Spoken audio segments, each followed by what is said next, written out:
不是吧，阿 Sir， 期末提出那么难就算了，穿越过来直接给我整地狱开局。季玄天，或者说是占据了这位通天阁老阁主躯壳的现代灵魂，此刻正对着空气无声的咆哮。3年前，他还是一个为了期末考试通宵复习，结果眼前一黑猝死的大学生。3天后，他就在这具散发着腐朽气息的老迈身体里醒来，被迫继承了准帝的修为，以及不足3天的恐怖寿命。记忆融合的瞬间，他差点又死过去一次。好消息，他是站在玄幻世界顶端的准帝，吹口气就能灭城的那种。坏消息，他的气血枯败的像是1000年的老树根，多喘口气都感觉寿命在1。更坏的消息，他那个原身准备用来夺舍重生的宝贝义子，居然被一个叫叶凡的家伙和叫林婉的妹子联手坑死了，断送了他最后的希望。叶凡，这名字怎么这么耳熟？靠，这不是我考前翻的那本《凌天帝尊》的男主角吗？季玄天心里咯噔一下，我穿成了里面那个早期背景板，专门给主角送经验、送仇恨的倒霉老反派。原主最后的记忆涌上心头，人死鸟朝天，大不了打沉中州。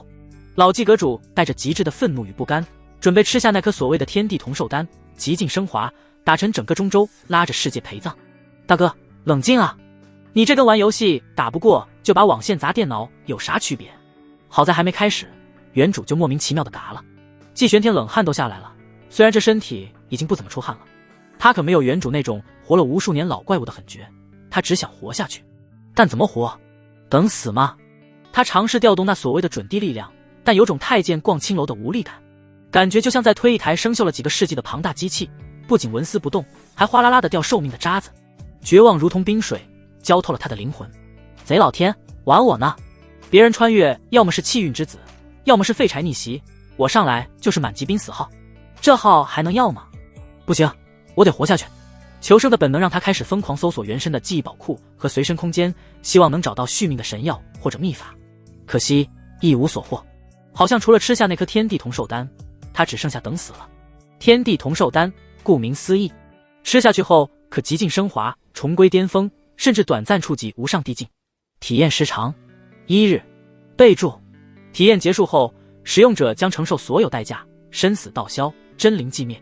季玄天的手颤抖了，这玩意儿就是个一次性核弹按钮啊！用了能爽1天，然后彻底玩完；不用就只能眼睁睁看着自己在未来某一天像盏油灯一样悄无声息地熄灭。巨大的恐惧和绝望淹没了他，他只是一个只会打瓦的大学生，心理承受能力在这等生死抉择面前，妈妈他都喊不出口。叶凡、林婉儿，逐渐的他和原主一样走向崩溃。你们断我生路，好啊，大家都别玩了。一个疯狂又诱人的念头在他脑海中滋生膨胀，他紧紧攥着那天地同寿丹，感受着其中足以毁天灭地的力量，眼神逐渐变得狰狞。反正都是死，老子死也要拉上整个世界陪葬，尤其是你们这对狗男女。季玄天开始想象着自己极尽升华后以无敌姿态降临，接着一巴掌将所谓的气运之子和他的红颜知己拍成虚无，然后一击打沉整个中州，让亿万生灵为自己陪葬的画面。一种扭曲的快感竟然涌了上来。对，就这么干，我活不了，谁也别想活。叮，欢迎宿主回归。季玄天，回归什么意思？等等，系统。叮，检测到宿主灵魂补完，认知重构，强烈求生意志符合系统绑定条件，正在扫描宿主状态。气血枯败，寿命不足3天。灵魂状态补完，融合意识他我。一个充满科技感的蓝色光屏突兀地出现在他眼前，紧接着庞大的记忆涌入脑海。季玄天彻底懵了。你的意思是，这本来就是我的号，我在现代嘎了，所以强行登入了挂机几千年的老账号，这副躯体本来就是我的。宿主您好，本系统致力于帮助您打破生死困局，打造诸天万界最强竞技地族。核心规则：娶妻纳妾，延年益寿，开枝散叶，功法自来，子嗣成才，反馈爹身。季玄天的表情从懵逼慢慢变得极其精彩。多子多福系统，靠娶老婆生孩子续命变强。他低头看了看自己这副苍老不堪，仿佛一碰就散架的身体，嘴角疯狂抽搐。大哥，你确定我这老破车还能上高速？别到时候新娘没进门，我先嗝屁着凉，那不成玄幻界年度笑话了。话说系统，别的系统都有新手大礼包，你不会没有吧？有的宿主，有的。新手大礼包已发放，是否开启？开。赶紧开！恭喜宿主获得延寿丹1年，星号1，可延长1年寿命。系统评语：活下去才有无限可能。神通旺气术，可观测目标根骨、天赋、特殊体质、元婴之气及综合潜力评分。家族驻地基石星号1，使用后可奠定家族气运，福泽后代。体质微调机会星号1，可小幅优化宿主身体状态，提升基础活力与某些特定功能。系统温馨提示：身体是享福的本钱，请善待它。看到延寿丹和体质微调，季玄天的眼睛瞬间亮了。他二话不说，立刻使用体质微调，一股微弱但清晰的暖流席卷全身。虽未返老还童，但那种沉重的迟滞感明显减轻，仿佛给生锈的齿轮上了油，连思维都活跃了几分。紧接着，他吞下那枚延寿丹，一股清凉的生命能量在体内化开，如久旱逢甘霖。虽然量不大，但他清晰地感觉到那不断逼近的死亡线被硬生生往后推开了一小段。有效，真的有效！希望的火苗噗的一声燃成了火把，连带着某些功能也似乎支棱起来了。他小心翼翼地将那颗天地同寿丹收好，和按钮还是先留着吧，说不定以后能吓唬人呢。随后他掌握了旺气术，眼神都亮了几分。有了这玩意儿，岂不是像玩游戏开了雷达？找优质道侣一抓一个准。达瓦多年的思维开始活络起来，这不就是真人版模拟人生加文明养成？我的目标是打造全服，不对，诸天万界第一家族。那么问题来了，现在该先找谁养成呢？就在季玄天凝神思索之际，一道传音忽然穿透静室，清晰传来：阁主，灵婉之母慕容雪前来替女赔罪。灵婉的母亲慕容雪，他脑海里立刻浮现原著信息。慕容雪出身没落世家，姿容绝代，当年曾是名动一方的美人，后来嫁入林家，育有一女灵婉。其父早亡，她一人支撑家族，性格外柔内刚，妥妥的未亡人。替女赔罪，季玄天心思电转，这慕容雪显然是怕他这位老怪物一怒之下把他女儿连带他全家都给扬了，所以才硬着头皮前来。来得正好，季玄天眼中金光一闪，正愁新手任务没目标呢，这不就来了一个。用旺气术看看成色先。他瞬间收敛所有情绪，重新做回那象征着权力与力量的王座，周身衰败但依旧恐怖的气机隐而不发，声音淡漠如同万古寒冰。准。片刻后，一道倩影步履有些沉重地走入空旷威严的大殿。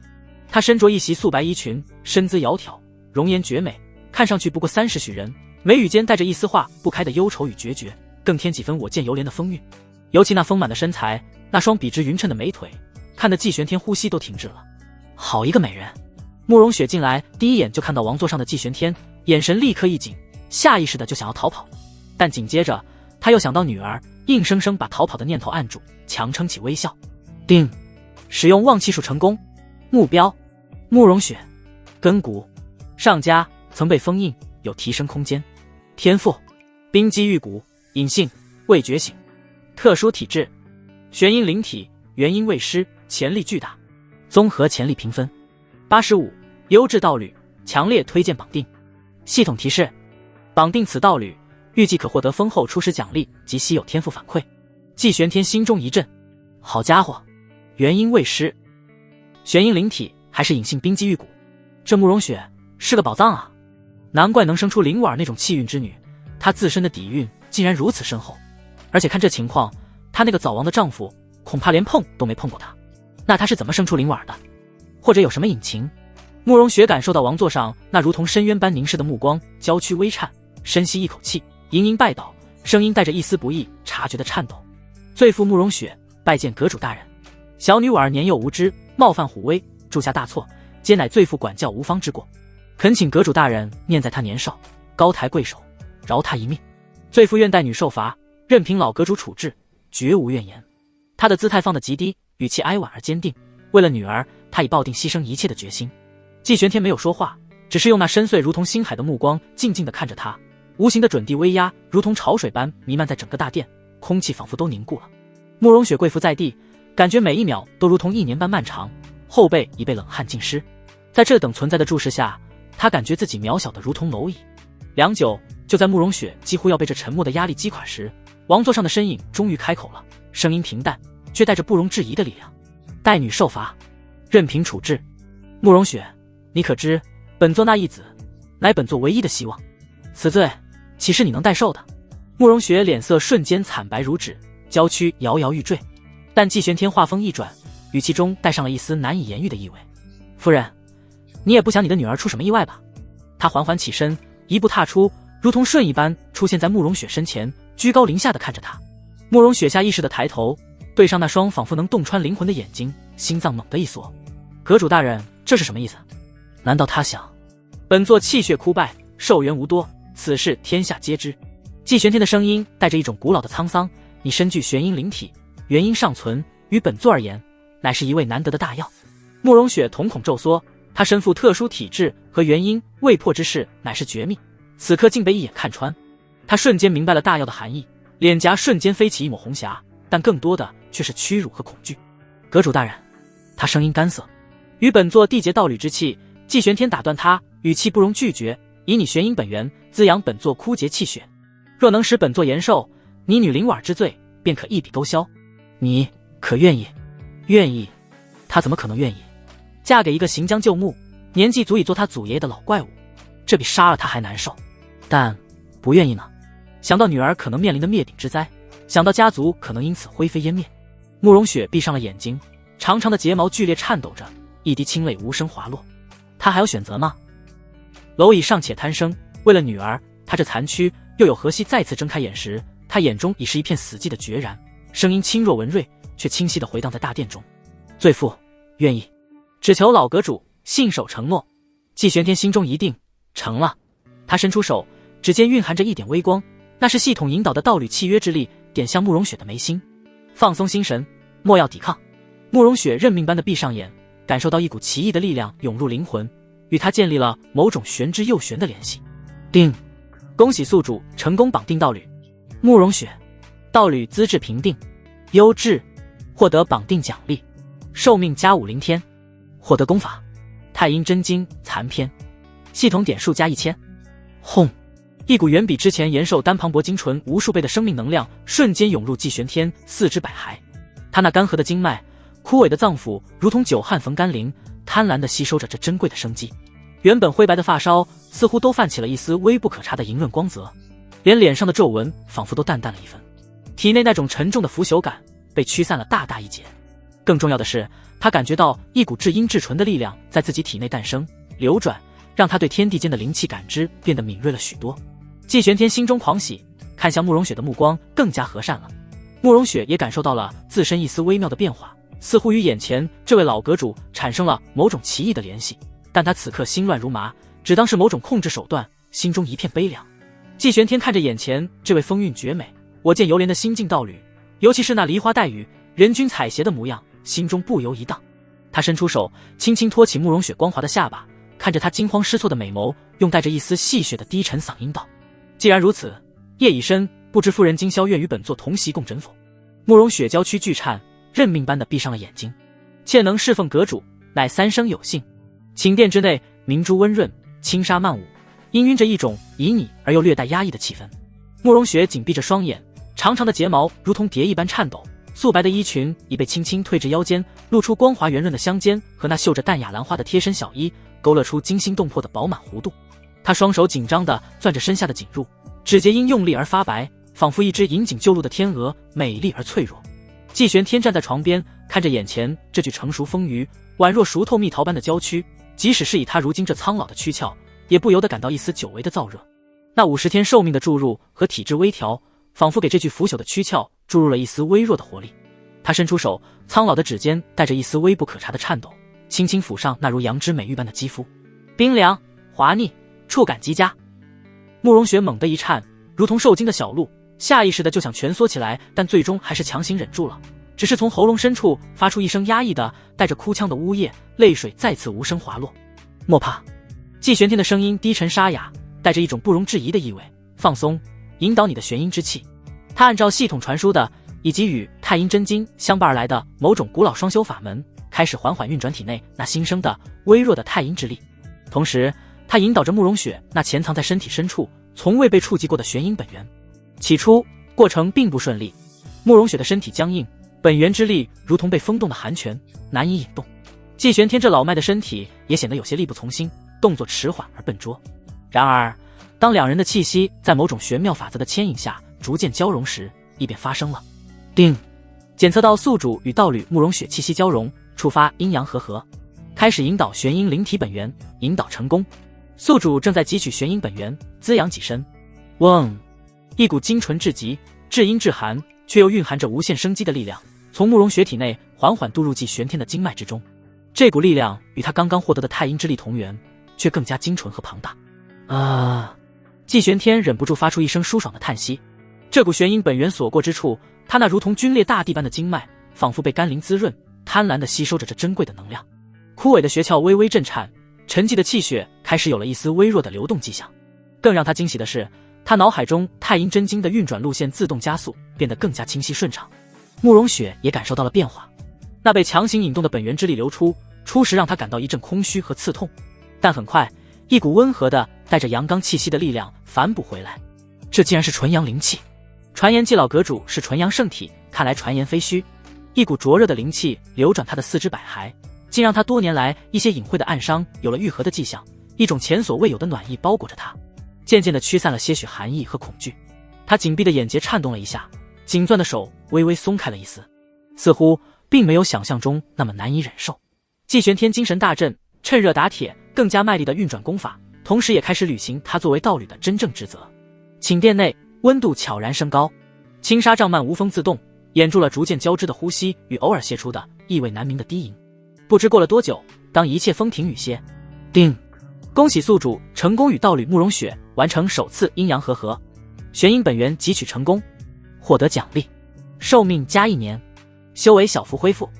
当前状态：准帝初期极度衰败，准帝初期衰败，太阴真经熟练度大幅提升，成功觉醒天赋，玄阴之力，系统点数加2000。轰隆比之前绑定道侣时更加磅礴的生命洪流轰然涌入，这一次效果更加显著。季玄天满头灰白的长发竟以肉眼可见的速度转灰为黑了一小部分，脸上的皱纹明显淡化，皮肤也恢复了些许光泽和弹性，佝偻的腰身挺直了不少。虽然距离重返青春还差得远，但此刻的他看上去不再像是随时会断气的模样，更像是一个精神矍铄的60-70岁老者。更重要的是，他感觉体内力量恢复了一小截，虽然距离巅峰仍是云泥之别，但至少不再那么空空荡荡，仿佛有了根基。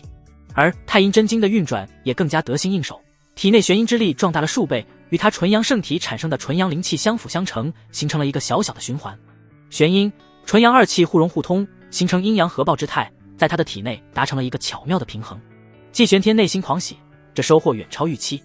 他看向身旁，慕容雪蜷缩着，秀发披散，脸颊上还带着未干的泪痕以及淡淡的酡红，眼神复杂，有茫然，有羞愤，也有一丝难以言喻的轻松。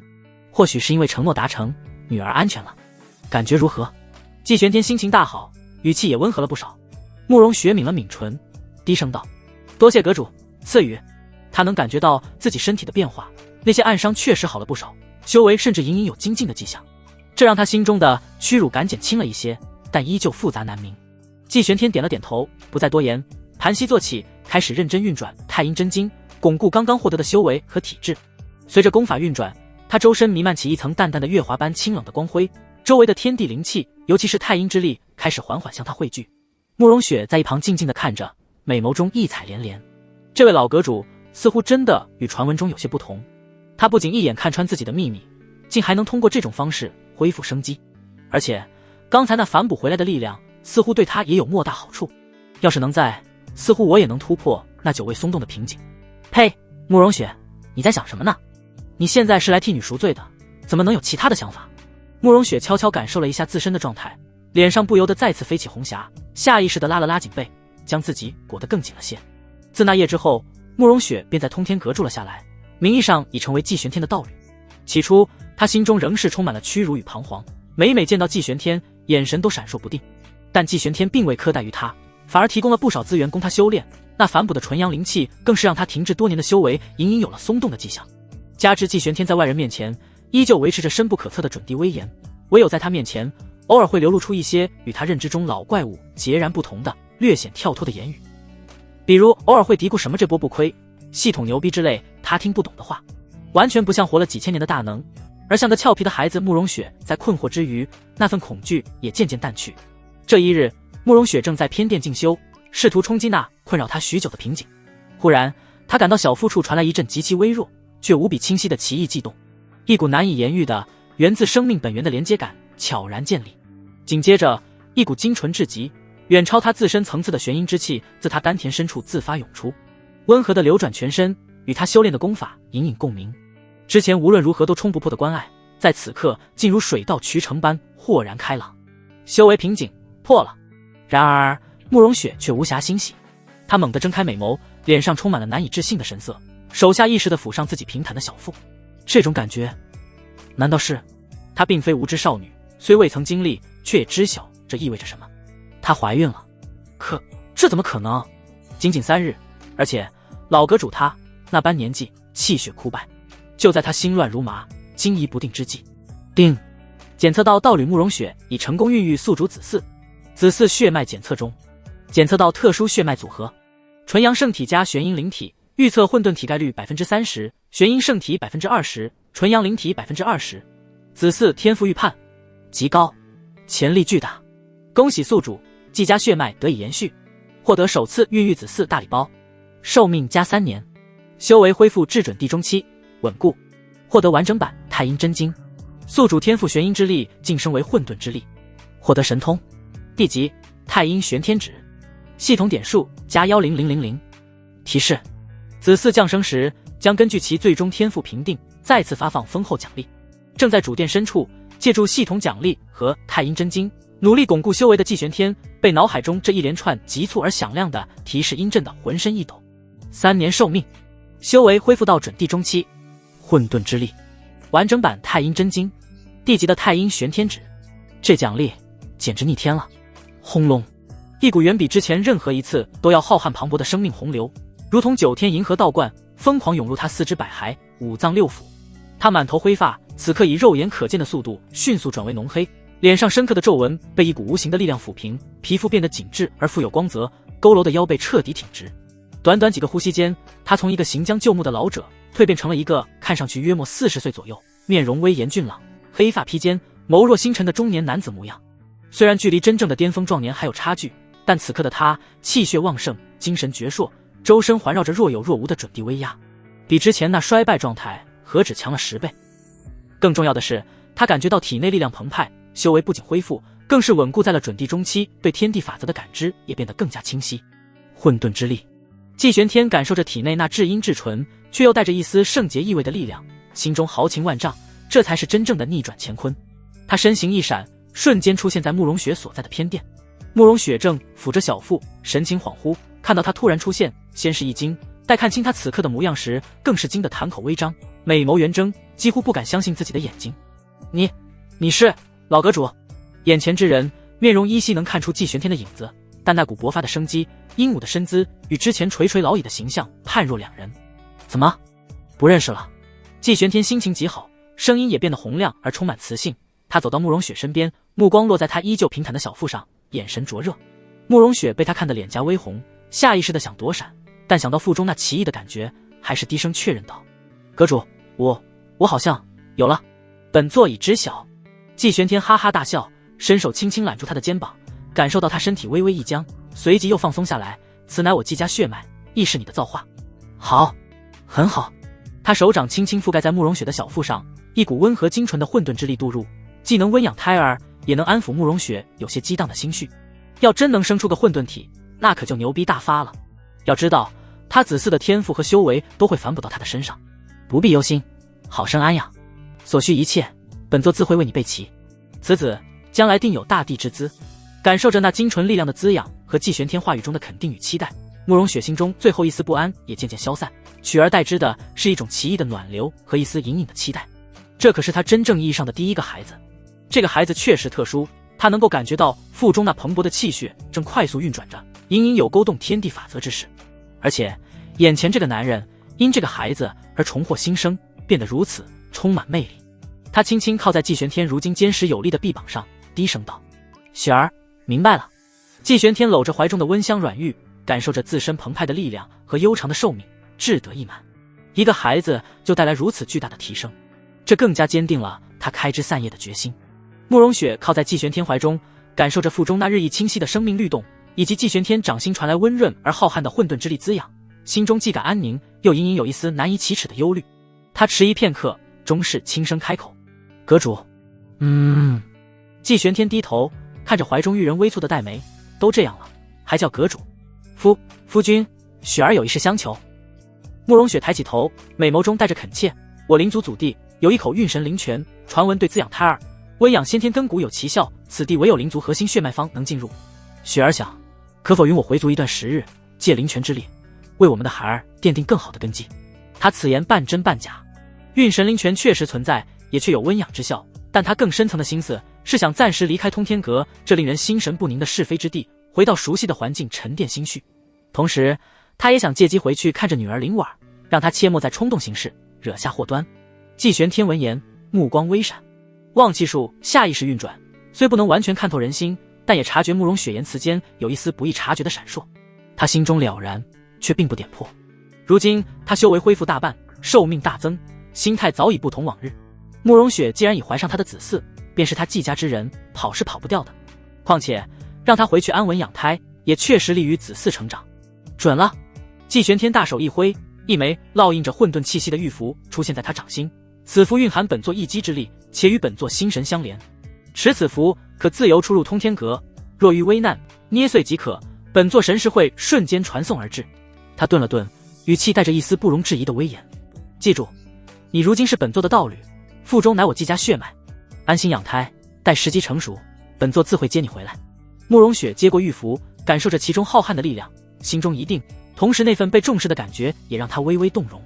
多谢夫君，雪儿定不负所托，好好养育我们的孩儿。当日，慕容雪便在2名气息晦涩的长老暗中护送下，离开了通天阁，返回灵族。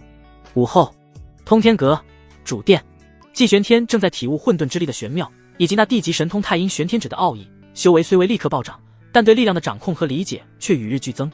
忽然，殿外传来通禀：“阁主，林家林婉在外求见，言称一人做事一人当，他愿以他的性命换取整个中州的平安。”季玄天缓缓睁开眼，嘴角勾起一抹预料之中的弧度，没想到还有意外之喜。他正愁去哪找人培育第2个子嗣，没想到就有人送上门来了。带他进来。片刻后，一道纤细窈窕的身影带着决绝与不安，步入了宏伟而压抑的大殿。林婉身着浅碧色长裙，容颜绝丽，与慕容雪有6、7分相似，却更显青春灵动，眉宇间带着一股属于气运之女的倔强与傲气。此刻她俏脸微白，紧咬着下唇，努力挺直脊梁，对抗着那弥漫在空气中的无形威压。她抬头望向王座，当看到那黑发披肩、面容威严俊朗的中年男子时，不由得一愣。这与他想象中气血枯败、垂垂老矣的老怪物形象截然不同。外面都在传通天阁主气血枯败、老朽将死，寿元无多，更陷于丧子之痛，准备极致升华，拉整个中州陪葬。但眼前这看上去精神矍铄、气势不凡的男子，怎么也跟将死2字联系不起来？难道是谣言有误？不，他可能已经极致升华了。极致升华可以让他恢复到全盛状态。中州威，季玄天看着他那带着恐慌的美眸，不由得好笑。他站起身，缓步走下王座，带着一股不可抗拒的力量。林婉儿只觉得呼吸一滞，下意识的就想逃跑，但紧接着想到自己的决心，咬紧牙关，强行站定。他虽年幼冲动，但也绝非遇事退缩之人。你就是林婉儿？季玄天的声音平淡，却带着重于山岳的压力。晚辈林婉儿，拜见阁主。他压下心中惊骇，深深一礼，声音清越却难言紧张。此前种种皆因晚辈一人之过，与中州生灵无关，与灵族无关，更与叶凡无关。晚辈愿一力承担阁主所有怒火，要杀要剐，绝无怨言，只求阁主宽宏，莫要迁怒他人。他这番话说的铿锵，将自己放在了纯粹的赎罪者位置，试图以自身消弭季玄天的怒火，保全家族和叶凡。季玄天高踞王座，俯视着下方这朵看似坚韧实则脆弱的小花，望气术悄然运转。定，使用望气术成功。目标：林婉儿。根骨：极佳，受气运滋养。天赋：灵运道体，隐性，受天地气运青睐，修行速度极快，福缘深厚。特殊体质：元阴充沛，气运缠绕。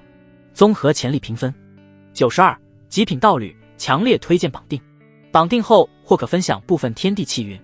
果然，不愧是气运之女，这资质评分比慕容雪还要高。灵运道体，分享气运，果然极品。季玄天心中冷笑，面上却是一片漠然，带着准地的威压，缓缓开口：“平息本座的怒火。”就凭你这小身板，如何平息本座的怒火？他的声音不高，却如同重锤般敲击在林婉心头，让他脸色瞬间惨白，娇躯微晃。灵族，本座若要灭，弹指之间。季玄天语气冰冷，带着无尽的压迫感。至于你说的叶凡，他故意顿住，看着林婉骤然抬起的充满惊惧和哀求的眼眸，才慢条斯理地继续说道：“他的命运，如今也系于你一念之间。”林婉的心猛地沉了下去，果然还是牵连到灵族和叶凡哥哥吗？他最害怕的事情还是发生了。求阁主开恩，灵族和叶凡与此事绝无干系，季少阁主的死全是我一人所为。他急切地向前一步，泪水在眼眶中打转，砰砰磕头谢罪。季玄天站起身，一步踏出，瞬间出现在林婉面前，强大的气息让他几乎无法呼吸。他伸出手，指尖轻佻地勾起他光滑的下巴，迫使他与自己对视。想保全林家，想让你的叶凡安然无恙。季玄天看着他屈辱又恐惧的眼神，如同在欣赏落入网中的美丽猎物。可以，你害死本座的一个儿子，你还本座一个，给本座生个儿子，这个要求不过分吧？什么？林婉猛地抬头，美眸中充满了震惊、羞愤与难以置信。你这怎么可能？无耻！他气得浑身发抖，万万没想到对方会提出如此荒诞的要求。无耻！季玄天轻笑一声，带着准地的漠然。这世间实力便是道理，本座给你选择，以示仁慈。要么应下，你母女皆可安稳；要么本座现在便传令，让你灵族与你那相好的叶凡即刻从世间除名。他的声音很轻，却带着令人灵魂冻结的杀意。林婉如遭雷击，呆立当场。想到母亲，想到家族，想到叶凡哥哥，他丝毫不怀疑这位凶名在外的老怪物能做到这一点。巨大的恐惧和无力感瞬间淹没了他。反抗？他拿什么反抗一位准帝？眼泪不受控制地涌出，他看着季玄天那深邃如同星空却冰冷无情的眼眸，最终如同被抽走了所有力气，瘫软在地，泣不成声。我答应，求您放过他们。瘫软在地的林婉儿，泪水如同断线的珍珠，浸湿了冰冷的地面。季玄天那不容置疑的话语，如同最坚固的枷锁，将他所有的反抗与骄傲彻底击碎。为了母亲，为了家族，为了叶凡哥哥，他别无选择。季玄天居高临下地看着他，如同欣赏一件终于到手的珍贵艺术品。他伸出手，指尖萦绕着一缕混沌气息，那是系统引导的道侣契约之力，缓缓点向林婉儿的眉心。放松心神，莫要抵抗。他的声音带着一种奇异的魔力，不容抗拒。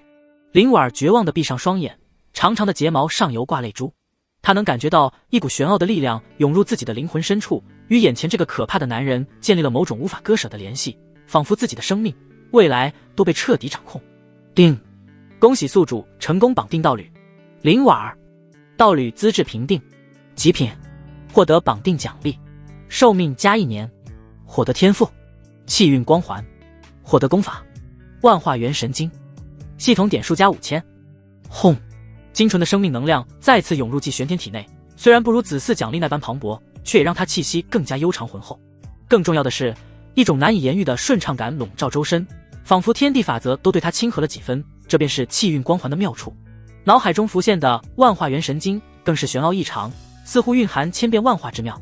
季玄天满意地感受着自身的变化，在看林婉时，目光中少了几分冰冷，多了几分审视与占有。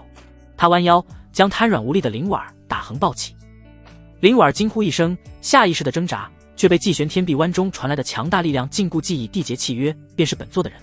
季玄天语气平淡，却带着毋庸置疑的宣告：怎么，本座碰你不得？我……林婉张了张嘴，喉咙干涩的说不出话来。他的心跳如肋骨，耳畔嗡嗡作响，仿佛整个世界都在旋转。最后弱弱的说了声：不敢，不敢就好。说罢，他的身形一闪，下一刻便出现在一处精致华美的宫殿内。林婉见状暗暗吃惊，这里的奢华程度、灵气氤氲，远胜林家。不愧是中州10大势力排名前3的通天阁。中州有2个3圣地5家族，2个分别为天机阁、通天阁，3圣地为紫霄圣地、齐云圣地和琼明圣地，5家族为秦、赵、楚、韩、叶5家。这10大势力分别都有准帝老祖坐镇，其中天机阁的天机子实力最强，准帝中期，其次是紫霄圣地的紫霄圣主，实力在准帝3层，其余人都是准帝初期，但通天阁底蕴最强，季玄天又有地兵烈神几加持，因此被排在第3。季玄天将他放置在殿中的云床上，动作算不上温柔，却也没有刻意折辱。灵婉如同受惊的小鹿。大人。他艰难地吐出这个称呼，声音带着无法掩饰的恐惧。季玄天看着他这副模样，心中并无多少波澜，唯有对系统奖励的期待。他缓步上前，强大的气息让灵婉几乎无法动弹。既入我门，当知规矩。季玄天语气平淡，却带着不容置疑的意味。本座不会亏待于你，但你也不会让本座失望的，对吧？说话间，他已凑到灵婉面前，伸手轻轻拂过她光滑的脸颊，在她的耳边语。灵婉娇躯剧颤，紧紧闭上双眼，长长的睫毛因恐惧而剧烈抖动，认命般的等待着即将到来的屈辱。然而预想中的粗暴并未降临。此时季玄天皱了皱眉，近距离通过望气术，他才发现灵婉的灵运道体并未完全激活，难怪系统会说是隐性。非完整的灵运道体生下的子嗣，其天赋自然会受损。一个天赋不佳的子嗣对于他来说也不划算，毕竟他还需要子嗣的反哺。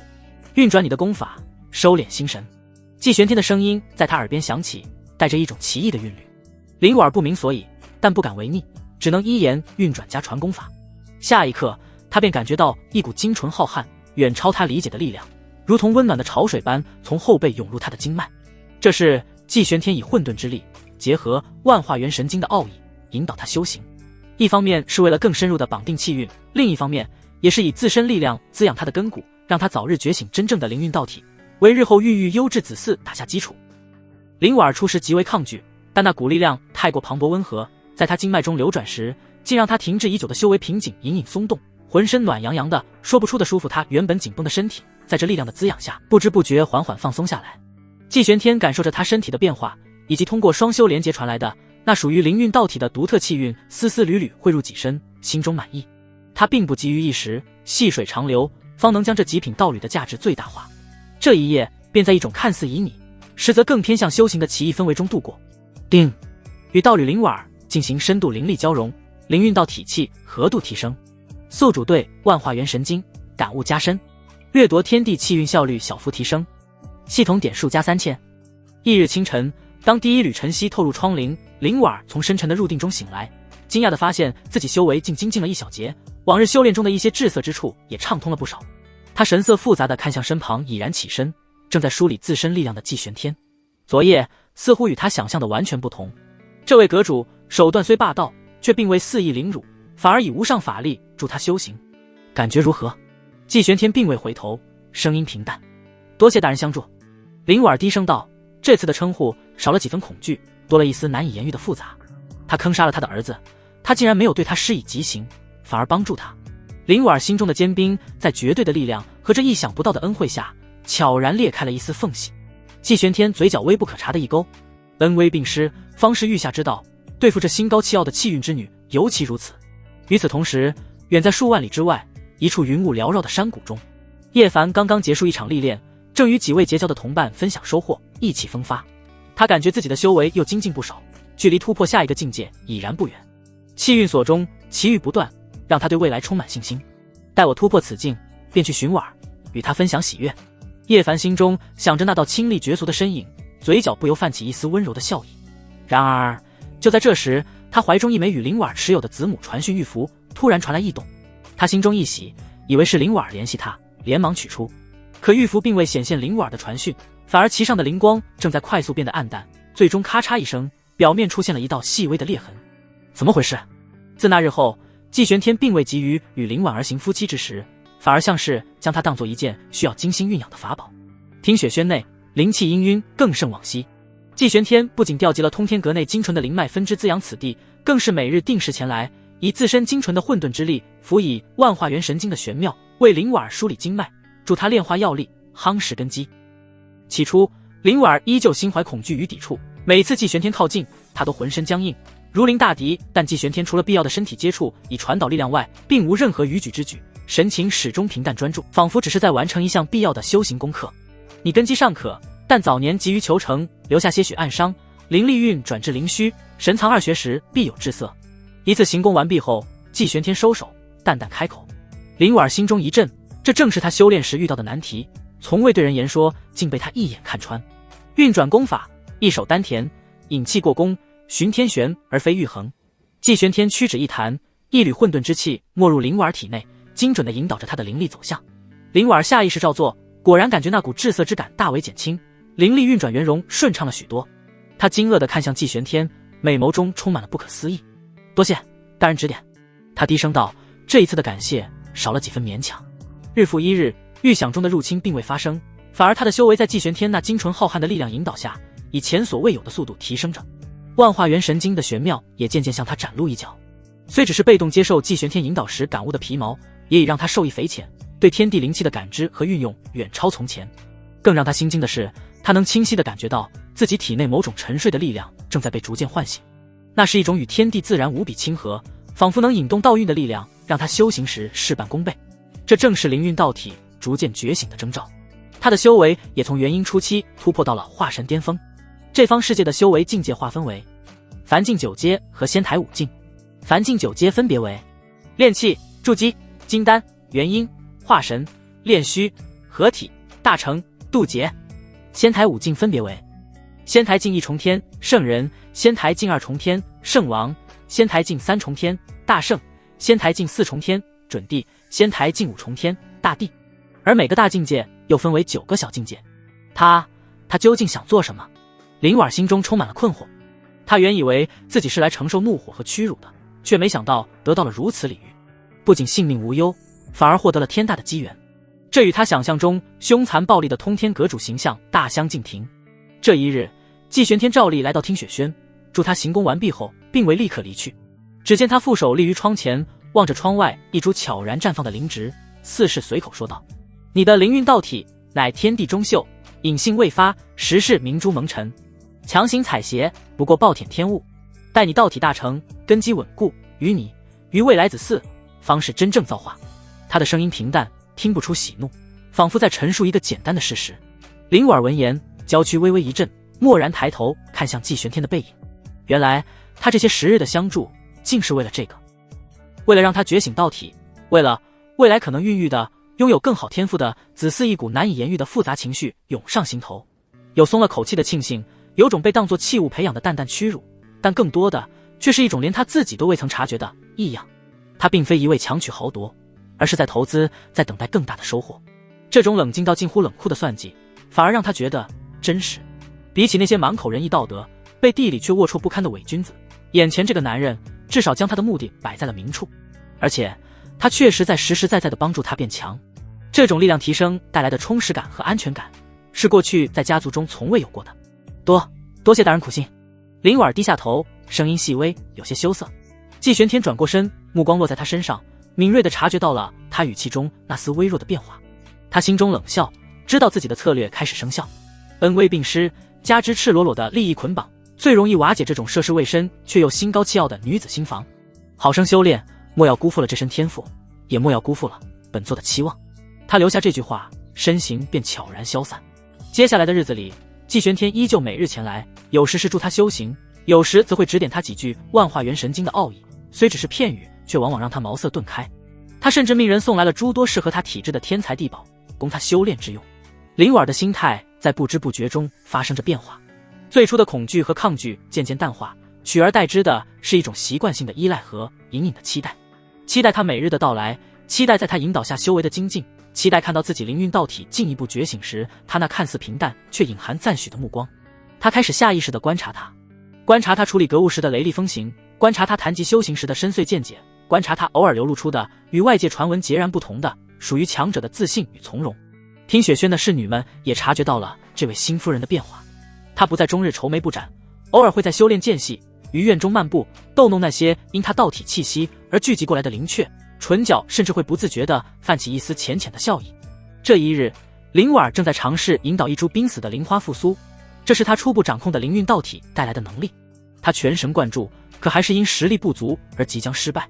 突然，一只宽厚的手掌轻轻按在她的后心，一股精纯温和的混沌之力涌入，瞬间放大了她自身的灵力效果。那株灵花以肉眼可见的速度恢复生机，抽枝发芽，最终绽放出绚烂的花朵。林婉惊喜地回头，正对上季玄天近在咫尺的目光。做得不错，他淡淡开口，收回了手掌。那一刻，林婉清晰地听到自己的心跳漏了一拍。看着他转身离去的背影，他抚着胸口，脸颊微微发烫。一种陌生的酥麻的情愫，如同藤蔓般在他自己都未曾察觉的心底悄然滋生，他似乎开始有些习惯，甚至有些贪恋这种被他圈养和培育的感觉了。养肥了再吃，味道才会更好。而他有足够的耐心。季玄天通过系统不断传来的灵运道体气合度提升、道侣灵丸好感度+1等提示，清楚地知道收获的季节正在临近。时光如水，静静流淌。听雪轩内灵气已成雾状，将此地衬托得如同仙境。在季玄天日复一日的精心培育与海量资源的堆砌下，灵丸的修为一路高歌猛进，已然突破至炼虚期。但这并非最重要的变化，真正惊人的是他体内的灵运道体。这一日，当季玄天照常将混沌之力渡入他体内，引导其运行一个大周天后，异变陡升。嗡！灵丸周身猛然爆发出璀璨却不刺眼的九彩霞光，无数大道符文凭空浮现，围绕着他翩跹起舞。整个听雪轩内的灵植以肉眼可见的速度疯狂生长，开花结果，浓郁的生机与道韵弥漫在每一寸空间。天地间的灵气仿佛受到了君王的召唤，欢快地涌入他的体内，甚至引动了小范围的天地异象，霞光映照了半边天穹。灵运道体于此一刻彻底大成。灵婉儿缓缓睁开双眼，眸中似有星辰幻灭，万物生息，一种空灵剔透、与道相合的气质油然而生。他感觉自己的神识前所未有的清明，对天地法则的感悟清晰了数倍不止，举手投足间仿佛都能引动周遭环境的呼应。他感受着体内澎湃的力量与彻底觉醒的道体，心中充满了难以言喻的激动与感激。他的目光不由自主地投向站在一旁负手而立，平静地看着这一切的季玄天。是他，是这个男人，以霸道的方式将他禁锢于此，却又以另一种方式赋予了他新生，将他从一块璞玉雕琢成了如今的光彩照人。没有他，他的灵运道体或许终生蒙尘，他的修为也绝无可能达到如今的高度。那些初时的恐惧、屈辱，早已在日积月累的恩惠和自身强大的实感面前烟消云散，取而代之的是一种复杂的，连他自己都梳理不清的情愫。是依赖，是敬畏，还是别的什么？季玄天看着道体大成的灵婉儿，眼中也闪过一丝满意之色。此时的灵婉儿气质空灵绝俗，深绕道韵比之初见时更多了几分惊心动魄的魅力。定，道侣灵婉儿灵运道体已完全觉醒，宿主获得反馈，修为精进，万化元神经领悟加深，子嗣孕育环境优化，未来子嗣天赋潜力极大提升。道侣灵婉儿好感度+30，当前好感度90，复杂好感，心生倾慕，好感度达到100，将永不背叛宿主。系统的提示证实了他的成功，好感度终于由负转正，并且跃升到了一个全新的阶段，感觉如何？季玄天开口，声音依旧平淡。灵婉站起身，走到季玄天面前，这一次他没有低头，而是勇敢地迎上他的目光，美眸中流光溢彩，蕴含着难以言喻的复杂情感。多谢大人，他轻声说道，这2个字第一次带着发自内心的微不可察的颤音。若非大人，婉儿此生恐难窥此境。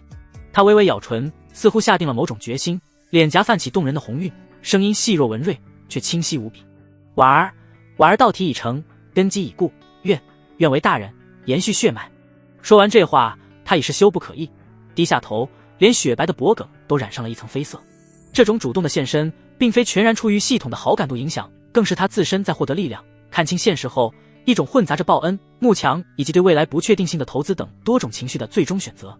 季玄天看着他这副任君采撷的动人模样，知道火候已到。他伸出手，轻轻抬起他的下巴，看着他那含羞带怯却又隐含坚定的眼眸。如你所愿。这一次，他没有再运转功法，而是遵循最原始的本能，将他拦腰抱起，走向内室。红绡帐暖，春意盎然。与第一次的恐惧和第2次的修行引导不同，这一次灵婉儿在羞涩之余，更多了几分难以言喻的悸动与迎合。定，恭喜宿主寿命+10年，混沌之力纯度提升，系统点数+10000。提示：优质胚胎已形成，子嗣天赋预判中。就在季玄天于温柔乡中收获丰硕回报之时，远在荒古山脉深处，叶凡刚突破到化神境。他气息磅礴，眼神锐利如电，自觉已脱胎换骨。婉儿，等我这就来找你。他意气风发，第一时间便尝试通过身上仅存的与林家有着微弱联系的一件信物，向林家传递讯息，试图打听灵婉儿的近况。几经周折，讯息终于通过林家辗转传到了已然身处通天阁、刚刚承宠不久的灵婉儿手中。看着那枚闪烁着熟悉光芒、承载着叶凡官切询问的传讯玉符，灵婉儿神色复杂，沉默良久，脑海中闪过叶凡阳光俊朗的脸庞，那是他少女时代朦胧的憧憬。但更多的却是季玄天那威严深邃的目光，他助他修行时的专注，他看似冷漠，实则蕴含深意的言语，以及那令人面红耳赤的缠绵。一个是为了救他可能不惜一切的少年义气，一个是能给予他现实力量与未来，让他自身变得强大的霸道依靠。他的指尖在玉符上轻轻抹撒，最终注入灵力，回了短短一句话：叶凡哥哥，往事已矣，勿念勿寻，我一切安好，愿你前程似锦。消息传出后，他仿佛卸下了一个沉重的包袱，长长舒了一口气，将那枚玉符随手收起，不再看一眼。他走到窗边，望着通天阁外浩瀚的云海，轻轻抚上自己尚未有任何变化的小腹，眼中流露出一种前所未有的坚定与柔和。他的未来已然和那个名为季玄天的男人以及这通天阁牢牢绑定在了一起。另一边，收到回讯的叶凡看着那冰冷而决绝的字句，如遭五雷轰顶，整个人僵在原地，一股难以言喻的刺痛与怒火瞬间席卷了他的心脏。一切安好，勿念勿寻。婉儿，你到底怎么了？不。云收雨歇，寝殿内弥漫着一种以你过后特有的宁静气息。林婉儿蜷缩在锦被之中，脸颊上的红晕尚未完全褪去，灵韵道体彻底觉醒后，她的感知变得无比敏锐。方才她能清晰地感觉到自己体内最精纯的一缕道体本源被引动，与对方那浩瀚的混沌之力水乳交融，最终在生命最深处悄然扎根。一种微妙的与他血脉相连的感觉正在腹中悄然孕育。他下意识地轻抚小腹，眼神复杂，有羞涩，有茫然，但更多的却是一种连他自己都未曾预料到的母性的温柔与隐隐的期待。她真怀孕了。就在这时，季玄天脑海中系统的提示音如同仙乐般接连响起，远比之前任何一次都要宏大和密集。叮，检测到优质胚胎已成功着床，道侣林婉确认受孕，开始进行深度血脉与天赋溯源分析，检测到特殊血脉组合，纯阳圣体加灵韵道体，预测先天灵韵圣体概率100%，子嗣天赋预判极高，先天灵韵圣体万法不侵。恭喜宿主成功孕育第二位子嗣，获得第二位子嗣孕育大礼包，寿命加20年，修为提升至准地后期，混沌之力晋升为混沌法则初级掌控，获得无上神通一念花开，君临天下，领域类地级神通，获得专属地兵材料，万物母气元根星号1，系统点数加30000。轰！一股前所未有的如同宇宙初开般的浩瀚能量瞬间冲刷着季玄天的4肢百骸、五脏六腑、识海灵魂，磅礴寿命注入，让他原本就已恢复中年样貌的躯体更是焕发出如同骄阳般的旺盛生机，黑发如瀑，眸蕴神光，机体生辉，仿佛回到了最巅峰的壮年状态。准地后期的修为轰然降临，对天地法则的感知提升了何止10倍，体内力量如同浩瀚星海奔流不息，举手投足间仿佛能引动整片天地的力量。他感觉若是此刻再面对那天姬子或是紫霄圣主，翻手间便可镇压。更重要的是，他对混沌之力的掌控不再是简单的运用，而是晋升为了对混沌法则的初步掌控。这意味着他真正触摸到了构成这方世界的本源法则之一，前途不可限量。脑海中那是一念花开，君临天下的神通奥义流转，虽只是雏形，却已显露出掌控一方时空。我为天地主的无上威严，而那万物母气元根更是炼制无上地兵的至宝，足以让任何准地疯狂。这一次的奖励堪称脱胎换骨，直接为他铺平了通往大地境界的基石。季玄天缓缓睁开双眼，眸中混沌之气流转，仿佛有世界在其中生灭。他感受到自身那翻天覆地的变化，一股睥睨天下唯我独尊的豪情油然而生。他看向身旁似乎有所感应的林婉，伸手轻轻覆盖在他抚着小腹的手背上。林婉微微一颤，抬眼望向他，对上他那双愈发深邃仿佛能吞噬一切的眼眸，心头一跳，轻声问道：大人，我是不是？季玄天肯定的点了点头，语气中带着一丝不容置疑的威严语，一丝难得的温和。你已怀了本座的血脉，此子得天独厚，将来必是震动寰宇的存在。得到确认，林婉心中百感交集，最后却化作一丝坚定的柔光。定，林婉的好感度达到100，将对宿主唯命是从，永不背叛。他反手轻轻握住季玄天的手，低声道：婉儿定会好好孕育我们的孩儿。这一刻，他彻底将自己视为了季玄天的女人，视为了这位出世孩儿的母亲。过往种种皆如云烟。季玄天感受着他心态的彻底转变，以及腹中那汇聚了他与大成灵韵道体精华、引动系统如此丰厚奖励的胚胎，心中畅快无比。一个慕容雪助他逆转死局，一个林婉助他奠定地基。不对，等等，不是我都准备后期了，为什么寿命还那么短？季玄天终于察觉到不太对劲。准地提升一个小境界，寿元起码加个1000年，加个10年是怎么个事？宿主，您体内的生机早已断绝，因法则限制，本系统无法给您庞大的寿命。草，原本还以为是个无敌系统，没想到还是被削了。季玄天一阵无语。也就是说，我现在也就只剩下35年的寿命。情况是这样的，有没有什么办法可以断绝这种情况？季玄天仔细想想，这样下去不是办法，就算他不停的播种，能获得的寿命也不过才几年，他得累死。有的宿主，有的。什么办法？宿主不依靠系统奖励，靠自身修炼成地境，能续断路，复生机。地境有至少10000年的寿命，到时候宿主就可以为所欲为了。季玄天闻言摸了摸下巴，靠自己突破到地境吗？别看他现在已经达到了准地后期，但离踏入地境还有108000里远。地境是什么？一道之尊，执掌天命，横压一个时代。数万年以来，大地之位悬空，无数天骄精彩绝艳，却都倒在了地境门槛之外。他季玄天虽然天赋异禀，但也没有盲目自信到认为自己可以横压一个时代，直接登顶成帝罢了。不管前路有多少阻碍，我季玄天此生必踏出那万年以来无人能企及的最后一步。在他的心目中，这只不过是一局体验感贼强的游戏罢了。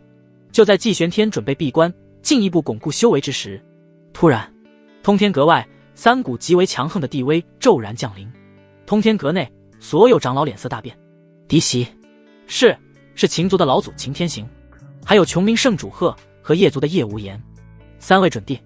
虚空之上，3道身影并肩而立，其中最前方的是一面容古朴刚毅，浑身弥漫着一股凌厉霸道气息的老者。他身穿一袭赤金色龙纹劲袍，负手而立，眸如烈阳，望向通天阁的方向。在其身后分别是一位身披紫金战甲，浑身剑光浩荡的中年男子，以及一位身穿青色道袍，面容英俊却眼神森寒的青年。季阁主，老夫秦族秦天行，特来讨教阁下神通。秦天行语气平淡，但眸中的战意却愈发旺盛，还请阁主不吝赐教。穷明圣主李轩辕问见通天阁，叶族叶无言前来讨债。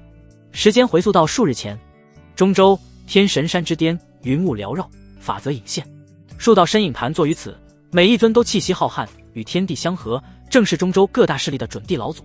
天机阁天机子、紫霄圣地紫霄圣主赫然在列，秦族秦天行、穷明圣的李轩辕、叶族叶无言等人亦在此处。他们所议之事，正是关乎整个中州存亡。通天阁老阁主季玄天，据传因义子被杀，道途断绝，欲极致升华，打沉中州。季老怪性格偏激，此事宁可信其有，不可信其无。天机子鹤发童颜，眉宇间带着一丝忧虑，若其当真不顾一切，中州必遭大劫。紫霄圣主周身紫气缭绕，沉声道：却是如此，我等需早做谋划，或联手布下禁制，或先发制人。他话语中带着一丝迟疑，毕竟面对一尊准备拼命的准帝，谁也不敢说能全身而退。然而连续数日过去，预想中那毁天灭地的气息并未出现，通天阁方向一片平静，甚至比以往更加沉寂。哼，依老夫看，那季玄天不过是虚张声势。秦天行率先打破沉默，他面容刚毅，眼神凌厉，他气血枯败早已是众所周知之事。极致升华，恐怕他连极致升华的力量都没有了，不过是在恫吓我等，想为他那通天阁争取喘息之机罢了。秦道有所言不无道理。穷明圣主李轩辕身披战甲，语气铿锵，若他真有此能力，何须等待至今？怕是早已灯枯油尽，连露面都不敢了。叶族叶无言面容英俊，却眼神阴鸷，此刻也冷声开口：我叶族与那季老怪素有旧怨，他义子杀我叶族天骄，此仇不可不报。如今他既然示弱，正是我等联手踏平通天阁，夺其地兵底蕴的绝佳时机。难不成诸位还怕了一个将死之人？天机子皱眉劝阻：3位道友，此事还需谨慎。季玄天毕竟底蕴深厚，更有地兵烈神戟傍身，贸然前往，恐生变故。紫霄圣主也微微颔首，表示赞同。他道：再怎么说，季阁主也是因为当年抵御黑暗一族才伤了本源，落得如今这般田地。哼，说的好像是谁没有抵御过黑暗一族似的。秦天行、李轩辕、叶无言3人早已被地兵和通天阁万年积累蒙蔽了心智，更坚信季玄天已是强弩之末。他们自持3人联手，足以碾压任何一尊准帝，即便季玄天还有余力，也绝非他们3人之敌。不必多言，尔等畏首畏尾，我3人去便回。带取了那季老怪的首级与地兵，再看尔等有何话说。秦天行长身而起，战意冲霄。就是，难不成只有他有地兵？我穷明圣主的太荒剑也未尝不利。我叶族虽没有地兵，但我族的九转炼仙诀也不是吃素的。李轩辕与叶无言紧随其后，三人不顾天机子与紫霄圣主的劝阻，化作三道贯穿天地的红光，直奔通天阁而去，欲行那趁火打劫、落井下石之事。画面转回现在，通天阁外，三道恐怖的地威如同三座太古神山，压得虚空扭曲，阁内弟子与长老尽皆色变，呼吸困难。哼，一个个怕成这副模样，只怕真如我们所料，祭玄天大限已至。叶无言冷笑，实则不然，通天阁内地威隐显，要防祭玄天狗急跳墙。穷明圣主李轩辕察觉到不太对劲，哼，那不过是地兵余威罢了，狐假虎威。擎天行一步踏出，我擎天行站在这里就是天下不败，本座的黄金龙拳便是地兵，又能奈我何？诸君且看，看本座如何一拳灭杀准地。说话间，一股比之前更强100倍的恐怖气息轰然降临，直接镇压向通天阁，欲逼祭玄天现身。就在这时，放肆！威严浩荡的怒喝声自通天阁内响起，紧接着一道浑身弥漫着混沌光芒，如同神奇般的身影踏步而出，凌空而立，威严浩荡，眸光睥睨，望向通天阁外的三人。跳梁小丑也敢聒噪！祭玄天黑发披散，眸若星辰，机体生辉，周身混沌气缭绕，哪还有半分气血枯败的模样？那磅礴的生机与浩瀚的威压，甚至比传闻中的全盛时期更胜一筹。擎天行、李轩辕、叶无言三人见状，瞳孔骤然收缩，脸上写满了难以置信。你的气血！擎天行失声惊呼，这与他预想的行将就木完全不同。不对，他的修为他突破了。李轩辕感应到祭玄天那深不可测的气息，脸色巨变，叶无言更是心头巨震，一股不祥的预感瞬间笼罩全身。不可能，你明明……叶无言话未说完，擎天行就冲了出去。他自认自己的神行不无敌，当年他在黑暗一族战场就是凭借此术灵活走位，不仅毫发无损，还轻松灭杀了几尊圣王，所以他想趁祭玄天不备，直接偷袭重创他。可他哪知道祭玄天的修为已经突破到了准地后期，他那所谓的神行步在他看来和散步没什么两样。哈哈哈，去死吧！黄金龙拳！擎天行以为自己胜利在望，谁知祭玄天缓缓抬起右手，五指张开，对着虚空轻轻一握，一念花开。刹那间，以他为中心，无尽的混沌之气弥漫开来，笼罩了方圆万里虚空。虚空之中，大道莲花凭空绽放，每一朵莲花都蕴含着不同的法则之力，金木水火土，风雷光暗，无数法则交织，形成了一片独属于祭玄天的绝对领域。在这领域之内，他就是唯一的主宰。言出法随，花开见我！擎天行只觉得呼吸一滞，身体瞬间被一股恐怖的法则之力禁锢。紧接着，他只觉得身体一轻，仿佛灵魂都被剥夺，整个人瞬间失去了对身体的掌控。他的眼耳口鼻、五脏六腑、筋骨皮膜、精气神元，所有的机能都瞬间停止运转，如同一座座雕像一般彻底停滞，甚至连思维和感知都凝固。不，这不可能！他惊恐地想发出呼喊，却发现连灵魂都被禁锢，无法动弹分毫。二位，救我！李轩辕、叶无言二人脸色狂变，他们感觉自己与外界天地法则的联系被瞬间切断，一身磅礴的准地修为在这诡异的领域中被极大压制，如同陷入了泥沼之中。这是领域类地级神通，他怎么可能会？擎天行怒吼，周身爆发出璀璨金光，化作一条咆哮的金色巨龙，欲要撕裂这片花之领域。李轩辕剑指苍天，亿万道剑光迸发，如同9天银河倒卷。叶无言身后浮现一株参天古树虚影，枝叶摇动，引动无边以目神雷，轰向祭玄天。三大准地同时施展出了压箱底的神通，威能足以毁天灭地。然而在一念花开、君临天下的领域之中，他们的攻击仿佛遇到了无形的壁垒。那金色的巨龙冲入莲花丛中，被无数法则莲花缠绕分解，最终哀鸣一声，消散于无形。那亿万剑光在靠近祭玄天周身百里时，便如同冰雪消融，威力实不存一。那无边以目神雷更是被混沌之气直接吞噬，连一丝涟漪都未能掀起。君临天下！祭玄天淡漠的声音再次响起，他并指如剑，一道蕴含混沌法则的指芒点出，看似缓慢，却瞬间穿越虚空，出现在了叶无言身前。叶无言骇然失色，疯狂催动古树虚影抵挡。噗！指芒过处，古树虚影如同纸糊一般被洞穿，叶无言胸口炸开一个前后透亮的大洞，鲜血喷洒，地区遭受重创，惨叫着倒飞出去，气息瞬间萎靡。他的地术9转炼仙诀甚至还未来得及施展。紧接着，祭玄天目光转向擎天行，一拳轰出，混沌之气化作一条咆哮的太古凶兽，碾碎层层金光，狠狠撞在擎天行的胸膛。咔嚓，骨骼碎裂声刺耳响起，擎天行如遭雷击，口中喷出带着内脏碎块的鲜血，整个人如同流星般砸向下方大地，不知生死。最后，季玄天的目光落在了手握地兵太荒剑的李轩辕身上。李轩辕面色惨白，眼中终于露出了恐惧之色。他无论如何也想不到，三人联手在季玄天面前竟如此不堪一击。季阁主，误会。他急忙开口，想要缓和。季玄天眼神冰冷，根本没有停手的意思。他掌心一翻，一缕沉重无比，仿佛能压塌诸天的玄黄色气流浮现，正是万物母气元根。他甚至无需炼制，只是将其祭出，朝着李轩辕轻轻一压。嗡！地兵太荒剑颤动不止，仿佛遇到了天敌。下一刻，整片虚空都仿佛被倾覆。李轩辕双手颤抖着，体内气血疯狂逆流，躯体瞬间被一股莫名的力量压得支离破碎，连灵魂都被撕裂。季阁主饶命！他拼命挣扎，却无法摆脱那股如同天道降临的恐怖压力，眼中终于露出了绝望之色。万物母气元根号称能炼制天下一切地兵，即便同为地兵，也难以抗衡那仿佛天道惩戒般的威压。晚了，季玄天甚至懒得听他废话，掌心一翻。李轩辕只觉得整个天地都朝着自己碾压而来，那不是力量，而是规则的倾覆。不，在无数道惊骇欲绝的目光注视下，这位穷明万年以来的最强圣主，身体如同被无形巨掌碾过的沙雕，从四肢开始，寸寸碎裂，化作最细微的粒子，随即被万物母气元根散发的气息彻底湮灭吞噬。没有爆炸，没有华丽的光影，只有一种令人灵魂冻结的寂灭。地区陨落，一代圣主灰飞烟灭。这一幕被通天阁外众长老看得清清楚楚，他们眼中满是骇然之色。强大的如穷明圣主，在季玄天面前连反抗之力都没有，这便是实力的差距。同为准帝，但一个准帝初期，一个准帝后期，看似没差距，实则有天壤之别。仅仅一招便将其碾压致死。随着李轩辕的陨落，这片一念花开的领域如同潮水般退去，通天阁上空的地威隐灭，恢复了一片清明。可是此时此刻，通天阁内的众人先是惊惧交加，随后是无尽欢喜，不知道还能不能称作清明。他们呆呆地看着凌空而立的季玄天，一时之间无法言语。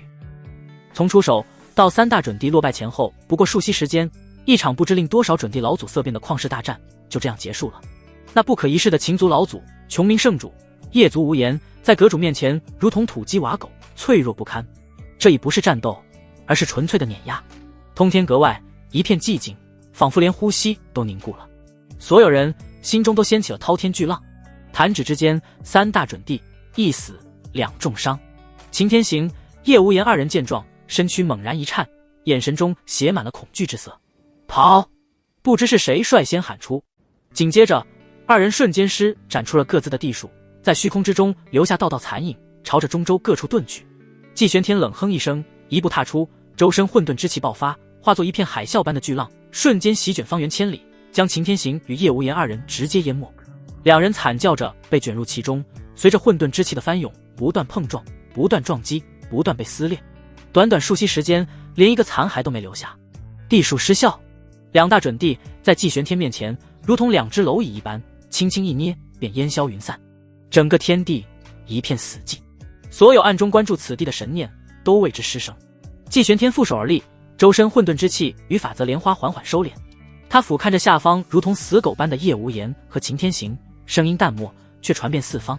自今日起，秦族皇朝、叶族祖地、穷明圣地除名，所有资源归我通天阁所有，限1日内撤离，过时杀无赦。其余势力敢伸手者，无论缘由，皆视为与本座为敌。勿怪季某言之不预。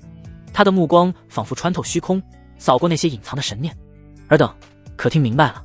没有回应，但所有暗中窥探的存在都在这一刻悄无声息地收回了神念，心中只剩下无边的寒意与庆幸。此一战，季玄天以无敌之姿宣告了他的回归。中州的天从此刻起彻底变了。季玄天那如同天道法旨般的声音，如同无形的风暴，瞬间席卷了整个中州。短暂的死寂之后，是无数势力内部山崩海啸般的震动与骇然。三位准帝就这么没了。天机阁内，天机子手中的古桌罗盘啪嗒一声掉在地上，他却浑然不觉。他失神地望着通天阁方向，脸上再无平日的从容，只剩下无边的后怕与庆幸。若非他当日劝阻，恐怕一念之间碾压三位同阶，这季玄天莫非已触摸到了那道门槛？紫霄圣地深处，紫霄圣主周身缭绕的紫气剧烈翻腾，显示出他内心的极不平静。他自问对上擎天行三人任意一个都需费一番手脚，何况是三人联手？而季玄天竟是摧枯拉朽，将三弟斩杀，恐怖如斯啊！传令，即日起，圣地门下所有弟子绝不可靠近通天阁万里之内。凡与秦、叶、琼明三族有救者，即刻划清界限。有古老势力的老祖从沉眠中被惊醒，听完禀报后，毫不犹豫地下达了最严厉的命令：快，将库中那株九窍玲珑枝备好。不，老夫亲自去宝库挑选。即刻前往通天阁赔罪。不是恭贺祭阁主神威。更有反应迅捷的大教教主已是冷汗涔涔，开始筹备厚礼，只求能平息那位煞星可能的迁怒。整个中州的上层因为这一战彻底颠覆了认知，季玄天不再是那个传闻中气血枯败、行将就木的老阁主，而是一尊真正屹立在绝巅杀伐果断的无敌存在。他的凶名此刻才算是用三位准帝的鲜血与陨落，真正烙印进了所有人的灵魂深处。通天阁听雪轩内，林婉凭栏而立，远远望着主殿方向那已然平息却余威尚存的天空。他玉手轻抚着小腹，美眸之中充满了难以言喻的震撼与复杂。他知道季玄天很强，否则当初也不会那般无力反抗，但他从未想过他竟然强到了如此地步。那可是三位纵横中州无数年的准帝啊，联手之下竟在他面前走不过几息时间。回想起自己最初那点可怜的怨恨与不甘，此刻只觉得无比可笑。在这样绝对的力量面前，一切算计，一切情绪都显得如此苍白。同时一股难以言喻的悸动在他心中滋生。腹中的孩儿拥有着这样一位无敌父亲的血脉，他仿佛已经看到一个辉煌到极致的未来正在向他招手。季玄天负手立于殿顶，感受着四面八方那一道道金句，沉浮的神念如同潮水般退去，心中古井无波。这种程度的威慑本就在他意料之中。系统，他在心中默念，扫描中州，寻找能助我快速突破地境的能量源。定，消耗10000系统点数，正在进行全域扫描。扫描完成，发现超高浓度能量聚合体秦族龙脉。目标：秦族祖龙脉残缺。状态：被秦族气运与阵法封印滋养万年，能量磅礴，蕴含一丝微弱的先天龙气。评估：吸收此龙脉本源，可极大加速宿主对混沌法则的领悟，显著提升突破地境概率。提示：龙脉与秦族气运相连，强行抽取会遭受气运反噬，且可能惊动天道惩罚。秦族龙脉。季玄天眼中金光一闪，嘴角勾起一抹冷冽的弧度，正好连根拔起，以绝后患。气运反噬，在绝对的实力面前，气运也要低头。他如今准帝后期，掌控混沌法则，更有万物母气元根在手，岂会惧怕一个已失去顶尖战力、气运即将崩散的秦族那点反噬？阁中事务暂由大长老执掌。他留下一道神念传音，身形便已融入虚空，朝着秦族皇朝的方向一步踏出。下一刻，他的身影已然出现在秦族皇朝上空。俯瞰下方，万里山河盘踞，黄道龙气隐隐蒸腾，确实气象万千。一座巨大的金色光罩笼罩着皇城核心，那是秦族最后的底蕴大阵，感应到致命威胁，已自主激发。皇城之内，无数秦族子弟面色惨白，望着天空中那道如同魔神般的身影，充满了绝望。季玄天，你已杀我老祖，何必赶尽杀绝？有秦族宿老悲愤嘶吼，说好的给我们1天时间撤离，你怎能言而无信？也有不少秦族皇朝的亲王悲痛。季玄天默然无视，他直接祭出万物母气元根，那缕玄黄气迎风变长，瞬间化作一根仿佛能撑起天地的巨柱，携带着镇压万古洪荒的无上伟力，对着那金色光罩狠狠砸下。轰！号称能抵挡准帝攻击的护族大阵，在万物母气元根面前如同蛋壳般脆弱，连一息都未能支撑，便轰然破碎。阵基崩毁，反噬之力让皇城内无数秦族修士吐血倒地。季玄天神识如潮水般涌出，瞬间锁定了皇城地底深处那一条如同金色巨龙般沉睡的磅礴能量体——秦族龙脉。过来吧！他大手探出，混沌法则交织，化作一只遮天巨掌，直接穿透层层大地，无视了龙脉本能的挣扎与咆哮，一把将其从地脉深处强行拘拿而出。吼！龙脉显化，发出不甘的悲鸣，万丈龙躯疯狂扭动，引动方圆万里，地动山摇。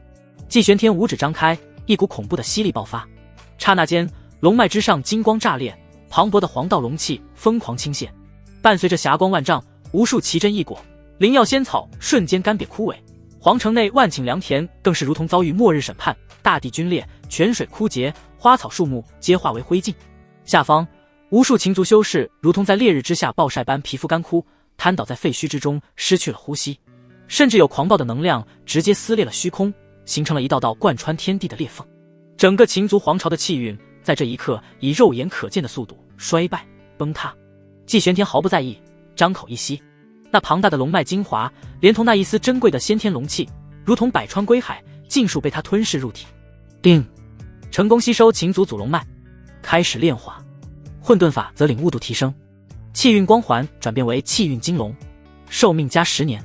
受法则限制，龙脉生命精华转化率极低，检测到先天龙气，可尝试融入混沌法则，提升法则品质。就在季玄天准备继续炼化龙脉本源时，一丝隐晦的气息一闪而逝。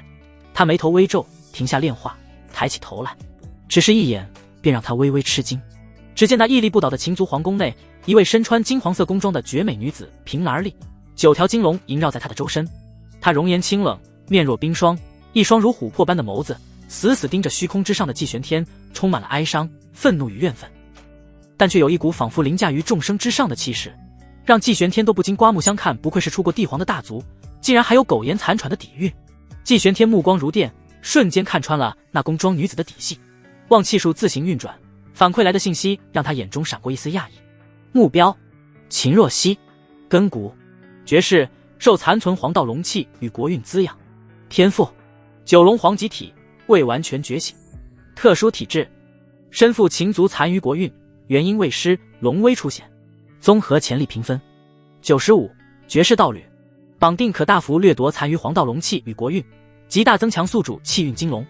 系统提示：此女关乎秦族几万年来的国运，若能收服，对宿主突破地境有莫大裨益。九龙黄极体，这等传说中的体质竟真的存在，而且出现在一个即将覆灭的皇朝公主身上。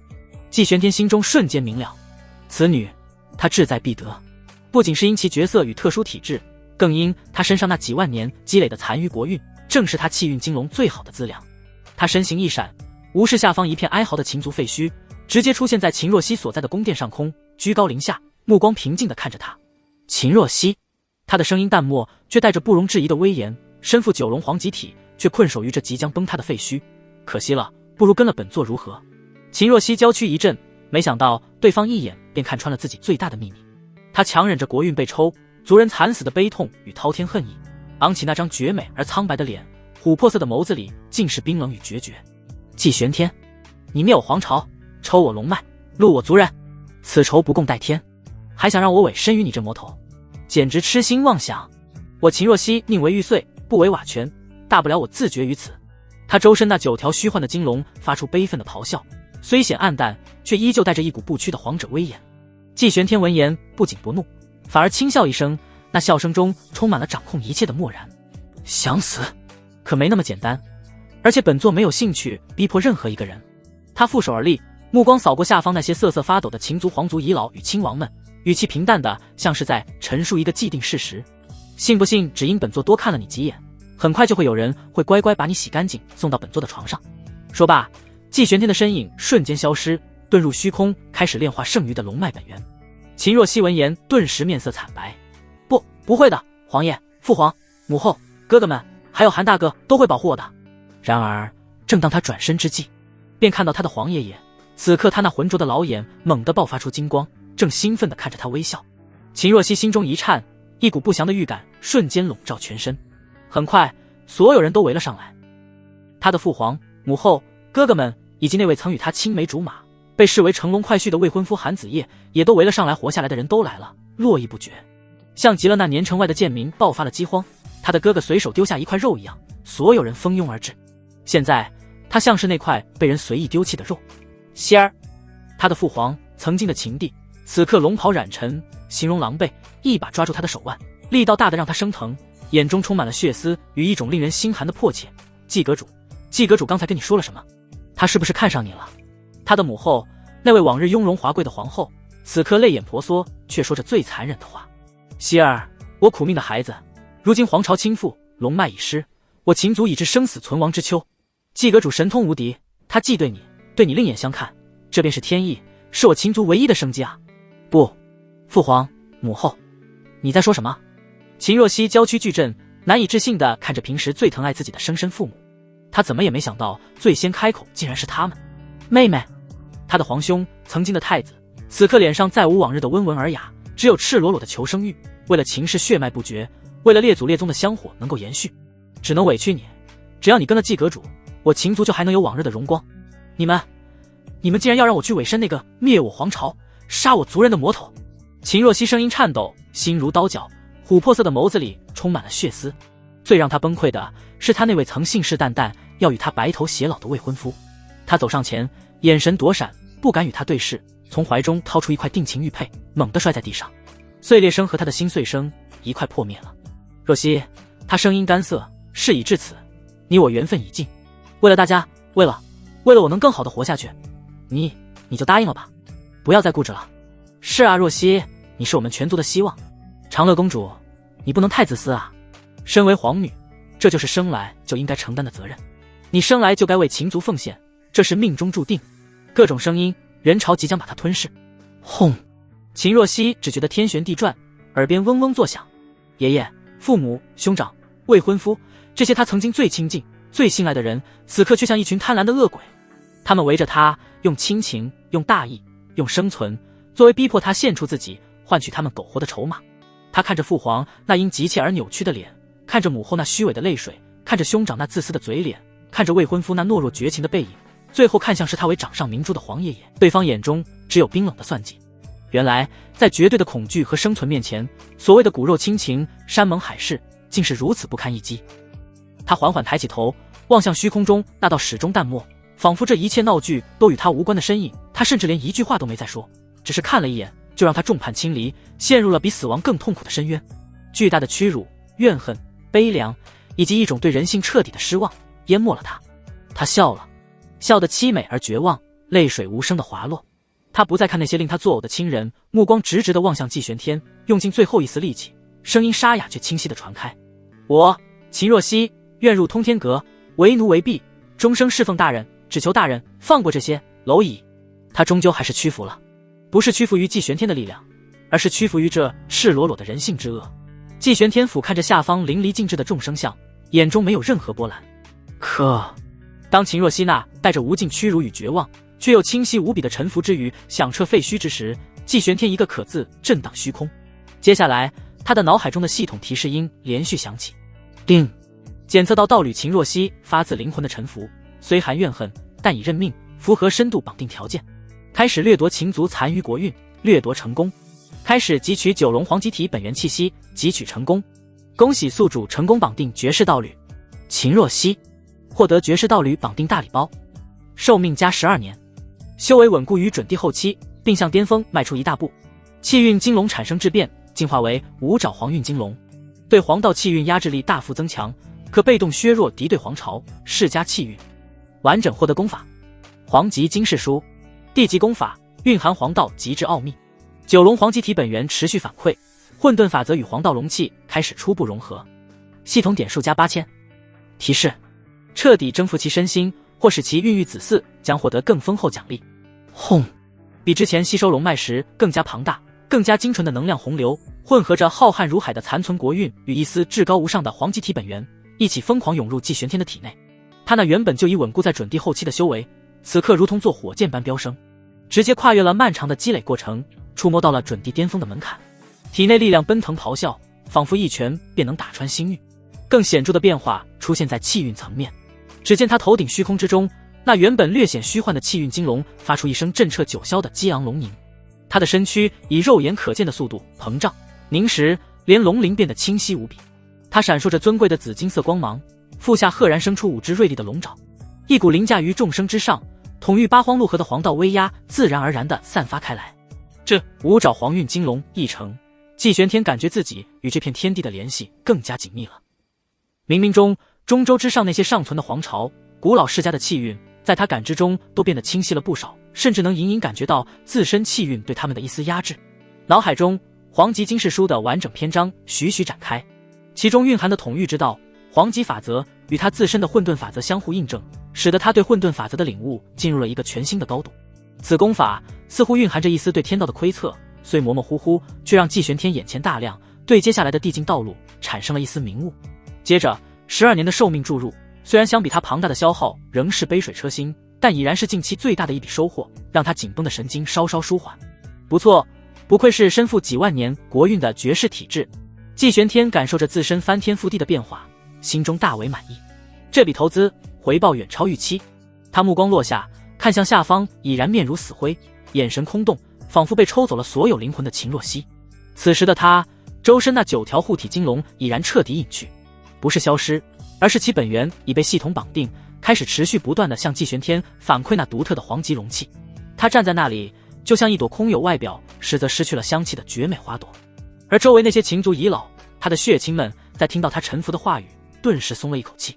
在感受到季玄天身上那骤然暴涨、令人窒息的神威与皇运后，他们非但没有丝毫羞愧，反而一个个露出了如释重负，甚至谄媚讨好的笑容。太好了，若曦，你终于想通了，我秦族有救了。多谢季阁主，不，多谢主人开恩。长乐公主深明大义，实乃我秦族之幸啊。秦若曦那未婚夫韩子夜更此刻是挤出笑容，试图上前对秦若曦说些什么，或许是想挽回一点印象。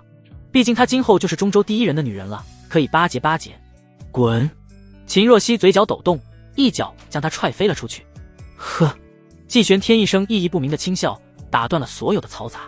一指弹出，虚空中划出一道绚烂的圆弧，圆弧覆盖整个秦族皇朝的范围，瞬间如天塌似的盖下，将整个秦族皇朝罩入其中。1000年内，秦族不得出大圣。季玄天的声音冷漠之中带着不容置疑的霸道。顷刻间，大圣以上修为的秦族修士同时被一股无形的力量禁锢了修为，甚至连灵根都被封锁，使得他们憋得面色通红，说不出话来。唯独有秦族皇室以及其他一些大圣之下的秦族修士回过神来后，发出惶恐至极的惊呼：1000年内不得突破大圣，主人这是要彻底扼杀我秦族1000年气运啊！数千年来人丁最兴旺的一代，就这样被扼杀了前途。主人，我们知错了，请您网开一面吧，饶过那些后辈吧。那些老迈的秦族遗老也跟着痛哭流涕，试图哀求季玄天的网开一面。季玄天都懒得再看这些蝼蚁一眼，混沌之气席卷而出，包裹住木然的秦若曦，瞬间便从这片令人作呕的废墟之地消失。下一刻，他已带着秦若曦回到了通天阁，直接将其安置在一处名为七皇殿的宫殿内。好生待着，熟悉此地规矩。季玄天丢下这句话，便不再多言，转身离去。他知道，此刻的秦若曦需要时间消化那彻底的绝望与人性的背叛，过多的刺激反而不美。他有的是时间和手段，能够让他将这怨恨与绝望转化为彻底的依赖与臣服。灵婉就是个很好的例子。感受着体内奔腾的力量，头顶盘旋的黄运金龙，以及系统中暴涨的点数，季玄天目光投向了叶族与穷明圣地的方向。秦族龙脉与黄极体便有如此收获，叶族的先天以木灵根，穷明圣地那传说中的剑仙传承，想必也不会让本座失望吧。季玄天摸了摸下巴，结。七皇殿内金碧辉煌，灵气氤氲，远比秦族皇宫更加奢华，却也更加冰冷。秦若曦如同一尊失去了灵魂的玉雕，静静坐在窗边，望着窗外通天阁独有的仿佛触手可及的流云。他已经这样做了3天3夜，不修行，不吐纳，任由灵力和本源溃散。琥珀色的美眸中没有了初时的滔天恨意与决绝，只剩下一种深不见底的空洞与麻木。族人的背叛，亲情的薄凉，如同最锋利的刀子，将他过去几十年构筑的世界观切割得支离破碎。他甚至觉得，若当时季玄天直接杀了他，或许是一种仁慈。殿门无声开启，季玄天的身影出现在门口。他没有收敛气息，那属于准帝后期混合着黄运金龙威压的气场，瞬间充斥了整个大殿，也让秦若曦空洞的眼神微微动了一下，但很快又恢复了死寂。季玄天没有靠近，只是远远地看着他，目光平静，没有胜利者的得意，也没有怜悯，更像是在审视一件刚刚入库尚需打磨的藏品。呵，他的声音打破了令人窒息的沉默，带着一丝淡淡的嘲讽，以为这样就能反抗本座，或者求死。秦若曦嘴唇动了动，没有发出声音，但紧绷的下颌线显露出他内心的不平静。你的命现在属于本座。季玄天缓步走近，每一步都仿佛踏在秦若曦的心弦上，没有本座的允许，你想死都难。更何况他停在离他3尺之外，这个距离既不亲近也不疏远，却带着一种无形的压迫。你甘心吗？季玄天的话如同毒针，精准地刺入秦若曦心中最痛处。甘心就这样带着被至亲背叛的屈辱和怨恨，悄无声息地死去，让那些将你推入火坑的人或许还在暗自庆幸，用你的牺牲换取了他们的苟活。秦若曦的娇躯猛地一颤，一直空洞的眼神终于聚焦，染上了一丝剧烈波动的痛苦与不甘。季玄天将他的反应尽收眼底，继续用平淡却极具穿透力的声音说道：九龙黄极体生来便是要翱翔9天，统御八荒，困守于一隅，或因他人之恶而自我放逐，是对你这身血脉最大的亵渎。秦若曦依旧面无表情。你若真想死，简单。说罢，季玄天召唤出一道杀阵，此乃灭魂阵，以你现在的修为走进去，不会有任何痛苦，瞬间就会化作灰飞，去死吧。说完，他不再多言，转身离去，仿佛他此来只是为了说这几句话。店门重新关上，隔绝了内外。秦若曦依旧坐在那里，但紧握的拳头指节已然发白。季玄天的话像是一块巨石投入了他死寂的心湖，掀起了滔天巨浪。他看着那灭魂阵，破防大声哭了出来。不甘心，他怎么可能甘心？他恨季玄天，但更恨那些为了活命将他推出来的血亲。他恨这个弱肉强食的世界。我去死！凭什么？凭什么要用我的死来成全他们？这样也太对不起自己这身被族人与未婚夫视为筹码的九龙黄极踢了。一股极其微弱却真实存在的火焰，在那双空洞的琥珀色眸子深处重新点燃。那不再是求死的灰烬，而是掺杂着恨意、不甘与一丝连他自己都未察觉的对强大力量的渴望的复杂火焰。与此同时，七皇殿的侍女恭敬地送来了精致的灵扇，不再是之前例行公事的摆放，而是轻声转达了一句：阁主吩咐，公主殿下身系九龙黄极体，须以龙血米、黄七武等灵物温养本源，莫要辜负了天赋。秦若曦看着那些即便在秦族鼎盛时期也难得一见的顶级资源，眼神复杂。那个男人在击碎他一切的同时，又毫不吝啬地给予他曾经渴望而不得的东西。他沉默了很久，最终伸出手端起了那碗蕴含着磅礴气血的龙血米粥。他不能死，至少在亲眼看到那些背叛者的下场，在拥有足够的力量掌控自己命运之前，他还不能死。接下来的日子，季玄天并未频繁出现在七皇殿，甚至可以说有些冷落，但秦若曦的生活却发生了翻天覆地的变化。七皇殿的用度永远是最高规格，各种滋养肉身、温养神魂的顶级资源源源不断送来。甚至当他尝试按照残破的秦族传承修炼时，总会遇到难以逾越的瓶颈，而这时总会有一缕精纯温和却蕴含无上奥义的混沌之气不知从何处渡来，轻易帮他冲关破障，引导他走向更正确的修炼道路。他知道这一定是季玄天的手笔。他像是一个最有耐心的猎人，并不急于收获，而是不断的投喂，滋养着他的猎物，让他变得更强壮，也更难以脱离他的掌控。这一日，七皇殿附近一股强大的道运冲破天际，接着天劫降下，赫然是有人突破合体期才有天劫。好可怕的天劫，到底是何人在渡劫？秦若曦心中一紧，下意识地走到窗边。她看到一位衣着华丽的女子傲立虚空，虽然看不清容颜，但那份气息让她瞬间猜到此人是谁。是林婉儿。他们有过几面之缘，也十分清楚林婉儿的实力。1年前她的修为还落她一大截，如今这么突然合体了，而她却还在分神期，修为落后她2个大境界。什么情况？林婉儿受了10道雷劫就支撑不住了。就在这时，季玄天一步踏出阁主殿，黑发飞舞，甚至没有动用那恐怖的领域，只是淡漠地瞥了一眼，屈指一弹散，言出法随。那笼罩天际的厚重劫云，竟如同被无形的巨手抹去一般，瞬间烟消云散，朗朗晴空重现。秦若曦站在窗前，看得头皮发麻，浑身冰凉。那可是蕴含天道规则之力的天劫啊！寻常准帝避之不及，谁敢如此干涉？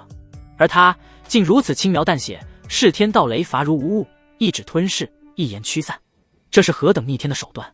这是何等恐怖的修为？渡劫之人是林婉儿。秦若曦声音带着自己都未察觉的干涩，问向身旁的侍女。侍女恭敬回答：回公主殿下，正是婉夫人。她的修为为何提升如此之快？秦若曦问出了心中最大的疑惑。侍女低眉顺目，语气中却带着一丝与有容焉。婉夫人自怀上阁主子嗣后，不知为何修炼起来一日千里。阁主曾言，此乃母凭子贵，血脉反哺之象。母凭子贵，血脉反哺。秦若曦如遭雷击，僵立当场。她终于明白了，林婉儿那不可思议的修为飙升，并非全靠自身苦修，而是源于她腹中孕育的子嗣。是那个男人以通天手段，将自身的造化反馈给了孕育他后代的女子。这一刻，季玄天的形象在他心中变得更加复杂，更加深不可测。他不仅是力量上的绝对主宰，更掌握着这种近乎造神的逆天能力。他下意识地抚摸着自己平坦的小腹，那里蕴藏着九龙黄极体的本源。一个荒谬却又极具诱惑力的念头不受控制地在他脑海中滋生。如果我也……当晚，季玄天终于再次踏入七皇殿。他没有问他修炼的如何，也没有提及白日的战斗，只是随手抛给他一枚玉简。秦族的黄极镇世经残缺不全，路走偏了。这是黄极经世书的前3卷，更适合你的体质。秦若曦接过玉简，神识沉入，顿时如遭雷击。其中阐述的黄道奥义、法则运用，远比秦族传承精妙，浩瀚了何止100倍，仿佛为他打开了一扇通往新世界的大门。他抬起头，看着眼前这个灭了他国、掳他至此的男人，心情复杂到了极点。他给予他的是他亲生家族都从未给过他的，真正能通往大道巅峰的东西。为什么？他终于忍不住开口，声音带着一丝沙哑：你明明可以强行，或者用更残酷的手段。季玄天看着他眼中那坚固的冰墙已然出现裂痕，淡然道：本座说过对强迫没有兴趣。他走近几步，几乎能感受到他有些紊乱的呼吸，目光深邃如星海。本座要的不是一个心存死志、只有躯壳的玩物，本座要你心甘情愿，为你自己，也为你这身血脉，发挥出它应有的价值。他的指尖轻轻拂过他耳边的一缕秀发，动作算不上温柔，却带着一种不容抗拒的占有意味。仇恨可以成为你的动力，但不要让它蒙蔽你的眼睛。看清楚，谁才能真正让你翱翔9天。这一次，秦若曦没有躲闪，只是身体微微僵硬，感受着那指尖传来的仿佛能掌控一切的强大气息，以及脑海中那玄奥无比的黄极经世书。他心中那堵由仇恨、屈辱和绝望筑起的高墙正在加速崩塌，取而代之的是一种更复杂的情绪。恐惧仍在，怨恨未消，但一种对绝对力量的敬畏，一丝对未来的迷茫，以及一缕连他自己都不愿承认的莫名疯狂正在悄然滋生。他知道自己正在被这个男人以一种他无法抗拒的方式，从里到外缓缓侵蚀、重塑。而这一次，他似乎并没有想象中那么排斥了，因为他悲哀地发现，除了依附于这个男人，他似乎找不到第2条能让他复仇，也能让他实现自身价值的道路。季玄天看着眼前这朵终于开始褪去死气，重新焕发出挣扎与生机的娇花，知道火候差不多了。驯服一只骄傲的凤凰，需要的是折断他依赖的枝干，再为他展示更广阔的天空，最后让他心甘情愿地栖息于自己的掌中。他收回手，转身离去，留下一句意味深长的话：好好修炼，你的路才刚刚开始。季玄天离去后，七皇殿内重归寂静，唯有秦若曦略显急促的呼吸声清晰可闻。他依旧站在原地，指尖仿佛还残留着季玄天拂过他发梢时那带着不容置疑力量的触感。脑海中黄极经世书那浩瀚玄妙的经文如同烙印般深刻，与他体内沉寂的9龙黄极体本源产生了前所未有的共鸣。心甘情愿，发挥价值。他低声重复着季玄天的话，琥珀色的眼眸中挣扎与决意如同潮水般交替涌现。凌婉渡劫的景象，季玄天挥手散天的无敌姿态，侍女那句母凭子贵，血脉反哺，以及手中这卷远超秦族传承的无上帝经，这一切如同走马灯般在他脑中闪过。仇恨未消，屈辱仍在，但比起这些，一种更强烈的源于生命本能的渴望，对力量的渴望，对掌控自身命运的渴望，甚至对向那些背叛者证明自己价值的渴望，如同野火燎原，彻底吞噬了最后的犹豫。依附于他，借助他的力量登上他曾经不敢想象的高度。这或许是一条屈辱的路，但也是一条能让他真正将命运握在自己手中的路，甚至是唯一的路。他想通了，与其抱着过去的骄傲和怨恨腐朽，不如抓住眼前这唯一能让他涅槃重生的机会，哪怕这机会源于毁灭他一切的元凶——尊严。在绝对的力量和现实的生存面前，曾经的骄傲显得如此苍白可笑。他深吸一口气，仿佛要将过去那个天真脆弱的秦若曦彻底埋葬，眼神逐渐变得坚定，甚至带上了一丝破釜沉舟的锐利。他走到梳妆台前，看着镜中那张依旧绝美却带着几分苍白与憔悴的容颜。他拿起玉梳，仔细地梳理着有些凌乱的长发，换上了一条更为庄重却也勾勒出曼妙身姿的宫装长裙。他要让自己以最好的状态去做出那个决定。做完这一切，他推开殿门，第一次主动走出了七皇殿。守在殿外的侍女见到他，眼中闪过一丝讶异，随即恭敬行礼：公主殿下有何吩咐？带我去见阁主。秦若曦的声音平静，却带着一种不容置疑的意味。侍女不敢怠慢，连忙在前引路。通天阁主殿，季玄天似乎早已预料到他的到来，正负手立于殿中，背对着他，望着穹顶之上流转的星辰道运。秦若曦步入大殿，每一步都走得异常沉稳。他在距离季玄天身后约1丈处停下，看着那道伟岸如山，仿佛能撑起整片天地的背影，心中最后一丝杂念也被压下。他缓缓屈膝，以一种标准的代表着臣服与归属的礼仪，跪伏在地。这个动作对他而言，象征着与过去的彻底割裂。主人，贱奴知错。那个他曾经不敢想象的称呼，终于从他口中说出。季玄天微微挑眉，却并未转身。他看着穹顶之上那无尽星海，目光深邃而平静。错。秦若曦低垂着头，将脆弱埋于坚毅之下，声音带着一种能让人信服的力量。贱奴被困于心，不知天高地厚。他抬起头，目光前所未有的坚定。贱奴立誓，此生追随主人，永不相背。说着，他缓缓起身，那件他精挑细选的宫装长裙徐徐褪下，露出了一丝令人心醉的白皙，似是含苞待放的娇花正缓缓展开。当两人气息彻底交融时，突然，秦若曦体内的九龙黄极体本源仿佛被彻底激活，她感觉自己的修为瓶颈在松动，血脉在纯化，而那原本深植于血脉中的属于秦族的最后一丝印记，也在这种交融中被悄然磨灭，取代涌入专属于季玄天的专属气息。与此同时，季玄天脑海中系统的提示音激昂响起，定，九龙黄极体本源深度汲取中，混沌法则与黄极龙气完美互补，产生玄妙共鸣，获得龙凤和鸣特殊奖励，修为精进，对地境门槛感悟加深。五爪黄运金龙彻底稳固，龙威蕴含一丝黄极镇压特性，对龙系血脉、黄道功法压制力极强，成功激发并汲取一丝先天黄极元气，九龙黄极体核心本源，宿主生命力与肉身根基得到本质性强化。黄极经世书与万化元神经产生联动感悟，衍生新地级神通黄极元神印，集黄道镇压与元神湮灭于一体。道侣秦若曦好感度固化，归属感提升至荣辱与共，系统点数加3000。轰！一股不同于直接吞噬能量的更加精纯和本质的力量反馈回季玄天体内，这并非量的暴涨，而是质的提升。他对自身力量的掌控更加圆融，对那虚无缥缈的地境似乎伸手可触。更重要的是，他与秦若曦之间建立起了一种远超普通道侣契约的更为玄妙的联系，气运相连，感知相通。风雨间歇，秦若曦蜷缩在锦被之中，脸颊上带着未退的红晕，眼神复杂难明。身体的交融带来了一种奇异的亲近感，冲淡了些许最初的屈辱。他能清晰地感觉到自己身体的变化、修为的精进，以及血脉中那种焕然一新的活力。只是可惜，他并没有因这一次就孕育出后代。同样的，季玄天也觉得有些可惜。就在他准备再试试的时候，忽然一道急切的传音声传入：“阁主！”闻言，季玄天眼中寒光一闪，杀意瞬间弥漫整个七皇殿，连温度都骤降了几分。主人！秦若曦感受到那冰冷的杀意，下意识地轻唤一声，身体微缩。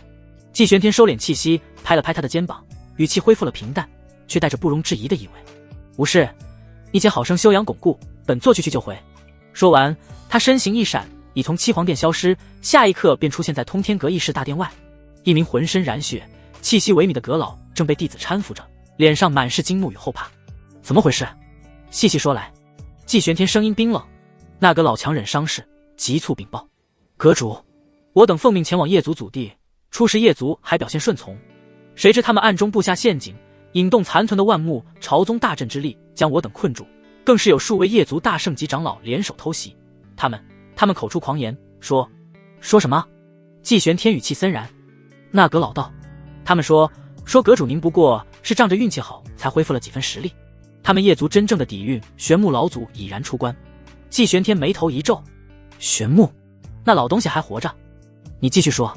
说他们都玄木乃是准帝后期大能，定要叫您有来无回，将您抽魂炼魄，以报叶无言老祖之仇。”阁老说完，已是冷汗淋漓，不敢抬头。准帝后期，玄木老祖。季玄天嘴角勾起一抹残酷的弧度。很好，他一步踏出，身形融入虚空，直接朝着叶族祖地的方向而去。他甚至没有带任何人，对付一群自以为是的蝼蚁，他一人足矣。叶族祖地此刻气氛与之前的死寂截然不同。残破的护族大阵被勉强修复，散发着微弱的青光，许多叶族子弟脸上不再是绝望，反而带着一种病态的兴奋和期待，聚集在祖地核心区域，望着那座依旧笼罩在朦胧绿光中的古老坟冢。玄木老祖已然苏醒，正在稳固气息。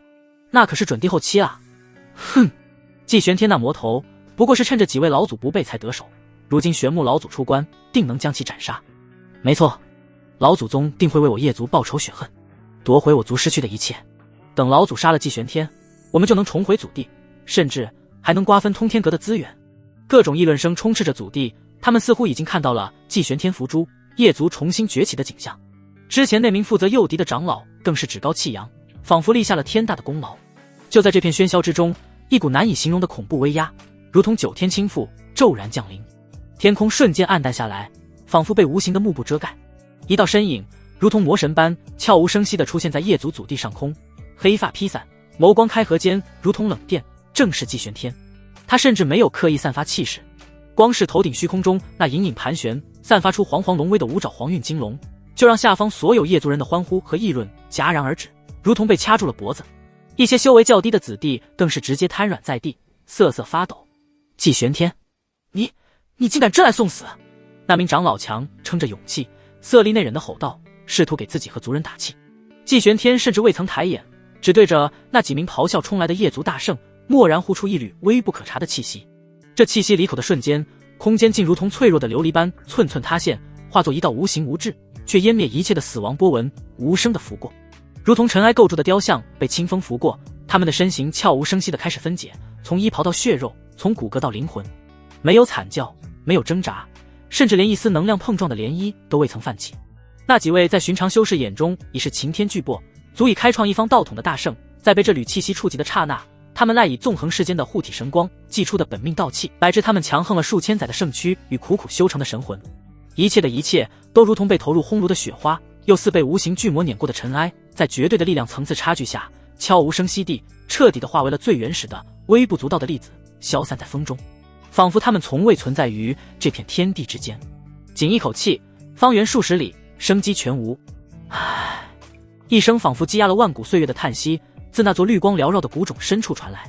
这叹息声并不响亮，却清晰地传入每一个幸存夜族人的耳中，带着一种沧桑腐朽却又无比厚重的威严。轰隆，古冢彻底炸开，碎石纷飞中，一道身影缓缓升空，正是玄木老祖。他身形干枯瘦小，仿佛一阵风就能吹倒，披着一件墨绿色的古老道袍，上面绣着已然暗淡的剑木图腾，他的脸上布满深深的皱纹，如同老树的年轮，一双眸子却并非浑浊，而是闪烁着幽绿色的金光，开合之间仿佛有古老的森林在生生灭灭。他悬浮在半空，并未立刻看向季玄天，而是先缓缓扫视着下方化为废墟的祖地和那些瑟瑟发抖面露绝望的族人。他的目光所及之处，那些夜族人仿佛找到了主心骨，纷纷跪伏在地，带着哭腔嘶喊：老祖宗，您终于出关了，请老祖为我们做主啊！那魔头季玄天，他杀了无言老祖，还要亡我夜族啊！玄木老祖听着族人的哭诉，脸上无悲无喜，只是那幽绿的眸子深处闪过一丝不易察觉的愠怒与冰冷。他最终将目光投向了始终静立虚空，仿佛在看一场闹剧的季玄天。季玄天，玄木老祖开口，声音沙哑，如同枯叶摩擦，却带着一种奇异的韵律，引动周围天地间的木属性灵气微微共鸣。老夫闭关万载，不问世事，没想到一出关便见到如此场景。你很好。他微微抬起干枯的手指，指向季玄天。年纪轻轻，能修炼到准帝中期，更是机缘巧合恢复了部分气血，确实堪称惊艳。可惜你千不该万不该，不该动我夜族，更不该在老夫面前屠戮我的血脉后裔。今日便是你的死期。他的语气逐渐转冷，周身那属于准帝后期的磅礴威压开始如同潮水般弥漫开来，比之前叶无言强大了何止数倍。绿色的霞光在他身后凝聚，隐隐化作一株通天剑木的虚影，虽然虚幻，却散发出支撑天地万古长青的古老道语。是准帝后期，老祖真的是准帝后期。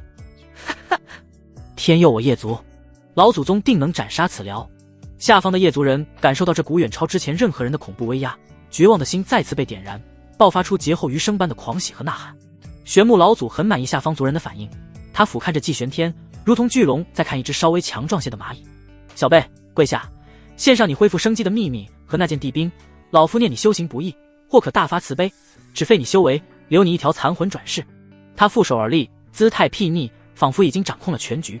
在他看来，自己准帝后期的修为配合万载沉淀的剑木大道，碾压一个靠运气恢复根基不稳的后辈准帝，简直是手到擒来。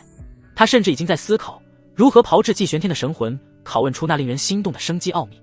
这个小辈，这个时候怕不是已经吓到尿裤子了吧？玄木老祖自信一笑，露出一口黑黄的牙齿。彼时存活下来的夜族等人皆看向季玄天，想看到他那震惊到说不出话来的表情。然而季玄天不仅没有露出丝毫惧色，反而微微偏了偏头，然后在所有人难以置信的目光中抬手掩口，轻轻打了个哈欠，整个天地间只剩下风吹过废墟的呜咽声。夜族人的狂喜僵在脸上，玄木老祖那睥睨自信的表情也瞬间凝固，忧虑的眸子里第一次出现了愕然，随即转化为被轻视的暴怒。你！玄木老祖气急，他数万载修为，自出世起便是无敌，如今更有机会勘破地境，何时被人如此无视过？废话真多。季玄天终于开口，声音平淡的没有一丝波澜，打断了玄木老祖的怒意。要打便打，本座时间宝贵，没空听你这老梆子倚老卖老。好好好。玄木老祖怒极反笑，连说3个好字，干枯的身躯因愤怒而微微颤抖。既然你执意找死，老夫便让你见识见识何为真正的准地后期，何为剑木大道。万古青帝掌。他不再多言，全力出手。那只干枯的手掌猛地拍出，瞬间天地变色，无尽的乙木灵气疯狂汇聚，化作一只覆盖了半边天空的青色巨掌。这手掌纹理清晰，如同道纹铭刻，掌心之中仿佛蕴含着一片微缩的古老森林，生机与死意交织轮回。巨掌尚未完全落下，那恐怖的威压已经让下方的大地再次崩裂，空间发出不堪重负的气音。这一掌，玄木老祖含怒而发，自信足以将任何准地后期之下的修士拍成齑粉。夜族人屏住呼吸，瞪大了眼睛，期待着老祖一掌定江山的场面。谁曾想，面对这仿佛能磨灭一切的青色巨掌，季玄天只是微微抬起了右手，五指握拢，简简单单一拳向天。没有光华万丈，没有道韵流转，只有拳头周围那细微扭曲的空间，以及一抹内敛到极致的混沌气流。拳掌再次相交，时间仿佛在这一刻凝滞。紧接着，让玄木老祖和所有夜族人永生难忘的一幕发生了。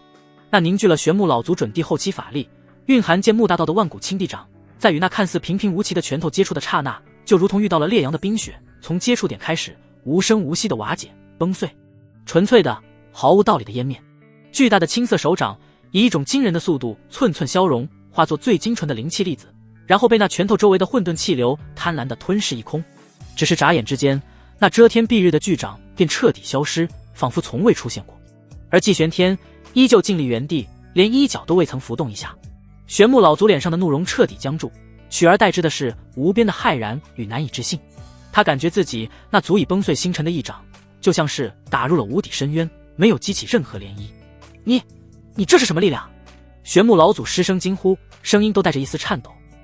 他修炼数万载，从未见过如此诡异而霸道的力量，竟然能如此轻易地湮灭他的神通。玄木老祖不可置信地咆哮：不，这怎么可能？我可是准地后期。季玄天缓缓收回拳头，掸了掸根本不存在的灰尘，抬眼看向脸色巨变的玄木老祖，嘴角那抹似笑非笑的弧度再次扬起。准地后期很强吗？他轻轻摇头，语气带着一丝玩味。话音未落，一股远比玄木老祖更加浩瀚、更加深邃，仿佛与宇宙本源相连的恐怖气息，如同沉睡了亿万年的洪荒巨兽，自季玄天体内苏醒，轰然爆发。轰！天地法则为之共鸣。虚空之中，隐有五爪金龙的虚影盘旋长凝，煌煌龙威混合着混沌初开般的古老气息，席卷八荒陆河。在这股气息面前，玄木老祖那准地后期的威压，就如同萤火之于皓月，瞬间被压制、被覆盖、被践踏。准地巅峰，准地巅峰。玄木老祖的声音干涩扭曲，充满了无法置信的惊骇。巅峰2字如同亿万钧重锤，狠狠砸碎了他所有的骄傲与算计。他原本以为自己是猎人，是掌控全局的至高存在，此刻却发现自己才是那只落入蛛网的飞蛾。他开始后悔出关了。出关干什么？纯送吗？苟着不好吗？逃！必须不顾一切的逃。这个念头如同魔咒般在他脑海中疯狂叫嚣。什么夜族存亡，什么地境野望，在绝对的实力差距和死亡威胁面前，都变得微不足道。燃我魂血，遁破虚空。玄木老祖嘶吼着，仅剩的半边身躯爆发出刺目的绿光，那是他在疯狂燃烧本命魂血与所剩无几的寿元。他要强行撕裂被季玄天气息封锁的空间，哪怕付出再大代价，只要能逃出升天。然而，晚了。季玄天冰冷的声音如同丧钟，在他耳边敲响。他甚至没有做出太大的动作，只是意念微动，那笼罩天地的准地巅峰威压骤然收束，瞬间虚空停滞，万里所封。咔嚓！玄木老祖周身刚刚泛起的空间涟漪，如同被冻住的湖水，瞬间凝固破碎。他拼尽一切的遁术，连一丝空间裂缝都未能撕开，反而因为反噬之力，再次喷出一口绿色的老血，气息愈发萎靡。不，怎么会这样？玄木老祖绝望地咆哮。他看着虚空中那道如同魔神般的身影，第一次感受到了何为真正的绝望与无力。他数万年的苦修，准地后期的修为，在对方面前竟如同儿戏。不甘、怨毒、疯狂，种种负面情绪如同毒焰般灼烧着他的残魂。他猛地低头，看向下方百里内那些跪伏在地、面露无尽恐惧的业族子弟，那些他曾经守护，如今却视为累赘的血脉后裔。一个极端而恶毒的计划，在他濒临崩溃的心神中迅速滋生。是你逼我的。玄木老祖的声音变得尖利而扭曲，充满了歇斯底里的疯狂。既然天要亡我业族，那就让这毁灭来得更猛烈些吧，用你们卑微的血与魂为老夫铺就最后一条路。他的手猛地化作一只遮天蔽日的巨大手掌，拍向身下的大地，五指深深插入废墟之中。以无玄木之名，号令万业之血；以无残躯为引，唤汝等归墟之灵。万灵血祭，归元大法。轰隆隆，整个业族组的剧烈震颤起来。地面之上，那些早已刻画好、隐藏在废墟与泥土之下的古老血色符文骤然亮起，散发出妖异猩红的光芒。这些符文彼此勾连，瞬间形成了一个覆盖了整个祖地核心区域的巨大邪恶阵法。嗡，阵法运转，产生一股无法抗拒的恐怖吞噬之力。啊，老祖，您做什么？我的身体，我的灵力在流失。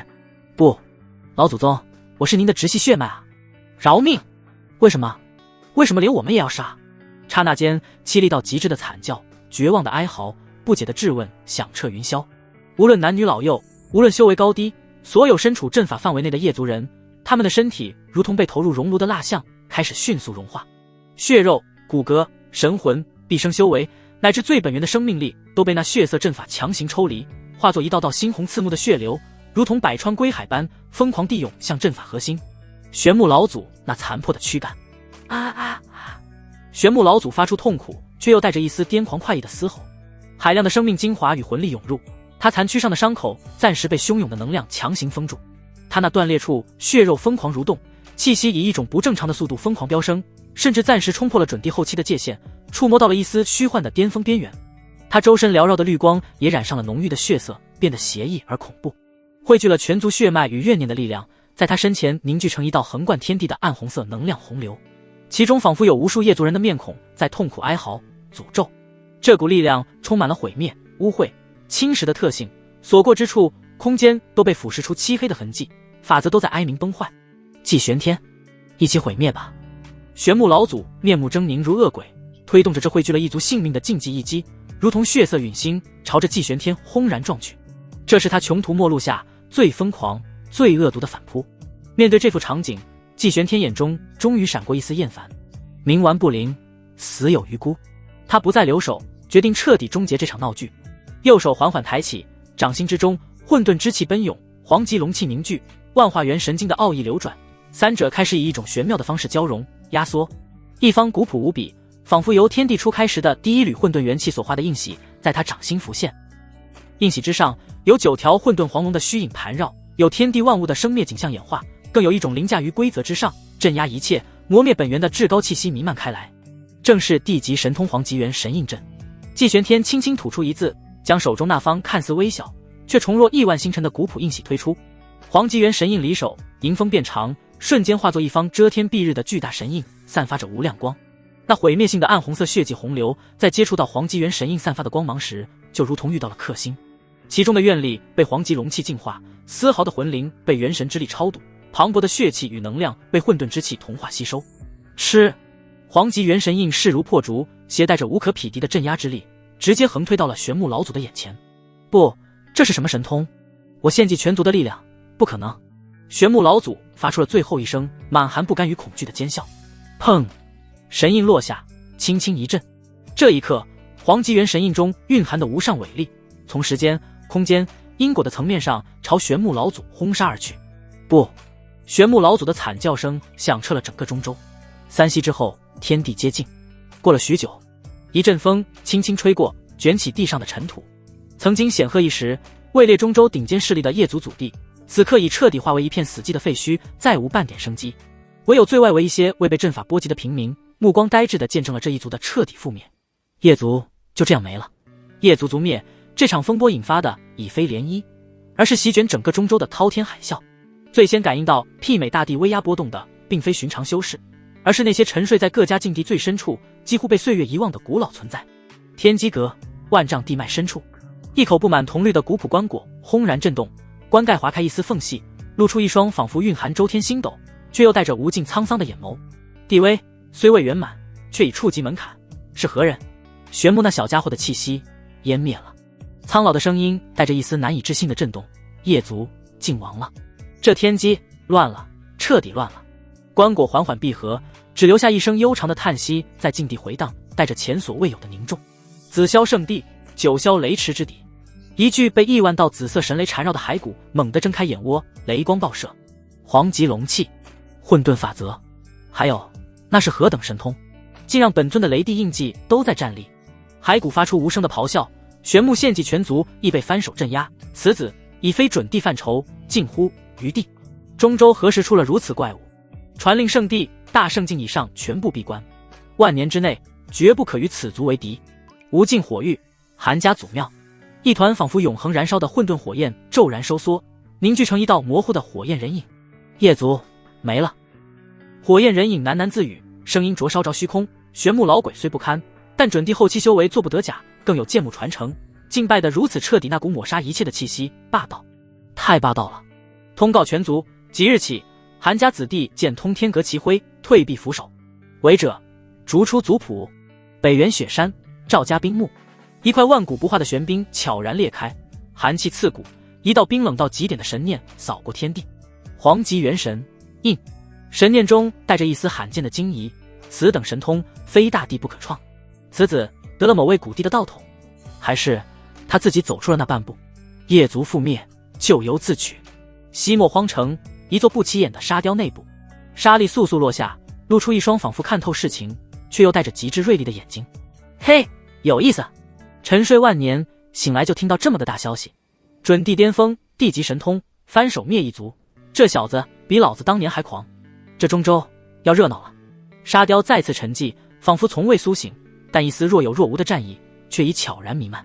这些古老始祖的惊醒与骇然，如同最权威的认证，将季玄天的恐怖实力与地位推上了一个前所未有的高度。连这些活化石都被惊动，并做出如此反应，中州各大势力岂能不惧？天机阁阁主天机子在收到始祖传音后，直接对着所有门人下令：即日起，天机阁上下世纪阁主如地，凡有令，无有不从，违者天机不容。紫霄圣主更是亲自带着堆积如山的奇珍异宝，以最快的速度赶往通天阁，姿态放得极低。齐云圣地、韩家、赵家等势力更是闻风丧胆，几乎是倾尽库藏，由准帝家主亲自带队，浩浩荡荡前往通天阁朝拜，场面之盛大，万年未见。昔日与叶族交好或有姻亲关系的，更是惶恐不可终日，纷纷以最严厉的方式切割关系，甚至有家族主动将族中与叶族有关的子弟废去修为，逐出族谱，以求撇清关系。一日灭一族，翻手镇准帝后期，连各家沉睡的始祖都被惊动，直言不可敌。黄极元神印，疑似大帝施展出的神通，继阁主已经有大帝之资，通天阁当为中州共主，继阁主便是无冕之地。快，备上厚礼，去晚了恐怕连山门都进不去了。恐慌、敬畏、臣服，种种情绪在中州蔓延。季玄天之名已不再是凶名，而是化作了一种至高无上的象征，一种足以定鼎时代，让万灵俯首的绝对权威。中州持续了无数年的势力格局，在这一天被毫无悬念的打破，从10大势力变成了为通天阁独尊的时代。就在外界因叶族覆灭与始祖今年而天翻地覆时，季玄天却并未立刻离开这片死寂的废墟，他悬浮于空，目光投向了那片废墟的最深处。在那里，一丝微弱却无比精纯的先天乙木灵根的灵气正试图悄然隐遁，还想走。季玄天淡淡开口，伸手虚抓，混沌之气化作无形大手，瞬间穿透层层阻碍，将一团柔和的散发着浓郁生命气息的翠绿色光晕从地底掬了出来。光晕之中隐约可见一株小巧玲珑，叶片宛如翡翠雕琢的藤蔓在瑟瑟发抖，正是那先天乙木灵根残存的本源灵性所化的灵体。这灵体已然生出些许灵智，见证了季玄天碾压玄木、抹杀血迹、引得各方始祖经济的恐怖手段。此刻被他擒住，更是恐惧到了极点。翠绿的叶片不断颤抖，传递出哀怜、求饶的意念，甚至主动散发出纯净的乙木精华，以示讨好。倒是个识趣的。季玄天感受着那精纯的乙木本源，微微颔首。先天乙木灵根传说诞生于剑木，有沟通天地、养万物灵气之能。这灵根虽本源受损，但底子极好，若能收服，无论是用于滋养自身生机，还是移植回通天阁改善环境，都大有裨益。他指尖逼出一滴蕴含着混沌法则、黄极龙气与磅礴生机的精血，屈指一弹，没入那翠绿灵体之中。嗡！瞬间，灵体巨震，翠绿光芒大盛。季玄天的精血与力量，对于他这等天地灵根而言，既是无上的压制，也是进化的无上契机。他本能地感到战栗，但那滴精血中蕴含的至高法，则与生命层次上的绝对优势，让他根本无法，也生不出丝毫反抗之心。片刻之后，光芒内敛，那翠绿藤蔓灵体变得愈发凝实通透，叶片上浮现出淡淡的混沌纹路与威严的龙形印记，气息也比之前强盛了一截。他不再颤抖，而是温顺无比地飞到季玄天掌心，亲昵地蹭了蹭他的手指，传递出彻底臣服、依赖乃至崇敬的意念。定，成功收服先天乙木灵根，灵体状态，获得乙木灵根认主奖励，寿命加25年，乙木本源深度滋养，转化率显著提升，生命力与恢复力得到永久性大幅增强。获得灵根技能，乙木甘霖，可大范围治愈伤势，催生万物。系统点数加10000。提示：将乙木灵根移植至合适环境，可加速恢复其本源，并持续反哺宿主与所处地域，形成顶级洞天福地。一股清凉而磅礴、充满无限生机的力量涌入季玄天四肢百骸，如同久旱逢甘霖，滋润着他的肉身、神魂乃至那沉寂的生命本源。25年的寿命奖励让他紧绷的神经再次舒缓，更重要的是那种生命层次得到滋养和升华的玄妙感觉。季玄天满意地看着掌心乖巧灵动的乙木灵根，将其收入体内混沌小世界暂时温养。至此，业族之事才算彻底了结。季玄天负手而立，目光仿佛穿透层层虚空，望向了中州最后一块尚未纳入掌控的区域——琼明圣地通天阁。此刻却陷入了一种诡异的氛围之中。阁内弟子、长老虽因阁主神威而振奋，但更多的是一种茫然与隐隐的不安。一日灭一族，这手段太过酷烈，他们不知道接下来会面临什么，是各方势力的联合反扑，还是……嗡嗡嗡！就在这种不安弥漫之时，一道道强横无匹、毫不掩饰的准地气息骤然从通天阁四面八方的天际尽头亮起，并以惊人的速度朝着通天阁山门汇聚而来。1道、2道、3道、6道，整整6道以上。这些气息或煌煌如日，或深邃如海，或凌厉如剑，无一例外都代表着中州最顶尖的力量。其中赫然包括了天机子、紫霄圣主、齐云圣主、韩家老祖、赵家老祖等所有排得上号的势力主宰。嫡袭，完了，他们联合起来报复了！快，开启护阁大阵，所有弟子戒备！通天阁内瞬间大乱，警钟长鸣，无数弟子面色惨白，纷纷冲向自己的岗位。护阁大阵的光照剧烈闪烁起来，却显得如此单薄无力。面对超过6位准帝的联军，没有人认为通天阁能抵挡得住。听雪轩内正在安心养胎、修为已至合体初期的灵婉，感受到那一道道充满压迫感的准帝气息如同山岳般压来，他的娇躯猛地一颤，手中的安胎玉盏啪嗒一声掉在地上，摔得粉碎。他俏脸瞬间失去血色，下意识地捂住小腹，美眸中充满了惊恐与无助。怎么会这么多？他声音颤抖，以为大难临头。七皇殿中，秦若曦同样被这突如其来的恐怖阵仗惊得从蒲团上站起。他修为已恢复至化神巅峰，正准备冲击炼虚，此刻却感觉呼吸都困难。那一道道准地气息，任何一道都远超他全盛时期的秦族老祖。他琥珀色的眼眸中闪过一丝慌乱，但更多的是一种冰冷的决绝。若真是末日来临，他宁愿战死，也绝不再受第二次屈辱。然而，就在通天阁上下如临大敌、一片恐慌之际，接下来发生的一幕，却让所有人，包括灵婉和秦若曦，彻底傻眼，大脑一片空白。只见那超过10位威震中州的准帝，在飞临通天阁山门外一定距离时，竟不约而同地停下了遁光。然后，在无数道呆滞的目光注视下，这些平日里高高在上、一眼可定亿万生灵生死的大人物们，整齐划一地于虚空之中，朝着通天阁主殿的方向躬身行礼，态度之恭敬，如同臣子拜见君王。这还没完，天机子跃众而出，声音清越，却带着无比的恭敬，传遍四方。天机阁天机子率门下长老，特来拜见祭阁主，恭贺阁主神威盖世，震灭宵小。天机阁愿奉通天阁为尊，阁主但有差遣，莫敢不从。紧接着，紫霄圣主洪亮的声音响起：紫霄圣地奉使族法旨，特来朝拜。祭阁主神通无量，以尽地境，当为吾辈共主。紫霄圣地愿俯首称臣。齐云圣地愿奉祭阁主为尊。韩家愿奉祭阁主为尊。赵家，一道道声音此起彼伏，每一位准帝开口都代表着中州一个顶级势力的彻底臣服。他们带来的门下圣王、大圣级长老更是黑压压的跪倒一片，头颅低垂，不敢直视山门。没有敌意，没有挑衅，只有近乎顶礼膜拜的敬畏与臣服。通天阁内死一般的寂静，所有严阵以待的弟子、长老们都僵在了原地，他们一个个张大了嘴巴，眼神空洞，仿佛看到了世间最不可思议的景象。林婉儿扶着窗棂，娇躯微微晃动，几乎站立不稳。他看着虚空中那些对他而言如同传说般的存在，此刻却如同最谦卑的仆从般躬身行礼。一种极致的荒谬感与巨大的荣耀感冲击着他的心神，让他俏脸由白转红，心跳如鼓，几乎要晕厥过去。太魔幻了。秦若曦同样正在原地，紧握的拳头不知不觉松开。他看着那些曾经连他们秦族老祖都要以礼相待，甚至需要仰视的各方雄主，此刻竟然如此卑微。他心中五味杂陈，有震撼，有茫然，但更多的是一种与有荣焉。他似乎有些明白，为何季玄天当初会说跟了他才能让他翱翔9天，这就是他所站的高度吗？而更让他们手足无措的是，那些准帝、圣王们在表明来意后，目光竟都若有若无地扫过听雪轩和七皇殿的方向，带着一丝好奇与无比的恭敬，隔空对他们二人参拜。准帝参拜我们这些他们眼中的蝼蚁，疯了，这个世界疯了。这种地位的瞬间颠覆，这种被云端人物敬畏的感觉，让他们恍惚如在梦中。与此同时，远在数万里之外，一处荒僻的山谷中，历经9死1生，终于凭借气运和毅力突破至大成期的叶凡，刚刚稳固修为出关。他意气风发，自觉在当代已经是无敌。衣锦不还乡，如锦衣夜行，失去的我都要拿回来。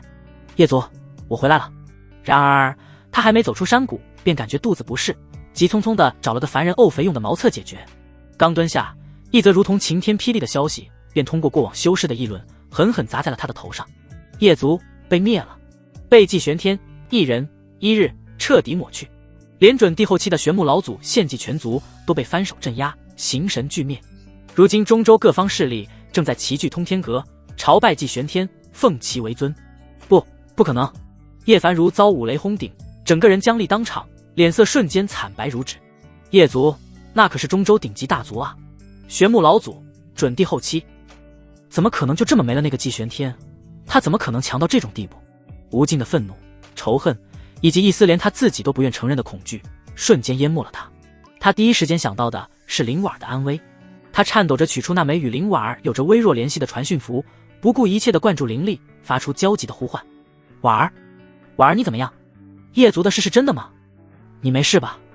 回答我。这一次传讯符很快有了回应，然而传来的却不是他期盼的哭诉或求救，而是一个平静到近乎冷漠的女声，正是林婉儿。叶凡，你以后别再骚扰我了，我怕我家大人误会。啪嗒，那枚承载着叶凡最后希望的传讯符蓦然炸开，噗！急火攻心，加上道心遭受毁灭性打击，叶凡猛地喷出一口鲜血，气息瞬间萎靡下去。不！就在他万念俱灰，道心即将彻底崩碎之际，叮！检测到宿主道心濒临破碎，极致不甘与绝望引动天道闭关签到系统强制激活。本系统旨在辅助宿主闭关签到，掠夺诸天造化，闭关100年，必助宿主登临大帝之位。请宿主做好准备，系统即将在原地开启强制闭关。不，等等，这里是粪坑啊喂！啊，不要！一步踏出，季玄天的身形已跨越无尽山河，降临在琼明圣地上空。与叶族的诡诈、秦族的黄道气象不同，琼明圣地给他的感觉是纯粹的锋锐。群山如剑，直插云霄，空气中弥漫着凛冽的剑意，仿佛每一缕风都能割裂肌肤。然而此刻这剑意冲霄之地却笼罩在一片肃穆与沉寂之中。护宗大剑阵并未开启，山门洞开。当季玄天的身影出现在天际，那股如同实质的黄道龙威与混沌气息弥漫开来。琼明圣地内所有弟子、长老，无论修为高低，皆感到心神俱震，手中之剑嗡鸣不止，耳边仿佛有龙吟激荡。一些实力稍弱者更是被这股无形的威压压得抬不起头来。一道璀璨如星河般的剑光自圣地深处升起，剑光散去，露出一行人。为首者是一名女子，她身着一袭素白如雪的剑袍，身姿挺拔如孤峰轻松，容颜清丽绝伦，眉宇间却带着一股挥之不去的清冷与孤高，仿佛一世独立的雪莲。她并未佩戴过多饰物，仅以一根简单的玉簪束发，背负一柄古朴连翘长剑，整个人站在那里，便如同一柄出了半鞘的神兵，锋芒内敛，却又寒意逼人。正是琼明圣地当代圣女，被誉为中州年轻一代女剑仙的裴剑宇。其身后跟着的是琼明圣地残存的几位气息衰败的太上长老，个个面色复杂，眼神中带着难以掩饰的敬畏与一丝屈辱。裴剑宇抬头望向空中那道如同神奇般的身影，清澈如冰泉的眼眸中闪过一丝极致的凝重与一丝不易察觉的挣扎。他修的是无情剑道，心若冰清，天他不惊。但面对这位一日间改写中州格局、覆灭秦叶二族的无上存在，他坚守的道心却前所未有的动摇了。他深吸一口气，强行压下心中的波澜，率领身后众人对着季玄天缓缓躬身行礼。这个动作对于剑心宁折不弯的他而言显得无比艰难。琼明圣地圣女裴剑宇率圣地上下，他的声音清冷，如同玉珠落盘，却带着一丝微不可察的滞色，拜见阁主大人。他顿了顿，仿佛用尽了全身力气才吐出后面的话语：琼明圣地愿举宗规，顺通天阁，奉大人为主，永世不叛，只求大人宽宥圣地此前冒犯之过。他身后的太上长老们也纷纷躬身，齐声道：恳请阁主大人宽宥。季玄天俯瞰着下方这位气质独特的女剑仙，望气术悄然运转。目标：裴剑宇，根骨绝世，受先天剑魄滋养，天赋剑心通明体，特殊体质元婴未失，剑心通明，于无情剑道有超绝天赋，综合潜力评分94，绝世道侣剑士，绑定可极大提升宿主剑道感悟，并使混沌法则衍生斩断破灭特性。系统提示：此女剑心纯粹，若能收服，可作为宿主手中最锋利的剑。剑仙通明体，又是一个绝世体质。季玄天眼中闪过一丝兴趣，此女的气质与潜力与慕容雪的风韵、灵婉的灵韵、秦若曦的黄极截然不同，更像是一柄未经雕琢的绝世仙剑。归顺。季玄天声音平淡，却带着无形的压力。可以。他话锋一转，目光如电，直刺裴剑宇。但你，裴剑宇，须入本座坐下，为剑士。剑士二字一出，裴剑宇娇躯猛地一颤，一直清冷无波的脸上终于出现了明显的波动。他身后的太上长老们也是面色大变。剑士并非简单的侍女，更近乎于剑仆、剑奴，意味着要将自身剑道乃至身心完全奉献给主人，与手中之剑无异。这对于一心追求无上剑道、视剑如命的裴剑宇而言，简直是比死更难接受的屈辱。他修的是无情道，旨在斩断一切尘缘束缚，超然物外，怎能为人剑士，受制于人？大人，一位太上长老忍不住开口：剑宇乃我圣地希望，他……季玄天只是一个眼神扫过，那名太上长老便如遭重击，闷哼一声，连退数步，脸色煞白，再也说不出话来。季玄天的目光重新落在裴剑宇身上。你不愿？裴剑宇紧紧咬着下唇，几乎要咬出血来。拒绝。琼明圣地顷刻间便会不情，夜后尘，万年基业毁于一旦。接受。他的剑道，他的骄傲将荡然无存。他感受到了身后长老们绝望而哀求的目光，也感受到了整个圣地无数弟子恐惧的情绪。无情剑道，当真要为了所谓的超然，而眼睁睁看着传承断绝，同门罹难吗？一种巨大的无力与悲哀笼罩了他。他发现，在绝对的力量面前，他所坚持的道和剑心显得如此脆弱可笑，连守护都做不到，何谈超然？他缓缓抬起头，迎向季玄天那深邃如同星海的目光，清冷的眸子中挣扎、痛苦、屈辱，最终化为一片死寂的冰原。裴剑宇，他的声音带着一丝不易察觉的颤抖，却异常清晰地传开：愿奉阁主大人为主，成为大人的剑士。话音落下的瞬间，他感觉自己的剑心仿佛出现了一道清晰的裂痕，那坚持了数十年的无情道基摇摇欲坠。但同时，一种如释重负的解脱感却又诡异地从心底升起。至少圣地保住了，师尊，剑宇未曾负你。季玄天嘴角微勾，一道蕴含着混沌剑意与主宰意志的符文瞬间没入裴剑宇眉心，与他灵魂深处的剑魄绑定。定，成功绑定绝世剑士。裴剑宇获得剑士归附奖励，剑道感悟大幅提升，混沌法则衍生绝对斩断特性，获得神通混沌开天剑气，极致锋锐，可斩断法则。剑心通明体本源开始反哺，宿主神识锐度与悟性提升，系统点数加7000。提示：引导剑士打破无情剑心，可使其体质完全觉醒，并获得特殊奖励。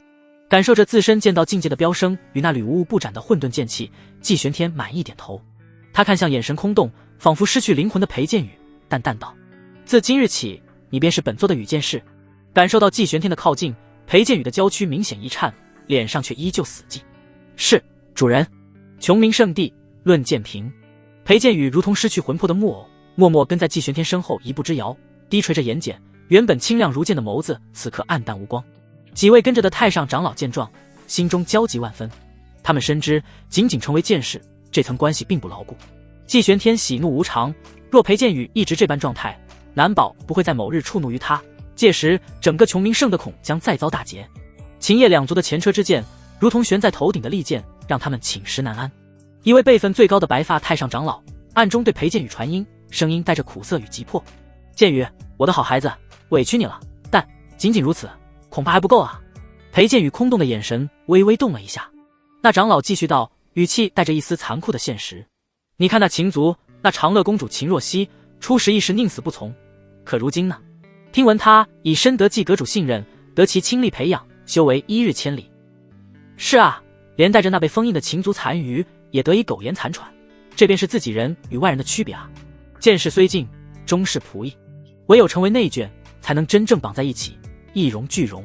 圣地万年基业，数万门人性命，皆系于你一念之间啊，孩子。另几位长老也忍不住传音，话语中充满了无奈与哀求。自己人，内眷。裴剑宇在心中喃喃自语，娇躯微不可察地颤抖起来。他明白长老们的意思，是要他彻底放弃所有的骄傲与坚持，将自己完全奉献出去，以换取圣地真正的平安。他修的是无情剑道，旨在斩断尘缘，超然物外。可如今非但未能超然，反而要主动投身于最深的红尘纠缠之中吗？他抬起头，望向论剑屏边缘那柄象征着琼明圣地精神的高达100丈的古老石剑。石剑上刻满了琼明圣地历代剑修大成者的名字，那是他从小仰望立志要超越的目标。10年磨一剑，为将一朝还，数十年不悔，只为一朝临剑道巅峰。他也曾不懈地攀登，无数次突破剑境，追寻无上剑道。可如今仅仅是为了圣地的存亡，为了数万人的性命，他就要放弃吗？放弃剑道，放弃坚持，放弃一切尊严，他真的做得到吗？罢了。呵，一声极轻的带着自嘲与绝望意味的叹息从他喉间溢出。一直留意着他的季玄天敏锐地捕捉到了他气息的剧烈变化和眼中那最后一丝光彩的湮灭，随即又转化为一种认命般的带着决绝的平静。他心中了然，是夜，季玄天居于琼明圣地为他准备的最高规格的剑阁之内，月色如水，透过雕花的窗棂洒入室内，映照在裴剑宇苍白而绝美的脸上。他褪去了白日那深素白剑袍，换上了一袭略显单薄的浅蓝色纱裙，这是圣地长老们为他准备的。他手中紧握着一个古朴的剑匣，里面并非神兵，而是琼明圣地献上的关于那处剑仙传承秘境的部分核心资料与信物。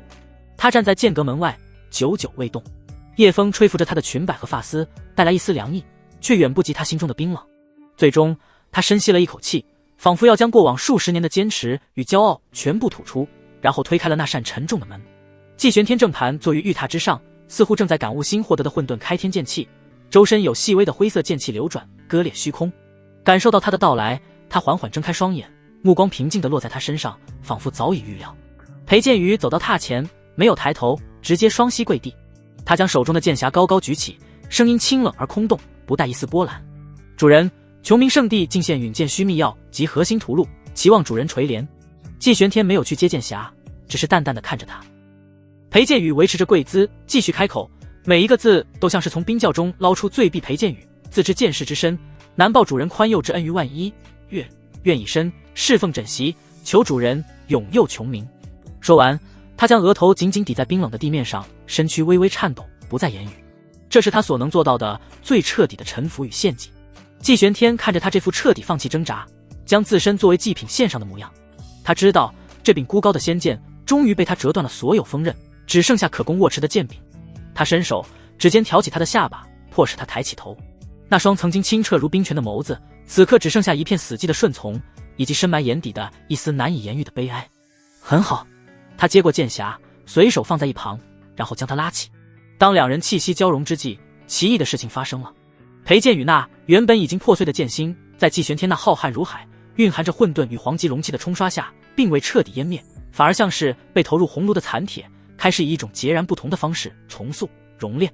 他感受到一种远比他过去所修无情剑道更加浩瀚、更加本源的力量气息，那并非斩断，而是包容，是同化，是掌控。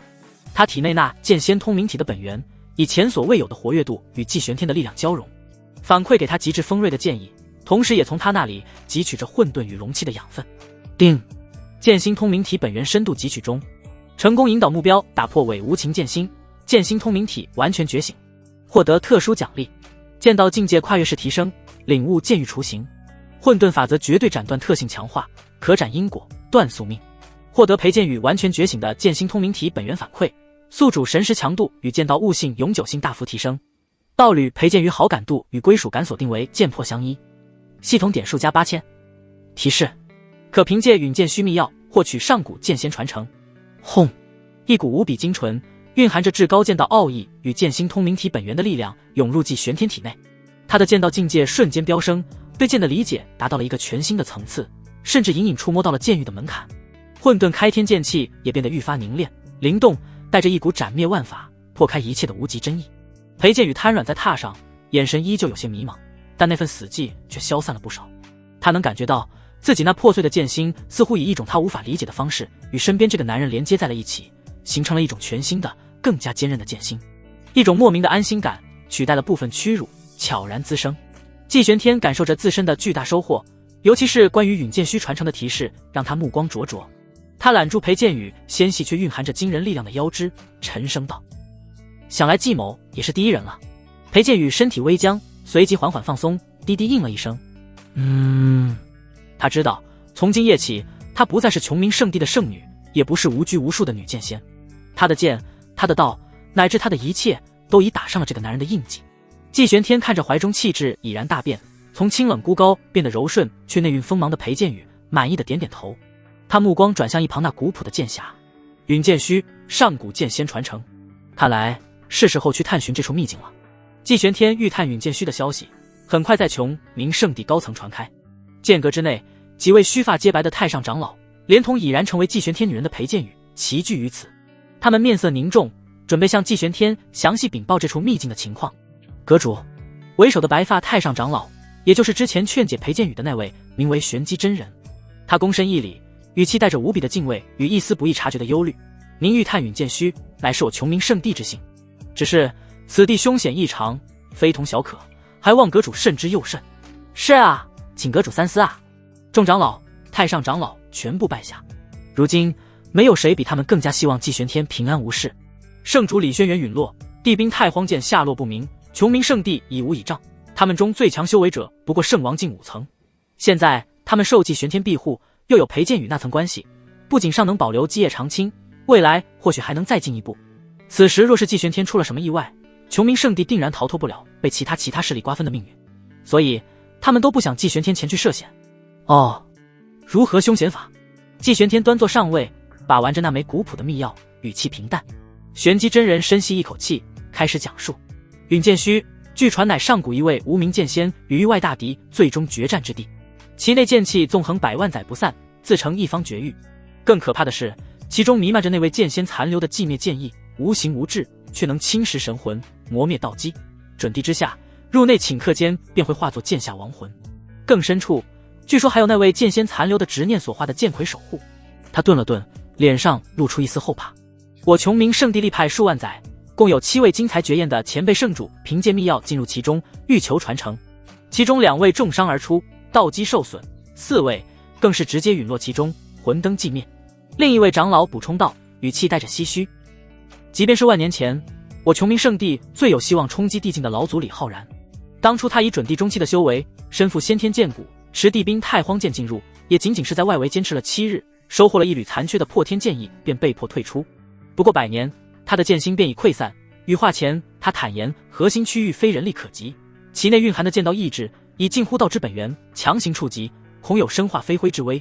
此言一出，殿内气氛更加凝重。李浩然，那可是曾横压一个时代，让琼明圣地威势达到顶峰的绝代人物，连他都只能在外围徘徊，无功而返。裴剑宇闻言，娇躯微不可察的一颤。他自幼听着浩然老祖的传说长大，视其为毕生追逐的目标，连他都失败了。主人他虽然强大，但剑道一途并非其主修，他真的能成功吗？他原本因为季玄天轻易碾压玄木老祖而建立的信心，第一次产生了细微的动摇，眼中闪过一丝不易察觉的担忧。他的师尊李轩辕被大家称为继李浩然之后的最强圣主。他成就准帝后，可是连进入允剑虚的念头都不敢有。季玄天不置可否，只是问道：“那李轩辕呢？”他就没有进允剑虚。提到前任圣主李轩辕，几位长老脸上都露出了复杂的神色。当初李轩辕要是有大毅力进入允剑虚，或许穷明圣地也会沦落到这个地步。什么继李浩然之后第一人，什么万年不出的雄主，不仅弄丢了地兵太荒剑，连在阁主大人的手下3招都走不了，纯废物一个。没有2个字已经是众太上长老们在给李轩辕留面子了。季玄天点了点头，道：“准备一下，本座要进入允剑虚秘境。”这……众人哑然。季玄天冷笑：“你们忤逆本座？不敢。”季玄天记得原著中写着允剑虚内藏着成帝的秘密，为了成帝，为了无尽的寿命，这一趟他是无论如何都要去的。片刻之后，在穷明圣地后山一处人迹罕至的绝壁之前，季玄天手持秘钥，感应着虚空中那细微的波动。开！他低喝一声，催动秘钥。顿时，秘钥上剑痕亮起，一道细微却无比锋锐的剑光射出，点在虚空某处。吃了！仿佛布帛被撕裂，虚空被划开一道狭长的、不断扭曲的裂缝。裂缝之后，并非寻常的山川景象，而是一片灰蒙蒙的、充斥着无数破碎光影与凌厉气息的混沌空间。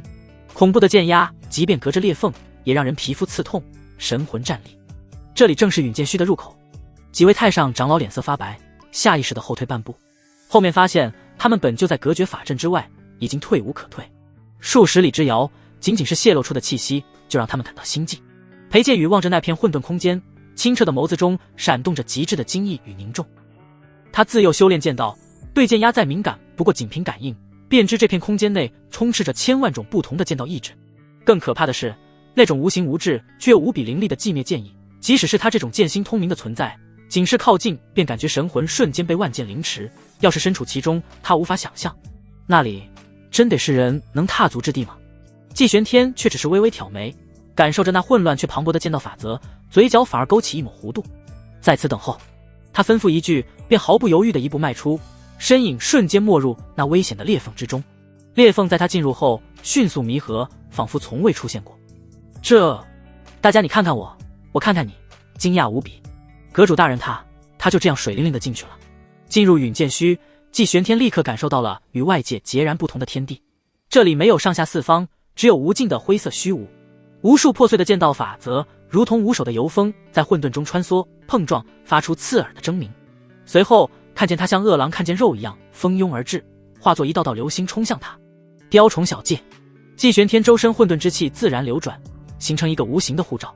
那些狂暴的剑道法则撞在护罩上，瞬间溃散，甚至被混沌之气悄然吞噬，反哺己身。一步踏出，季玄天仅凭自身根基，便在这让寻常准帝都需小心翼翼的外围区域如履平地，速度丝毫不减。他神识散开，如同无形的巨网，轻易捕捉着此地残留的剑意痕迹。很快，他便锁定了一道特殊的、远比周围碎片更加凝练和古老的剑道法则源头。那是一块暗金色金属碎片，约莫3指大小，悬浮在虚无中，缓缓自转，散发着令人心悸的锋锐之气。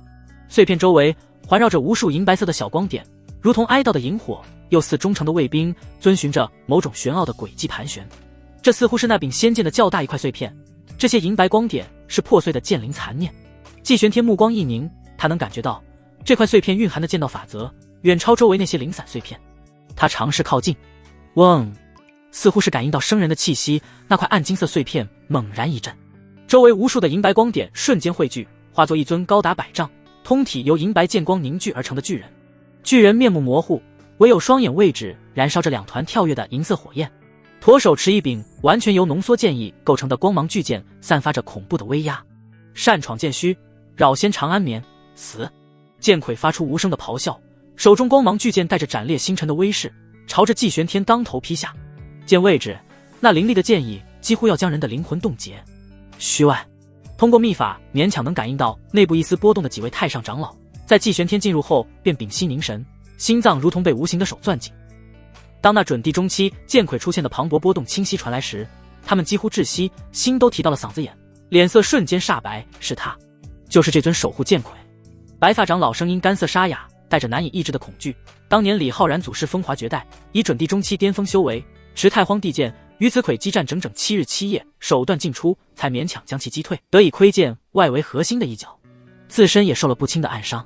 守护剑魁在允剑虚会得到领域增幅，看似只有准帝中期的实力，实际上实力堪比准帝后期。完了，这剑魁气息比记载中似乎更强了几分。阁主大人虽强，但仓促应对，恐怕……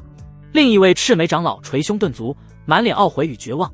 早知如此，就该拼死劝阻阁主。若是阁主在此地有丝毫闪失，我穷明圣地真就彻底完了啊！怎么只有剑魁的咆哮和攻击波动，阁主的气息似乎完全被压制了？阁主大人不会有危险吧？众人乱作一团，裴剑宇更是紧张的呼吸都快停止了。而此刻，虚内面对这足以让李浩然都棘手，让虚外众人绝望的恐怖剑魁，季玄天眼中却连一丝波澜都未曾泛起，反而闪过一丝淡淡的失望。空有其形，未得其神，力量堆砌尚可，却无灵性，不过是一缕顽固执念混合破碎剑意所化的死物，也敢在本座面前放肆。他甚至没有动用新领悟的黄极元神印，只是并指如剑，一缕灰蒙蒙的蕴含着混沌生灭与绝对斩断真意的混沌开天剑气激射而出。这道剑气细如发丝，与剑魁那庞大璀璨的光剑相比，毫不起眼。然而当两者接触的刹那，噗，如同热刀穿透黄油，混沌开天剑气毫无阻碍地穿透了光芒巨剑，直接没入剑魁的眉心。剑魁那庞大的身躯骤然僵住，劈砍的动作停滞在半空。他那由剑光凝聚的身躯从眉心开始浮现出无数细密的灰色裂纹，下一刻伴随着一声轻微的仿佛琉璃破碎的声响，剑魁轰然崩塌，重新化作无数暗淡的银白光点，最终彻底消散。那块暗金色的巨大碎片也失去了所有光泽，变得如同凡铁。一击，仅仅一击便秒杀了这尊堪比准帝后期的强大剑魁。季玄天伸手一抓，将那巨大的暗金色碎片射入手中，感受着其中沉寂却依旧不凡的材质与残留的一丝剑意。材质尚可融入万物母气元根，重炼地冰。这丝剑意虽残缺，却也别有奥妙。他漫不经心地评价着，随手将这块若流传出去足以引起腥风血雨的仙剑碎片收起，随意地和路边捡了块石头没什么区别。虚外死一般的寂静笼罩着众人，那赤眉长老还在喋喋不休地懊悔。都过去10几夕了，怕是阁主陷入了苦战，我等真是罪该万死。闭嘴！玄机真人长老猛地打断他，浑身都在剧烈颤抖，老脸之上充满了极致的震撼与茫然，嘴唇哆嗦着。没了。剑魁的气息彻底消失了，就在刚才一瞬间完全感知不到了。什么？这怎么可能？另一位长老失声尖叫，几乎跳了起来。从剑魁气息全面爆发到此刻消失，满打满算不过12、3夕。李祖师苦战7日的强敌，阁主他只用了12夕就解决了。众人面面相觑，都从对方眼中看到了如同见鬼般的惊骇和无法理解的震撼。他们原本最高的期望，不过是阁主能像李祖师一样历经苦战将其击退，谁能想到结果竟是如此摧枯拉朽的碾压。裴剑宇紧握的拳头缓缓松开，面无表情的面容掩盖不住他眼中的炽热神采。那抹担忧早已被强烈的震撼与一种与有容焉的骄傲彻底取代。主人他的强大根本不能用常理来揣测。然而就在众人稍稍松了口气之时，允剑虚深处一股更加浩瀚更加古老，仿佛代表着剑之终极万物归虚的恐怖剑意，如同沉睡了万古的凶兽缓缓苏醒了过来。那股剑意让整个允剑虚的破碎法则都为之静止朝拜。几位太上长老瞬间脸色煞白，冷汗直流。这是核心区域的本源剑意，他被彻底惊动了。白发长老声音嘶哑，带着哭腔：完了，全完了。赤眉长老面无人色，瘫软在地。当年李祖师就是被这股剑意隔着遥远距离遥遥一瞥，便剑心受创，直言此意非人间之力可抗。阁主大人他刚刚经历一战，纵然胜了，恐怕也消耗不小。此刻直面这仙道剑意，阁主大人他还能继续吗？不是还能活着出来吗？虚内季玄天负手而立，面对那赤着寂灭与终结意味的浩瀚剑意，他周身的混沌之气微微荡漾，却并未被侵蚀。他不仅没有后退，反而迎着剑意的源头一步踏出，装神弄鬼，一道残留的意志也敢在本座面前摆谱。他的声音不大，却带着一种凌驾于万物之上的漠然，在这片死寂的虚无中清晰传开。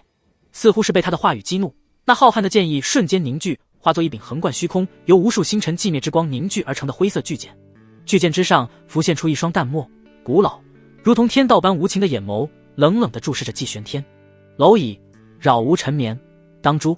一道冰冷的精神波动直接冲击季玄天的识海，这并非声音，而是意志的碾压，蕴含着摧毁一切的恐怖力量。这便是剑破问心。他不攻击肉身，直指灵魂本源，拷问你的道，你的心虚外，众人虽无法直接感知，但能感觉到那股剑意凝聚到了极致，仿佛下一刻就要将闯入者彻底抹去。他们的心提到了嗓子眼，连呼吸都已忘记。完了完了，这回真的完了。季玄天的识海中仿佛掀起了滔天巨浪，那灰色的巨剑意志化作无数拷问，冲击着他的道心。汝之道为何？汝之力源于掠夺，可曾心虚？汝之行霸道酷烈，可曾悔悟？俯首，承认自身渺小，方可在这寂灭剑意下求得一线生机。跪下，臣服于无上剑道，磨灭自我，方得超脱。这些拷问直指本心，挖掘着内心最深处的疑虑与动摇。若是道心稍有瑕疵，信念不够坚定，瞬间便会心神失守，道基崩毁。轻则剑心破碎沦为废人，重则神魂俱灭。穷冥圣地几万载以来，只有当年的创教始祖来到这里，接受过剑破问心，而因其剑道追求极致纯粹，反而在一系列的拷问下产生了一丝迟疑与挣扎，导致剑心受创，功败垂成。但是季玄天面对这足以让任何天骄崩溃的灵魂拷问，识海中那由混沌法则与黄极龙气共同构筑的意志，如同亘古磐石，岿然不动。他的道心有点跳脱，这个世界对于他来说不过是一场游戏罢了，爽才是他的道心。只听他道：吾之道，唯我独尊，掠夺天地万物，强者取之，何错之有？霸道，顺我者昌，逆我者亡，此乃天地之理。悔悟，可笑，本作行事何须下二等解释？俯首，臣服，磨灭自我。季玄天的意志在识海中发出震天动地的咆哮，带着睥睨万古的霸道与绝对的自我。这诸天万界，唯有本座才是这个世界唯一的真神，尔等残念也配让本座臣服？给我破！轰！他的意志化作一道凝练恐怖的混沌开天剑气，挥出，并非斩向那灰色巨剑，而是斩向自身识海中因拷问而产生的一切细微涟漪，一切潜在的动摇，斩断疑虑，斩断彷徨，斩断一切可能影响其绝对自我的杂念。咔嚓，仿佛有什么东西碎裂了，不是季玄天的道心，而是那件破问心师加于他灵魂之上的枷锁与拷问之力。在他那纯粹到极致、霸道到极致的信念面前，所谓的问心成了一个天大的笑话。那柄由剑仙意志凝聚的灰色巨剑猛地一震，其上那双淡漠的眼眸中第一次流露出难以置信的震惊语，十分的骇然。不可能，汝之心竟如此，如此！那精神波动都变得紊乱起来。季玄天缓缓睁开双眼，眸中混沌之气流转，仿佛有开天辟地之景演化。他看着前方那开始微微颤抖的灰色巨剑，嘴角勾起一抹冰冷的弧度。问完了，那么该本座了。他不再被动承受，而是主动出击，神识如同汹涌的潮水，反向朝着那剑仙意志的核心涌去。让本座看看，你这所谓的仙道传承究竟有何奥妙？放肆！剑仙意志惊怒，凝聚全部力量，试图阻挡。然而在季玄天那融合了混沌、黄极、元神之力的恐怖神识面前，这道残留了不知多少万年的意志如同风中残烛，节节败退。无数关于剑道的感悟、画面、信息碎片如同决堤的洪水，不受控制的被季玄天的神识强行攫取、吸收、解析。寂灭、归虚，倒是与混沌的虚无一面有异曲同工之妙。季玄天非但没有畏惧，眼中反而燃起了灼热的兴趣。可惜徒具虚之形，未得其无之真谛。寂灭并非终点，亦是新生的起点。他竟完全放弃了防御，主动敞开身心，甚至引导自身的混沌法则去接触、去感知那无处不在的寂灭剑意。这一幕若被虚外众人知晓，定会认为他疯了，这无异于引火烧身。然而奇迹发生了，他不仅毫发无伤，反而借此机会以寂灭剑意为磨刀石，淬炼自身的道心与法则。原来如此，所谓的剑破问心，考验的并非剑心是否纯粹无瑕，而是能否理解并承载着寂灭与新生的轮回真意。季玄天恍然，嘴角勾起一抹了然的笑意。李浩然他们追求极致的纯粹与锋利，他的剑心容不下寂灭，自然无法通过。而本座的混沌包罗万象，无物不容，无物不化。他不再停留，循着那寂灭剑意的源头一步踏出，仿佛穿越了层层时空阻隔，直接来到了陨剑虚的最核心区域。这里没有狂暴的剑气，没有破碎的法则，只有一片绝对的虚无。而在那虚无的中心悬浮着一团朦胧的光，光团之中并非想象中的神兵利器或功法典籍，只有一道极其古朴，仿佛由最本源大道规则凝聚而成的灰色剑痕。这道剑痕便是允剑虚存在得意义，是那位无名剑仙留下的最终传承。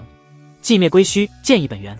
当季玄天目光落在剑痕之上的刹那，整个允剑虚残余的所有剑道法则，无论破碎与否，无论强弱，齐齐发出震耳欲聋的嗡鸣。虚外，玄机真人等人猛地抬头，脸上充满了极致的骇然与难以置信。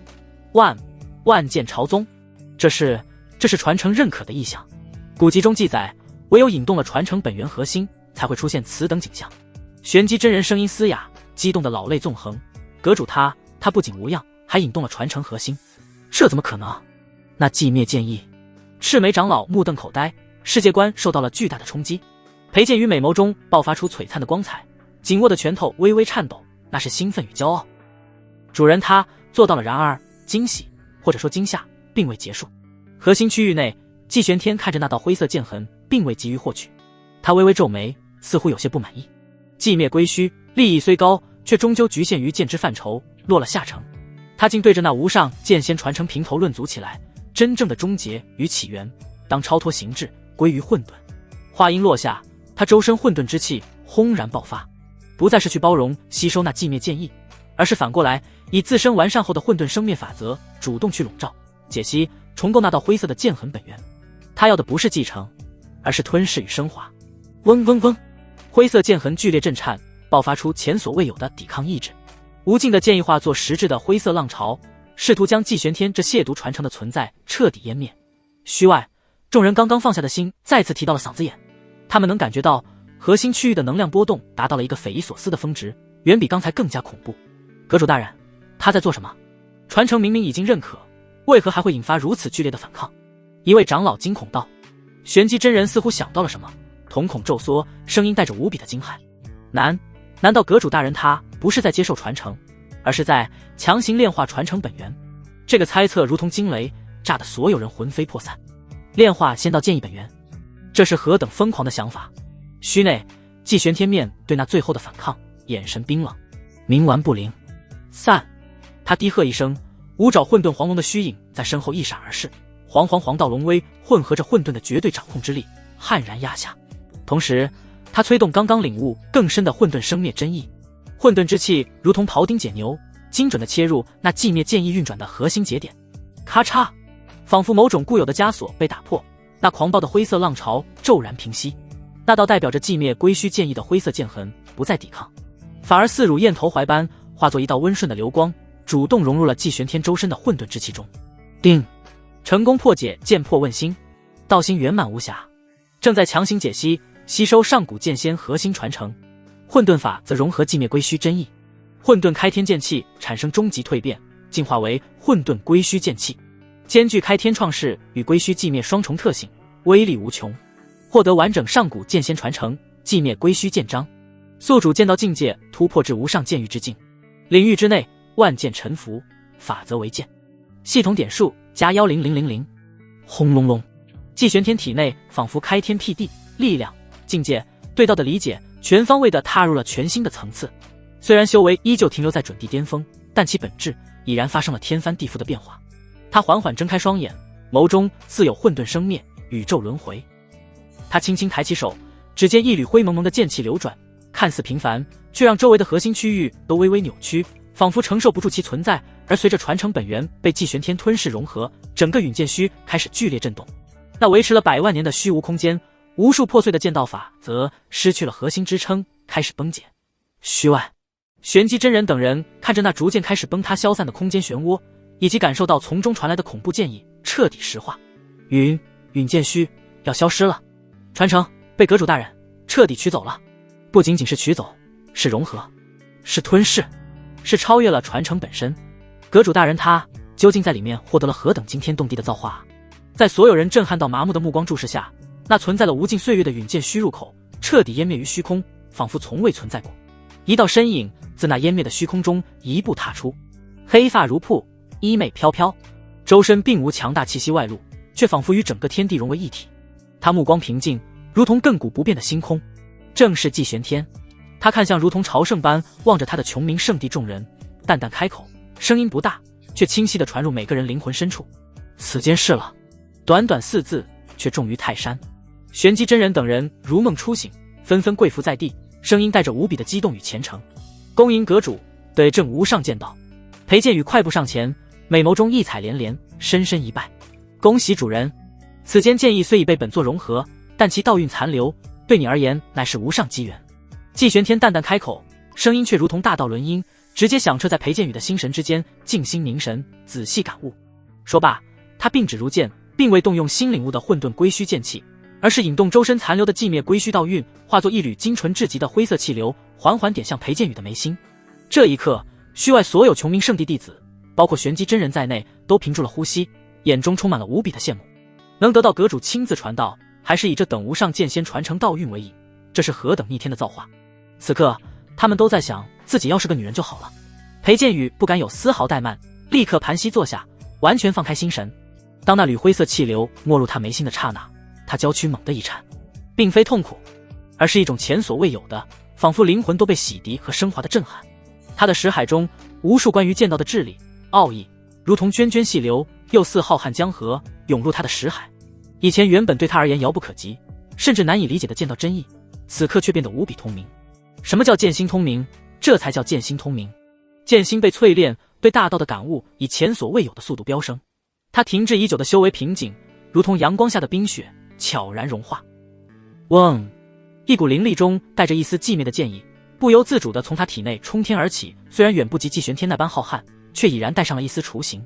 他的修为竟在这片刻的感悟中，直接从圣人境中期突破到了圣人境后期，并且朝着巅峰稳步迈进。玄机真人等人看得目瞪口呆，心中骇然。这就是阁主传道的威力吗？简直堪比100年苦修。季玄天看着裴剑宇迅速吸收感悟，微微点头。此女剑心纯粹，悟性上佳，不愧是他选中的剑士。他心念微动，将寂灭归虚剑章中适合他现阶段理解的一部分精义，连同自己的一丝混沌剑道感悟，悄然烙印在他的道基之中，作为他未来成长的指引。传道过程持续了约莫1炷香的时间。当季玄天收回手指时，裴剑宇周身澎湃的剑意缓缓内敛。他睁开双眼，眸中仿佛有灰色的寂灭电光一闪而逝。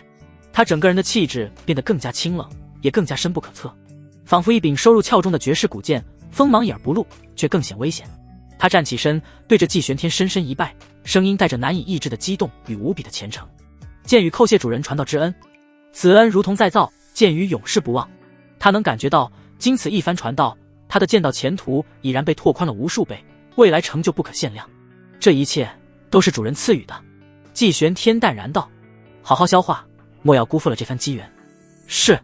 裴剑宇恭敬应道，心中充满了对未来的无限憧憬与对主人死心塌地的忠诚。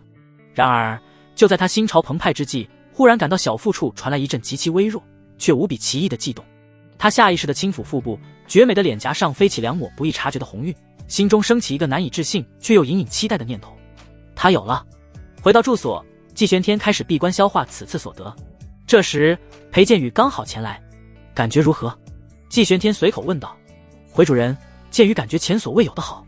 裴剑宇语气中带着难以抑制的兴奋，那寂灭之意仿佛为我的剑道打开了一扇全新的大门。以往只觉得剑便是极致的快与力，如今方知这才是至高剑道。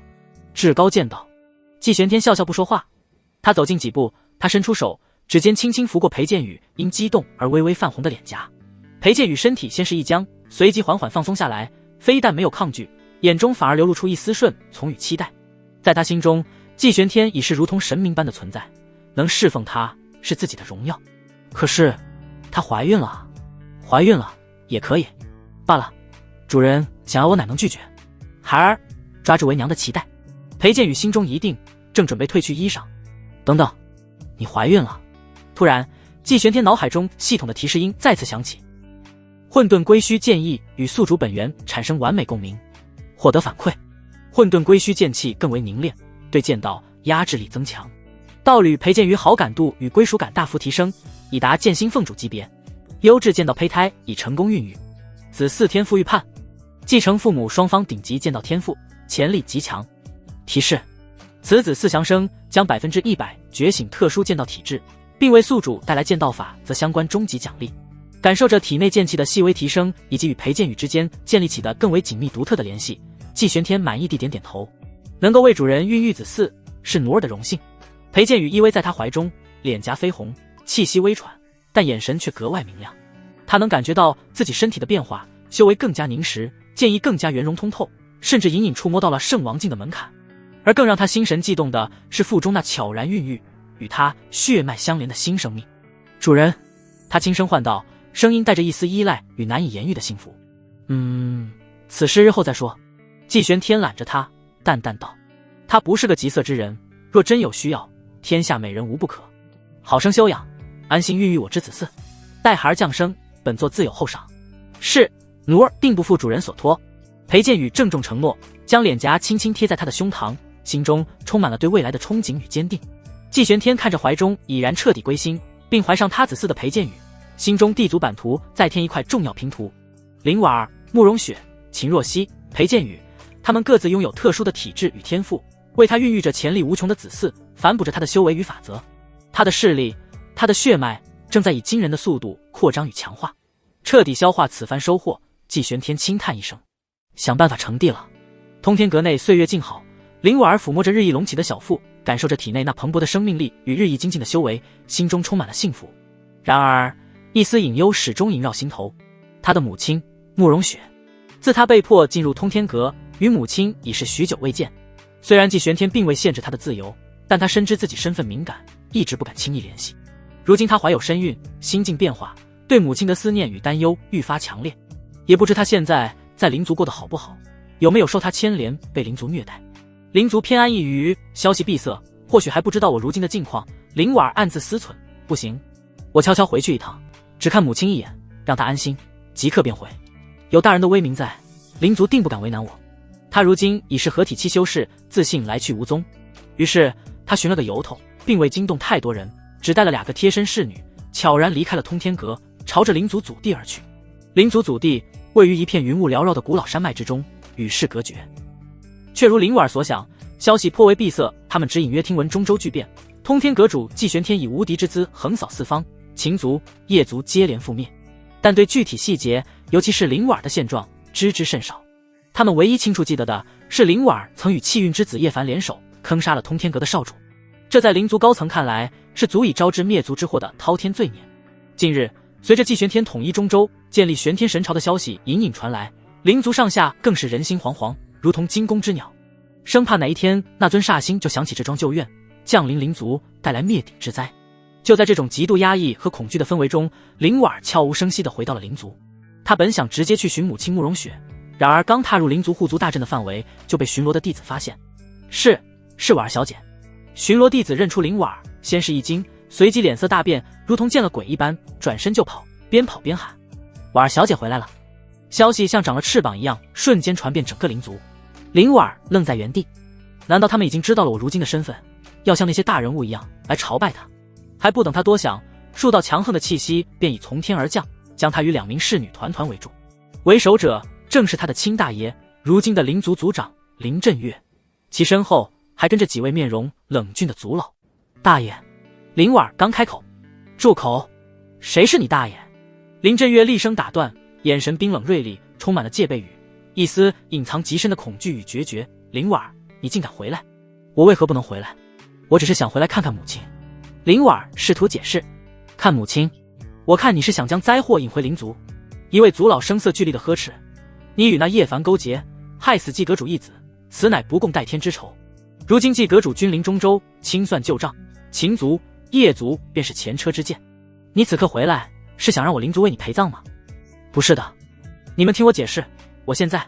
林婉急忙想说明自己已是季玄天的女人，腹中更怀有他的骨肉，但林震岳根本不给机会。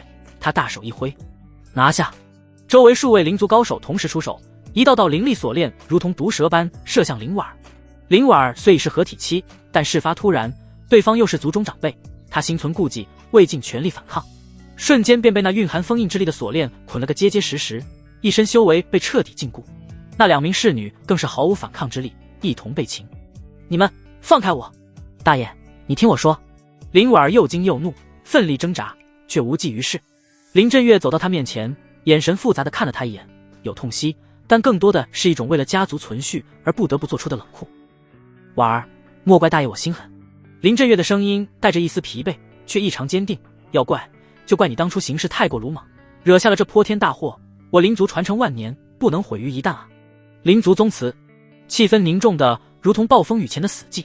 林婉被强行压跪在列祖列宗的牌位前，周围坐满了林族的核心人物，包括他的几位叔伯和辈分极高的族老。他的母亲慕容雪似乎被刻意隔绝，并未到场。诸位，林振月环视众人，声音沉重：林婉归来，或是临门。为今之计，唯有与其等待祭阁主降临，将我林族如夜族般抹去，不如我们主动请罪。他顿了顿，一字一句如同冰锥刺入林婉的心脏。斩下林婉之首级，由我亲自送往通天阁，向祭阁主陈述我林族管教不严之过，并献上此罪魁祸首之首级，或可换取祭阁主宽恕，保我林族血脉延续。此言一出，满堂皆惊，随即陷入一片死寂。虽然不少人早有此预感，但亲耳听到族长说出来，还是感到一阵彻骨的寒意。林婉猛地抬起头，难以置信地看着那位曾经疼爱自己的大爷，看着他眼中那为了家族可以牺牲一切的决绝，一股比死亡更冰冷的绝望瞬间将他淹没。他们要杀了自己，用自己的头颅去换取家族的平安。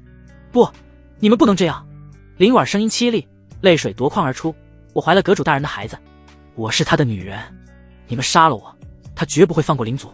然而他这番情急之下的真话，在早已被恐惧支配的灵族高层听来，却成了荒谬可笑的垂死挣扎和谎言。住口！死到临头还敢胡言乱语！一位族老怒斥：祭阁主何等人物，岂会看得上你这罪女？还怀有身孕，简直荒谬！是为了活命编造的谎言吧？另一人冷笑，想让我等投鼠忌器。族长，当断则断。一位面容阴鸷的族老催促道，迟则生变。若让通天阁知晓他在我族，而我等未曾处置，那才是真正的灭顶之灾。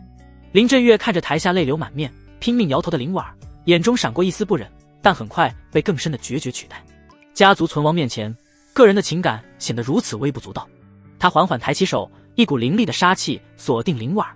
婉儿，为了灵族，你安心去吧。一名执法弟子手持闪烁着寒光的法刀，一步步走向林婉。林婉看着那越来越近的刀锋，看着周围族人或冷漠，或躲闪，或隐含快意的目光，心中一片冰凉。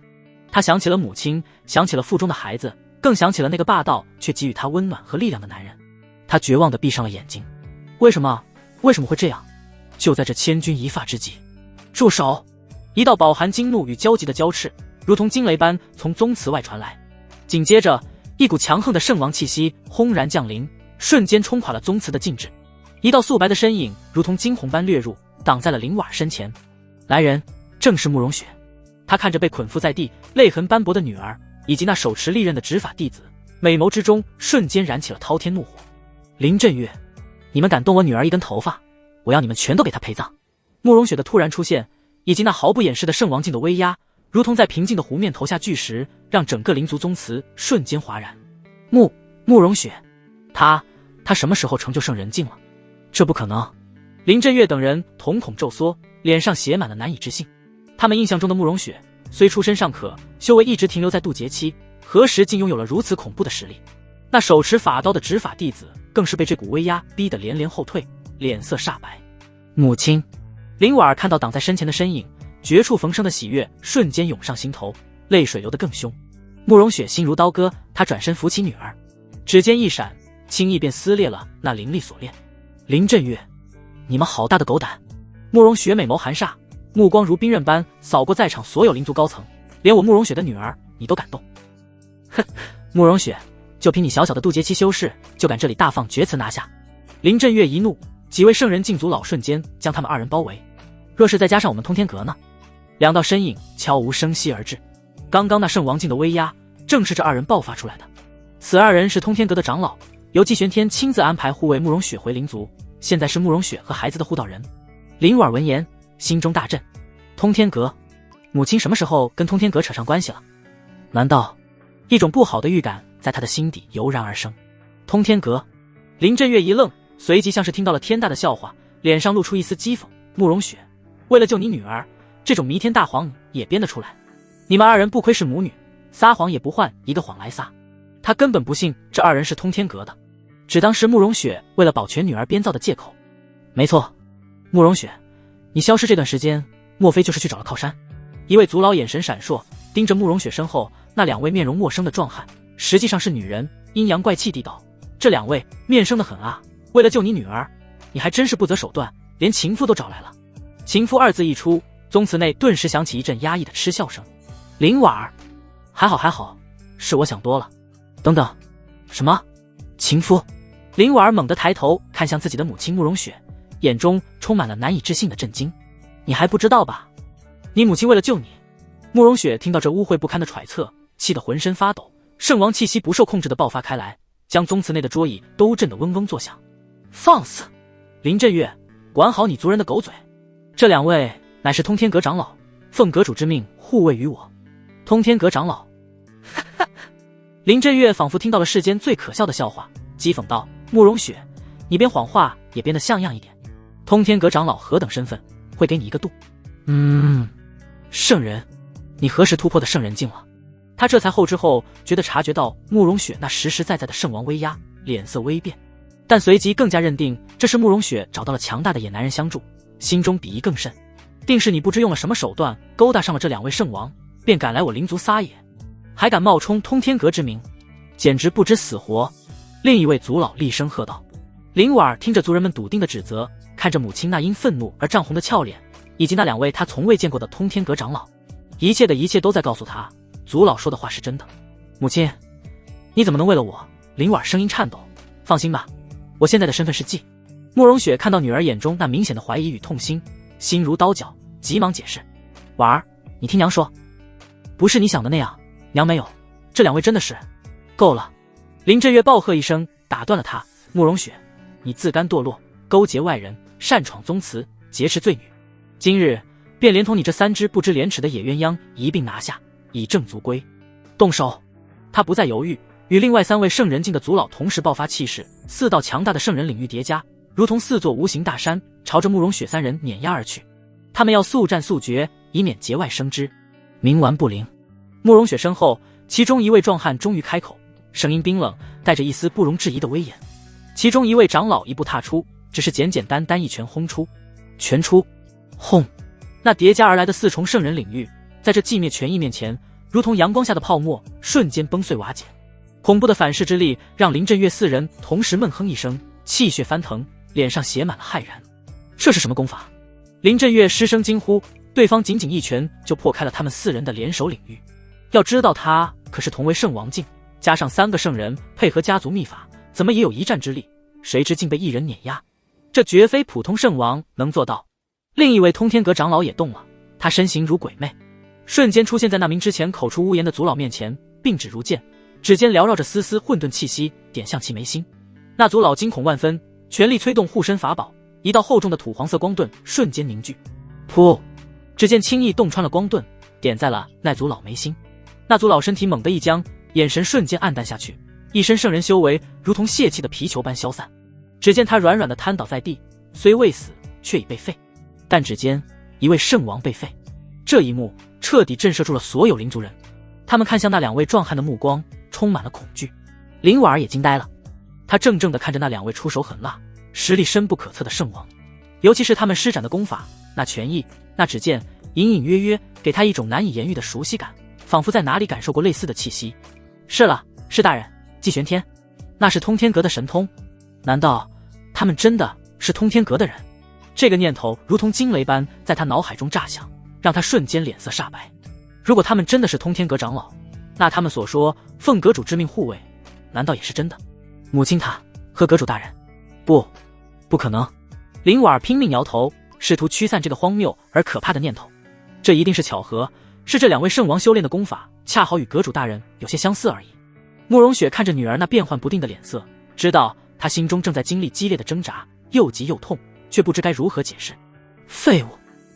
林震月脸色铁青，眼见久攻不下，甚至己方还有人受伤，他猛地一咬牙，朝着宗祠深处躬身一拜，恭请老祖出关，肃清外敌，护我灵族。突然，一股远比在场所有圣人都要浩瀚、苍老，如同沉睡火山般的气息猛然自灵族祖地最深处苏醒。何人扰无沉眠？一道如同金属摩擦般沙哑的声音响起，带着令人心悸的威严。下一刻，一位身着麻衣、头发稀疏、面容枯槁的老者，如同鬼魅般出现在宗祠之内。他看似行将就木，但那双睁开的老眼却如同两盏金灯，照射出实质般的金光，其周身散发出的气息赫然达到了大圣境，正是灵族最后的底蕴，一位常年自封神元、苟延残喘的活化石。灵皇老祖，老祖！所有灵族之人如同找到了主心骨，纷纷跪拜，脸上露出狂喜与敬畏。灵皇老祖浑浊的目光扫过一片狼藉的宗祠，最后落在慕容雪三人身上，尤其是在那两位圣王的身上停留了一瞬。非灵族血脉，圣王境，敢犯灵族者，死！他没有多余废话，干枯的手掌缓缓抬起，对着慕容雪三人所在的方向轻轻一按。刹那间，天地失色，一只由纯粹法则凝聚的遮天蔽日的巨大手掌凭空出现，掌心纹路如同沟壑山川，带着镇压万物的恐怖意志，朝着三人碾压而下。这是大圣的寒怒一击，远非圣人所能抗衡。不好！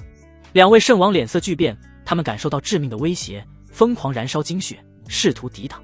慕容雪也拼尽全力，太阴之力化作层层冰墙。轰！巨掌落下，两位圣王如遭重击，同时喷出鲜血，气息瞬间萎靡下去，显然受了重伤。慕容雪凝聚的冰墙更是如同纸糊般瓦解。他闷哼一声，脸色煞白，被震得连连后退，体内气血翻涌。大圣之威，恐怖如斯！哼，螳臂当车！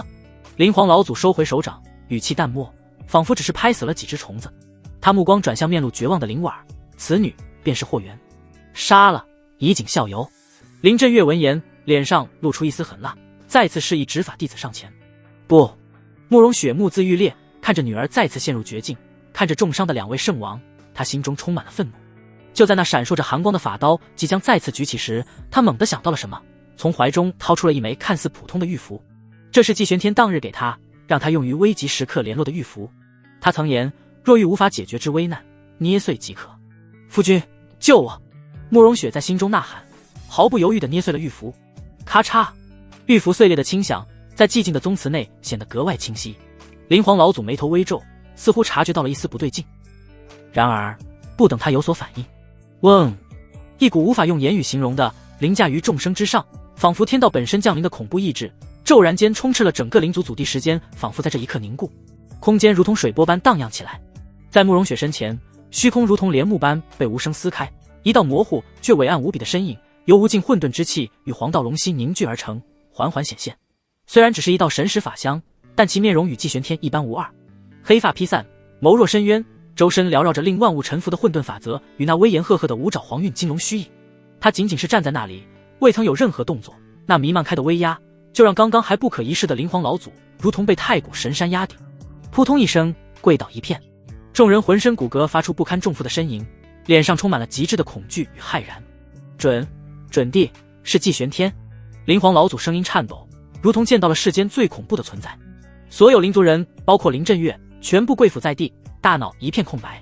季玄天的神识法相，甚至连看都未曾看跪地颤抖的灵皇老祖一眼。他的目光先是落在脸色苍白却眼含惊喜的慕容雪身上，带着一丝不易察觉的温和，微微颔首。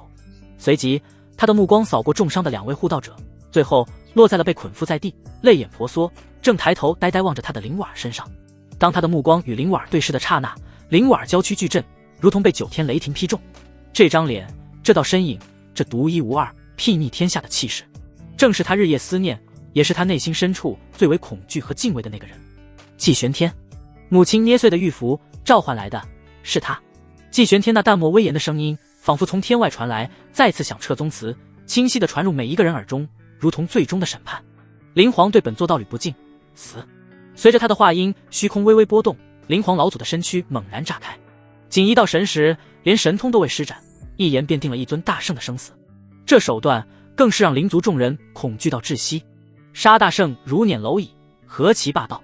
季玄天的神识法相消散，但那如同天威般的压迫感却久久不散，萦绕在每个幸存灵族人的心头，冰冷刺骨。宗祠内死一般的寂静。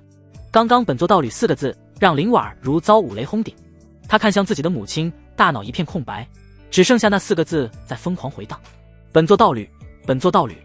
母亲是阁主大人的道侣，那自己算什么？一股难以形容的荒谬、混乱以及被至亲背叛的巨大冲击，让他眼前一黑，几乎晕厥过去。慕容雪强忍着伤势，快步走到灵婉身边，再次为他解开束缚，将他紧紧搂在怀中，心疼地抚摸着他的头发。婉儿，没事了，没事了。然而林婉儿却猛地推开了他，踉跄着后退2步，用一种极其陌生、充满了震惊、痛苦和难以置信的眼神看着自己的母亲。母亲，他的声音颤抖得不成样子，指着慕容雪，又指向季玄天法相消失的地方。你叫他夫君，那2位是通天阁的长老，你也是他的女人。最后几个字他几乎是嘶吼出来的，泪水再次汹涌而出，但这一次不再是委屈和恐惧，而是信仰崩塌的绝望与荒谬感。慕容雪看着女儿那崩溃的眼神，心中一痛，知道再也无法隐瞒。她深吸一口气，点了点头，脸上带着一丝复杂，但更多的是一种认命后的坦然。是，婉儿，母亲，如今亦是阁主的道侣。轰！这话如同晴天霹雳，不仅炸得林婉儿魂飞魄散，也让刚刚从极致恐惧中稍稍回过神来的林震月及一众族老儒遭雷击。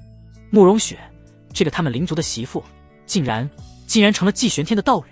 那个他们之前还肆意嘲讽，甚至污蔑其找了情妇的慕容雪，摇身一变成了他们连仰望都需站立的通天阁主的女人。巨大的荒谬感和更深的恐惧如同冰水浇头，让林震月等人浑身冰凉，牙齿都在打颤。他们刚才竟然想杀季玄天女人的女儿，还想把季玄天的女儿交给季玄天处置，这简直是自掘坟墓，不是拉着全族跳进了万丈深渊。然而让他们肝胆俱裂的还在后面。接着季玄天的声音再次响起，带着一丝不容置疑的宣告，重点落在了林婉儿身上。林婉儿怀本座血脉，乃我季家子4之母，伤他者形神俱灭。怀有血脉，季家子4之母。这一次轮到慕容雪娇躯巨震，猛地转头看向林婉儿，美眸圆睁，充满了极致的震惊与不可思议。他的女儿婉儿竟然也……他终于明白为何婉儿之前情急之下会喊出那样的话。林震月和那些族老在听到这句话后，先是呆滞，随即一种无法用言语形容的荒谬和无语，接着是极致后悔和恐惧，如同海啸般将他们彻底淹没。慕容雪是季玄天的道侣，林婉儿怀了季玄天的孩子，是未来弟子的母亲。他们林族本可以凭借这层关系一跃成为中州最显赫、最无人敢惹的家族，甚至可能超越巅峰时期。可他们做了什么？他们要将这位弟子之母斩首献罪，他们嘲讽、污蔑另一位道侣，他们差点亲手葬送了这唾手可得的无上的荣耀与护身符。噗！一位年迈的族老承受不住这巨大的刺激和反差，猛地喷出一口鲜血，直挺挺地向后倒去，气息奄奄。林震月脸色惨白如纸，毫无血色。他踉跄着看着相拥的慕容雪和林婉儿，又看了看一片狼藉的宗祠和那滩血肉，脸上露出了一个比哭还难看的笑容，哈哈哈哈哈！他神经质地低笑起来，声音沙哑如同破锣。本是一门双至尊，一位道侣，一位子嗣之母，这本是我林族万载难逢的机缘，登天之梯啊！他的笑声越来越大，带着哭腔，充满了无尽的悔恨与自嘲。可我们都做了些什么？逼迫、污蔑，甚至要亲手斩杀！哈哈哈哈！一手足以让我林族重临中州的好牌，被我们打得稀巴烂，稀巴烂啊！他状若疯魔，捶胸顿足，老泪纵横。其他族老也皆是面如死灰，眼神空洞，仿佛被抽走了所有的精气神。他们知道林族完了，不是毁于外敌，而是毁于他们自己的愚蠢、短视和凉薄。慕容雪搂着依旧处于巨大震惊、无法接受现实的林婉儿，又看着眼前这群如丧考妣的林族高层，心中亦是复杂难言，有恨，也有一种淡淡的悲凉。就在这时，似乎是被季玄天接连险胜以及抹杀大胜的动静所引动，轰隆隆，整个中州大地毫无征兆的剧烈震颤起来，一股苍茫、古老，仿佛来自太古洪荒的气息，自中州核心区域的某处冲天而起，搅动万里风云。天空之中霞光万道，瑞彩千条，无数古老的符文虚影在苍穹之上闪烁明灭。一座巨大无比、若隐若现的青铜古墓虚影缓缓在天际浮现，散发出令人心悸的威压。与此同时，中州各处人迹罕至的境地，古老的山脉，深邃的海沟之中，一道道沉睡了不知多少岁月，比灵皇老祖还要古老，还要强大的气息，如同被惊醒的史前巨兽接连苏醒。咚咚咚，仿佛战鼓擂响，又如同心脏跳动，一声声沉闷的巨响自大地深处传来，与天际的古墓虚影相互呼应。一个苍老而激动的声音不知从何处响起，传遍了整个中州修炼界。中州神墓万年轮回终于再次开启了，地路争锋就在今朝。老朋友们都醒来吧！无数强大的神念交织碰撞，整个中州的格局因这突如其来的惊变，即将迎来翻天覆地的洗牌。灵族宗祠内那令人绝望的悔恨气氛，也被这突如其来的天地异象和一道道苏醒的恐怖气息所打断。慕容雪和林婉抬起头，望着天际那巨大的神木虚影，感受着那一股股令人灵魂战栗的古老气息，眼中都露出了震撼之色。而心如死灰的林震岳等人，在这席卷中州的巨大变故面前，显得更加渺小和微不足道。风云再起，中州的天又要变了。中州神木的开启，如同在滚烫的油锅中泼入了一瓢冰水，瞬间引爆了整个中州。咻咻咻，一道道璀璨的红光划破长空，从四面八方而来，甚至是从一些折叠的虚空中激射而出，目标直指中州核心区域那神木虚影凝实之处。有驾驭古老战车、旌旗招展的荒古世家，有乘坐仙鹤、道韵缭绕的隐士道统，有妖气冲天、本体狰狞的洪荒大妖，更有从棺椁中爬出、死气森森的古尸。一位位平日里只存在于传说中的老怪物，为了这万年一现的成帝机缘，纷纷破关而出，降临世间。是天妖宫的魁牛老祖，他竟然还活着！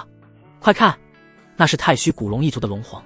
西莫金刚寺的枯荣佛尊也来了，还有北海玄冥岛的幽冥老人、天机阁的天机上人、齐云圣地的鸿运老祖。天啊，这些传说中的存在都苏醒了！惊呼声、议论声在各处响起，无数修士仰望天空，看着那一道道散发着令人窒息气息的身影掠过，心中充满了震撼与敬畏。谁能想到，中州表面上准帝屈指可数，实际上多到他们难以想象。这是一场真正的巨头盛宴，准帝已不再罕见，甚至隐约有几股气息晦涩深沉，仿佛触摸到了更高的层次。灵族上空，那令人窒息的家族内斗阴霾也被这席卷天地的宏大场面冲散。林震岳等人瘫坐在废墟中，望着天际掠过的道道恐怖身影，脸上只剩下麻木的绝望。在这等席卷中州的洪流面前，灵族的存亡渺小得如同尘埃。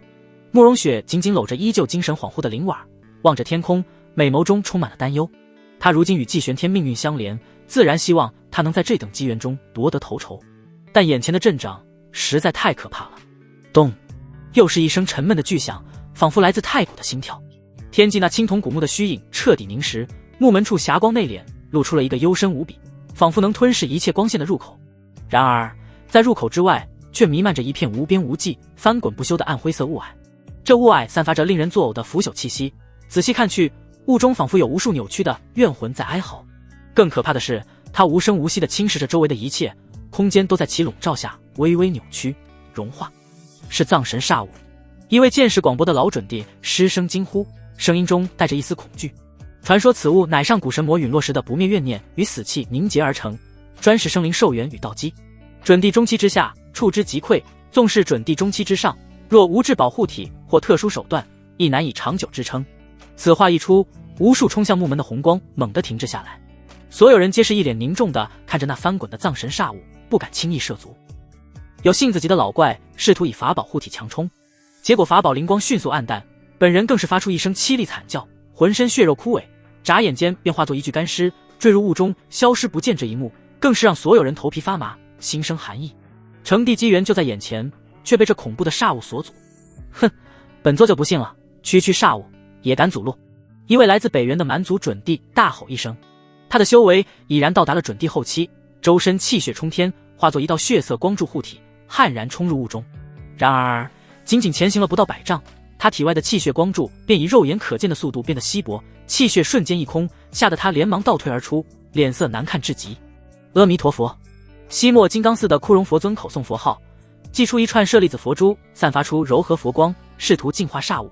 佛光与煞物接触，发出滋滋的声响，虽能勉强抵挡，但佛光消耗极快，显然也无法持久。该死！神木近在眼前，难道要被这鬼东西拦住？联手如何？集合众人之力，或可开辟一条通道。有强者提议，立刻有人反驳：哼，联手，谁知道会不会被人背后捅刀子？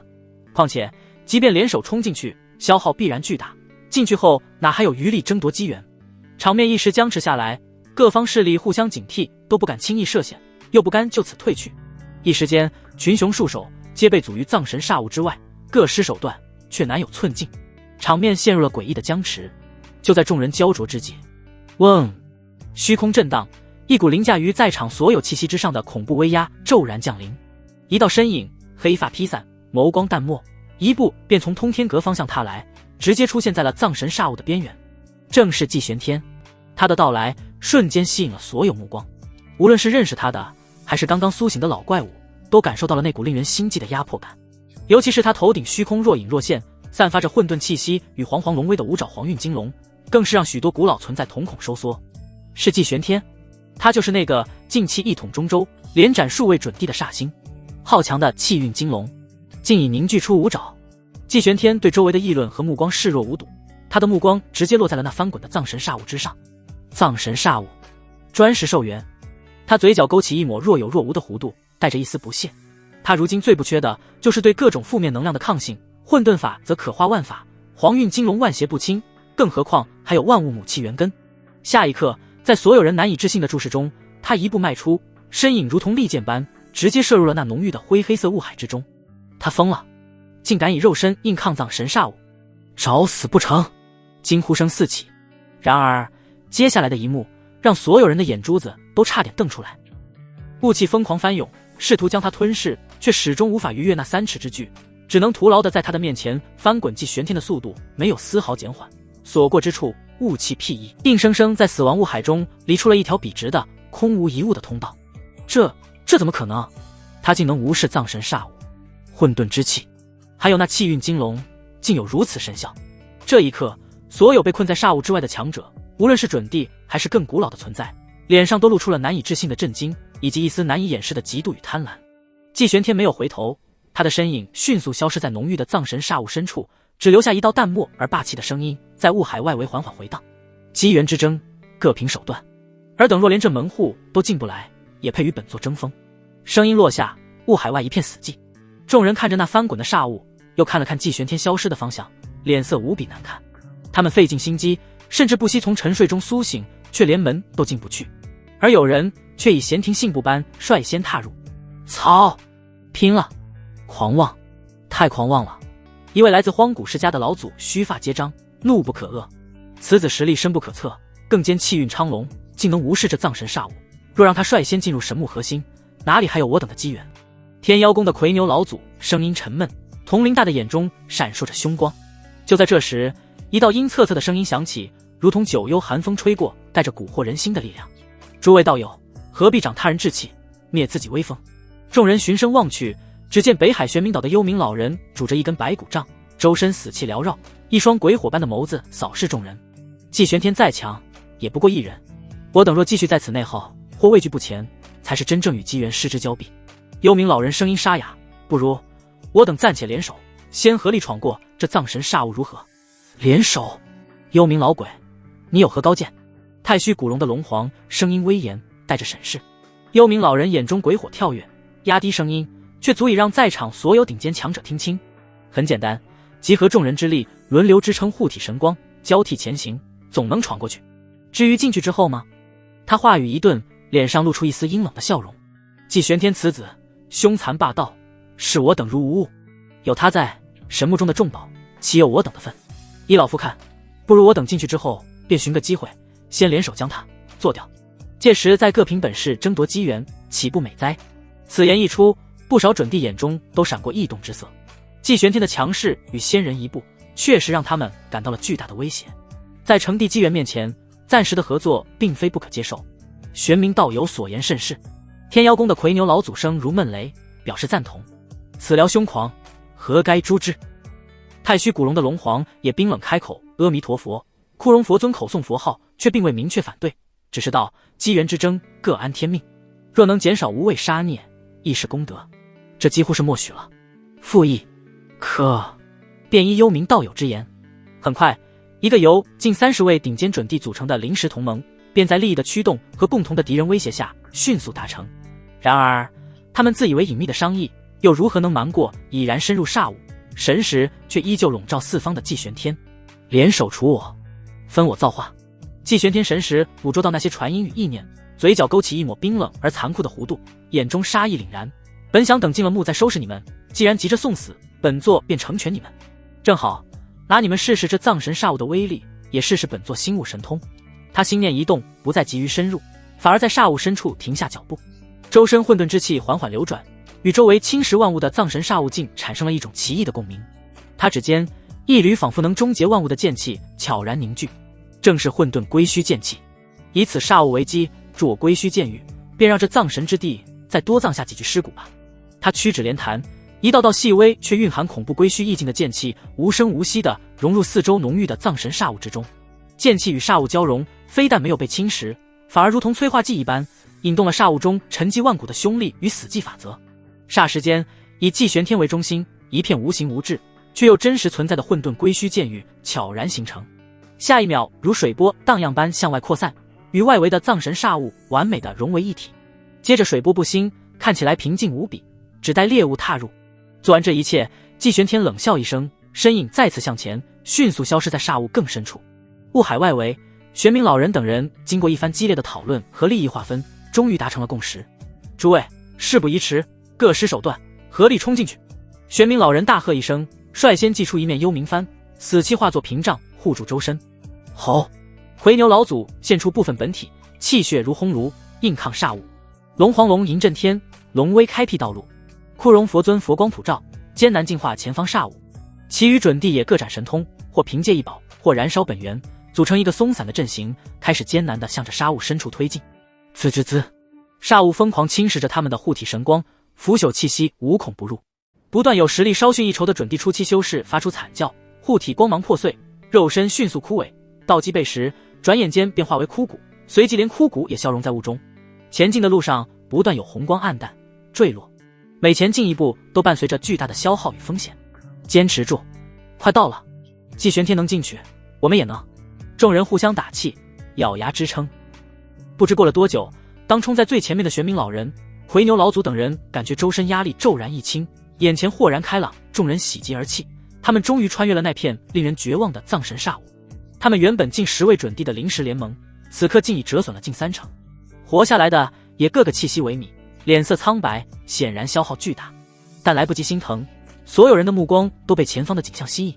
那巨大的青铜木门已然洞开，门后是一片朦胧而浩瀚的空间，弥漫着古老苍茫的气息，仿佛另一个世界。进来了，我们进来了！成帝机缘就在眼前，纪玄天，看你还能嚣张到几时？劫后余生的庆幸与对机缘的渴望，让这些活下来的准地们暂时忘记了损失，脸上露出兴奋之色。他们迅速服下丹药，调息恢复，准备进入木门。可就在此时，嗡！一股远比葬神煞物更加纯粹、更加令人心悸的毁灭气息，毫无征兆的凭空出现。四周的空间仿佛瞬间凝固，变得粘稠而沉重。原本就昏暗的环境骤然陷入了一种绝对的虚无的状态，光线、声音、灵气，一切都在被某种力量强行湮灭。怎么回事？不好，是领域，是剑域。玄冥老人骇然失色，他感受到自己的幽冥死气在这股力量面前，竟如同遇到了克星，迅速消融。是纪玄天，他根本没走，他布下了陷阱。回牛老祖惊怒咆哮，周身气血再次爆发，却感觉如同泥牛入海，被那无形的剑域疯狂磨灭。混沌归虚，万法寂灭。纪玄天那淡漠的声音仿佛从四面八方，从法则的根源处响起，清晰地传入每一个幸存准地的耳中，如同死神的宣告。下一刻，无尽的灰色剑气自虚空中滋生，它们不再隐匿，而是化作一道道撕裂一切的死亡波纹，如潮水般向着这群尚未恢复元气的老怪物们席卷而去。他们拼命后退，却发现退无可退。前有剑域，后有煞物，他们被夹在中间，成了瓮中之鳖。不，纪玄天，你不得好死！混沌归虚剑域之内，万法寂寥，唯余湮灭。玄冥老人惊恐地发现，他那赖以成名的幽冥死气，在灰色剑气的冲刷下，如同骄阳下的冰雪，迅速消融。连带着他祭炼了万载的幽冥幡都发出了不堪重负的哀鸣，灵光急剧暗淡。不，老夫的幽冥大道！他发出凄厉的嘶吼，拼命催动本源，试图挣脱这无形的湮灭牢笼。然而归虚剑意无处不在，直接作用于法则层面，侵蚀他的道基。他感觉自己的寿元都在加速流逝，原本就如风中残烛的生命之火，此刻摇曳得更加剧烈。纪玄天，你当真要赶尽杀绝吗？回牛老祖咆哮，庞大的身躯在剑域中左冲右突，气血烘炉疯狂运转，却如同在泥潭中挣扎，每一下都耗费巨力，那足以撞碎星辰的蛮力打在无形的剑域壁垒上，却只激起一圈圈湮灭的涟漪，反而加速了他自身气血的消耗。太虚古龙的龙皇更是憋屈，他的龙皇之威在这片归虚领域中仿佛失去了目标，龙吟震天，却无法撼动那终结一切的易经外壳。锋利的龙爪撕裂虚空，抓向可能存在的剑域核心，却只抓到了更浓郁的湮灭剑气。龙鳞之上都开始出现细微的裂痕。枯荣佛尊的舍利佛光如同暴风雨中的烛火，明灭不定。他那蕴含生死枯荣奥义的佛法，在纯粹的剑意面前竟显得如此苍白。佛光不断被磨灭，他口中诵经的速度越来越快，脸色却越来越精致。诸位，不能再留手了，否则今日我等皆要葬身于此。玄冥老人嘶声尖叫，眼中闪过一丝狠戾，燃烧地血，破开此域。到了他们这个层次，谁没有压箱底的保命手段？闻言，几位顶尖准帝不再犹豫，纷纷怒吼着燃烧起珍贵的本命地血或本源精元。轰轰轰！数股远超之前的气息猛地爆发开来。幽冥黄泉洞开，玄冥老人喷出一口精血，在幽冥帆上翻面剧烈抖动，竟隐隐勾勒出一条浑浊的黄色河流虚影，散发着引渡亡魂的诡异力量，试图冲刷出一条生路。太古蛮神附体，魁牛老祖身躯再次膨胀，皮肤上浮现出古老的图腾，气息变得愈发狂暴原始。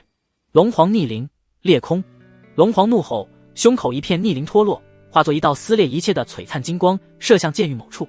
枯荣轮回，一夜遮天。枯荣佛尊双手合十，身后浮现一株同时蕴含生机与死寂的奇异菩提树，树影摇曳，试图定住这片紊乱的法则。集合数位顶尖准帝燃烧本源的合力一击，威力确实惊天动地。那稳固的混沌归虚剑域，竟真的被撕开了一道细微的裂缝。走！玄冥老人眼中闪过一丝喜色，率先朝着裂缝冲去。然而，就在他即将触及裂缝的瞬间，螳臂当车，徒劳挣扎。季玄天那冰冷的不带丝毫感情的声音，如同最终审判，再次响起。随着他的话音，整个剑域仿佛活了过来。那被撕开的裂缝瞬间弥合，不仅如此，无尽的灰色剑气如同受到了刺激，变得更加狂暴，更加密集。它们不再仅仅是湮灭，更仿佛化作了无数贪婪的饕餮，疯狂地吞噬着众人燃烧本源爆发出的能量。不！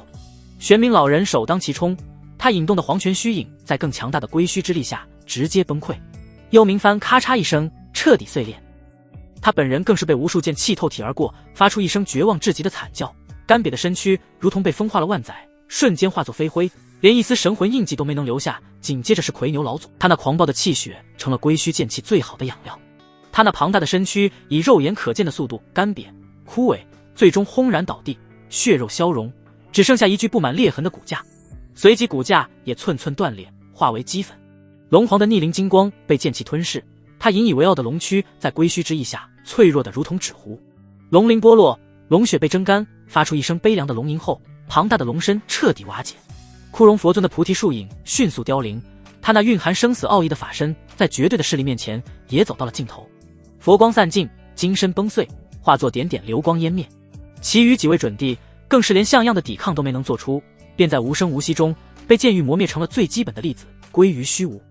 不过短短10数息时间，混沌归虚剑域缓缓消散，重新显露出那片位于藏神煞物之后的空地。然而空地之上已然空无一物，没有尸体，没有血迹，没有战斗的痕迹，仿佛之前那近10位威震一方的准帝巨头从未在此存在过。唯有空气中还残留着一丝令人灵魂战栗的归虚剑意，以及那浓郁的化不开的藏神煞物，在无声地诉说着刚才发生的一切。季玄天的身影不知何时已重新出现在虚空，负手而立，衣袂飘飘，纤尘不染。他甚至连气息都没有丝毫紊乱，仿佛刚才只是随手拂去了几只恼人的苍蝇。他看都未看那片空地，目光平静地投向那趋于平静的剑域内。清静了。他淡淡地吐出3个字，一步迈出，身影便没入了那仿佛能吞噬一切的黑暗之中，消失不见。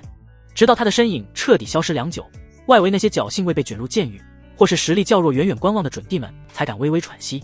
他们望着那片空荡荡的区域，又看了看幽深的空间，一个个面色惨白，冷汗浸透了衣背。一人之力，但指间葬送近10位顶尖准帝，这是何等恐怖的实力，这是何等无敌的姿态。经此一役，再无人敢对季玄天抱有丝毫侥幸。神木之中的机缘争夺已然变成了他一个人的舞台，其余所有人都只能在他那无敌的阴影下瑟瑟发抖，祈求能分得一点残羹冷炙。我们还有必要深入吗？有一准帝颤颤巍巍地问道。我们万载不出，为的就是正得地道，如今机缘就在眼前，怎可裹足不前？有一剑意滔天的白发准帝冷声道。他是狼牙剑宗的老祖，实力达到了准帝巅峰，也是唯一一个看穿剑域存在而迅速后退的老怪。悄悄地跟上，尽量不与此煞星为敌。他补充了一句。季玄天踏入了神木更深的区域，此地的景象与外围的煞雾弥漫截然不同，眼前是一片望不到尽头的废墟，断壁残垣林立，风格古老到无法追溯其年代。巨大的石柱斜插在大地之上，上面铭刻着早已失传的仙古文，偶尔流转过一丝微弱的光芒，仿佛还在诉说着曾经的辉煌与悲壮。空气中弥漫的不再是纯粹的藏神煞气，而是一种更加古老、更加苍凉的混气息。抬头望去，并非天空，而是一片扭曲的虚空幕布，无数星辰的残骸如同沙粒般悬浮，缓慢移动，散发着冰冷死寂的光。更远处，隐约可见一些庞大到难以想象的阴影轮廓，像是某种太古巨神的尸骸，静静地横陈在时空的尽头，仅仅是其存在本身就散发着令人窒息的威压。这片神木仿佛是一个被打碎的古老大世界残片，被强行糅合在了一起，充满了无序与危险，却也蕴含着外界难以想象的机缘。季玄天能感觉到这里的法则更加清晰，也更加狂暴。他甚至能捕捉到一丝丝游离的远超地级层次的道运碎片，那是属于仙的残留。他收敛气息，如同鬼魅般在废墟中穿行，神念如同最精密的雷达，扫描着一切可能存在的机缘与危险。突然，他停住了脚步。前方是一片相对完整的巨大广场，广场中央矗立着一座半塌的祭坛，而吸引他目光的并非是祭坛本身，而是悬浮在祭坛上方的遗物。那是一只手掌，一只通体呈现暗金色，仿佛由某种不朽仙金铸就的手掌。它并非血肉之躯，却散发着令人灵魂战栗的磅礴生机与一种凌驾于万道之上的无上威严。手掌之上布满了细微玄奥的纹路，如同大道载体，仅仅是凝视就让人有种要悟道飞升的错觉。但与此同时，一股浓郁到化不开的带着极致怨恨与不甘的残念。这是仙之手。季玄天瞳孔微缩，心中震动。他能感受到这只手掌的主人生前必定是超越了地境，真正触摸到仙道领域的无上存在。即便如今只剩下残躯与执念，其散发出的气息也远超他之前遇到的任何对手。而此刻，广场边缘还匍匐着几道身影，正是之前侥幸未被卷入剑狱，悄悄跟上来的狼牙老祖等几位顶尖准帝。他们显然也发现了这只仙手，眼中充满了无尽的贪婪与骇然。仙缘，真正的仙缘啊！一位准帝激动得浑身发抖。若能炼化此手，亏得一丝仙道奥秘，地境可期。另一位眼神炽热，但这威压，这残念，太恐怖了。狼牙老祖相对冷静，脸色无比凝重，他感受到了致命的威胁。就在这时，那只暗金手掌似乎感应到了生人的气息，微微颤动了一下。嗡！刹那间，风云变色，广场上空那本就破碎的虚空直接崩塌，化作一片混沌。无尽的仙道法则碎片如同受到召唤，从四面八方汇聚而来，融入手掌之中。不好，快退！狼牙老族脸色狂变，厉声喝道，率先化作剑光向后暴退。其余几人也反应过来，亡命飞遁。然而还是晚了一步，那只暗金手掌只是朝着他们逃离的方向，看似随意的轻轻一按。噗！一位准帝中期的强者连惨叫都未能发出，护身法宝、强悍肉身乃至神魂在那无形的掌力下如同被抹除一般，瞬间消失，仿佛从未存在于这片天地。狼牙老祖等人吓得魂飞魄散，燃烧精血，不顾一切的逃窜，总算脱离了那片广场的范围。回头望去，一个个心胆俱裂，冷汗如雨。太强了，这就是仙的力量吗？即便只是一缕残念操控的残躯。一位准帝声音颤抖，充满了后怕，而他们的目光也不由自主地投向了依旧站在广场边缘，似乎被吓傻了的季玄天。哼，这煞星终于踢到铁板了。有人幸灾乐祸，带着一种扭曲的快意，让他嚣张，在这仙手面前，看他如何抵挡，最好两败俱伤。另一人恶毒的诅咒。狼牙老祖虽未言语，但眼神深处也闪过一丝期待与快慰。季玄天带给他们的压力太大了，若能借着仙手除去此疗，无疑是天大的好事。就在他们以为季玄天会退缩或狼狈逃窜时，季玄天非但没有后退，反而向前踏出了一步。他仰头看着那只散发着滔天仙威与怨恨的暗金手掌，眼中非但没有恐惧，反而燃起了兴奋的火焰。有意思，残仙之手，正好拿来试试本座心悟神通的锋芒。他竟主动挑衅，狂妄！狼牙老祖等人几乎不敢相信自己的眼睛，这季玄天是疯了不成？似乎是回应他的挑衅，那暗金手掌再次动了。他似乎被季玄天那蝼蚁般的姿态激怒了。这一次，他不再是随意一按，而是五指微曲，化作一道遮天蔽日的暗金掌印。掌心之中仿佛有无数仙国在生灭，万道在哀鸣，带着镇压诸天、磨灭万古的恐怖意志，朝着季玄天当头照下。这一掌比刚才抹杀准地的那一击强了何止10倍。掌印位置，季玄天周身的空间就已经开始寸寸崩塌，那股纯粹的仙道碾压之力让他浑身骨骼都发出了不堪重负的嗡鸣，气血翻腾。季玄天脸色也瞬间变得凝重无比，他感受到了前所未有的压力，这残仙之手的威力远超他的预估。混沌归虚剑域开，他不敢有丝毫保留，直接展开了最强的领域。灰蒙蒙的剑域瞬间撑开，试图抵挡那落下的仙掌。轰！仙掌与剑域轰然碰撞，这一次无往不利的归虚剑域竟剧烈地震当扭曲起来。那暗金掌印中蕴含的仙道法则层次太高，混沌归虚剑气虽然能湮灭万物，但在面对这更高层次的力量时，竟显得有些力不从心，湮灭的速度远远跟不上仙掌压下的速度，剑域边缘开始出现裂痕。季玄天闷哼一声，嘴角溢出了一丝金色的血液。哈哈，他撑不住了。远处观望的准地有人忍不住笑出声，充满了大仇得报的快意。狼牙老祖也微微松了口气，看来这季玄天并非真正无敌。而此刻的季玄天眼中却闪过一丝疯狂与极致的兴奋。对，就是这样，只有这样的压力才能逼迫出他真正的潜力，望到他的地路。归虚不够，那就融！他怒吼一声，头顶那五爪黄运金龙发出一声震天龙吟，无尽的黄极龙气与国运加持涌入剑域。同时他运转黄极金世书与万化元神经的奥义，将那新领悟的蕴含黄道镇压与元神湮灭之力的黄极元神印的意境也强行融入剑域之中。轰隆！混沌归虚剑域产生了奇异的变化，灰色的剑气之中染上了一层尊贵的紫金之色，更添一股统御八荒、裁决万灵的黄道威严，以及一种追溯本源、从根源上进行磨灭的恐怖意蕴。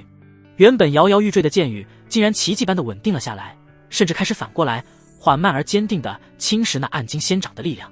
那残仙手掌似乎也察觉到了异常，其上的怨恨残念更加沸腾，暗金光芒大盛，掌印威力再次暴涨，试图一举碾碎这个胆大包天的凡人。双方陷入了僵持，恐怖的能量波动席卷四方，将整个广场乃至更远处的废墟都夷为平地。狼牙老祖等人看得目瞪口呆，心神摇曳。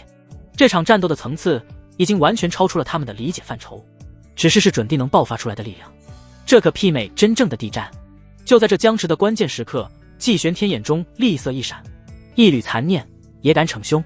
你的怨恨，你的不甘，你的仙道都成为本座的养料吧。他放弃了纯粹的防御，整个人与剑域合一，化作一道撕裂时空的灰金色剑光，不再是抵挡，而是逆伐仙掌。归虚炼仙，今朝剑指叠云处，炼人炼天还炼仙。剑光与仙掌接触的刹那，并未爆发出预想中的惊天爆炸，时间仿佛在这一刻凝滞。灰金色的归虚剑域如同一个贪婪的熔炉，将遮天蔽日的仙掌包裹。暗金手掌剧烈震颤，其内蕴含的那股滔天怨恨与不甘残念发出了无声的咆哮。他疯狂挣扎，爆发出更炽盛的仙芒，试图挣脱这诡异的束缚。负隅顽抗，季玄天眼神冰冷如万古寒渊，盘坐于剑域中央，双手结印，黄极金世书与万化元神经被催动到极致。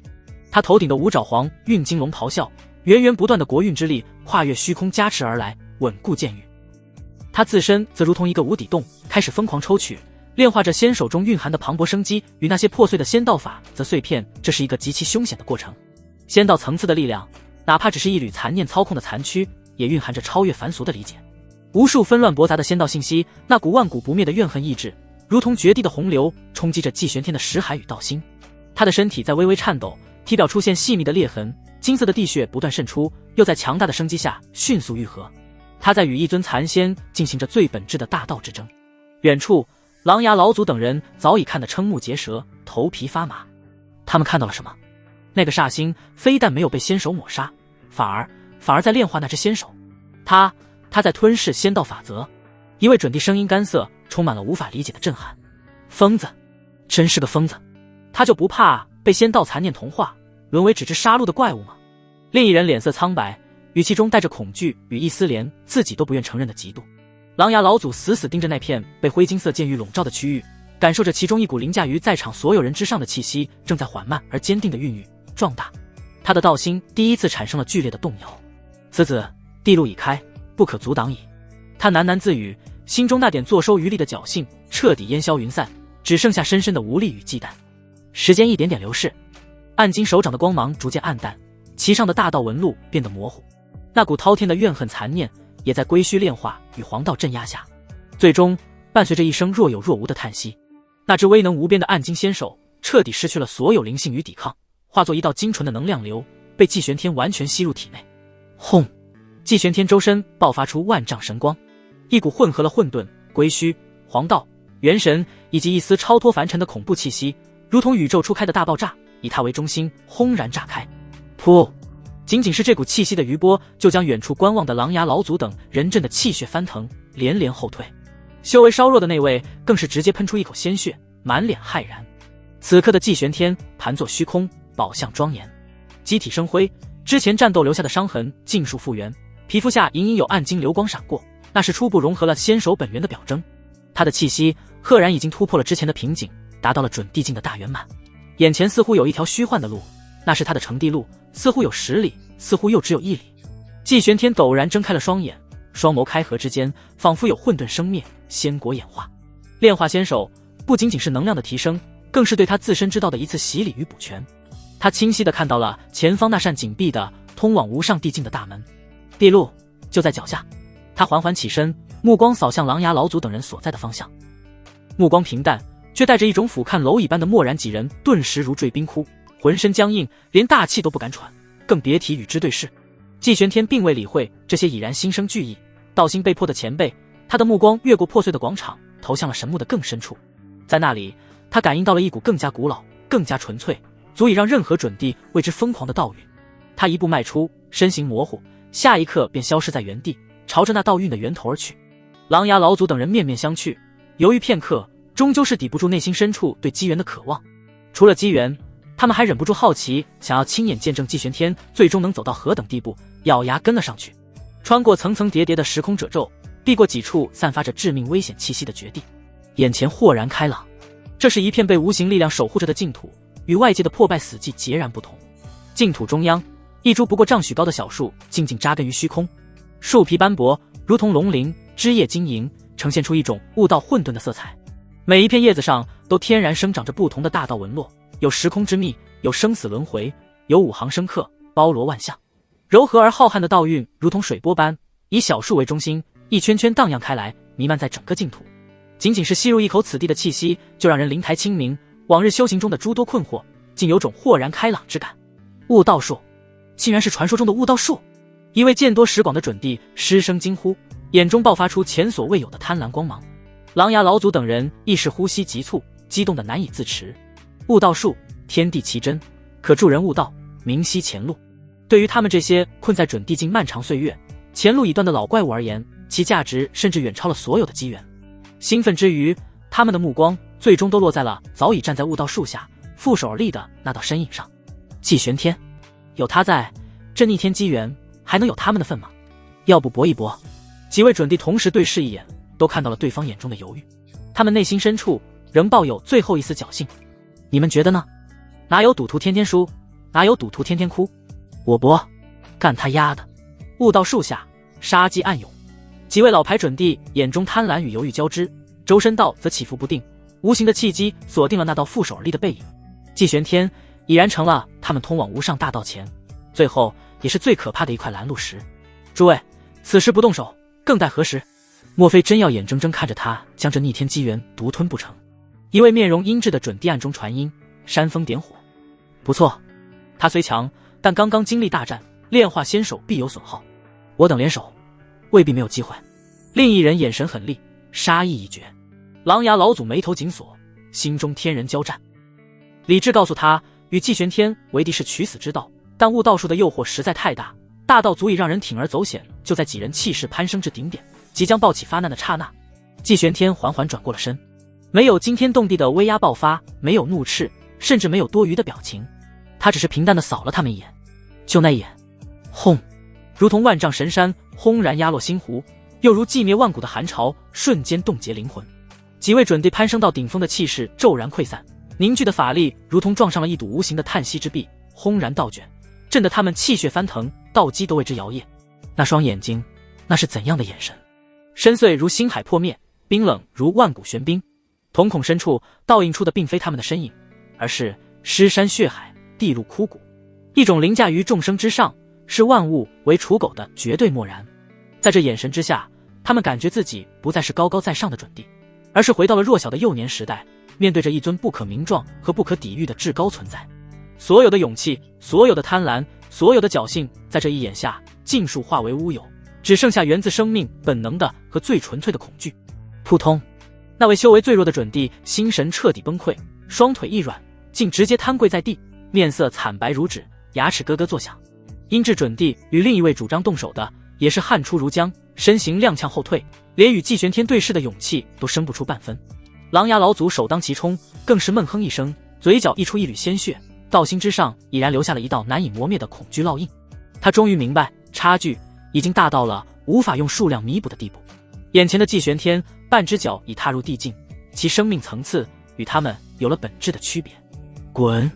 一个字，平淡无奇，却如同九天地令，蕴含着不容置疑的意志，狠狠砸在他们的神魂之上。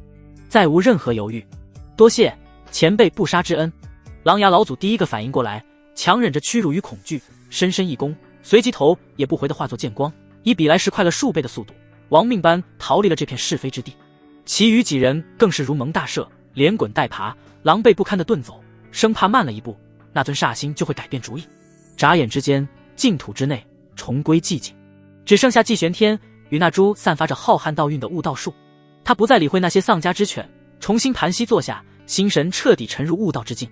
炼化仙手获得的仙道碎片，自身混沌归虚的根基，黄道龙气的统御，万化元神经的溯源，所有的一切在悟道树那堪称道之源头的滋养与梳理下，开始疯狂地碰撞、融合、升华。他的头顶意象不再纷杂，反而逐渐归于一种混沌般的蒙昧，仿佛在孕育着开天辟地后的第一条天道。时光如水，悄然流逝。对于沉浸在大道海洋中的季玄天而言，3年光阴弹指一挥。他的气息愈发深邃内敛，体内仿佛有一座宇宙在演化，一条模糊不清却散发着至高无上气息的道路虚影，在他道心深处缓缓凝聚，延伸地路，终于不再是遥不可及的幻想，而是有了真实的雏形。然而就在他于道境中潜心推演，试图将那地路虚影彻底凝实的那一刻，异变陡生，并非来自神木，也非来自外界攻击，而是源自他血脉深处的一种奇异悸动，一种冥冥之中却跨越了无尽空间的血脉共鸣。轰隆，一道无法用言语形容的巨响，无视了神木的一切禁制与隔绝，直接在季玄天的灵魂深处以及整个中州大世界的每一个角落炸响。这一刻，无论凡俗生灵，还是闭关的老怪，亦或是沉睡的古老存在，尽数被惊醒。中州天穹骤然变色，并非寻常的祥云瑞彩，而是整片天空化作了无尽的混沌之色，地水火风在其中奔涌重演，阴阳二气分离交汇，仿佛一方真实的大世界正在归于原点，又像是无尽的混沌将要开辟新生。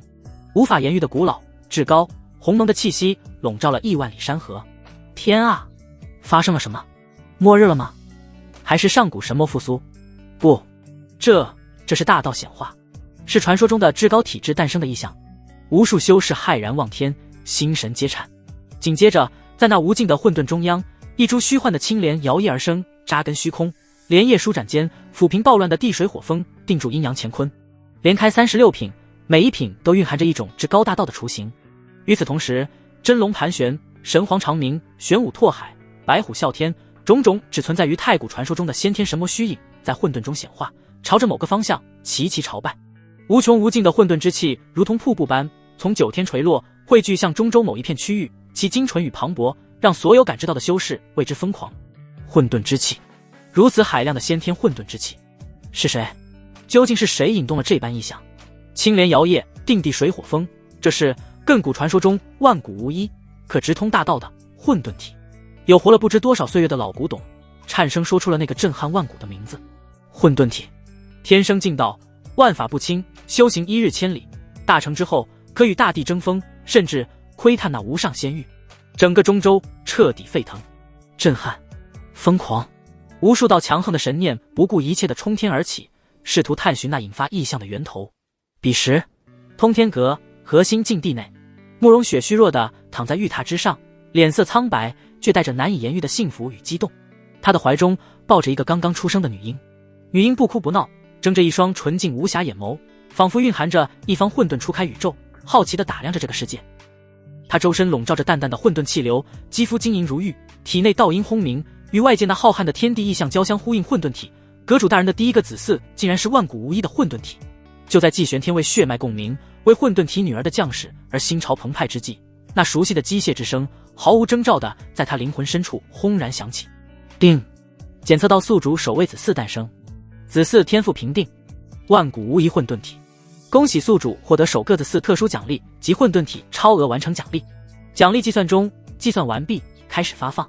一连串的提示音如同大道轮音，让季玄天心神一震，瞬间从对外界意象的感知中收回心神，全部注意力都集中在了系统界面上。恭喜宿主获得以下奖励：一、寿命奖励，延寿300载。系统评语：血脉延续，生命升华，当享长生。2、修为奖励，宿主已放弃。3、体质奖励，混沌道胎，与宿主原有根基融合，大幅提升对混沌之气的亲和与掌控，到趋向混沌体方向靠拢，潜力倍增。4、功法奖励，混沌地经，内含直指地境的混沌大道总纲，与混沌体相辅相成。5、神通奖励，他化混沌，可短暂化身混沌，免疫绝大多数法则攻击，万法不侵。6、特殊物品，混沌青莲种，本源1枚，可培育成长，亦可直接炼化，蕴含开天辟地之秘。7、家族气运，家族整体气运提升，所有家族成员修炼速度临时提升3成，持续10年。饶是以季玄天如今的心境，此刻也不禁倒吸一口凉气，心中涌起狂喜。这奖励太丰厚了，远超他之前任何一次收获。300载的寿命，直接解决了他的燃眉之急，让他有了充足的时间去攀登地境。而混沌道胎与混沌地经更是为他量身定做，不仅弥补了他自身并非先天混沌体的些许遗憾，更是为他指明了将自身混沌归虚大道与无上黄道、元神精义彻底融合，走向至高混沌地路的明确方向。他化混沌神通，堪称保命与杀伐的无上利器。混沌青莲种更是无价之宝，关乎成道之机。轰隆隆，系统的奖励说到就到，根本无需他主动吸收。一股浩瀚无边、精纯至极的混沌本源之力凭空涌现，如同9天银河倒灌，疯狂涌入他的四肢百骸，冲刷着他的经脉、骨骼、脏腑乃至灵魂。季玄天的身体瞬间发生了变化，老态与腐朽瞬间消散，重新焕发出惊人的生命力与无比的威势。他的气息陡然拔高，那遮天蔽日、搅动漫天星辰的五爪黄运金龙仰天咆哮，震碎虚空。他的肌肤溢出淡淡神辉，血肉之下浮现出一缕缕大道纹路，整个人仿佛在以一种无比惊人的速度退凡入圣。与此同时，他的体质发生着翻天覆地的变化，原本因炼化仙手而蕴含的暗金流光，此刻被一种更深邃、更本源的混沌色泽覆盖，肌肤之下仿佛有混沌气流在自行运转，与天地间的混沌大道产生了前所未有的共鸣。混沌地经的总纲奥义如同烙印般刻入他的道心，与他之前的诸多感悟相互印证，许多晦涩难懂之处豁然开朗。嗡！他头顶那原本归于蒙昧混沌的意象再次剧烈变化，一株与外界天地意象中一般无二，却更加凝实、更具神韵的36品混沌青莲虚影在他头顶缓缓浮现，连夜摇曳间定住他周身沸腾的混沌能量，梳理着狂暴的大道法则。青莲的根须仿佛直接扎入了虚无，连接着那冥冥中的混沌源头。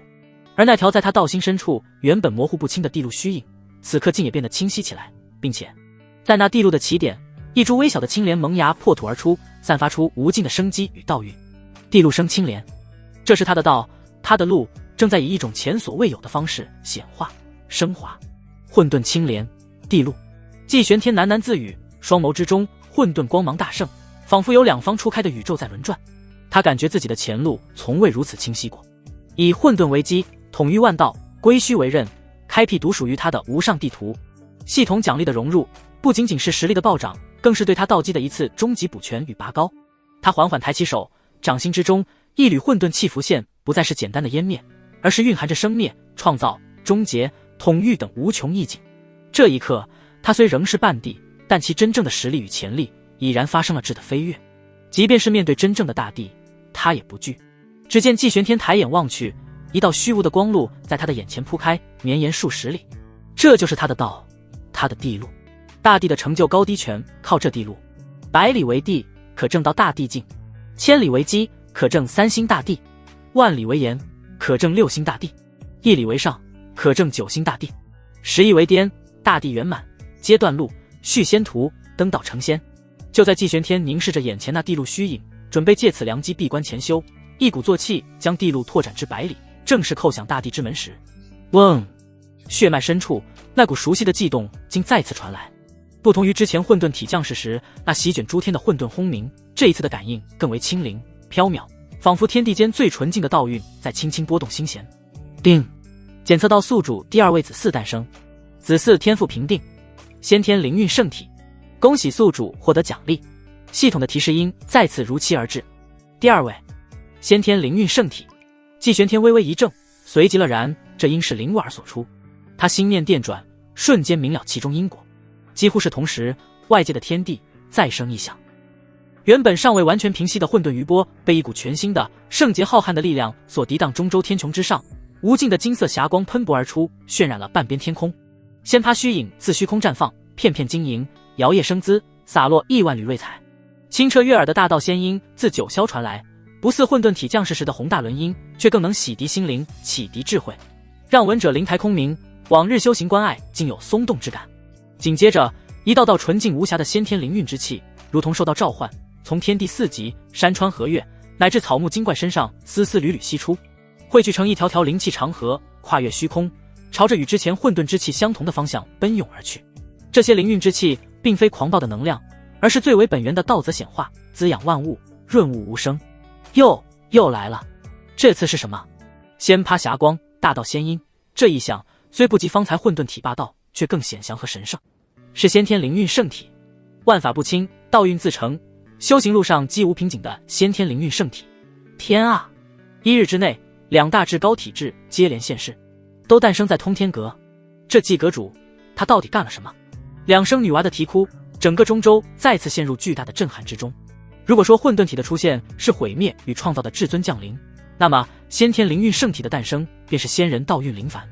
无数修士，尤其是那些卡在瓶颈多年的老怪物，感受着那大道仙音带来的启迪，看着那汇聚的先天灵韵，眼中充满了无尽的羡慕与渴望。通天阁再次成为整个中州乃至周边大域目光汇聚的焦点。神木深处，季玄天面前系统界面光华流转，恭喜宿主获得以下奖励：1. 寿命奖励，延寿300载。2. 修为反馈，子嗣天赋引发天地道运共鸣，反馈宿主地路稳固并延伸10里。3. 体质加持，灵韵道心，大幅提升悟性，强化对天地道则的感知与亲和，修行神通，参悟功法，事半功倍。4. 神通奖励，万法不侵光环，可被动削弱同境界及以下3成法则伤害，主动激发可在短时间内免疫大部分圣级以下神通法则影响。5. 家族气运，家族成员悟性临时提升2成，持续5年。奖励虽不及混沌体女儿那次震撼，却同样珍贵实用。同样300年寿命稳稳到手，让季玄天变得又年轻了些。那地路延伸10里的反馈更是雪中送炭。只见他眼前那虚无的光路，伴随着清灵道运的融入，竟真的自行向前拓展，从20多里一举达到了接近40里的范围，距离100里地境更进一步。灵韵道心与混沌地经相辅相成，让他对混沌大道的理解瞬间深刻了数分。万法不侵光环更是弥补了他攻强守弱的些许短板，配合他化混沌，做到了真正的万法不侵和攻伐一体。感受着体内奔腾的力量与更加清晰的地路，季玄天眼中金光爆射，混沌体镇压当世，灵韵圣体仙韵绵长。好，本座的地族便该有如此气象。他目光如炬，望向通天阁的方向，仿佛穿透无尽空间，看到了那2个新生的女儿，可爱软糯，被他们的母亲抱在怀里，轻轻逗弄着。慕容雪和林婉相视一笑，欣喜之余更多的是尴尬。众多大能都想入通天阁一探究竟，但又畏惧季玄天的余威，无一人敢靠近。而灵族之人则一个个快拍断了大腿。这2个未来的至尊本来都是我们灵族的后代啊！通天阁一门双至尊之势很快被神木的变动给掩盖过去。那片被视作机缘宝地的神木骤然变得凶厉异常，接连几日，恐怖的煞气冲天而起，吞噬日月，其中传出令人毛骨悚然的嘶吼与法则崩灭的巨响。进入其中的准地几乎全军覆没，偶尔有侥幸逃出者，也皆是道基崩碎，神魂残缺，甚至有人疯了，只会喃喃一语着：死了，全部都死了。别去，神木是陷阱，黑暗吞噬不可名状。他们对神木内的遭遇绝口不提，仿佛那是一种触及即死的禁忌。狼牙老祖等少数几位凭借秘宝和运气逃出升天的顶尖准帝，回归后立刻宣布封山必死关，再无音讯。一时间，中州顶尖战力断层，人心惶惶。中州神木从机缘之地变成了人人谈之色，变得绝地。转眼间100年时间过去，季玄天那位曾只手镇压群雄的通天阁之主，自踏入神木深处后，也再无任何消息传出。100年光阴足以冲刷掉许多记忆与恐惧，在绝大多数人心中，季玄天定然已与那些陨落的准帝一样，化作了神木中的枯骨。通天阁失去了这尊擎天巨柱，虽因一门双至尊的名头尚存一丝余威，但已不足以震慑群雄。这100年是中州格局剧烈动荡的100年，旧帝已逝，新帝当立。有精才绝艳之辈，于这乱世中抓住气运，逆天突破，成就准帝之位，开宗立派，割据一方。有尘封已久的隐士家族，感知天地巨变，纷纷现世。他们底蕴深厚，行事神秘，迅速成为不可忽视的强大势力。更有来自东荒、西漠、北原等遥远地域的强横大能，跨越无尽海域而来，欲在这中州大事分一杯羹。天骄并起，群雄逐鹿，这是一个真正的黄金大事，也是一个血与火交织的大争之势。通天阁在这100年间显得异常沉寂，阁中事务皆由几位中心长老打理，2位拥有至高体质的帝女更是被严密保护，深居简出，外人难窥其貌。在许多新兴势力眼中，通天阁已然没落，空有宝山而无守护之力。若非忌惮那未知的护阁大阵以及季玄天的些许余威，恐怕早已被人上门瓜分。然而这份沉寂在这一日被悍然打破。轰！通天阁山门之外，一股霸烈到极点的气血冲霄而起，搅动风云，将天空都染成了一片赤金之色。一道身影如魔神降世，踏空而来，每一步都踩得虚空震荡。他身形魁梧，黑发披散，瞳孔中是摄人心魄的金色，周身缠绕着一条条蛮龙般的血气，举手投足间仿佛能徒手撕裂苍穹。是古河，苍天霸体古河，他竟亲自来了。听说他要挑战同代天骄，是要挑战那位混沌帝女吗？100年苦修，古河已至圣人境巅峰，霸体出城，同代之中未尝一败，被尊为当世第一天骄。他这是要拿通天阁的那位帝女立威，奠定他无敌的道心吗？围观者惊呼，无数道目光聚焦于此。古河声如洪钟，震动四野。吾乃霸体古河，今日特来拜会混沌体。一阵寂静无声。没了季玄天，通天阁的人都已经成了缩头乌龟了吗？混沌体同为至高体质，何须藏头露尾？出来一战，让某看看你这传说中的体质是否名副其实。声音滚滚传入通天阁深处，所有人都屏住了呼吸。混沌体会应战吗？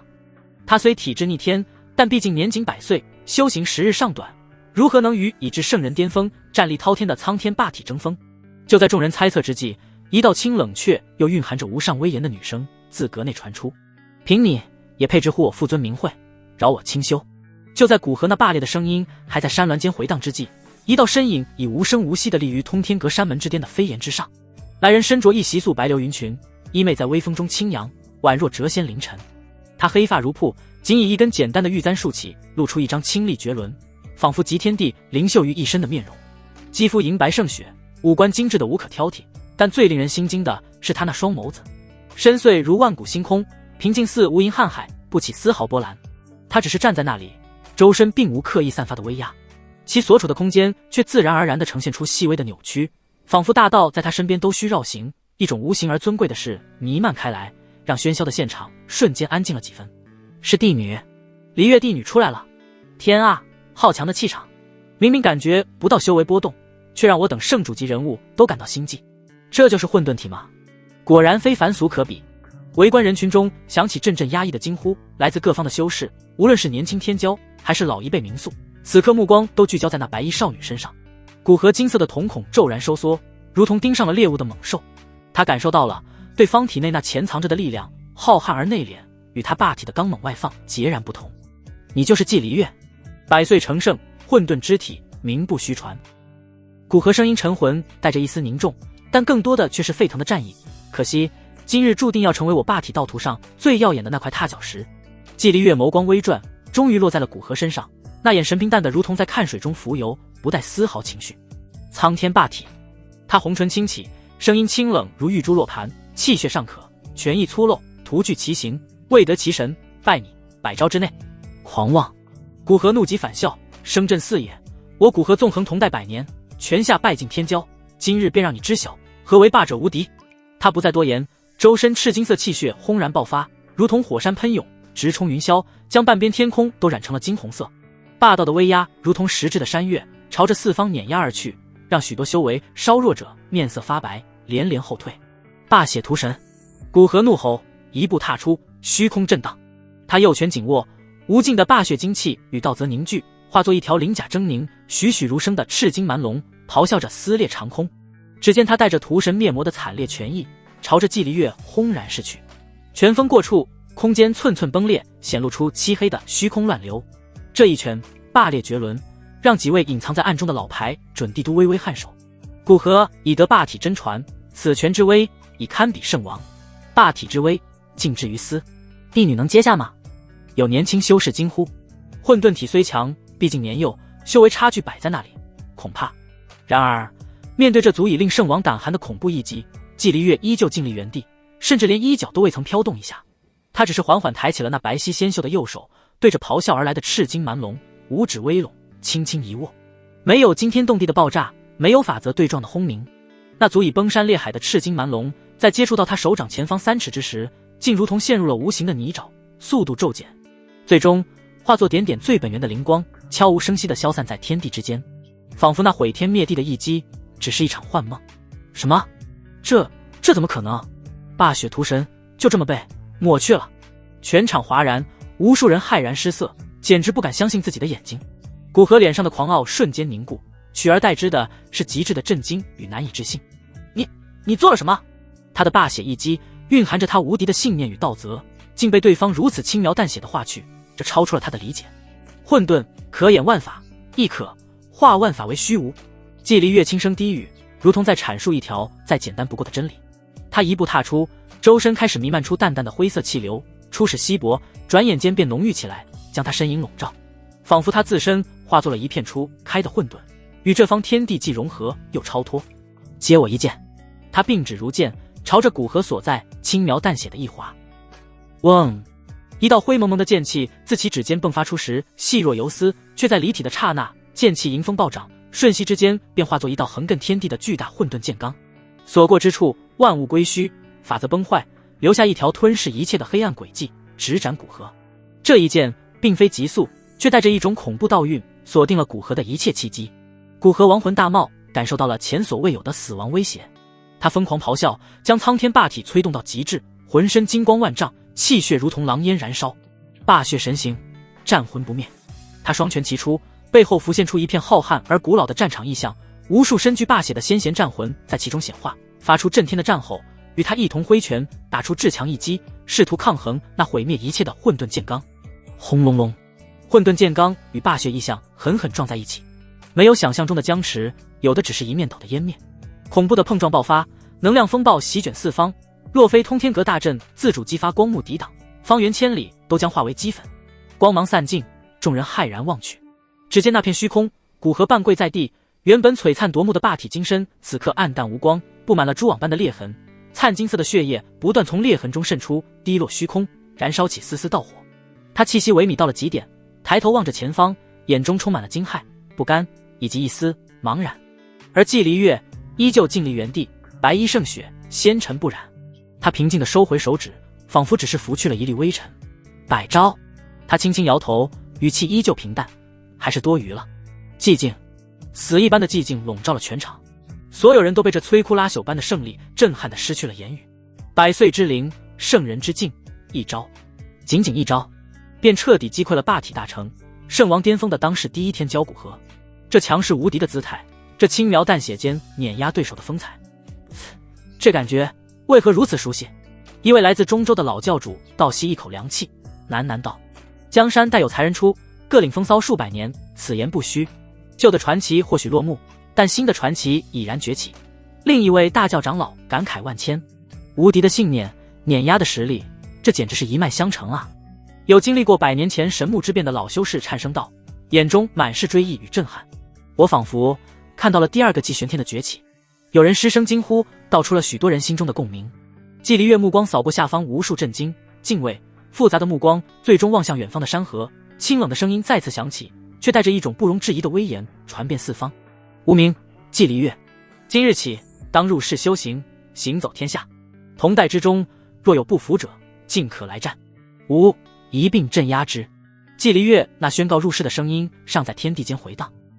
突然，一股阴冷且古老的气息，充满妖气的威压骤然从远空弥漫而来，瞬间冲散了现场的震撼气氛。哼，好一个一并镇压之！小娃娃年纪不大，口气倒是不小，声音苍老而沙哑，带着一种久居上位的漠然与不容置疑。虚空裂开一道缝隙，数道身影迈步而出，为首者是一位身披暗金鳞甲、头生独角的老者，眼神开合间，凶光毕露，周身妖气滚滚，赫然是一尊妖族的准帝。其身后跟着的几人也皆是气息深沉的大妖，目光不善地盯着山门之上的季离月。是古妖帝族的大长老，还有古妖帝族的几位妖圣，他们竟然亲自来了。看来古河败北，让他们坐不住了。这是要以大欺小吗？人群骚动，认出了来者的身份。古妖帝族乃是传承极其悠久的太古帝族之一，体内流淌着强大的古妖之血，底蕴深不可测，行事向来霸道，百年间势力扩张极快。古妖帝族的大长老浑浊的双眼锁定季离月，带着毫不掩饰的贪婪与一丝忌惮。混沌体却是万古罕见的体质，可惜木秀于林，风必摧之。小丫头，通天阁已非昔日，季玄天生死不明，护不住你。不若随老夫回族，我族弟子正值用人之际，许你一个追随者的位置，将来地路争锋也算有个依靠。此言一出，众人色变。这古妖帝族大长老不仅要以势压人，竟还想强行掳走混沌体，让其臣服于古妖弟子座下，何其霸道！季离月眸光依旧平静，但周身那淡淡的混沌气流却开始加速流转，空间扭曲的幅度更大了几分。他并未因对方是准帝而显露惧色，只是淡淡吐出两个字：也配。古妖帝族大长老脸色瞬间阴沉下来，敬酒不吃罚酒，既然如此，就别怪本座扼杀天才了。他枯瘦的手掌探出，化作一只遮天蔽日的妖气巨爪，其上缠绕着诡异的法则符文，直接抓向季离月周身的空间，竟是要将他连同那一片虚空一起封印拘走。准帝之威全面爆发，远非霸体古河可比，让在场所有圣级强者都感到窒息。老妖越活越回去了，对小辈出手也不怕失了古妖帝族的颜面。就在这千钧一发之际，一道清朗的喝声自东方传来。话音未落，一道璀璨如星河般的剑光跨越长空，后发先至，精准无比地点在那妖气巨爪的薄弱之处。哧啦，剑光犀利无匹，竟将那凝实的妖爪生生撕裂开来，化作漫天溢散的妖气。一道身影随之浮现，是一位老者，面容儒雅，眼神却锐利如剑，周身剑意冲霄，割裂云层。是天机阁的阁主天机子。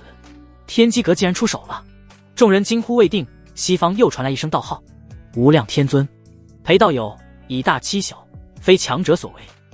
紫气东来3万里，一位身着紫金道袍，头戴莲花冠的中年道者踏云而至，手持一柄拂尘，轻轻一甩，万道紫霄神雷隐现，将残余的妖气涤荡一空，其气息渊深似海，道运天成。赫然又是一位准帝，是紫霄圣地的紫霄圣主，他竟然也来了。古妖帝族大长老看着接连出现的两人，脸色变得无比难看。天机子、紫霄，你们这是什么意思？要与我古妖帝族为敌吗？天机子抚肌而立，淡然道：受人之托，忠人之事。季阁主于100年前与我天机阁有恩，今日护其血脉周全，乃分内之事。他并未明言季玄天是生是死，但受人之托4字却引人遐想。紫霄圣主则是打了个旗手，平静道：贫道只是见不得龌龊之事。两位准帝立场鲜明，竟都是因为与季玄天的旧日因果，在此刻挺身而出，庇护其女。这一幕让所有围观者心神俱震。季玄天他消失100年，余威竟犹存至此，能让2大顶级势力的准帝不惜得罪如日中天的古妖帝族，也要为其女护道。古妖帝族大长老眼神阴沉的几乎要滴出水来，他死死盯着天机子与紫霄圣主，又忌惮地瞥了一眼始终沉默但契机隐与通天阁大阵相连的通天阁深处。一个季离月他可以不放在眼里，但加上2位同阶准帝以及那深不可测的通天阁底蕴，今日之事已不可为。好，很好。古妖帝族大长老咬牙切齿，没想到季玄天人都没了，还有你们这些愚忠之辈。今日之事，我古妖帝族记下了。他撂下狠话，袖袍一卷，裹挟起重伤的古河与几名妖圣，便要撕裂虚空离去。慢着！一直沉默的季离月忽然开口。古妖帝族大长老身形一顿，冷冷回望。季离月目光越过他，仿佛穿透虚空，看到了更深远的存在。清冷的声音带着一种毋庸置疑的决绝：今日之辱，他日我若成道，必亲上古妖帝族10倍奉还。他的声音不高，却清晰地传入每个人耳中，带着一种冰冷的杀意与绝对的自信，让人毫不怀疑其决心。古妖帝族大长老脸色铁青，冷哼一声，不再多言，径直踏入虚空裂缝，消失不见。一场准帝级别的冲突，竟因祭玄天遗留的余威与2位强援的出现暂时消弭。然而风波并未就此平息。就在古妖帝族等人离去后不久，一道更加霸道的声音如同天道法旨，轰然响彻在通天阁上空。季离月，你很好，不愧为混沌体，有资格做本弟子的对手。10日之后，地路初始之地，万古碑林前，你我一战，既分高下，也决生死。届时希望你不要让本弟子失望。声音滚滚如雷，带着无与伦比的自信与威严，其气息之强超越了古河不知凡几。是古妖弟子帝无道，他竟然亲自约战了，而且是生死战。帝无道据说其血脉返祖，已得古妖帝血真传，如今修为深不可测，被誉为最有希望在这一世正道的几人之一。整个中州因帝无道这跨越虚空的战书再次沸腾。季离月抬头望天，眸中混沌气流转，仿佛穿透无尽虚空，与那道霸道绝伦的意志对视。他没有任何退缩，只是轻轻颔首，清冷的声音传遍四方。战书我接下了，10日后斩你。平淡的语气却蕴含着比对方更深的锋芒与无敌信念。与此同时，黑暗中一双眼眸骤然亮起。成了，本座成了。神木最深处，那片连时光都似乎凝滞的静寂之地，百年枯坐于凡人已是漫长一生，于季玄天这般追寻无上大道的存在，却不过是弹指一瞬。此刻他缓缓睁开了双眼，眼眸开合的刹那，并无想象中的神光爆射，法则沸腾，反而是一种极致的平静与内敛。瞳孔深处仿佛有星河流转，宇宙生灭，却又归于一片混沌般的虚无。他原本苍老枯败的容颜早已彻底蜕变，肌肤莹润，透着玉石般的光泽，五官轮廓仿佛经过天地最精妙的雕琢，俊美的近乎不真实，却又带着一种不容亵渎的威严。若非那双眼眸中沉淀着万古的沧桑与智慧，单看容貌，他竟似一位翩翩少年郎。周身气息尽数收敛，再无半分准地威压流露，仿佛一个从未修炼过的凡人。但这正是返璞归真的至高境界，他已将自身大道与无穷力量尽数融于一炉，藏于芥子，不显于外。他的目光投向前方，那里一条唯有他能见的虚无光路已然成型，不再模糊，不再虚幻，而是凝实稳固，散发着永恒不朽的道语。光路之上，混沌气弥漫，一株青莲在起点处摇曳生辉，洒落点点混沌光晕。这条地路赫然已延伸至百里，百里地路已成。这意味着他已彻底踏足了那个无数修士梦寐以求的境界门槛，只待寻得合适之地，引动天地大道，叩开地关，便可真正逾越龙门，成就无上大帝之境。百年积淀，终至百里。季玄天轻声自语，声音平和，却引动周身道则与之共鸣。是时候出去了。万古碑林倒也是个扣关的好地方。他感应到了血脉的呼唤，也感知到了那跨越虚空而来的战书。女儿季离月的成长与帝无道之间的对战，他皆了然于心，所以他也选择了前往万古碑林作为扣地关之地。一步踏出，身影已从这片沉寂了100年的神木核心消失，没有撕裂虚空，没有空间波动，就那般自然而然地融入了天地，仿佛他本就是这方世界规则的一部分。下一刻，他已出现在神木外围区域，距离那令人谈之色变得藏神煞气区域已有万里之遥。周遭环境依旧荒凉，枯骨与断冰随处可见，空气中弥漫着淡淡的死寂与煞气。然而就在这片死寂之地，却上演着一幕极不协调的场景。喂，你们别追了，我真的不好吃呀。一个清脆如山涧清泉，带着几分慌乱却又莫名透着几分活力的少女声音响起。只见一个约莫15、16岁的少女正狼狈地在乱石嶙峋的山地间奔跑，她穿着一身鹅黄色的衣裙，此刻已沾染了不少尘土，梳着的双压髻也有些散乱，露出一张白皙精致带着点婴儿肥的俏脸，一双大眼睛乌溜溜的，此刻写满了紧张。但奇怪的是，深处似乎并无太多绝望，反而有种说不清道不明的灵动机敏。他身后3头形似豺狼却浑身覆盖着骨甲，眼冒绿光的煞妖正流着腥臭的咸水疯狂追击。这些煞妖实力不弱，皆有圣人境水准，在这神木外围足以横行。少女跑得气喘吁吁，眼看就要被追上，她慌不择路，脚下猛地一绊，哎呀一声朝着前方摔去。而前方恰好是刚刚现身，气息与凡人无异的季玄天。少女惊呼着，下意识地闭紧了双眼，以为自己要撞上个倒霉蛋，然后两人一起沦为煞妖的口粮。预想中的撞击并未到来，他感觉自己落入了一个温暖而稳定的怀抱，一股难以言喻的让人心神瞬间安宁的气息笼罩了他。他怯生生地睁开眼，映入眼帘的是一张俊美无双、宛若天成的少年侧脸。他好好看啊！少女一时间竟忘了身后的危险，看得有些呆了。季玄天单手虚扶，稳住了少女的身形，他的目光淡淡扫过那3头扑杀而至的煞妖，没有出手，甚至没有一丝杀意流露。然而那3头凶厉的煞妖在冲至他身前3丈之地时，却如同撞上了一堵无形的天地壁垒，庞大的身躯猛地一滞，继而那双绿油油的妖瞳中瞬间被无边的恐惧填满。呜嗷！他们发出惊恐的哀鸣，仿佛看到了什么比神木深处那些古老存在更可怕的东西，夹着尾巴头也不回的以比来时更快的速度亡命逃窜，眨眼间就消失在了乱世之中。少女目瞪口呆的看着这一幕，小嘴张成了圆形。他们怎么跑了？她眨了眨大眼睛，满是不可思议，然后猛地转头看向季玄天，眼中充满了好奇与探究。是你吓跑他们的？你好厉害啊！季玄天没有回答，只是平静地看着他。在他眼中，这少女的修为不过初入神通境，在这神木外围本该是十死无生，然而她的身上却笼罩着一层连他都无法完全看透的朦胧气运，那是一种鸿运齐天、福缘深厚的命格，并非人为施加的庇护，而是天生地养，受大道眷顾。其气运之昌隆之奇特，甚至干扰了他的部分推演，让他无法窥探他们间更深层的因果。鸿运齐天，还是某种未知的福缘命格？季玄天心中微动，这等命格，亿万年难出一例，行走坐卧皆有机缘，逢凶化吉只是等闲，甚至能无形中影响身边之人的气运。他救下他，本是随手未知，此刻却升起了一丝兴趣。你叫什么名字？为何会独自在此？季玄天开口，声音平和。少女见他问话，似乎松了一口气。只见他拍了拍胸脯，露出一个灿烂又带着点不好意思的笑容。你可以叫呆呆，家里面的人都叫我呆呆，谢谢你救了我。我是跟姐姐来的，但是走散了，然后就遇到那些丑家伙了。他说着，自来熟的凑近了些，大眼睛忽闪忽闪的看着季玄天。你叫什么名字？你也是来神木找宝贝的吗？你刚才又好厉害哦，你刚才用的什么法术呀？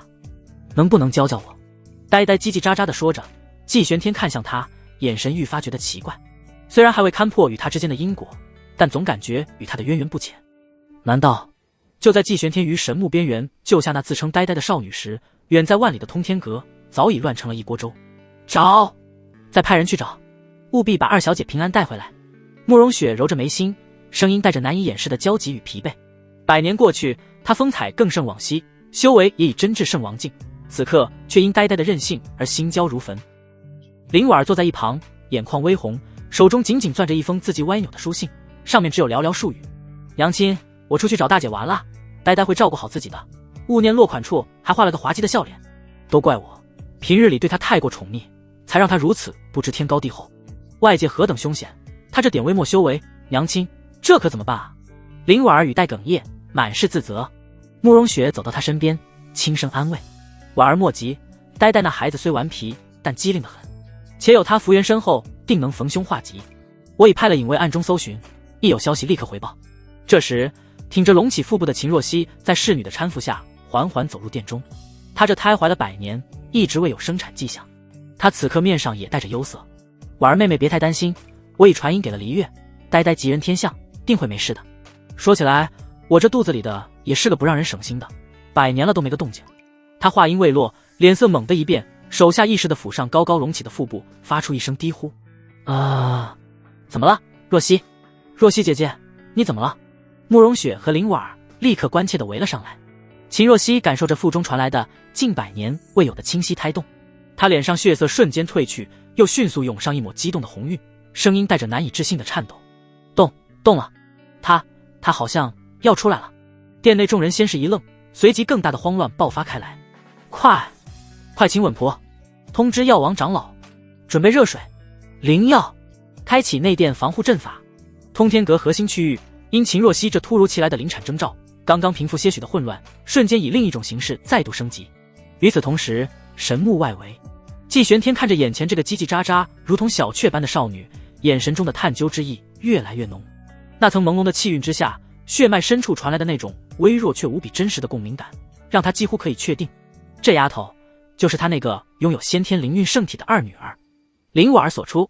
只是不知他用了何种方法，竟能瞒过阁内众人，偷偷跑到这凶险之地，还把自己弄得如此狼狈。喂，你还没告诉我你叫什么呢？呆呆仰着小脸，毫无惧声地拉着季玄天的衣袖，看你年纪也不大，本事却不错，以后跟着我混吧，我罩着你。季玄天嘴角微不可察地抽搐了一下，跟着你混？你罩着我？倒反天罡？你为何觉得我需要你罩？他语气平淡，带着一丝不易察觉的玩味。嘿，这你就不懂了吧？呆呆立刻来了精神，挺起小胸脯，一脸与有容焉的模样。我爹，季玄天，听说过没？100年前就是响当当的人物，虽然现在不知道跑哪儿凉快去了，但他肯定还活着。等我爹回来，哼哼，指定是天下无敌。他顿了顿，又补充道：还有我大姐，季离月，混沌体，前几天刚把那个什么霸体谷合奏的满地找牙，厉害吧？有他们在，我罩你，绝对没问题。以后你就叫我二姐，保证没人敢欺负你。季玄天，他看着这个试图跟自己称兄道弟，还让自己叫他二姐的亲闺女，一时间竟不知该气还是该笑。这丫头不仅胆子肥，这脑回路也甚是清奇。哼，憋了半天不说名字，指定是名字不好听。这样以后我就叫你小弟。嘿嘿，就这样说定了。走走走，小弟，我们先离开这个鬼地方。呆呆自来熟的拉着季玄天就往神墓外走，一路上小嘴就没停过，继续吹嘘着他想象中的父亲和真实强大的姐姐，只把季玄天夸得天上有地下无，仿佛下一秒就能拳打古妖地族，脚踢隐世世家。季玄天，你很崇拜你爹？呆呆道：那当然了，我娘亲说了，这个世界上除了大姐，我爹是最厉害的。季玄天默然听着，心中滋味莫名。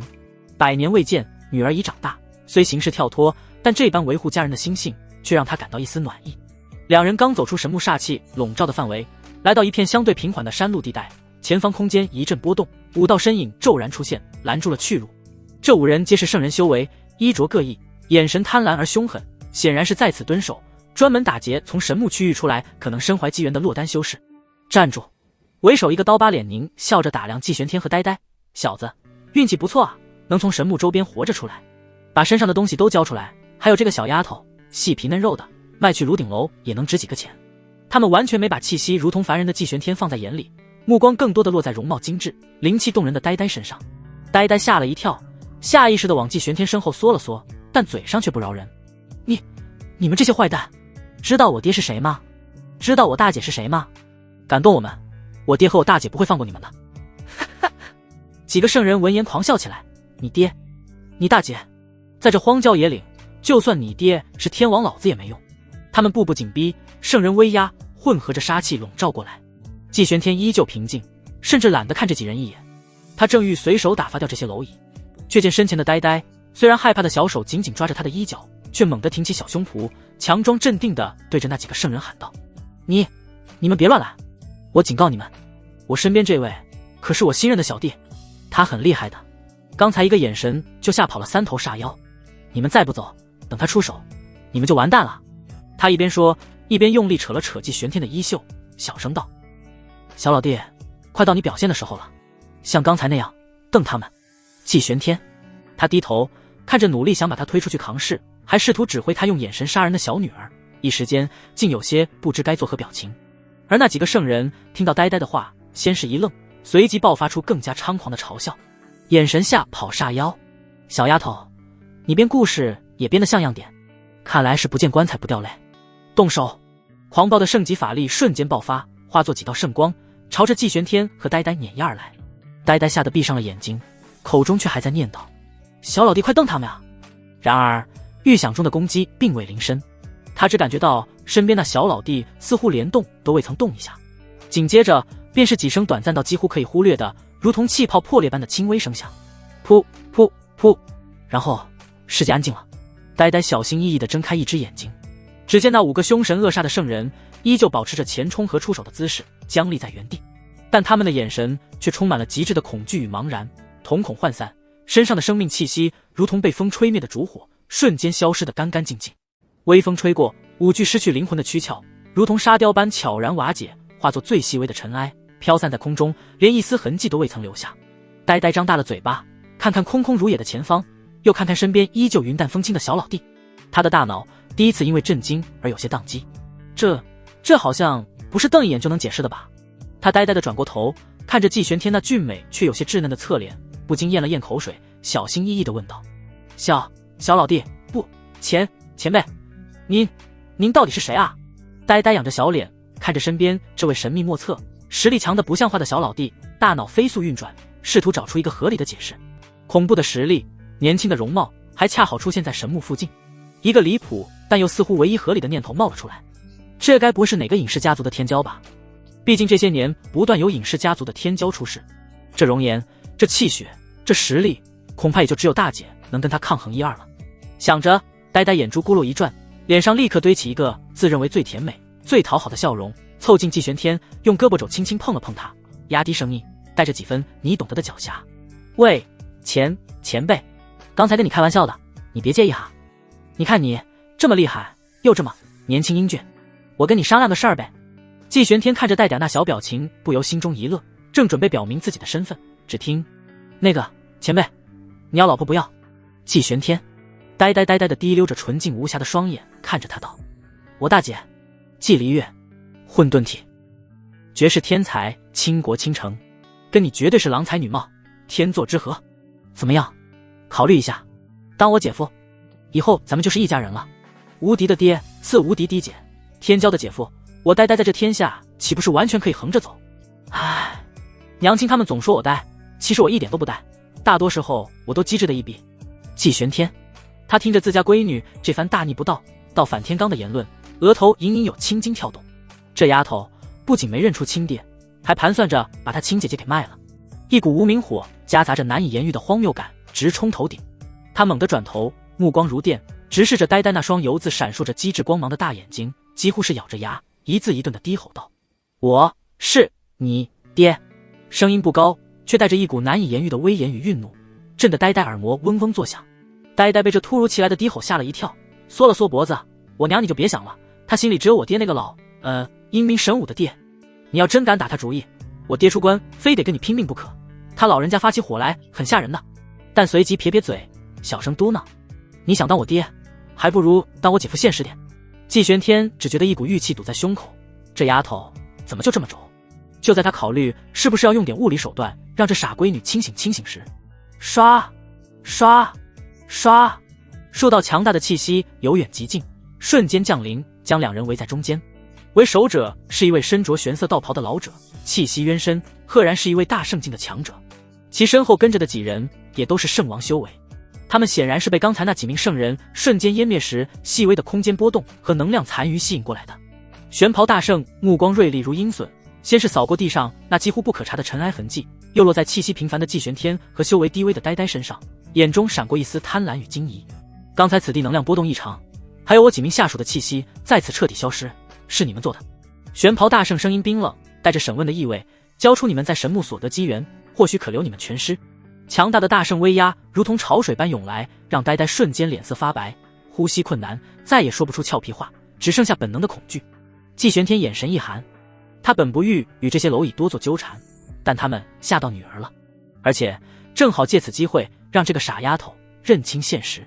他一步踏出，将呆呆护在身后，直面那玄袍大圣。没有惊天动地的气势爆发，他只是缓缓抬起了右手，掌心向天，冥顽不灵。玄袍大圣见他竟敢无视自己，怒喝一声，便欲出手镇杀。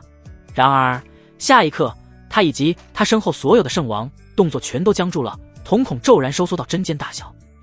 只见以季玄天为中心，虚空中一朵朵晶莹剔透、蕴含着无尽道韵与黄道龙气的金色莲花凭空绽放，一念起，万朵金莲开，每一朵莲花都熠熠生辉，照亮了这片天地。莲花摇曳间垂下万千法则神链，定住了虚空，禁锢了万道。一股凌驾于众生之上，统御八荒陆河，睥睨诸天万界的无上地威，伴随着那漫天金莲的绽放，轰然弥漫开来。这并非简单的意象，而是大道规则的具现，是独属于大地专属，烙印在天地间的无上神通。玄袍大圣浑身巨震，如同见了鬼一般，死死地盯着那漫天金莲，一个尘封了100年，曾让整个中州为之站立的名号涌现在他的脑海。他战战兢兢，带着无边的恐惧冲口而出：“一念花开，君临天下。你是季玄天，你竟然没死！”他的声音因为极致的恐惧而扭曲变形，充满了难以置信的骇然。季玄天，那个100年前只手镇压群雄，杀得神木无人敢称尊，而后神秘消失，被世人认为早已陨落的通天阁之主，他竟然还活着，而且就在眼前。扑通，几位圣王承受不住这股直接作用于灵魂深处的地威与名号带来的恐怖，双腿一软，直接瘫跪在地，面无人色。而那玄袍大圣在喊出那个名字的瞬间，便已心胆俱裂，转身就想撕裂空间逃遁，但晚了。季玄天只是淡淡的瞥了他们一眼，那漫天金莲微微一颤。嗡！玄袍大圣连同那几位圣王连惨叫都未能发出，便在无尽的金莲道光中，如同烈日下的冰雪，瞬间消融，化为虚无。一切尘埃落定，漫天金莲缓缓消散，仿佛从未出现过。现场只剩下季玄天以及彻底石化，形似泥塑木雕般僵在原地的呆呆。他张着小嘴，眼睛瞪得溜圆，整个人仿佛被9天雷霆劈中，灵魂都出了窍。刚才那震撼天地，让他灵魂战栗的异响。那几个老怪物临死前惊恐万状的嘶吼，季玄天3个字如同洪钟大吕，在他脑海中疯狂回荡。他一点点极其僵硬地转动着仿佛生了锈的脖子，看向身旁这个俊美少年，不是他爹。看着他那张年轻的过分的脸，再结合刚才那君临天下般的无敌威势，以及母亲珍藏的画像上那模糊而威严的轮廓，呆呆的大脑彻底死机，然后轰的一声，一片空白。爹，你真是我爹！季玄天，他的声音干涩颤抖，带着哭腔，又充满了无尽的茫然和崩溃。他先是认爹当小弟，而且他刚才都说了些什么啊？要把他爹介绍给他姐当姐夫。季玄天看着他这副终于傻眼了的模样，心中的火气莫名消散了大半，只剩下一种难以言喻的无奈和好笑。他板着脸哼了一声，现在信了。呆呆，他猛地一个机灵，然后啊的一声，也不知是吓的还是羞的，或者是巨大的冲击让他情绪失控，直接哭了出来，一头扎进季玄天怀里，死死抱住他的腰，语无伦次。爹，真的是你啊！我错了，我不知道是你啊！你别告诉我娘和我姐我刚才说的话，他们会打死我的。爹你别生气，我以后再也不偷跑出来了，我以后一定乖乖的。爹，感受着怀中女儿温软的小身体和那一声声爹，季玄天心中最后一丝愠怒也化为了柔软。他轻轻叹了口气，抬手有些生疏却又无比自然地摸了摸女儿柔软的发顶。好了，莫哭了，爹带你去找你姐姐。与此同时，一处昏暗的空间，叮！恭喜宿主完成100年签到，修为已经达到准地巅峰，地路绵延百里，可出关叩地关成地。叶凡听着系统的提示音，双眸顿时睁开，嘴角浮现一抹残忍的笑意。成了，终于成了，失去的一切我都将会夺回来。婉儿，你一定还在苦苦等着我回来吧？没关系，你的凡来了。中州边缘毗邻无尽荒原之地，有一处看似与世无争的小山村，村口古树成林，溪水潺潺，几缕炊烟袅袅升起，夹杂着孩童嬉闹的声音。二丫，快过来，别靠近那个地方。一个稍大点的男孩紧张地拉住一个扎着羊角辫的小女孩。小女孩好奇地望向村子后方那片被荆棘和腐朽木栅栏围起来的洼地，那里终年弥漫着一股若有若无令人不适的气味。狗蛋哥，那里为什么不能去啊？二丫眨着天真的大眼睛问。那是禁地。另一个瘦猴似的孩子抢着说道，脸上带着神秘兮兮的表情。我爷爷的爷爷说过，100年前天外掉下来一坨好大好大的东西，砸出了那个坑，从那以后那里就变得臭不可闻，听说还滋生出了专门吃小孩的粪妖呢。对，狗蛋也连连点头。添油加醋，我爹说曾经有头老黄牛不小心靠近，直接被里面冒出的黑气熏晕了过去，躺了3天才醒。可邪门了。孩子们正说得起劲，绘声绘色地描述着粪妖如何可怕。突然，轰！一声沉闷的巨响猛地从那所谓的禁地中爆发出来，紧接着一道混杂着难以形容的污秽之物的身影，如同炮弹般从坑中冲天而起，带起漫天飞溅的浑浊液滴和令人作呕的滔天臭气。啊！快跑！粪妖出来了！孩子们吓得魂飞魄散，尖叫着四散奔逃。那道身影悬浮在半空，周身缠绕着粘稠的污物，恶臭弥漫。他剧烈地喘息着，感受着体内那澎湃汹涌、远超从前的磅礴力量，脸上露出了扭曲而狂喜的神色。终于出来了！哈哈哈！准地巅峰，100里地路，系统诚不欺我。叶凡仰天狂笑，声音嘶哑：100年苦修，磨砺我心，终得大道。他深吸一口气，那足以令万物凋零的恶臭涌入鼻腔，他却仿佛甘之如饴，脸上露出一抹扭曲的笑容。100年，整整100年。季玄天，你知道我这100年是怎么过的吗？通天阁，你们恐怕做梦也想不到，我叶凡会以这种方式归来吧。他神念如同潮水般铺开，瞬间捕捉到了附近城镇中修士们的零星交谈。听说了吗？通天阁那位老阁主季玄天100年前进入神墓，怕是早就化成灰了。如今是他女儿季离月当家，混沌体确实厉害，但终究年轻，竟敢应战古妖地族的第5道。万古碑林一战，我看悬啊！信息汇入脑海，叶凡顿时一愣，季玄天死了。不过没关系，负债女偿。季离月，混沌体，正好拿你的命和体质作为我叶凡重临世间的第1份祭品。说罢，他周身污秽一阵，化作飞灰散去，露出旗下略显苍白却眼神锐利的面容，身形一闪，便朝着万古碑林的方向撕裂虚空而去。万古碑林乃是中州一处极其古老的遗迹，传说其中石碑蕴含上古大能留下的道蕴，这里是无数修士悟道之所，同时也是解决恩怨的决斗场。此刻碑林外围的一座巨大城池早已人满为患，来自4面8方的修士汇聚于此，等待着那场瞩目的弟子级对决。城中最大的酒楼观澜阁顶层更是座无虚席，议论纷纷。要我说，第5道殿下胜算更大，他100年前便是圣王，底蕴深厚，古妖帝血恐怖无边，这一世恐怕以他为巅。不错，季离月虽为混沌体，精才绝艳，但修行时日尚短，满打满算不过100岁，如何能与积淀深厚的弟子争锋？通天阁如今也就靠他一人撑着，季玄天陨落100年，早已日薄西山喽。我看未必，混沌体万古无双，岂是能以常理度之？季离月一朝拜古河，其实力深不可测。众人争论不休，更有庄家开设赌局，赌谁胜谁负。赔率显示，压第5道胜者居多。靠窗的雅座，季玄天带着叽叽喳喳的呆呆临窗而坐，听着周围对通天阁的贬低和对第5道的追捧，季玄天自是不屑，但呆呆的小拳头握得紧紧的。哼，一群有眼无珠的家伙，我大姐才是最厉害的。他嘟着嘴，猛地站起身，跑到那赌桌前，一拍桌子：我压季离月胜。那庄家瞥了他一眼，见他年纪小，衣着虽不俗，但也不像携带重宝的样子，懒洋洋道：小丫头，压多少灵石，或是等价宝物？我呆呆下意识地摸了摸自己的储物镯，里面宝贝倒是不少，都是娘亲们和姐姐给的，拿出哪一件他都舍不得。小姑娘没钱就别来凑热闹，走走走。周围传来一阵善意的哄笑，他眼巴巴地回头望向窗边那位俊美少年，传音道：爹，借我点灵石呗，等我赢了翻倍还你。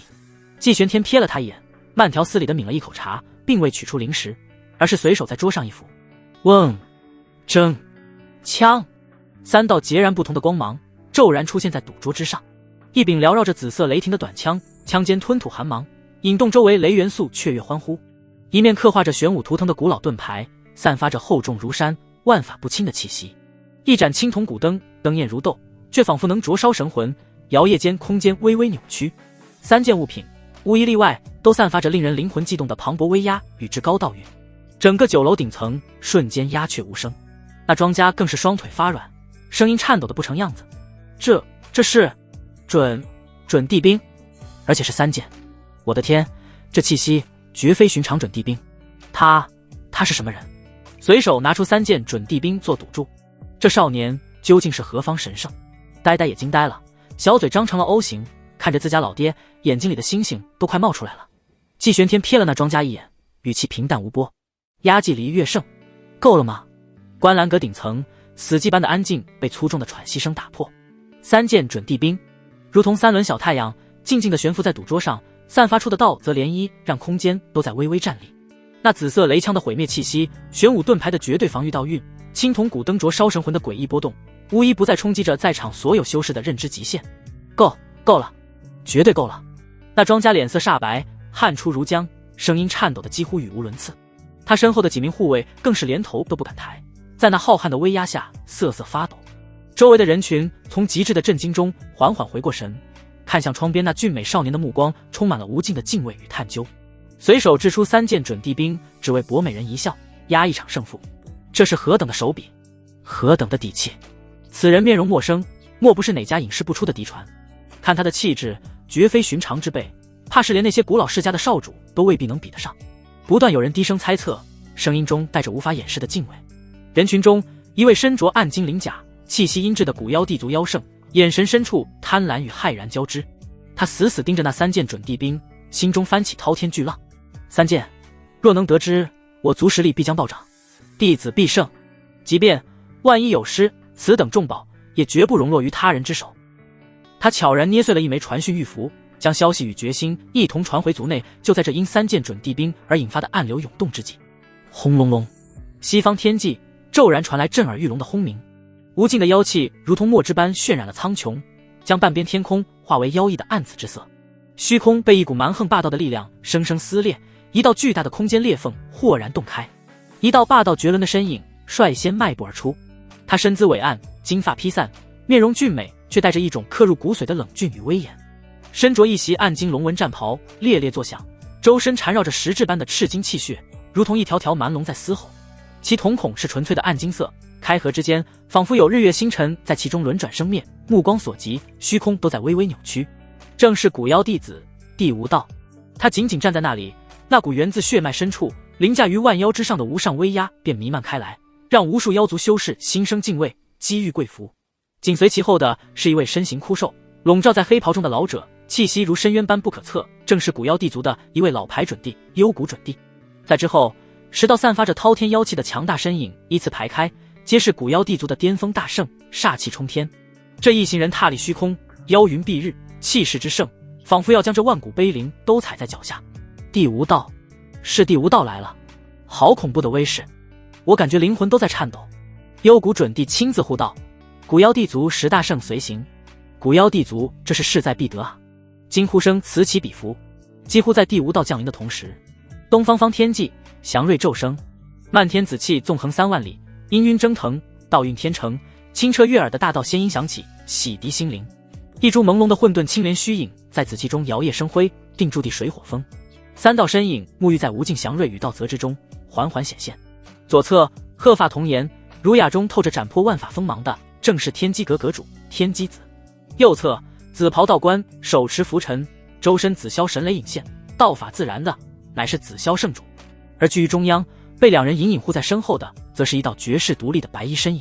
他青丝如瀑，仅以一根素簪挽起，容颜清丽绝伦，仿佛汇聚了天地间所有的灵秀与光华。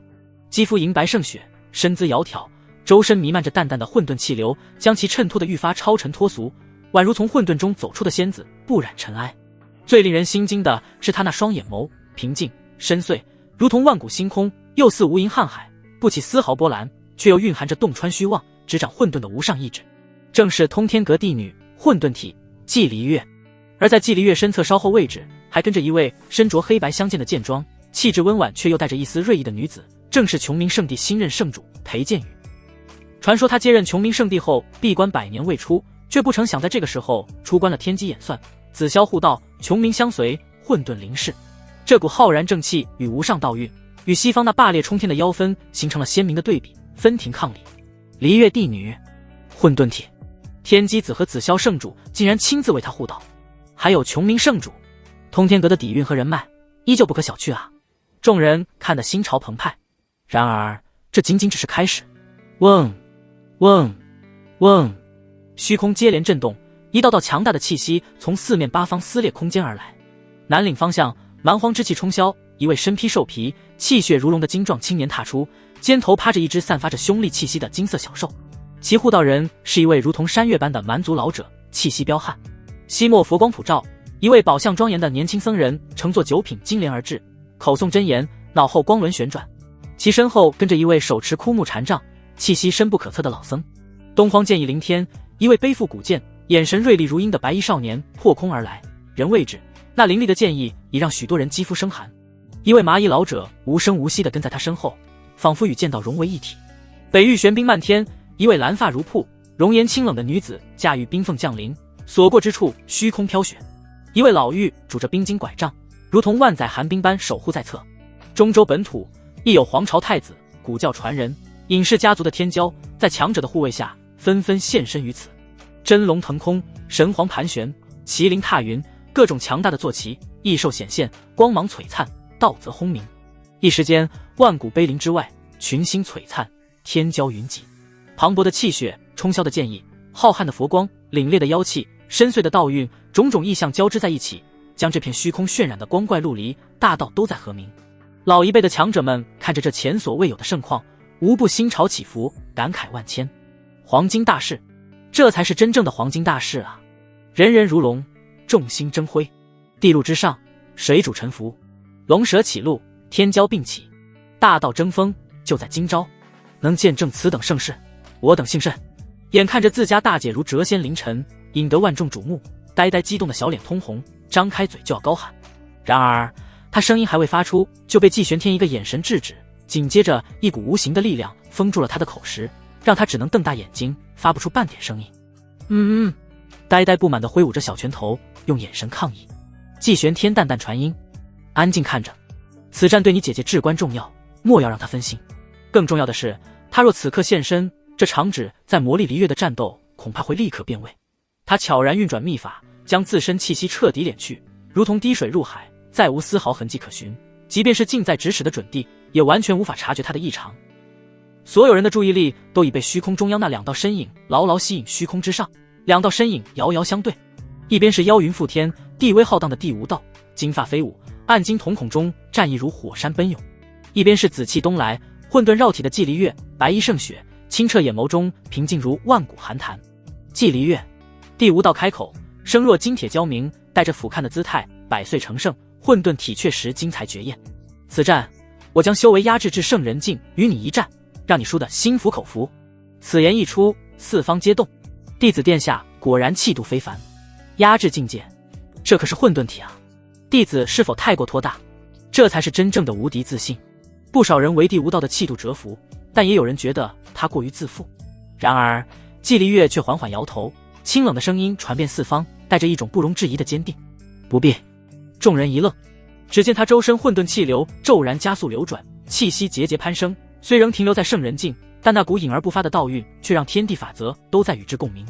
我知道，无需他人相让，圣人境战你圣王足矣。平静的话语却比任何豪言壮语都更加震撼人心。以圣人境跨境挑战圣王境的古妖弟子，这是何等的魄力与自信！狂妄！地无道眼中厉色一闪，他本意施舍，对方却毫不领情，这让他心中怒不可遏。既然你执意寻死，本弟子便成全你。季离月，战！没有再多废话，两人气机瞬间碰撞，轰！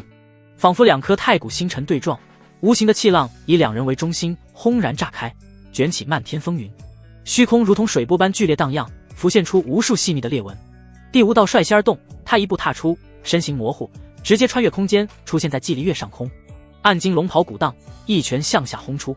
地妖拳，拳出，妖气化作一条狰狞咆哮的暗金妖龙，鳞爪清晰，蕴含着撕天裂地的霸道意志与粉碎星辰的恐怖力量，朝着季离月当头是下。拳风所过，空间寸寸崩塌，带起刺耳的尖笑。这一拳并未因季离月的境界而有丝毫留情，显然地无道已被他激怒，欲要以雷霆之势将其碾压。来得好！季离月眸光清冷，不闪不避，并指如剑，向上极点。混沌剑指，一道灰蒙蒙的剑气自其指尖迸发，初始细微，迎风变长，瞬间化作一道贯穿天地的混沌剑罡。剑罡之中，仿佛有地水火风重演，万物归虚的景象沉浮，带着化万法为虚无的至高意蕴，悍然迎向那暗金妖龙。吃！没有惊天动地的爆炸，只有一种令人牙酸的侵蚀消磨之声。那威势滔天的暗金妖龙，在接触到混沌剑罡的刹那，瞬间被侵蚀得支离破碎，甚至连法则气息都被消弭于虚无。然而地妖拳毕竟乃弟子绝学，霸道绝伦，拳化百开，未消弭的拳意瞬间组合起来，化作一条相较之前更小的妖龙，狠狠撞击在季离月身前的混沌气流之上。咚！沉闷的巨响传来，季离月周身混沌气流剧烈震荡，他身形微晃，向后飘退数步，方才卸去那股巨力，白皙的脸上掠过一丝不易察觉的红润。第一击看似平分秋色，但季离月显然吃了境界上的亏。果然，境界差距还是太大了。混沌体虽强，但地无道毕竟是圣王，法力雄浑程度远超圣人。离月帝女能应接而不伤，已是奇迹。各方天骄与老辈强者纷纷点评，面露惊容。蛮族少主咧了咧嘴，这女娃娃的身子骨够劲道。西莫佛子低眉垂目，混沌化生亦能化死，妙哉！东荒剑子眼神锐利，他的剑意不在锋芒，而在归虚本质。地无道眼神微凝，他这一拳虽未尽全力，但也绝非寻常圣人能接，更别说只是被震退几步。有点意思，但还不够。他身形再动，化作千百道残影，从四面八方攻向季离月。每一道残影都施展出不同的妖族大术，或是撕裂虚空的爪影，或是腐蚀万物的毒物，或是撼动神魂的魔音，攻势如同狂风暴雨，瞬间将季离月淹没。季离月身处风暴中心，神色依旧平静。他双手结印，周身混沌气流猛然扩张，化作一片朦胧的混沌领域。混沌领域，万法不侵。无数攻击落在混沌领域之上，爆发出绚烂而危险的光芒，法则碎片四处飞溅。那领域如同最坚韧的壁垒，又如同最深沉的泥沼，将大部分攻击吞噬、湮灭、偏转。它如同惊涛骇浪中的一叶扁舟，看似险象环生，却总能再见不容发之际，以精妙到毫巅的混沌秘术化解危机。时而画出混沌大手印拍散爪影，时而引动混沌神雷劈散毒物，时而周身响起混沌道音抵消魔音。两人以快打快，在虚空中留下无数残影与爆鸣声。法则的碰撞让观战者眼花缭乱，心神摇曳。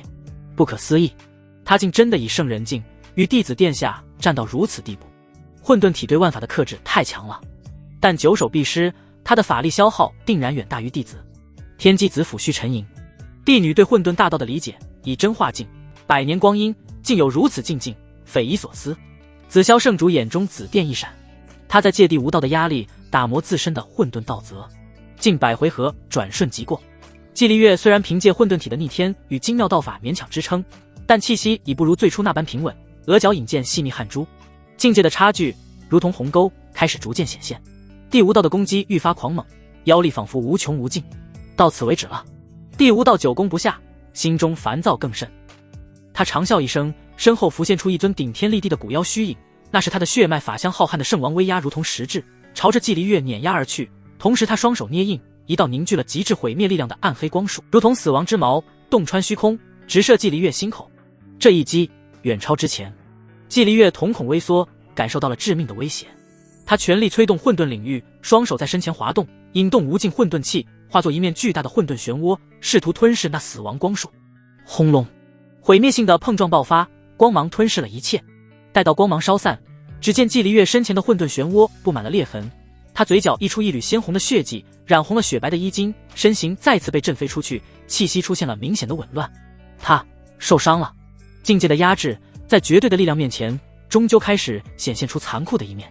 观澜阁内，呆呆紧张地捂住了小嘴，眼中满是心疼。而季玄天依旧平静地注视着，只是那深邃的眼眸深处，一丝难以察觉的寒芒悄然掠过。地无道负手而立，看着略显狼狈的季离月，嘴角勾起一抹冷傲的弧度。混沌体不过如此，若你只有这点本事，那便结束吧。他体内更加强大的妖力开始凝聚，准备施展雷霆绝杀。所有人都屏住了呼吸，难道混沌体帝女真的要败于此地？地无道那宣判终结的冰冷话语尚在空气中回荡，他周身凝聚的恐怖妖力已化作实质的暗黑漩涡，仿佛要吞噬诸天，其内酝酿的绝杀一击令天地失色。然而面对这绝境，季离月眼中非但没有惧色，反而掠过一丝如释重负的清明。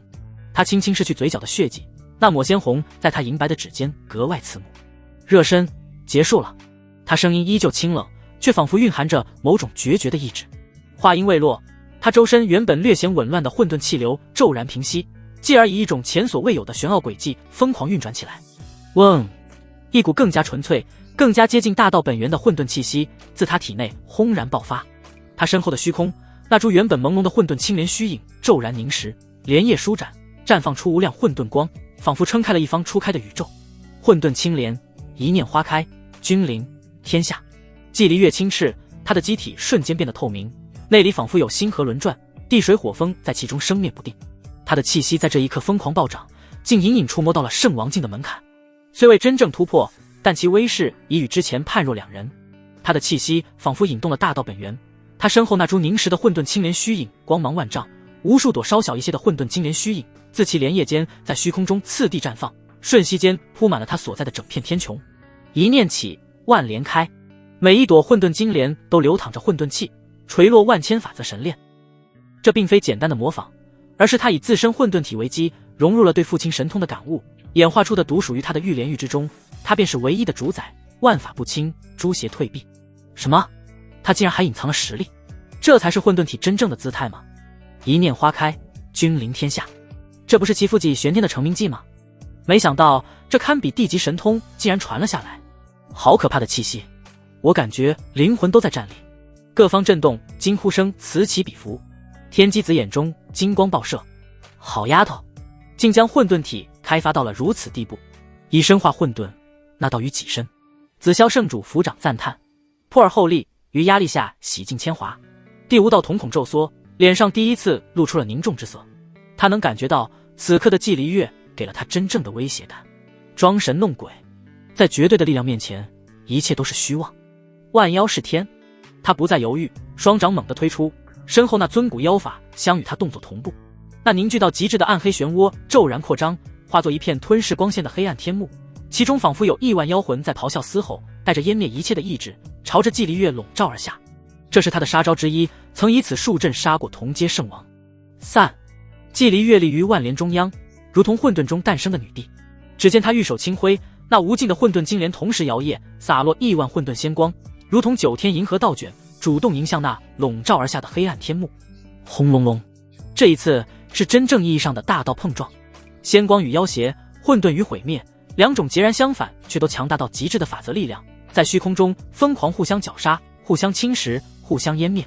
黑暗天幕试图吞噬混沌，而那亿万混沌秩序神链则如同最锋利的天刀，不断斩灭妖魂，净化黑暗，更有一股君临天下的意志在碾压第五道的道心。光芒与黑暗交织，道则碎片如同暴雨般倾泻，虚空成片地崩塌，又在大道作用下艰难重组。恐怖的冲击波一圈圈扩散，逼得许多观战者连连后退，修为稍弱者更是气血翻腾，机遇吐血。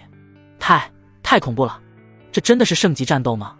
帝女竟真的挡住了，还隐隐占据上风。混沌体万法不侵，更能演化万法，连继阁主的成名技都能化为己用。蛮族少主握紧了拳头，眼中战意熊熊。厉害，我必须与他一战。西莫佛子周身佛光荡漾，低诵佛号。混沌生灭，亦如红尘轮回，妙不可言，意境不可言。东荒剑子背后的古剑嗡鸣不止，他死死盯着那株青莲。此等防御与镇压之力，我的剑能否展开？古妖地族一方，幽谷准帝脸色铁青，他看得出来，第五道已倾尽全力，甚至动用了损伤本源的禁忌之术，却依旧无法压制对方。那混沌青莲蕴含的意志与力量，太过超然，我不信。我乃古妖弟子，注定称尊一世，岂会败于你手？染我地血，万妖归一。第五道彻底疯狂，不惜燃烧宝贵的本命地血，试图做最后一搏。我以我血震青天，我以我法杀成尊。第五道疯狂咆哮，黑暗天幕威能再长，亿万妖魂融合，瞬间化作一尊顶天立地、更加狰狞无比的太古妖神虚影，发出足以震碎星河的咆哮，欲要撕碎青莲。冥顽不灵，他双手在胸前缓缓合拢，身后那株巨大的混沌青莲与他动作同步，亿万莲花瓣收拢，将他守护在核心。无穷无尽的混沌之气与莲域之力汇聚于他指尖，化作一点极致的混沌光芒。那光芒微小，却仿佛蕴含着开天辟地前的一切奥秘与终结。他屈指一弹，那一点极致的混沌光芒无声无息地飞出，迎向了那柄煞气滔天的妖神虚影。在所有人目不转睛的注视下，混沌光点与虚影碰撞，时间仿佛在这一刻凝滞，空间如同琉璃般定格。下一瞬，嗡，一道无法用言语形容的，仿佛来自太初时代的道音，自那触碰点扩散开来。没有毁天灭地的冲击波，只有一种纯粹的道韵，如同水波般荡漾开来。那柄凝聚了第五道地血精华与无尽怨念的妖神虚影，从接触到那混沌光点开始，寸寸瓦解。瓦解的速度不快，却无可阻挡，带着一种宿命般的必然。第五道瞪大了眼睛，眼睁睁看着自己的搏命一击，自己的骄傲，自己的道，在那一点混沌光芒面前，如此不堪一击的消散。不可能！当最后一缕妖神气息也被混沌光点吞噬殆尽时，那光点微微一闪，仿佛饱餐一顿，悄然消散。而第五道则如同被抽走了所有精气神，燃烧的地血瞬间熄灭，他猛地喷出一大口夹杂着内脏碎块的鲜血，整个人如同破布娃娃般从空中坠落，气息微弱到了极致，彻底失去了意识。扑通，他的身体砸落在破碎的山河之间，再无声息。胜败已分，季离月胜，以圣人境，凭借混沌体无上神威与自悟的一念花开，君临天下，跨境逆伐，彻底击败了燃烧地血的圣王境弟子第五道。整个万古碑林外围陷入了比之前更深沉的死寂，所有人都被这最终的结果以及那蕴含无上道韵的终极碰撞震撼的失去了思考能力。混沌体之威尽至于斯。季离月独立虚空，万莲环绕缓缓消散，他脸色苍白如纸，身形摇摇欲坠，显然最后一击也耗尽了他所有心力与法力，但他依旧强撑着没有倒下，清冷的目光扫过全场，最终望向古妖帝族方向。虽无言语，但那眼神已说明一切。就算我父尊不在，季离月也能镇压当代一切敌。季玄天看着女儿那坚毅而疲惫的身影，眼中终于露出了一丝难以掩饰的欣慰与骄傲。突然，小心！异变骤生，一道极其隐蔽、蕴含着阴冷诅咒与撕裂神魂之力的幽暗光束，毫无征兆地自虚空深处激射而出，速度快到超越神识反应。目标直指季离月毫无防备的眉心。这一击时机歹毒到了极点，角度刁钻到了极致，更是蕴含着一丝阴冷的准地级法则，绝非圣境所能发出。显然是有人蓄谋已久，要趁此良机彻底废掉甚至诛杀这位刚刚展露无敌之姿的混沌体。而敢卑鄙！天机子、紫霄圣主、裴剑宇等人惊怒交加，目眦欲裂。他们距离稍远，且刚刚放松警惕，此刻再想救援已然不及，只能眼睁睁看着那歹毒毫光即将没入季离月体内。季离月瞳孔骤缩，感受到了比之前面对地无道时更甚的死亡危机，但他法力耗尽，身体虚弱，连移动都极为困难，根本无力抵挡。观澜阁内，呆呆吓得连忙拍打季玄天的肩膀。季玄天的眼中寒芒乍现，如同冰封万古的深渊骤然开裂。他没有起身，甚至没有明显的动作，只是在那幽暗光束即将触及季离月眉心的千钧一发之际，于无人可察的层面，心念微动，定言出法随。那蕴含着准地级诅咒与灭杀气息的幽暗光束，在距离季离月眉心不足1寸之地骤然凝固，仿佛被冻结在了时光之中，连其中流转的恶毒符文都清晰可见，却再也无法前进分毫。紧接着，一股无形无质却凌驾于万道之上的无上意志扫过，噗，如同气泡破裂的微响，那凝固的幽暗光束被一股绝对的力量从根源上彻底抹除。这诡异到极点的一幕，让原本因偷袭而哗然的现场再次陷入了诡异的寂静。所有人都茫然地看着虚空，不明白发生了什么。天机子、紫霄圣主等人也是愣在原地，他们只感觉到一股超越他们理解范畴的力量一闪而逝，那偷袭就没了。季离月怔怔地看着前方空无一物的虚空，劫后余生的恍惚感涌上心头。他下意识地环顾四周，心中升起一股难以言喻的奇异感觉。会是谁？是谁救了他？幽谷，你们古妖地族还要不要脸？弟子败了，就派准地暗中下此毒手。紫霄圣主率先反应过来，怒发冲冠，周身紫霄神雷狂暴涌动，直指古妖地族方向。天机子脸色阴沉，手中天机盘浮现，锁定幽谷准地。此事必须给通天阁，给天下人一个交代。裴剑宇更是剑意冲霄，黑白剑装无风自动，冷声道：是想彻底开战吗？古妖地族一方，幽谷准地也是又惊又怒，他确实恨不得将季离月碎尸万段，但这准地级别的偷袭绝非他授意，他甚至都没察觉到是谁动的手。放屁！幽谷准地气得浑身发抖，声音嘶哑：我古妖地族行事何须如此下作？分明是有人栽赃嫁祸。栽赃？除了你们，还有谁会对离月帝女有如此杀心？弟子被重创，你们怀恨在心，伺机报复，顺理成章。敢做不敢当，枉为地族。天机子等人根本不信，双方唇枪舌剑，气氛剑拔弩张，恐怖的准地威压与圣王气势在空中碰撞，引得风云变色，虚空震颤，大战一触即发。另一边，观澜阁顶层，就在所有人的注意力都被突如其来的偷袭与紧张的准地对峙吸引时，几名古妖地族的妖圣在之前那位眼神贪婪的妖圣带领下，悄然围住了那张摆放着3件准地兵的赌桌。哼，此乃我古妖地族流失在外的重宝，今日应该物归原主。那为首的妖圣名为赤炼，此刻眼中闪烁着毫不掩饰的贪婪与狠戾，伸手就向那柄紫色雷枪抓去。他身后几名妖圣也同时出手，气息锁定了玄武盾和青铜古灯。你们干什么？那是我们的赌注，你们想抢吗？刚被解除禁言的呆呆气的小脸通红，张开双臂挡在赌桌前。小丫头，滚开！赤炼妖圣狞笑一声，一股圣人威压释放开来，将呆呆震得踉跄后退。赌注？谁能证明？这分明是我族之物，这几位道友皆可作证。他指向旁边几个明显与他沆瀣一气的其他势力圣王，那几人立刻点头附和。不错，我等可以作证，此物却是古妖地族所有。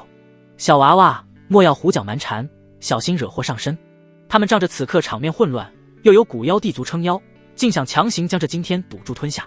小姑娘这次还认栽吧，古妖地族可不是你们能惹得起的。是啊，失去宝物总比失去性命要强。众人好言相劝。你们无耻！呆呆被他们的无耻气得浑身发抖，小脑袋瓜却飞快转动。他眼珠一转，忽然叉着腰，扬起小脸，对着那为首的赤练妖圣大声质问道：“你说这3件准地兵是你古妖地族之物，可有凭证？”赤练妖圣一愣，随即狞笑：“我族之物，何须向你这小娃娃证明？”哦，呆呆故作天真的眨了眨大眼睛，声音清脆，带着一丝狡黠：“那你叫他们一声，他们答应吗？”噗嗤，周围一些原本有些同情他们的修士，闻言忍不住笑出声来。赤练妖圣脸色一沉，感觉受到了戏弄：“小丫头，休要胡言乱语，宝物岂会应声？可我们叫他们答应过哎。”呆呆歪着头，露出一副理所当然的表情，然后猛地转身，抱住身边季玄天的胳膊，用甜的发腻的声音喊道：“爹！”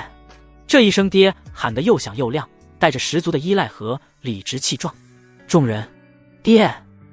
这个看起来气血旺盛、容貌俊美如少年郎的人，是这个小姑娘的爹，看其气血充盈，生命朝气蓬勃，比这小姑娘似乎还要旺盛几分。这得是多大年纪生的娃？还是驻颜有术的老怪物？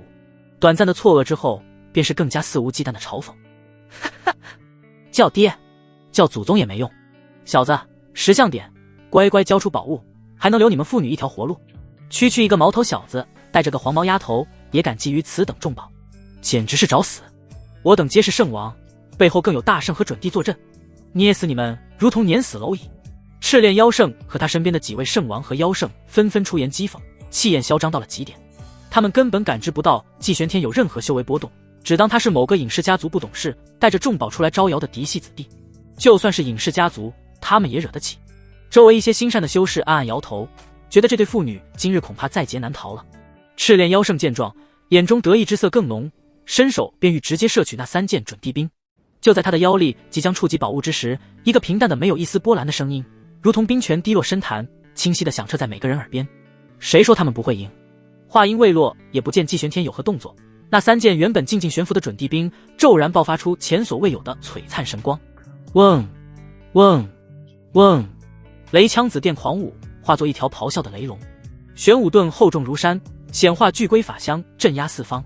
古灯幽冥火暴涨，仿佛要焚尽世间魂魄。不好，怎么可能？噗噗噗！在所有人惊骇欲绝的目光注视下，以赤练妖圣为首，那几名刚刚还气焰嚣张、出言不逊的圣王、妖圣，连一丝惨叫都未能发出，眨眼间形神俱灭。接着，一股霸道的气息冲天而起，这股气息超越了圣王，超越了大圣，甚至隐隐凌驾于在场所有准地感知的范畴之上。它仿佛是天地的意志，是大道的主宰，带着统御诸天的无上威严，瞬间笼罩了整个万古碑林区域。正在虚空之中剑拔弩张，几乎就要动手的天机子、紫霄圣主、幽谷准帝等所有顶尖强者，在这一刻动作全部僵住。他们如同被施了定身法，骇然转头，目光齐刷刷地投向了那座平平无奇的观澜阁。他们的脸上写满了前所未有的震惊和骇然，以及一丝源自灵魂深处的恐惧。这是地威？不，比寻常地威更加浩瀚，更加恐怖。是谁？阁中究竟是谁？难道有上古大帝苏醒了吗？那股自观澜阁冲天而起的浩瀚气息，如同无形的大手扼住了所有人的咽喉。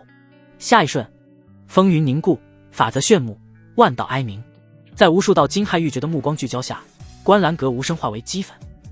一道身影牵着那鹅黄衣裙的少女自阁中一步踏出，凌空虚度，她步伐从容，如同漫步于自家庭院，周身并无璀璨神光环绕，也无恐怖威压刻意散发，但那令准帝都为之窒息的浩瀚地威，却如同她呼吸般自然流露，令人惊心动魄。她容颜俊美，年轻的过分，黑发如墨，机体流淌着比朝阳更炽盛的生命精气。一袭简单的青衫，却丝毫无损那卓然气度。她如古松，如高山，信步踏来，带着一种令诸天法则为之退避的自然与霸道。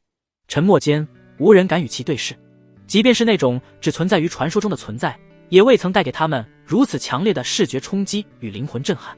许久，有人打破了沉默。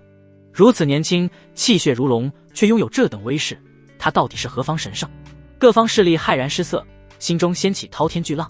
虚空之中，历劫的季离月怔怔地望着那道踏步而来的身影，不知为何，看着他那平静无波却深邃如星海的眼眸，让他有一种难以言喻的感觉，仿佛找到可以依靠的安全感。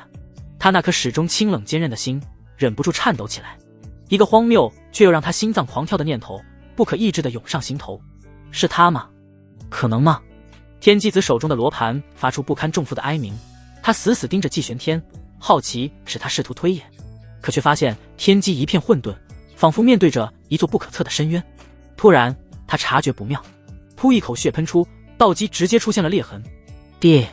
天机子颤颤巍巍地说出一个字，吓得一旁的紫霄圣主连忙退了几步。光推演就让天机子这个准地中7重伤成这样，此人实力是何等的可怖？难道眼前之人是一尊大帝？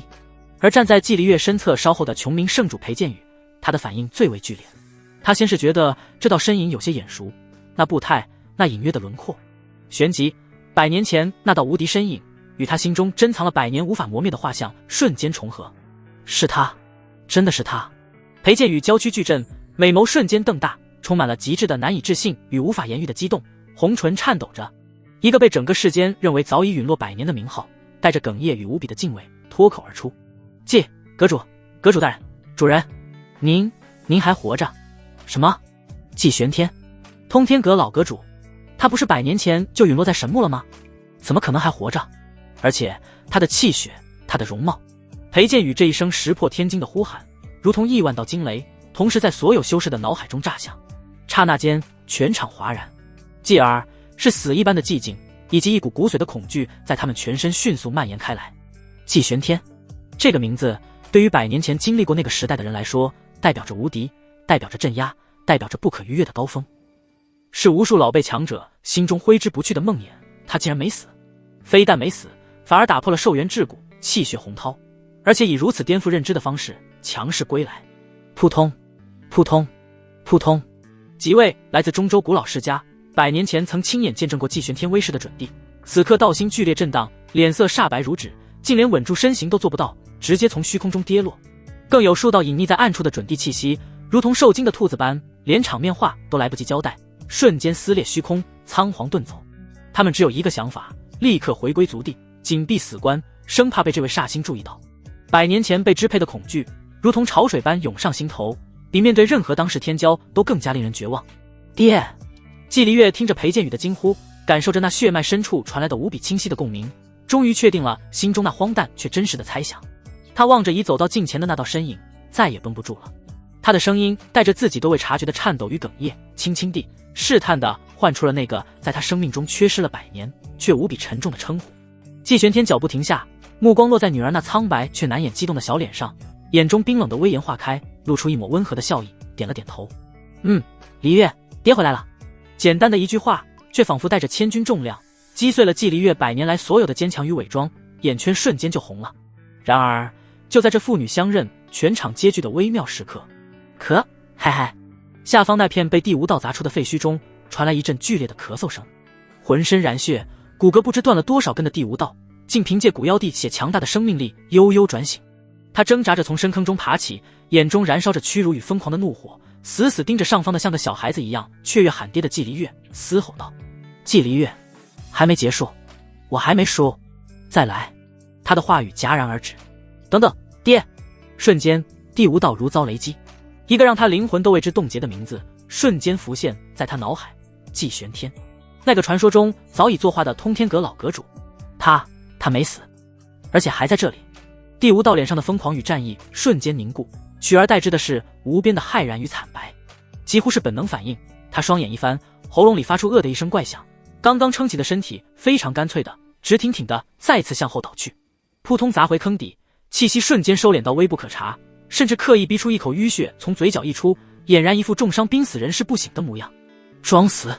这位不可一世的古妖弟子猜测出季玄天的身份之后，竟连一战的勇气都生不出，毫不犹豫地选择了最明智的方式，装死。这一幕看得众人眼角抽搐，却又觉得理所应当，尤其是从震惊中回过神的幽谷，忍不住赞叹起第五道的机智。面对那位装死或许真是最安全的选择，季玄天甚至未曾回头看一眼装死的第五道，只是轻轻抚慰哭得像孩子一般的女儿，同时他的目光如同2柄无形的天刀缓缓扫过全场，凡是被他目光触及之人无不低下头颅，不敢与之对视。幽谷等古妖地族之人吓得差点跪下。你说惹谁不好？你惹他干嘛？幽谷准帝恨不得给自己几耳光。最终季玄天的目光越过众人，穿透层层虚空，锁定在了极远处一片看似空无一物的云层之后。他的眼神骤然变得冰冷刺骨，带着一丝洞穿万骨的漠然。藏头露尾的鼠辈，刚才是你对本座的女儿出手。平静的声音却如同九天地令，蕴含着不容置疑的意志，清晰地回荡在天地之间，也精准地传入了那片隐匿的虚空。所有人的心都提到了嗓子眼。完了完了，又要大开杀戒了。季玄天那冰冷的话语如同最后的通牒，回荡在死寂的天地间。那片被锁定的云层之后，空间剧烈扭曲，一道笼罩在黑白二气中的身影被迫显化而出。他面容苍老，瞳孔一阴一阳，缓缓轮转，周身散发着属于准地巅峰的磅礴气机，引动天地间的阴阳大道与之共鸣。正是东荒阴阳大教的一位活化石，名为阴明道尊，闭关数千年，近日才突破，晋升为准地巅峰，自觉可横行天下，故而前来中州欲争机缘。对季离月出手，也是看中了他的混沌体。此刻他被季玄天气机锁定，脸色难看至极，但身为准地巅峰的尊严，让他无法在众目睽睽之下不战而退。季玄天，你休要猖狂！阴明道尊色厉内荏的喝道，不过是在神木中得了些许机缘，侥幸续命归来，真以为还是100年前吗？今日老夫便来掂量掂量你的斤两。他嘴上说着掂量，实则以暗中将阴阳大道催动到极致。身前浮现出一幅巨大的太极道图，阴阳二鱼游动，演化生灭，散发出磨灭万物的恐怖气息，将自己护得严严实实。这是他的成名绝技阴阳神盘，攻防一体，威力惊人，曾硬汉过地兵一击而不毁。然而面对他的严阵以待，季玄天只是淡淡的瞥了他一眼，那眼神如同巨龙俯瞰张牙舞爪的蝼蚁。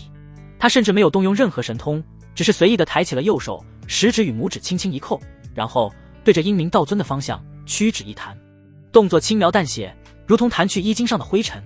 初时并无光华，也无害人生事，但就在那指尽离体的刹那，嗡，整片天地猛地一暗，仿佛所有的光线、声音、色彩都被那一指所吞噬。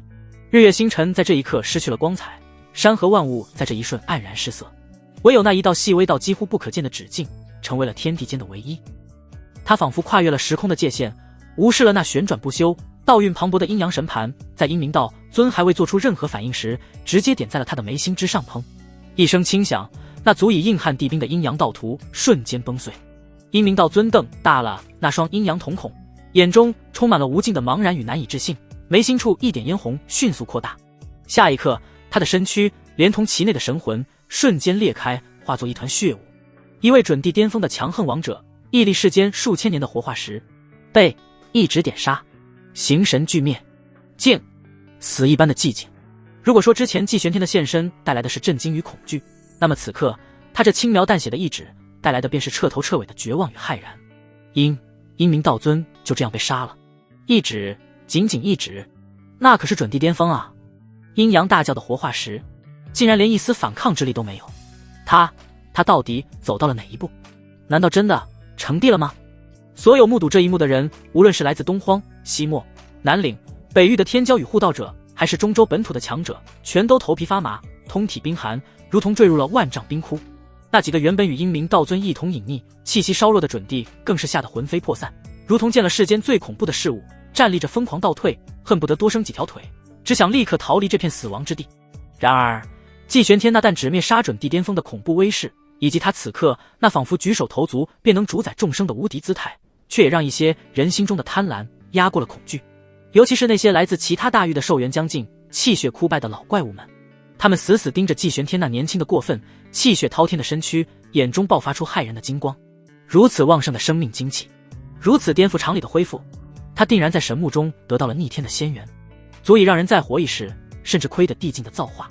夺过来，一定要夺过来，这是我等延续道途、登临绝巅的唯一希望。一起上，他再强也只是一个人，我等联手未必没有机会。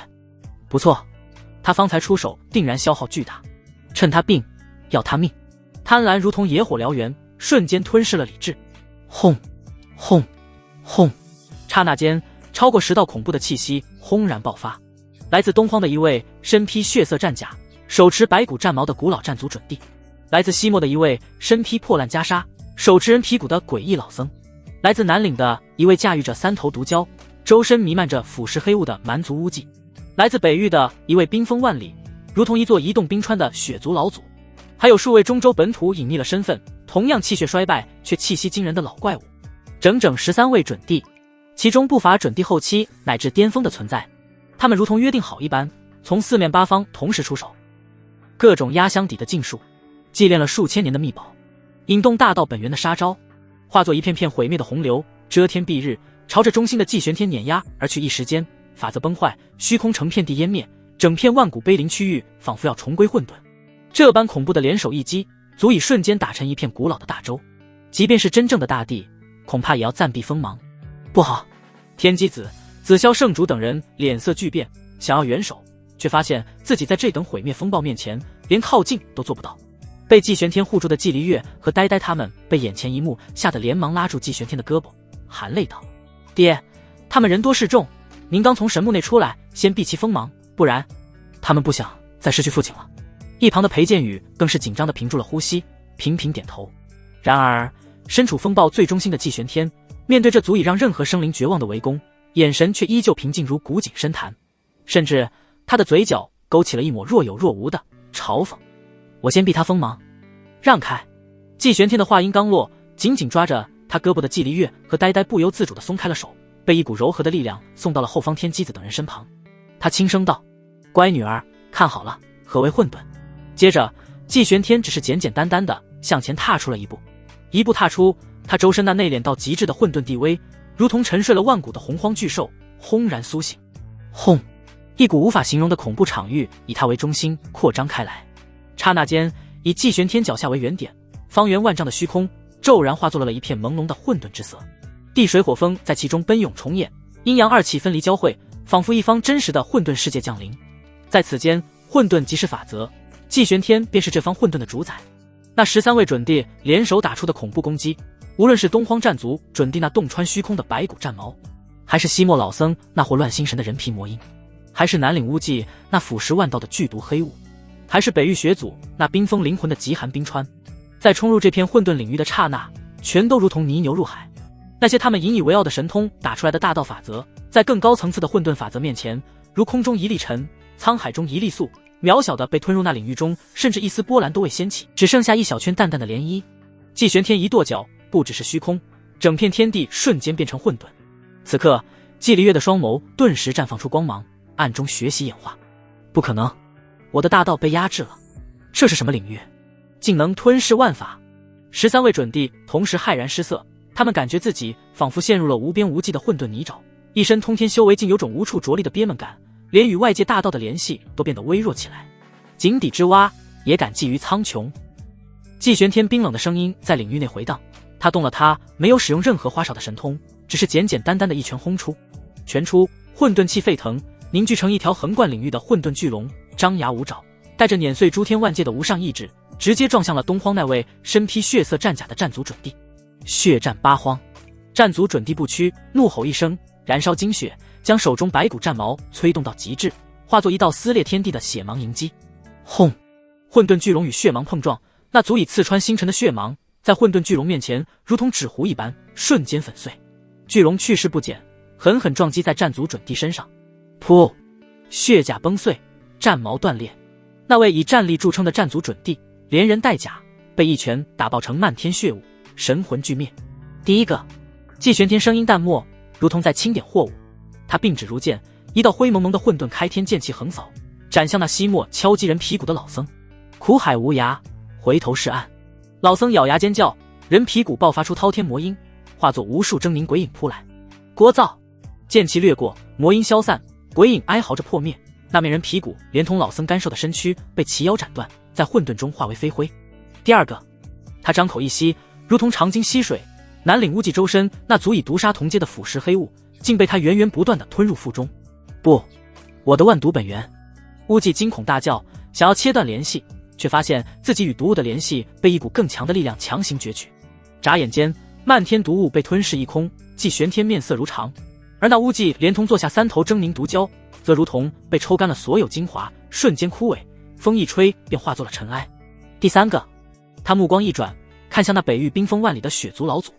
血族老祖大吼，催动极寒法则，无尽的玄冰如同冰川时代降临，朝着祭玄天碾压而来，欲要将他永恒冰封。祭玄天只是轻轻吹出一口气，呼，一道蕴含着他无上意志的黄极龙气吹拂而过，那足以冰杀准帝，冻结法则的万载玄冰，在这口气息面前，如同遇到了克星，以肉眼可见的速度迅速消融蒸发，仿佛从未出现过。血族老祖目瞪口呆，还未反应过来，季玄天隔空一掌按落，砰！血族老祖连同其所在的虚空被一股无形的巨力直接拍扁，炸成了一团冰晶与血肉混合的齑粉。第四个，他身影如鬼魅，在混沌领域中闪烁，每一次出现都伴随着一位准帝的陨落。拳、掌、指、谋，乃至他身上散发出的混沌道韵，都化作了最恐怖的杀伐利器。南岭一位驱使着无数毒虫的古道准帝，被他眸中射出的一道神光连同其亿万毒虫一起湮灭。东荒一位擅长暗影刺杀、身形如烟的准帝，被他随意一指点出，逼出原形，而后身躯如同沙雕般瓦解。中州一位祭出一座青铜古塔，欲要阵封他的老怪物，被他一拳连人带塔轰成了碎片，杀戮在继续。季玄天如同行走在人世间的混沌魔神，所向披靡，无可阻挡。那些在外界跺跺脚都能让一域震动的准帝级强者，在他面前如同土鸡瓦狗，被无情的收割。第5个、第6个、第7个，他每报出一个数字，就有一位准帝陨落，天地间便多出一团血雾，大道便发出一声哀鸣。整个过程快得令人窒息，也残酷得令人绝望。不过短短半盏茶的时间，当季玄天停下身影，重新负手立于混沌领域中央时，那原本气势汹汹、不可一世的13位准帝，已尽数化为乌有，连一丝残魂都未能逃脱。混沌领域缓缓收敛，天地重归清明，只留下那弥漫苍穹的血腥气与破碎的法则碎片，无声地诉说着方才那场短暂而震撼世间的屠杀。季玄天青衫依旧，纤尘不染，立于血染的虚空之中。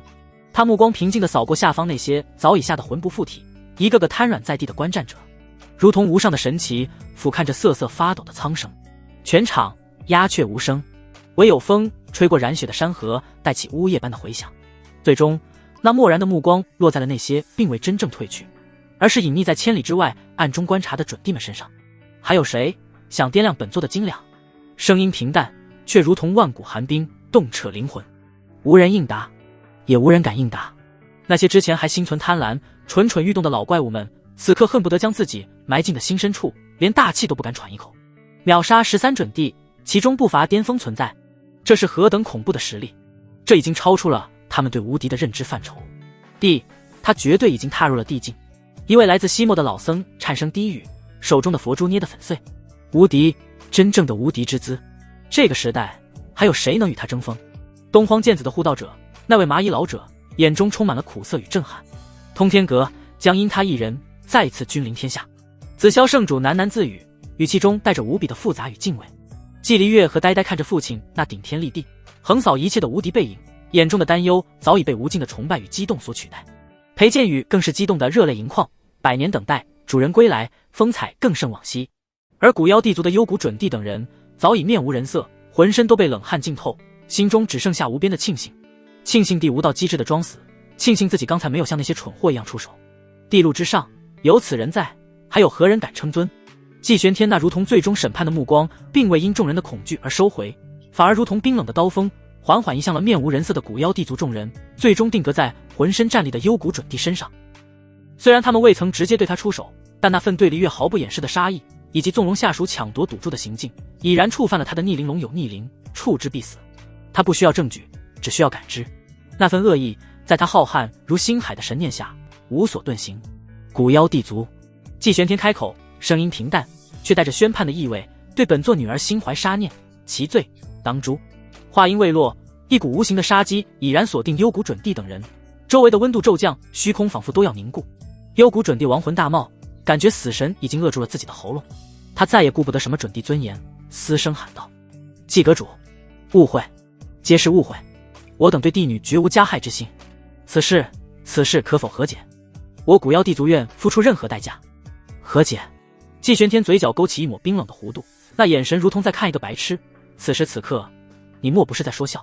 他缓缓抬起了手，掌心之中混沌气流开始汇聚，一股毁灭性的力量正在酝酿。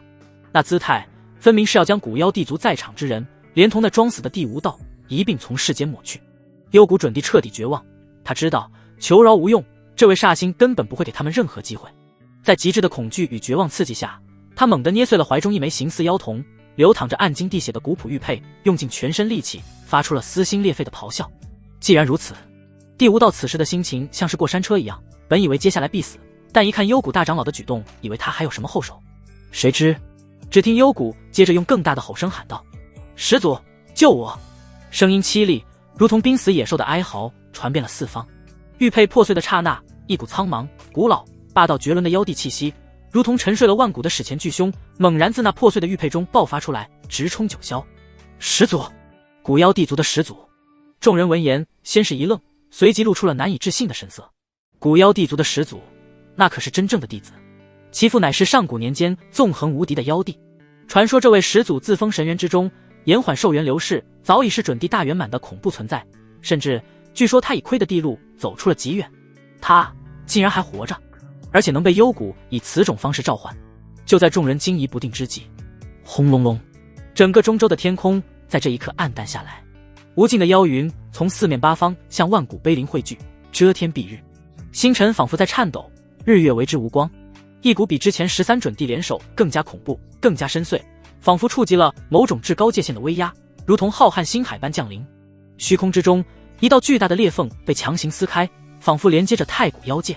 无尽的星辰之光被接引而下，日月虚影同时显化，环绕着一道缓缓降临的身影。我于时间长河的上游垂钓，钓起的是一个个所谓无敌者臣服的纪元。无敌是一种寂寞，而我是这寂寞尽头唯一的执掌者。见我真身者，大道崩减；闻我真名者，轮回断裂。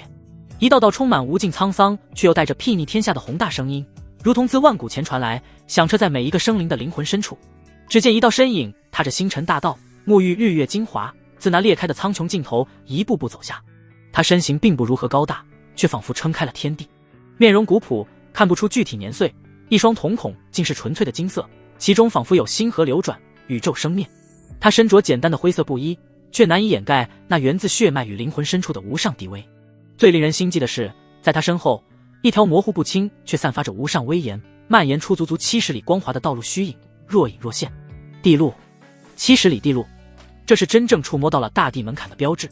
距离100里成地，仅差30里，其气息之强，远超方才被季玄天斩杀的任何一位准帝巅峰。他的出现，让原本因季玄天而死寂的天地再次掀起了惊涛骇浪。真的是帝号，他竟然真的还活着！天啊，70里地路，这已是无限接近大地领域了。不愧是真正的弟子，其威势比之前那些准帝强了何止10倍。见我真身者，大道崩减；闻我真名者，轮回断裂。好大的气魄！这下有看头了。帝号始祖亲临，季阁主还能那般从容吗？原本吓得噤若寒蝉的各方势力，此刻仿佛又找到了主心骨，纷纷激动起来。毕竟帝号的名头太过响亮，其血脉与实力都堪称当世顶尖。古妖帝族等人，尤其是帝无道，瞬间变得喜笑颜开。始祖就是他们，他们想灭了我古妖帝族道统，始祖杀了他们！杀！杀！杀！一时间吼声震动天地。呆呆被这场面吓得连忙躲入季离月的背后，季离月也被这一幕惊得心惊胆战。一旁的裴剑宇却很淡然，轻声安慰他们道：“放心，你们要相信你们父亲的实力。”在裴剑宇的心中，季玄天就是无敌的。帝号那双金色瞳孔淡漠地扫过下方，先是看了一眼恨欲狂的帝无道，又看了看恨意滔天的幽谷等人，最后那蕴含着星辰毁灭与诞生的目光落在了季玄天身上。本帝沉眠6000载，不料世间竟出了你这等人物。他开口，声音不高，却仿佛与大道共鸣，震得无数修士神魂摇曳。能以纯阳之体化混沌走到这一步，逆伐众准帝，倒也算精彩绝艳。他语气平淡，带着一种久居上位、评判后辈的姿态。无名，帝号，古妖帝族始祖，妖帝嫡显。他自报家门，每一个字都重若山岳，压得人心头沉闷。小辈，你杀性过重，有伤天和念你修行不义，交出在神木所得造化，自封修为，随本帝回祖的忏悔万年，可饶你不死。话语之间，他仿佛已然执掌了生杀大权，给出了莫大的恩赐。他甚至缓缓抬起了一只手，掌心之中日月星辰的虚影沉浮环绕，仿佛他真的能手握大道，执掌轮回。地路70里，这便是你嚣张的资本。季玄天终于开口，语气中带着一丝毫不掩饰的讥讽。帝号眉头微皱，对季玄天的态度感到不悦。小辈，莫要自误，地路70里已非你能揣度，在本帝面前，你所谓的混沌不过是稍大一点的池塘罢了。他周身气势开始升腾，70里地路虚影愈发凝实，恐怖的妖帝之威如同潮水般向季玄天涌去，试图以势压人。是吗？季玄天笑了，那笑容冰冷而肆意。他不再收敛。轰！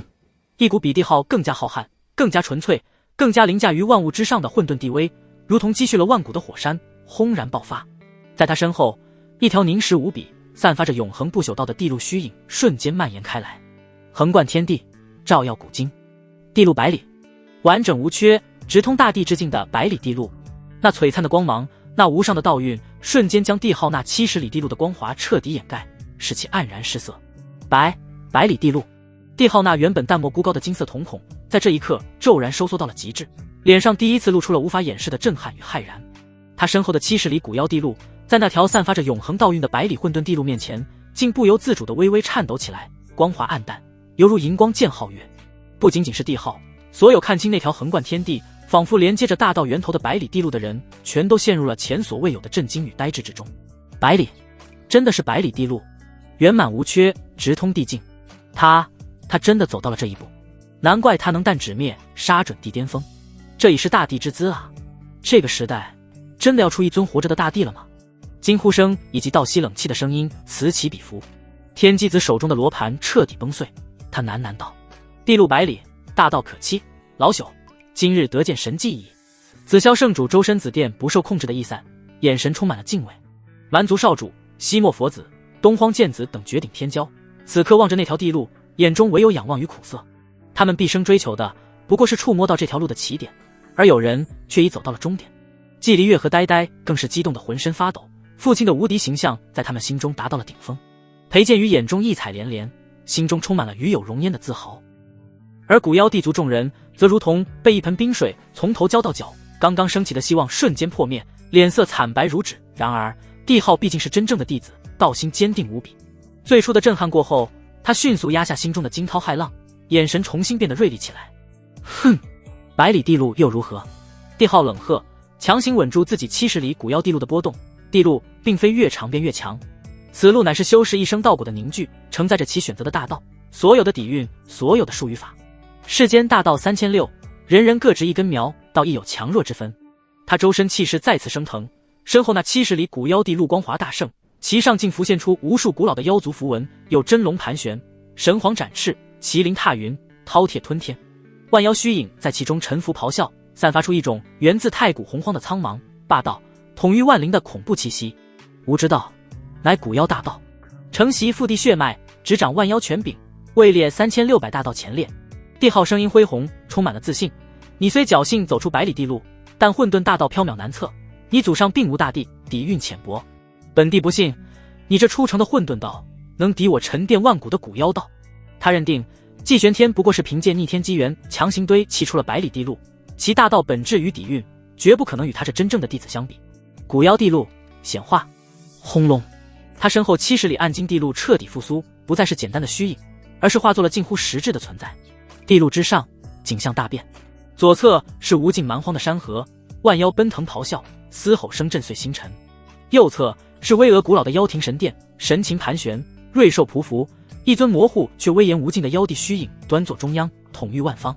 整条地路仿佛将古妖道完美融合，无数古老的妖族符文如同星辰般镶嵌在地路上，引动冥冥中的妖族气运加持，散发出恐怖的道韵。万妖路神阵起，帝号双手结印，引动地路之力。刹那间，那蛮荒山河中的亿万妖影与妖庭神殿中的无尽神兽虚影同时咆哮，化作一座覆盖苍穹的绝世杀阵。阵纹由最本源的妖道法则构成，封锁时空，磨灭万法，无数妖神兵器的虚影在阵中沉浮，瞬间带着屠神灭魔的煞气朝着季玄天绞杀而去。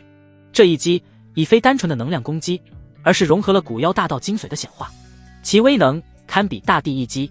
面对这承载了一个辉煌地族无数年积淀的恐怖杀阵，季玄天眼中终于闪过一丝认真，这才有点意思。他并未拖大，心念沟通身后百里混沌地路。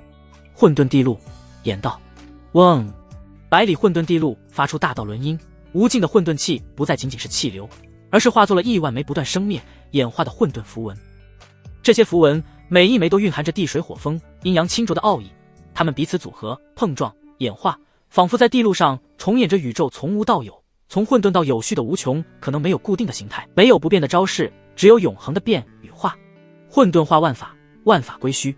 季玄天立于地路起点，如同执掌造化之主。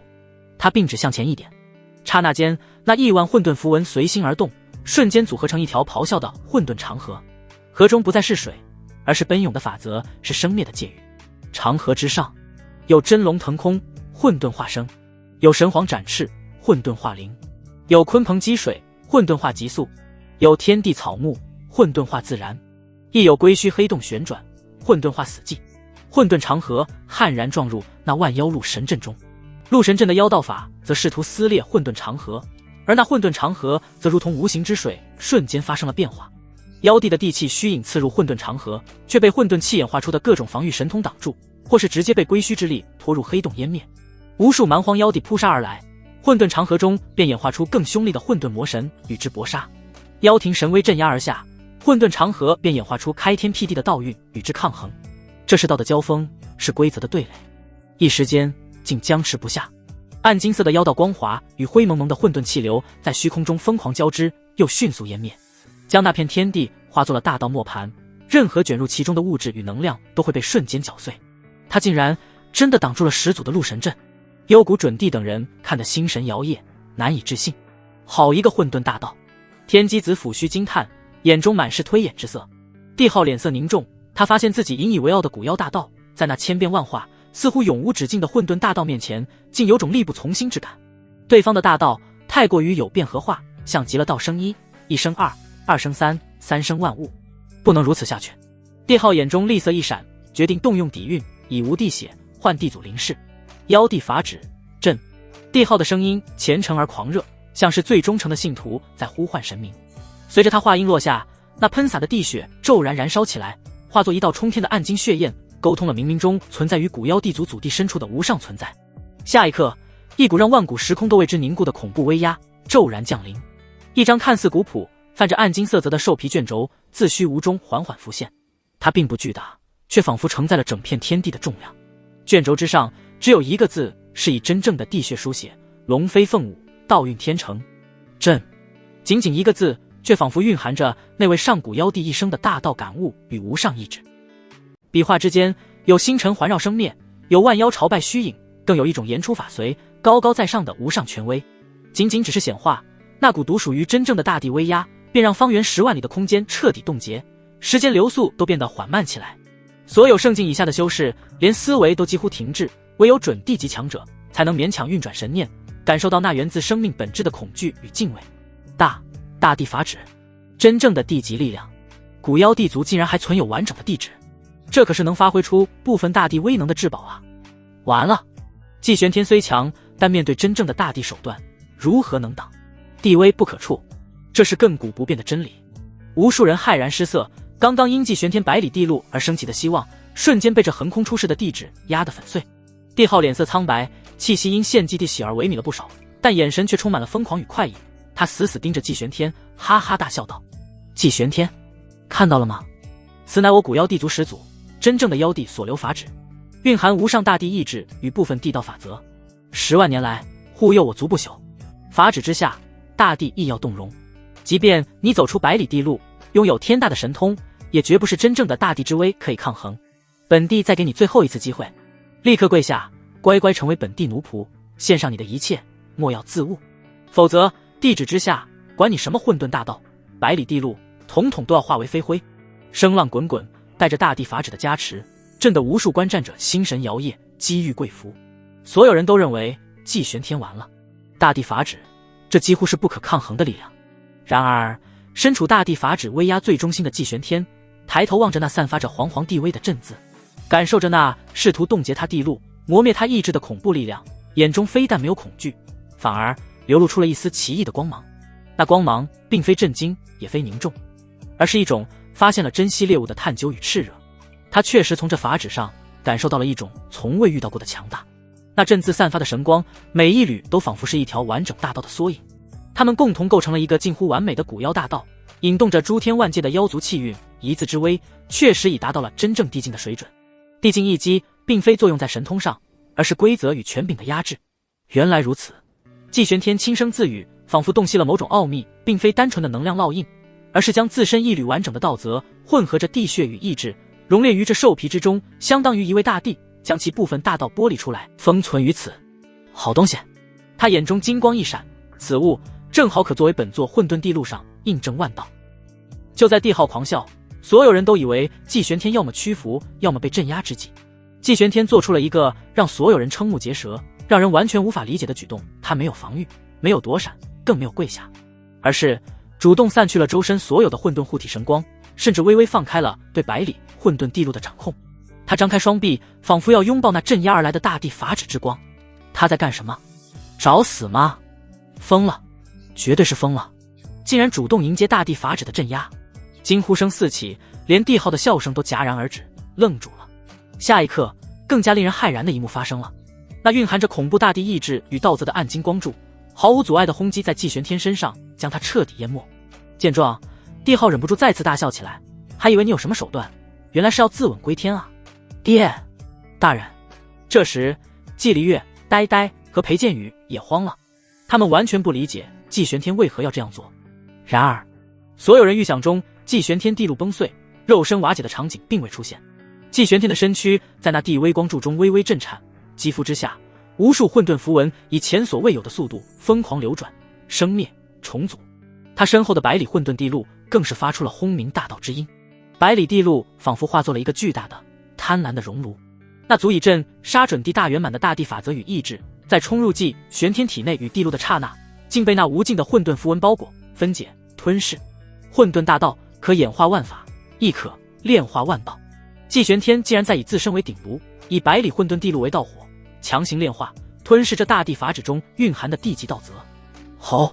他发出一声压抑的低吼，显然这个过程极其痛苦与凶险。地级道则的反噬何等恐怖！他的嘴角溢出了金色的血液，机体出现了细密的裂痕，地路也在剧烈震荡，但他眼神中的光芒却愈发炽盛。给本座炼！季玄天怒吼，全身底蕴与百里地路的底蕴全面爆发，百里地路瞬间绽放出耀眼的神华，耀眼到近乎让整片天地都黯然失色。一念花开，一念花落，混沌开天剑气，黄极元神印，五爪黄运金龙，一系列神通绽放归一，地路璀璨，万道轰鸣。那包裹着他地路与身躯的大地法则，一点点地消解着，被那可熔炼诸天万界的混沌符文强行分解。混沌日月围绕地路中心旋转，季玄天头顶显化出9层天运神环。这一刻，他仿佛化身了真正的大地，以自身为顶，以地路为火，熔炼天地，开辟大道。不，这不可能！你怎么敢？你怎么能炼化大地法旨？帝浩终于反应过来，发出了惊恐欲绝的尖叫。他感觉自己与法旨的联系正在被一股更霸道的力量强行切断。他想收回法旨，却发现自己竟然失去了对法旨的控制。那大地法旨的光芒以肉眼可见的速度变得暗淡，其上那个威严无尽的阵字道韵开始流失，变得模糊。不过短短数息之间，嗡！一声奇异的嗡鸣，那笼罩季玄天的暗金光柱彻底消散。季玄天浑身是血，气息有些紊乱，但他依旧傲然挺立，双眸之中除了混沌生灭，更增添了一种近乎于大地的独属气息。哗！道音流淌，浪涛响彻。只见他抬手一招，那卷失去光泽变得朴实无华的兽皮法旨轻飘飘地落入了他的掌心。他随手一抹，其上那个暗淡的阵字彻底消失。帝浩如遭雷击，猛地喷出一口鲜血，气息瞬间萎靡。身后的70里古妖地路发出哀鸣，光华暗淡，几乎要崩溃。法旨被夺，道则被炼，让他受到了致命的反噬。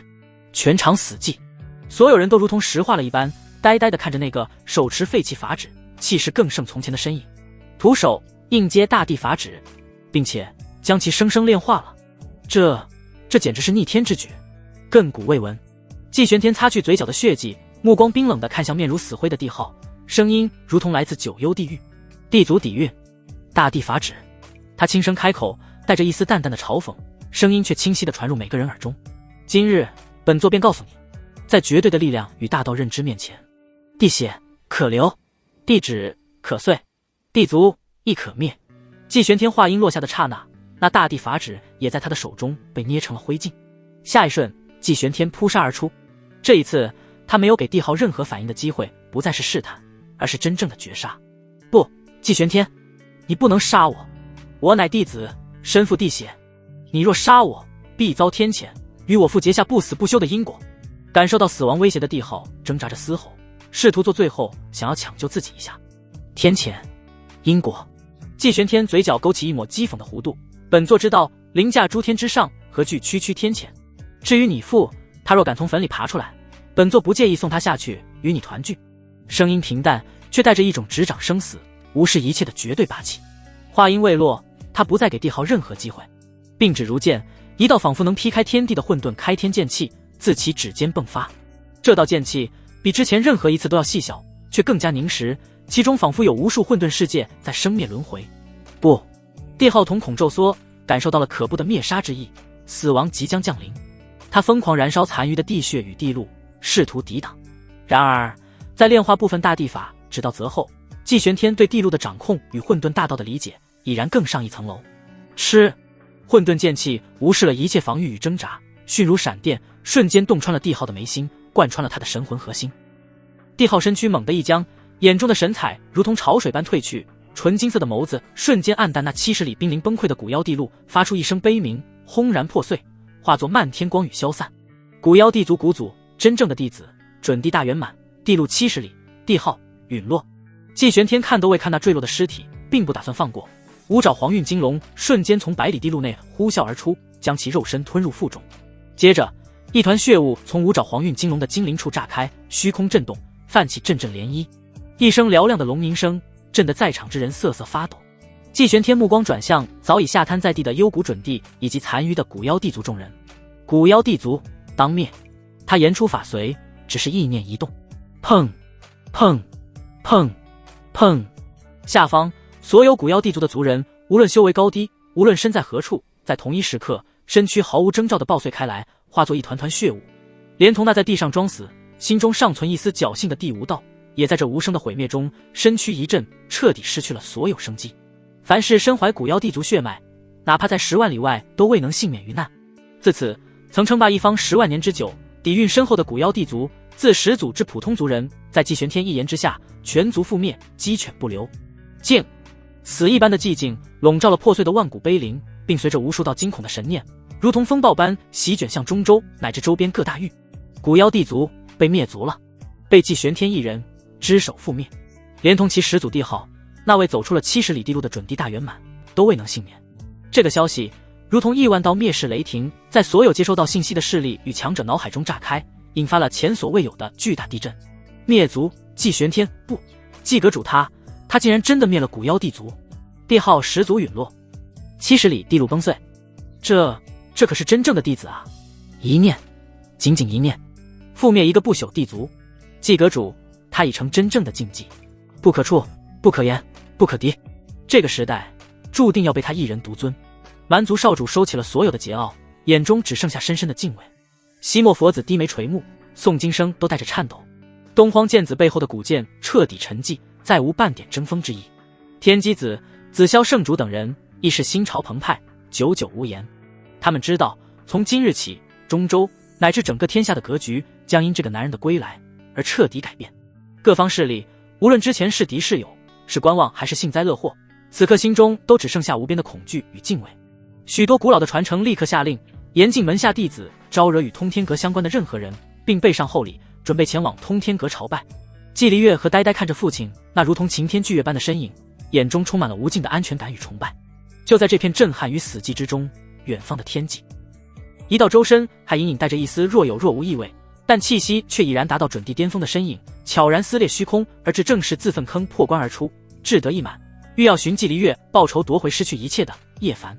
他原本脸上带着残忍而快意的笑容，准备欣赏季离月被古妖地族碾压或者两败俱伤的场景，他好坐收渔翁之利。然而当他看清眼前的景象时，脸上的笑容瞬间僵住，化为了极致的骇然与难以置信。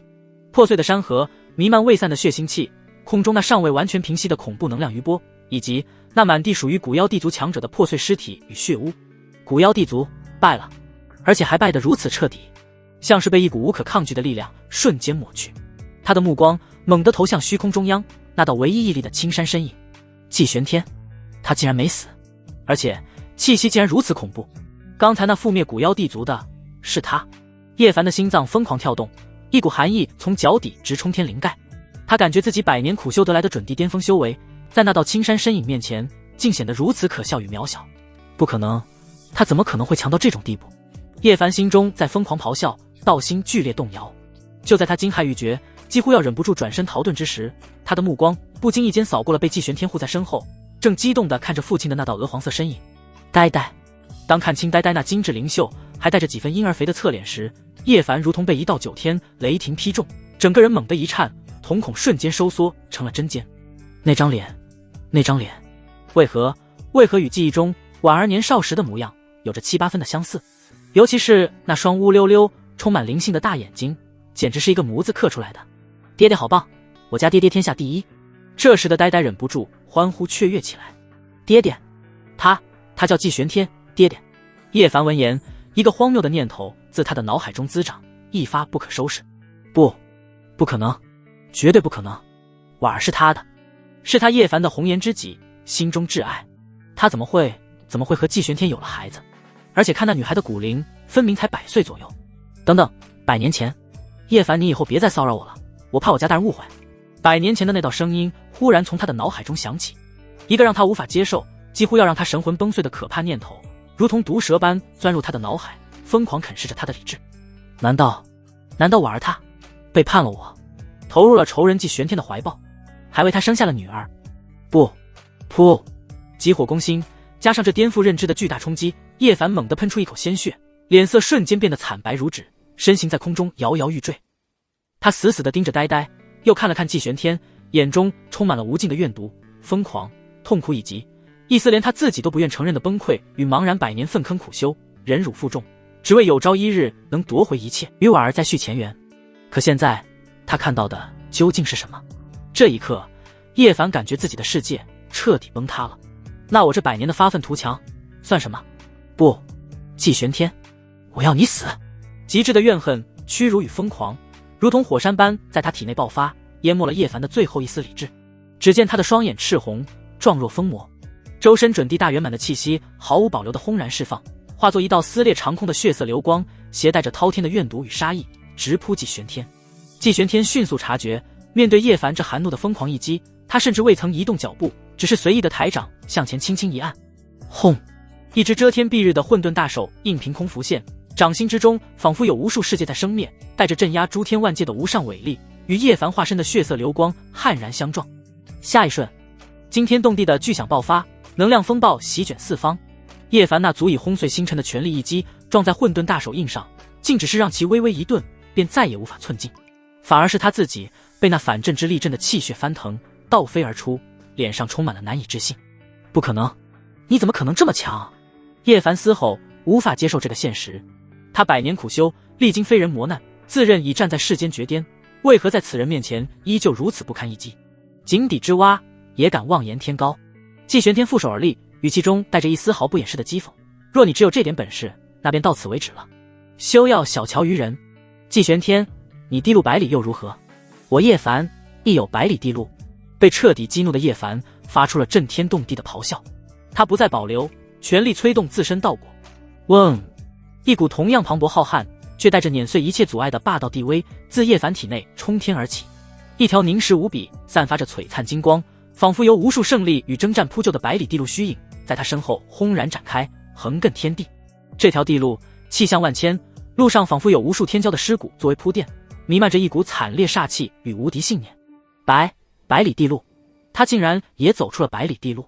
如此年轻，这叶凡竟也是一位即将叩响地关的无上妖孽。2道100里地路同现于世，这是万古未有之奇景。大争之势，这就是真正的大争之势吗？围观者再次爆发出惊天哗然，被叶凡展现出的恐怖底蕴所震撼。就连天机子、紫霄圣主等人脸色也变得无比凝重。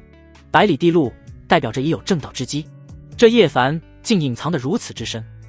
叶凡立于自身地路之上，感受着那磅礴的力量，破碎的道心似乎找回了一丝支撑。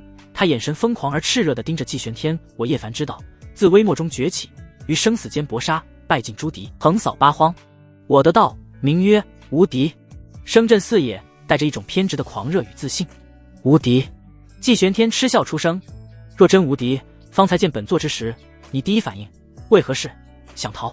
轻飘飘的一句话，却如同最锋利的刀子，精准地剖开了叶凡那看似坚固的无敌道心，露出了深处那丝无法掩饰的恐惧。叶凡脸色瞬间涨红如血，如同被踩到了尾巴的猫，尖声厉喝：“你胡说！少说废话！来战！今日必斩你正我无敌道！”他不再多言，驾驭着百里无敌地路，将自身状态提升至绝巅。他双手结印，打出了自己百年苦修悟出的至强神通。系统赐我无上法，天地拳。一拳出，拳意仿佛引动了诸天万界的破灭之力，凝聚成一道吞噬光线的归虚黑洞，带着葬送一切，让万物归于终结的恐怖意志，朝着季玄天碾压而去。这是他所获系统传承中的禁忌杀招，威力远超寻常地数。面对这足以让铜接准地色变的一击，季玄天眼神依旧古井无波。旁门左道也敢班门弄斧？他甚至未曾动用地路，只是并指如剑，对着那碾压而来的归虚黑洞轻轻一划。混沌开天，一道细微的混沌开天剑气再现，与之前灭杀帝号时如出一辙，却更加凝练，其中蕴含的开辟之意更加纯粹。剑罡与归虚黑洞相遇，没有爆炸，没有僵持，那蕴含万界破灭之力的归虚黑洞，在接触到混沌开天剑罡的刹那，竟从中间被一分为二，如晨昏分界，界限分明，断成两截。什么？叶凡瞳孔骤缩，他最强的杀招竟被如此轻易的破去。季玄天不再给他机会，一步踏出，他的身形与自身那更加浩瀚、更加深不可测的百里混沌地路合一，让你见识一下何为真正的地路争锋。他驾驭地路，直接朝着叶凡的无敌地路撞击而去。轰隆隆，两条百里地路在这片破碎的虚空中展开了最直接、最本质的碰撞。这是大道与信念的交锋。叶凡的地路金光璀璨，煞气冲天，充满了征伐与掠夺的无敌意志。季玄天的地路混沌朦胧，气象万千，蕴含着统御、演化、归虚的至高道蕴。两者碰撞的刹那，高下立判。叶凡那看似坚固的无敌地路，在季玄天的混沌地路面前，竟如同遇到了熔岩的冰雪，开始剧烈震颤，金光迅速暗淡。地路上的那些天骄尸骨虚影发出哀鸣，纷纷崩碎。不，我的无敌道，我的地路！叶凡惊恐地发现，自己辛辛苦苦凝聚的地路，正在被对方的道则无情的瞬间瓦解。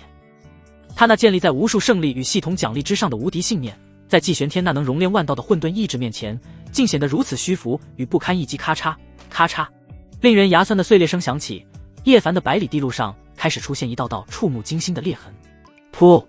地路受损，叶凡遭受重创，猛地喷出大口鲜血，气息瞬间萎靡，整个人从地路上跌落下来。季玄天驾驭混沌地路，如同无上战车碾压而过，最终悬停在坠落在地、奄奄一息的叶凡上空。胜负已分，叶凡败了，败得彻彻底底。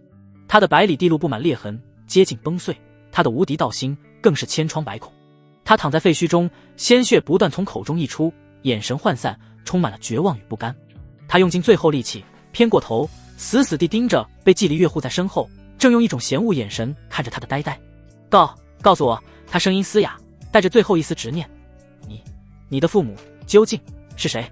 呆呆被他那疯狂而绝望的眼神看得有些害怕，往季离月身后缩了缩，但随即想起这个坏蛋刚才想杀爹爹和大姐，立刻又鼓起勇气，叉着腰，用他那特有的带着几分娇憨又理直气壮的语气大声道：哼，坏蛋，听好了，我爹就是天上地下，古往今来，寰宇内外独一无二，英俊潇洒，风流倜傥，实力通天，万古无敌的通天阁阁主季玄天。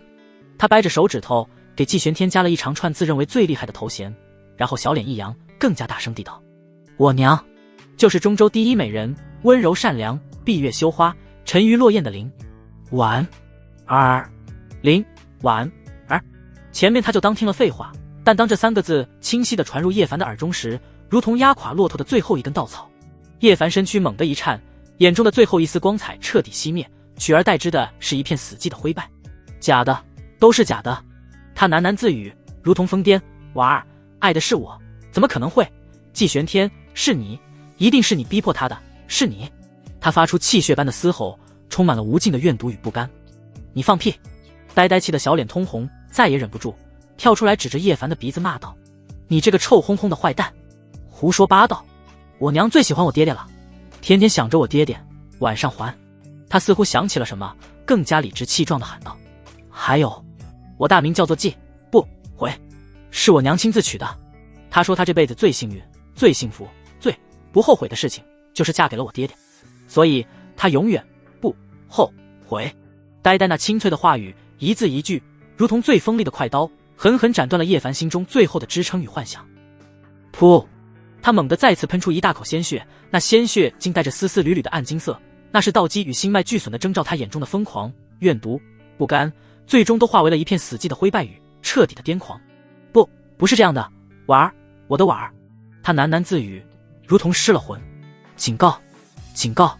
宿主道心崩溃，生命体征急剧下降，系统强烈建议立刻启动终极遁术逃离，此敌人不可力敌，留得青山在，不怕没柴烧。冰冷的系统提示音在他脑海中疯狂响起，带着前所未有的急促与恐惧。逃！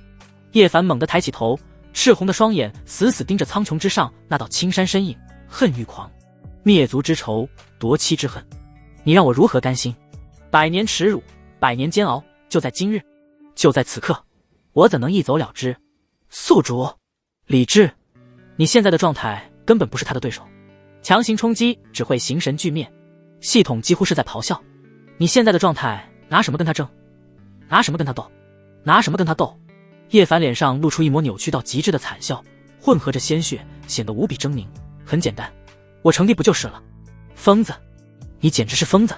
全盛时期的尚有成帝的资格，如今的你身受重伤，根基不稳，即便成功也是自毁前程，甚至可能引动大道反噬。系统声音充满了惊怒。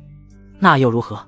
叶凡嘶吼，状若疯魔，只要能杀他，只要能夺回属于我的一切，纵是身堕无间，永世不得超生，我叶凡也在所不惜。他不再理会脑海中系统的疯狂警告与劝阻，猛地调动起体内残存的所有力量。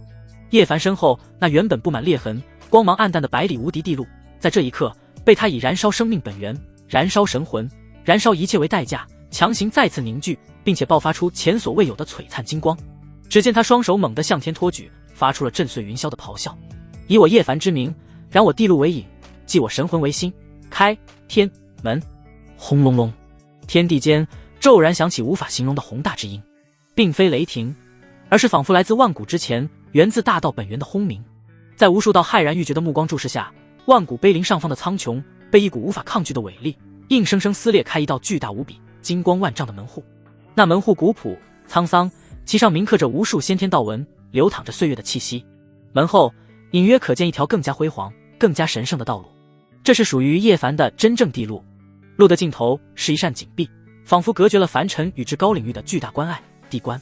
天门洞开，地路接引，浩瀚的地威如同潮水般从中涌出，弥漫天地。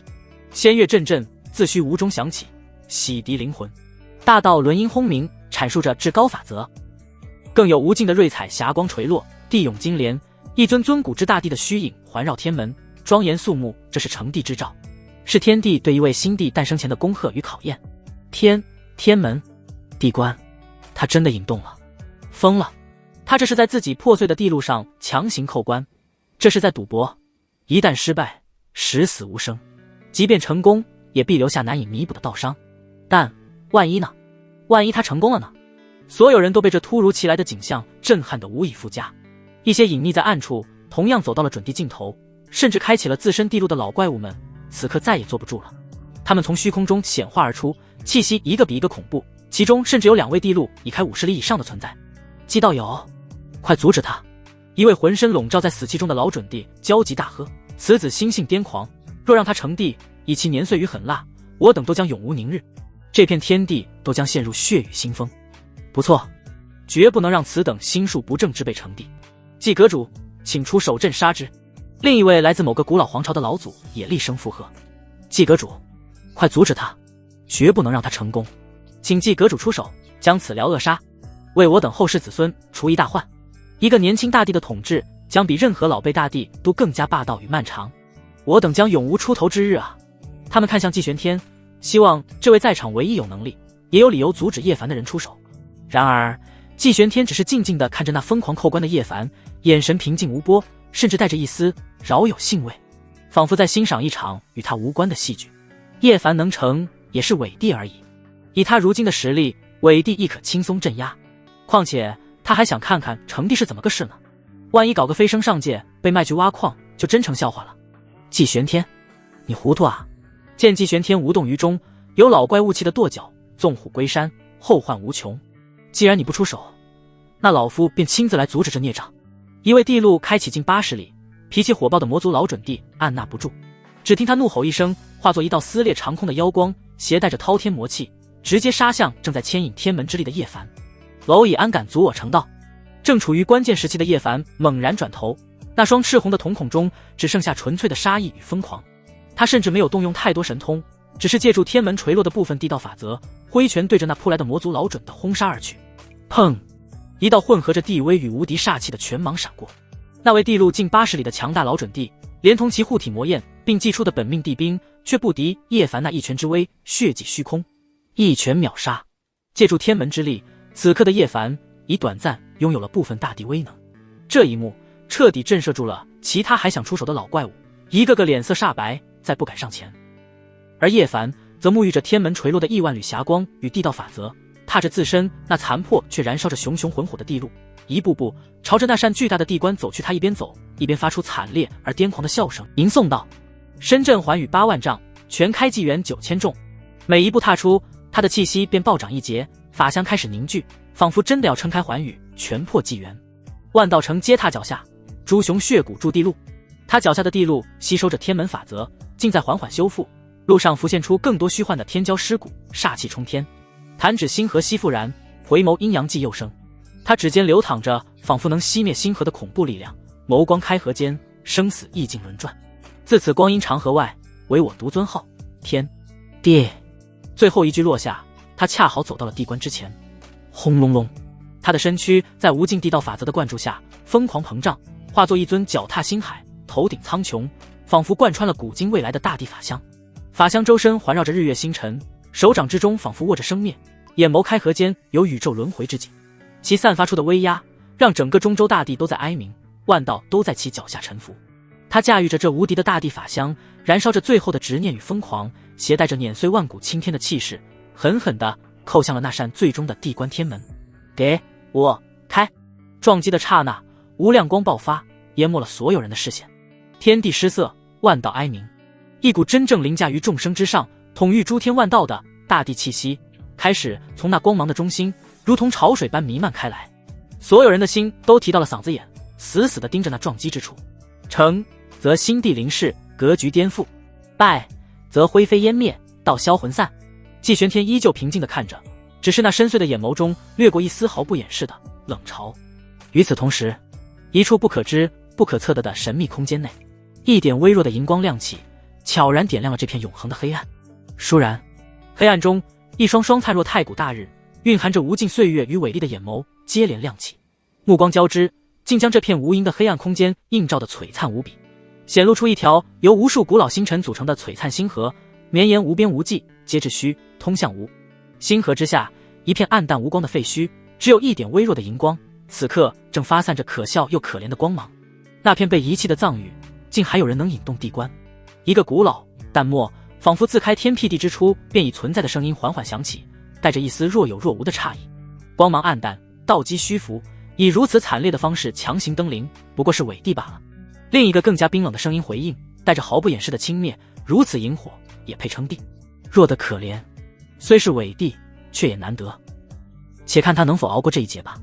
古老的声音渐渐沉寂，那些如同宇宙之眼的目光也缓缓闭合，仿佛只是偶然瞥见了一粒微不足道的尘埃，而在万古碑林，无量光芒渐渐散去，一道身影巍然屹立于地关之前。他周身笼罩在万丈地灰之中，头戴星辰地冠，身披万道霞光，日月环绕，星辰拱卫。原本残破的身躯已被无尽的地道法则重塑，变得完美无瑕，散发着真正凌驾于众生之上的威严。其身后，那扇古朴的地关大门已然洞开了一道缝隙，浩瀚的地气正从中源源不断地涌入他的体内。叶凡成功了，他强行扣开了地关，引动地道法则加深，踏入了那个无数修士梦寐以求的地境。尽管过程惨烈，根基有损，道途已断，但他此刻确确实实拥有着大地级的力量与位格。地，这就是地的力量。叶凡感受着体内那仿佛能执掌乾坤、颠覆轮回的无穷伟力，发出了震彻九霄的狂笑。他猛地转头，那双蕴含着星辰崩灭、宇宙轮回的地眸死死锁定了依旧静立虚空，仿佛在看一场闹剧的季玄天。无尽的仇恨与杀意混合着心境大地的滔天威压，如同亿万座火山同时喷发，朝着季玄天碾压而去。纪玄天。叶凡声音如同万古寒冰，带着帝者的威严与刻骨的怨毒。看到了吗？这才是真正的力量，属于我叶凡的力量。今日本帝便以这大地之身将你镇杀，将你加诸在我身上的一切痛苦与耻辱百倍奉还。我要将这通天阁，将这中州，将与你有关的一切统统从这世间抹去。声浪滚滚，带着大地的意志，震得无数修士耳膜出血，神魂欲裂。完了，他真的成功了。一尊新帝，而且是如此年轻如此癫狂的大帝，祭阁主他还能抗衡吗？绝望的情绪在弥漫，连天机子、紫霄圣主这等人物此刻也面色惨白。在那完整的大地威压下，他们感觉自己渺小如蝼蚁。然而面对叶凡这些新晋大地之威的疯狂咆哮与恐怖杀意，纪玄天的反应却让所有人的心脏都漏跳了一拍。他甚至打了个哈欠，没错，就是一个慵懒的带着些许不耐烦的哈欠，仿佛对面那尊煞气滔天、言出法随的新晋大帝只是一直在他耳边嗡嗡叫了太久，让他有些厌烦的苍蝇。废话说完了。纪玄天终于抬了抬眼皮，那双深邃的眸子中第一次对叶凡露出了些许认真的神色，但也仅仅是些许。既然你已登临这伟地之境，那便让本座看看你这强行提升上来的实力能有你嘴皮的几成功夫。他一步踏出，没有地位爆发，没有法则沸腾，但整片天地却仿佛随着他这一步骤然凝固。那原本属于叶凡笼罩四野八荒的大地领域，在纪玄天这一步踏出的瞬间，竟发出了不堪重负的咔嚓声，如同冰面般寸寸碎裂。狂妄地道法则镇压。叶凡瞳孔一缩，感受到了前所未有的威胁，但他对自己此刻的力量充满自信。他怒吼一声，引动刚刚掌握的地道法则，化作一条缠绕着星辰锁链的秩序神鞭，撕裂长空，朝着纪玄天狠狠抽下。这一鞭蕴含着大地的权柄，足以抽碎星河，磨灭万道。纪玄天不闪不避，只是伸出了2根手指，食指与中指白皙修长，如同玉石雕琢。他就那么随意的对着那抽落下来的星辰秩序神鞭轻轻一夹，叮一声清脆的如同金玉交击的声响，那足以让准地巅峰型神俱灭的秩序神鞭竟被他用2根手指稳稳地夹住了鞭梢，纹丝不动。其上缠绕的星辰锁链瞬间崩碎，恐怖的地道法则冲击到他指尖，却连一丝涟漪都未能荡起。叶凡脸上的狂傲瞬间僵住，眼中第一次露出了骇然。怎么可能？你……他话音未落，纪玄天夹着鞭梢的手指微微一抖，嗡！一股无法形容的恐怖力量顺着秩序神鞭传递而来。叶凡只觉一股沛然莫遇的巨力袭来，握住神鞭的手臂巨震，虎口瞬间崩裂，地血飞溅，整个人更是被这股力量带得一个踉跄。大帝，很了不起吗？纪玄天淡漠的声音响起，他松开了手指，身形如同鬼魅般瞬间出现在了叶凡身前，速度快到了极致，超越了时空的界限，直接突破了叶凡的大地领域。第一击，断你执鞭之手。话音未落，纪玄天并指如刀，对着叶凡那兀自握着半截秩序神鞭的右臂轻轻一划，没有光华，没有声势，但叶凡那凝聚了地道法则、坚不可摧的地区右臂，竟像是切菜一样被纪玄天一指齐肩斩断。暗金色的地血如同喷泉般涌出，洒落苍穹，燃烧起熊熊道火。啊！叶凡发出凄厉的惨叫，眼中充满了痛苦与难以置信。他疯狂催动地血，想要再生手臂，却发现伤口处缠绕着一股诡异的混沌气流，不断磨灭着他的生机与法则，阻止着断臂重生。第二击，碎你护心之骨。纪玄天根本不给叶凡任何喘息之机，拳出如龙，简单直接的一拳印在了叶凡的胸膛之上。砰！如同太古神山撞击星辰，叶凡胸前的地骨发出令人牙酸的碎裂声，整个胸膛以拳头落点为中心，瞬间凹陷下去一个大坑。五脏六腑仿佛都被这一拳震成了齑粉。他再次狂喷鲜血，身形如同破麻袋般倒飞出去，地区之上布满了裂痕。不，我不信，我是大帝，万古唯一的天帝。叶凡彻底疯狂，不顾伤势，燃烧地血与神魂，强行稳住身形。他双手结印，引动诸天星辰之力，身后浮现出一片浩瀚的星域异象，亿万星辰同时燃烧，化作毁灭洪流，朝着纪玄天轰杀而去，星陨地藏。这是他以大地修为催动的终极禁术，威力远超之前100倍。花里胡哨，纪玄天评价了一句。面对那毁天灭地的星辰洪流，他依旧没有退避。他缓缓抬起了右手，掌心向上，混沌青莲震。嗡！一株遮天蔽日的混沌青莲虚影自他掌心浮现，扎根虚空，莲叶摇曳间定住了地水火风，抚平了暴乱的星辰之力。那毁灭性的星辰洪流冲击在青莲虚影之上，如同浪花拍击礁石，除了激起些许混沌涟漪，竟无法撼动它分毫。第3击，灭你嚣张之气。季玄天话音落下，那混沌青莲微微一震，一片莲叶脱落，化作一道横贯星空的混沌剑芒，无视了空间与时间，瞬间斩过了叶凡的腰际。噗嗤，叶凡那庞大的地躯被拦腰斩断，下半身直接炸碎成血雾，上半身则带着无尽的痛苦与骇然，向着下方坠落。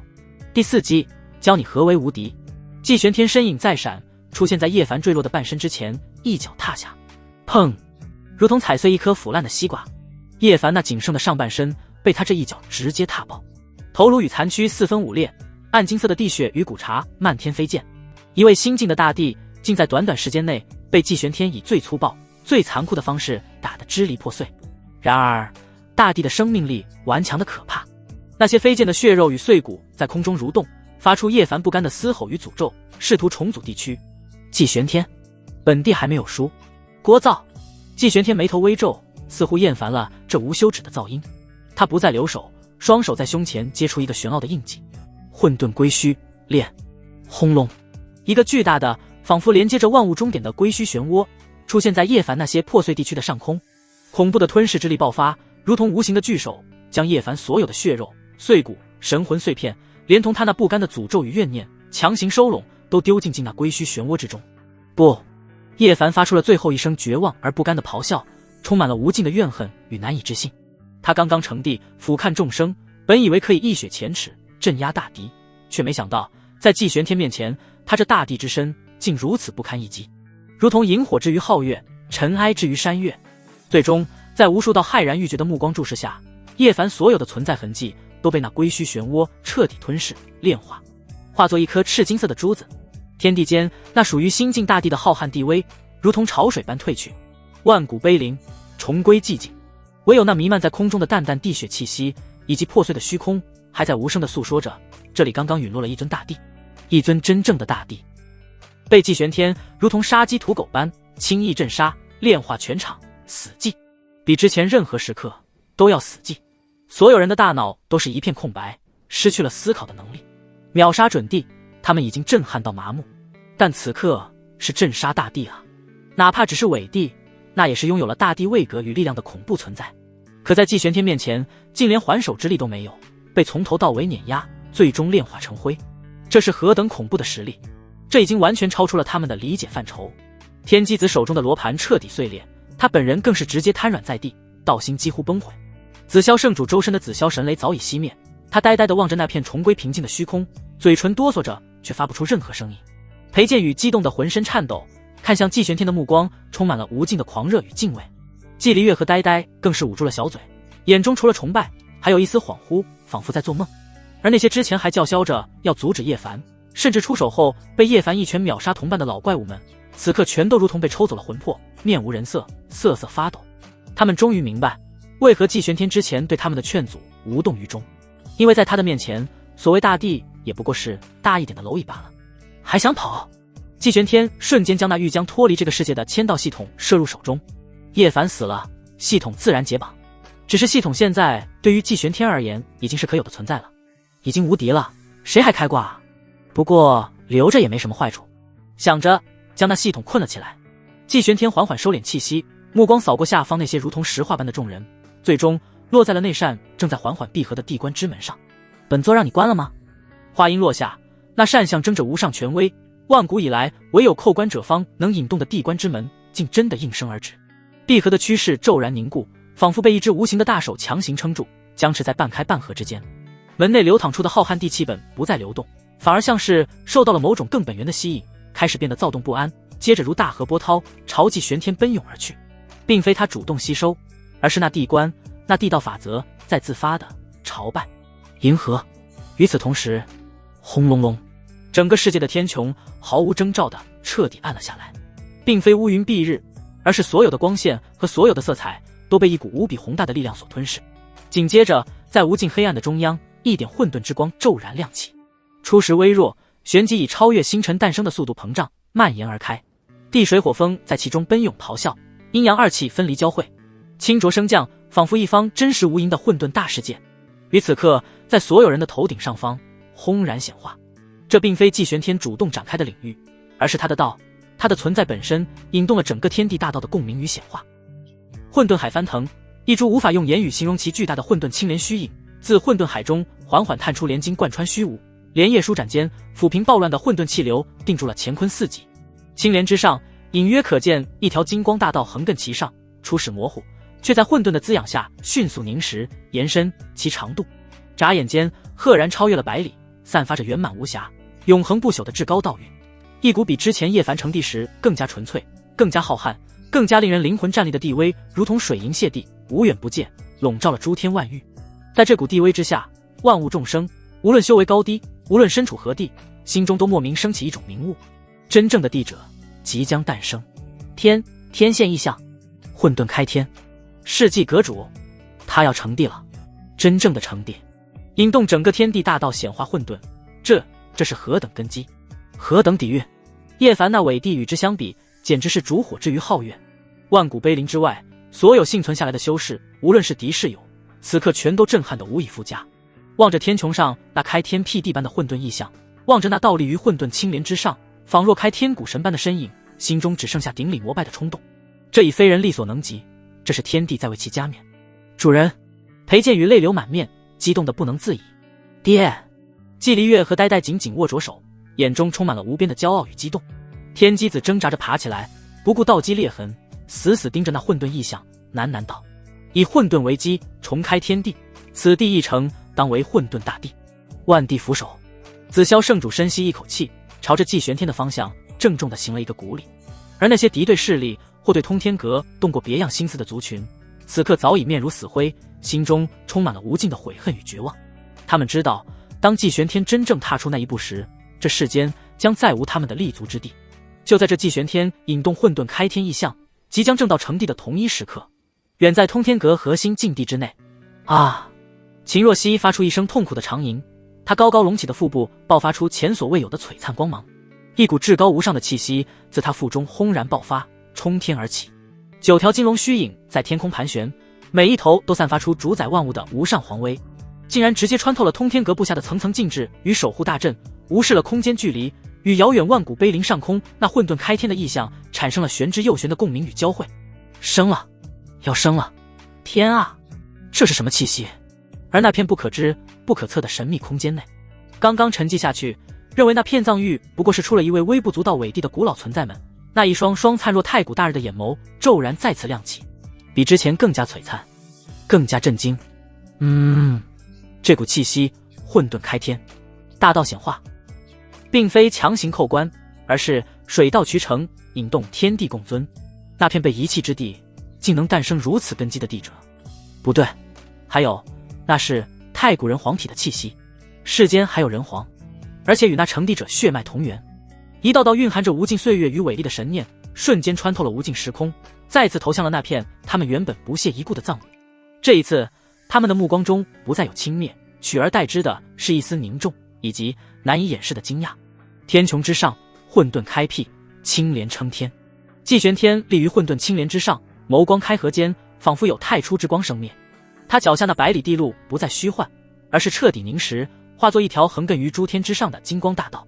大道以无尽星辰的骸骨为基石，以流淌的银河为阶梯，散发着镇压万古、唯我独尊的永恒气韵。而更令人心神俱裂的是，在这条璀璨夺目的100里地路两侧，那混沌虚无之中，不知何时竟密密麻麻地站满了一道道模糊而威严的身影。这些身影，有的身披太古兽皮，气血蛮荒，撼动星空；有的笼罩在神圣光焰中，如同神奇灵视；有的魔气滔天，脚下浮世亿万；有的道运天成，仿佛与天地同寿。驼们身披不同时代的甲胄，笼罩在各异的大道神环下；有的周身缠绕真龙，有的背后沉浮星辰，有的脚踏幽冥，有的掌托神国。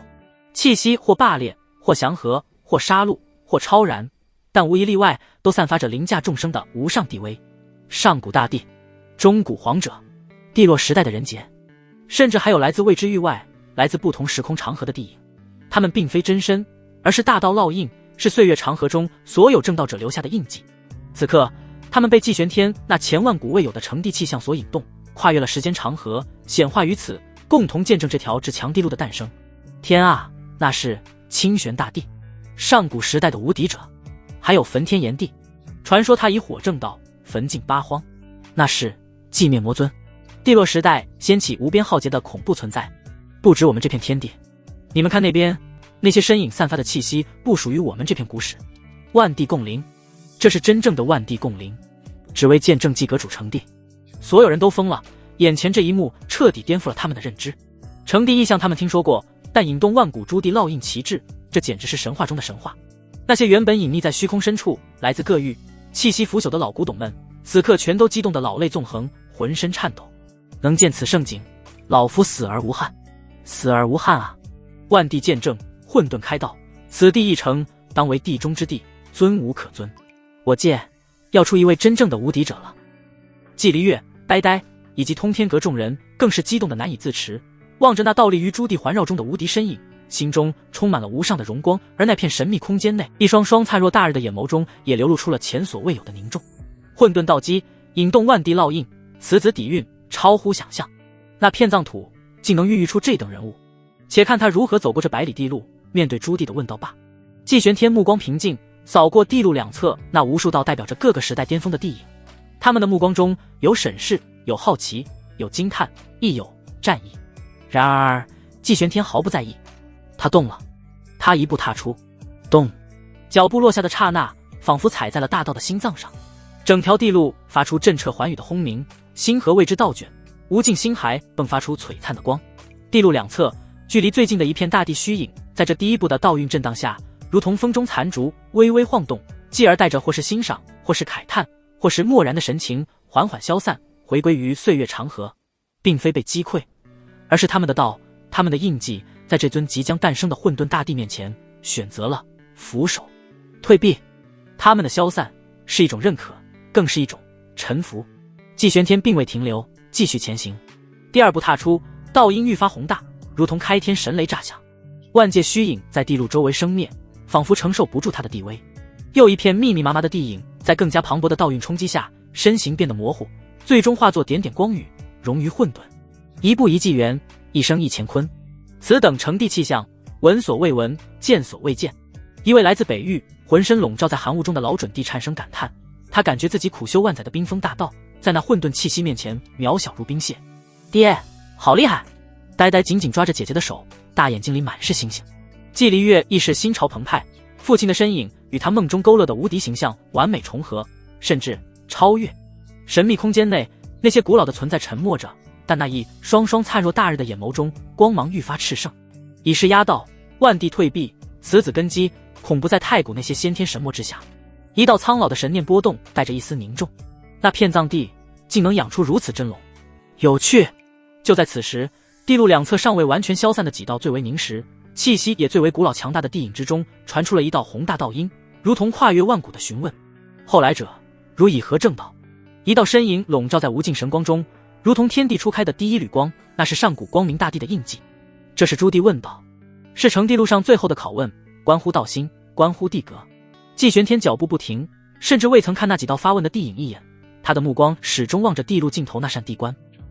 他的声音平静，却带着一种横推万古的绝对自信，响彻在诸天万域。无之道，无需象儿等解释。无之心，自在混沌，超脱轮回，不至于物，不困于情。无之力，足以镇压一切敌，横扫一切乱，重塑吾心中之秩序。漫天神佛，皆为我成帝之见证。万古青天，亦要在我脚下臣服。霸道，绝伦，不容置疑。他的话语如同混沌神雷，炸响在每一个聆听者的心间。那是一种超越了帝者威严的，仿佛凌驾于规则之上的宣言。那道发问的地影在沉默片刻后并未动怒，反而微微颔首，身影缓缓消散，融于混沌之中。何为地？右侧一尊笼罩在无尽慈悲佛光中的古佛地影开口，声音带着度化众生的力量。顺我者昌，逆我者亡。俯瞰诸天，独断万古，即为地。季玄天生震混沌，黄极龙气冲霄，将那佛光都压了下去。古佛地影双手合十，低诵一声佛号，身影渐渐淡去。他每一步踏出，都有大道天音相随，震动9天10地。地路在脚下延伸，星辰在身旁环绕生灭。无数的法则、秩序神链在他周身浮现交织，而后又被他的混沌地区吸收炼化，成为他地道的一部分。第10步，第20步，第30步，他所过之处，虚空诞生出金莲，地涌混沌灵泉，天地间响起神圣的祭祀音，仿佛整片宇宙都在为他加冕。有帝问长生，祭玄天答：我身不朽，何须长生？有帝问因果，祭玄天答：我念所至，因果由心。有帝问众生，祭玄天答：我心安处，即是众生。一声长啸，撕裂了万古青天，一步踏出，震散了无数地影。地路剧烈震颤，上方那显化的混沌青莲洒落亿万混沌光雨，滋养地路，使其愈发辉煌。地路两侧的地影成片成片的消散，他们的问道，他们的凝视，他们的地威，都成了祭玄天柱就无上地路的基石与养分。他的道心在万地的见证与拷问下愈发璀璨坚定，他的地路在混沌的滋养下愈发宽广稳固。50里，70里，90里，他势如破竹，无可阻挡。终于他走到了百里地路的尽头，那里矗立着那扇半开半合，流淌着无尽地道本源的古朴地关。只要叩开此关，接纳最终的地道洗礼，他便能彻底圆满，成为受诸天万道认可的无上大帝。然而就在他即将伸手推门的那一刻，止步，两个平淡却蕴含着至高法则，仿佛源自大道本源的宏大声音，同时自地关之门的两侧响起。紧接着，两道无法形容其伟岸，无法窥测其真容的模糊身影，自地关之门两侧的混沌虚无中缓缓凝聚显化。驼们的出现让整条沸腾的百里地路都骤然一静。万古碑林外的所有观战者心瞬间提到了嗓子眼，连那片沉寂的神秘空间内此刻也一片哗然。过去身来世身同时显化，他凭什么？神秘空间内那一道道俯瞰万古的意志此刻竟出现了剧烈的波动，此乃触碰时空禁忌，逆乱因果之兆。寻常大地叩关能引动一道未来烙印已是逆天，他竟一道苍老的神念带着难以置信的惊异。过去不可追，未来不可定，此子竟能在成帝瞬间引动自身完整的过去与未来道身齐现。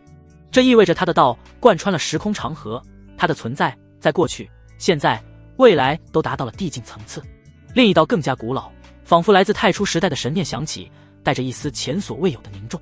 更重要的是，问道之后显化此二身并非考验，而是阻拦，是这片天地大道的自发反噬。他的道太强，强到让时空法则感到了威胁，欲在其彻底圆满前将其扼杀。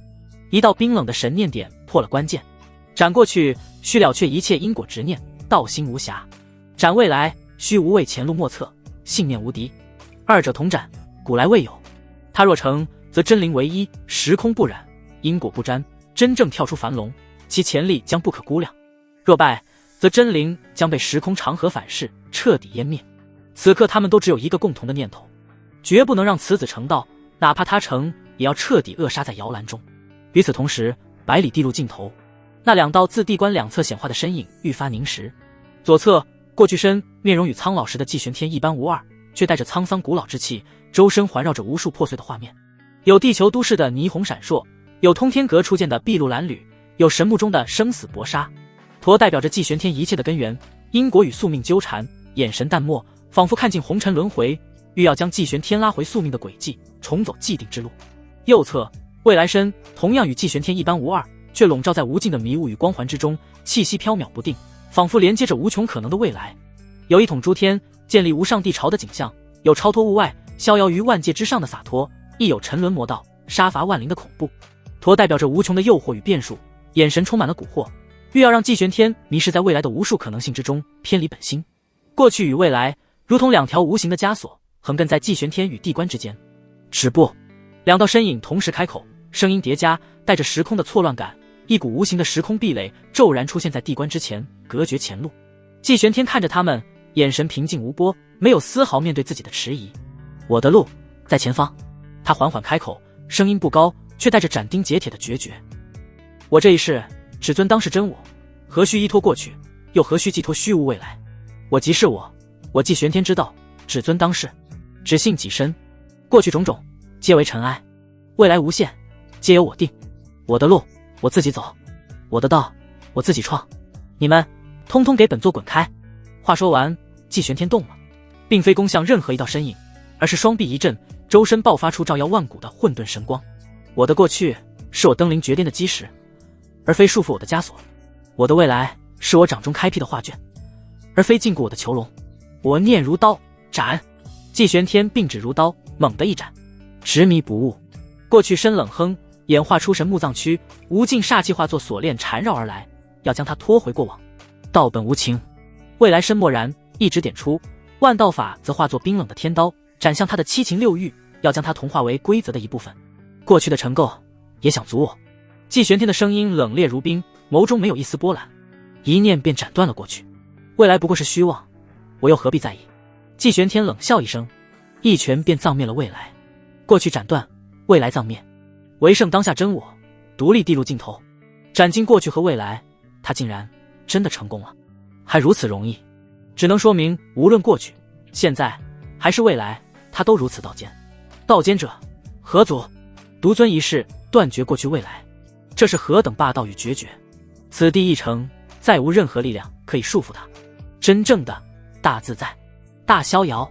神秘空间内一片死寂般的骇然，几乎就在季玄天彻底斩灭过去未来身，道心圆满无瑕，伸手推向那扇地关的同一刹那，遥远的通天阁禁地内，哇！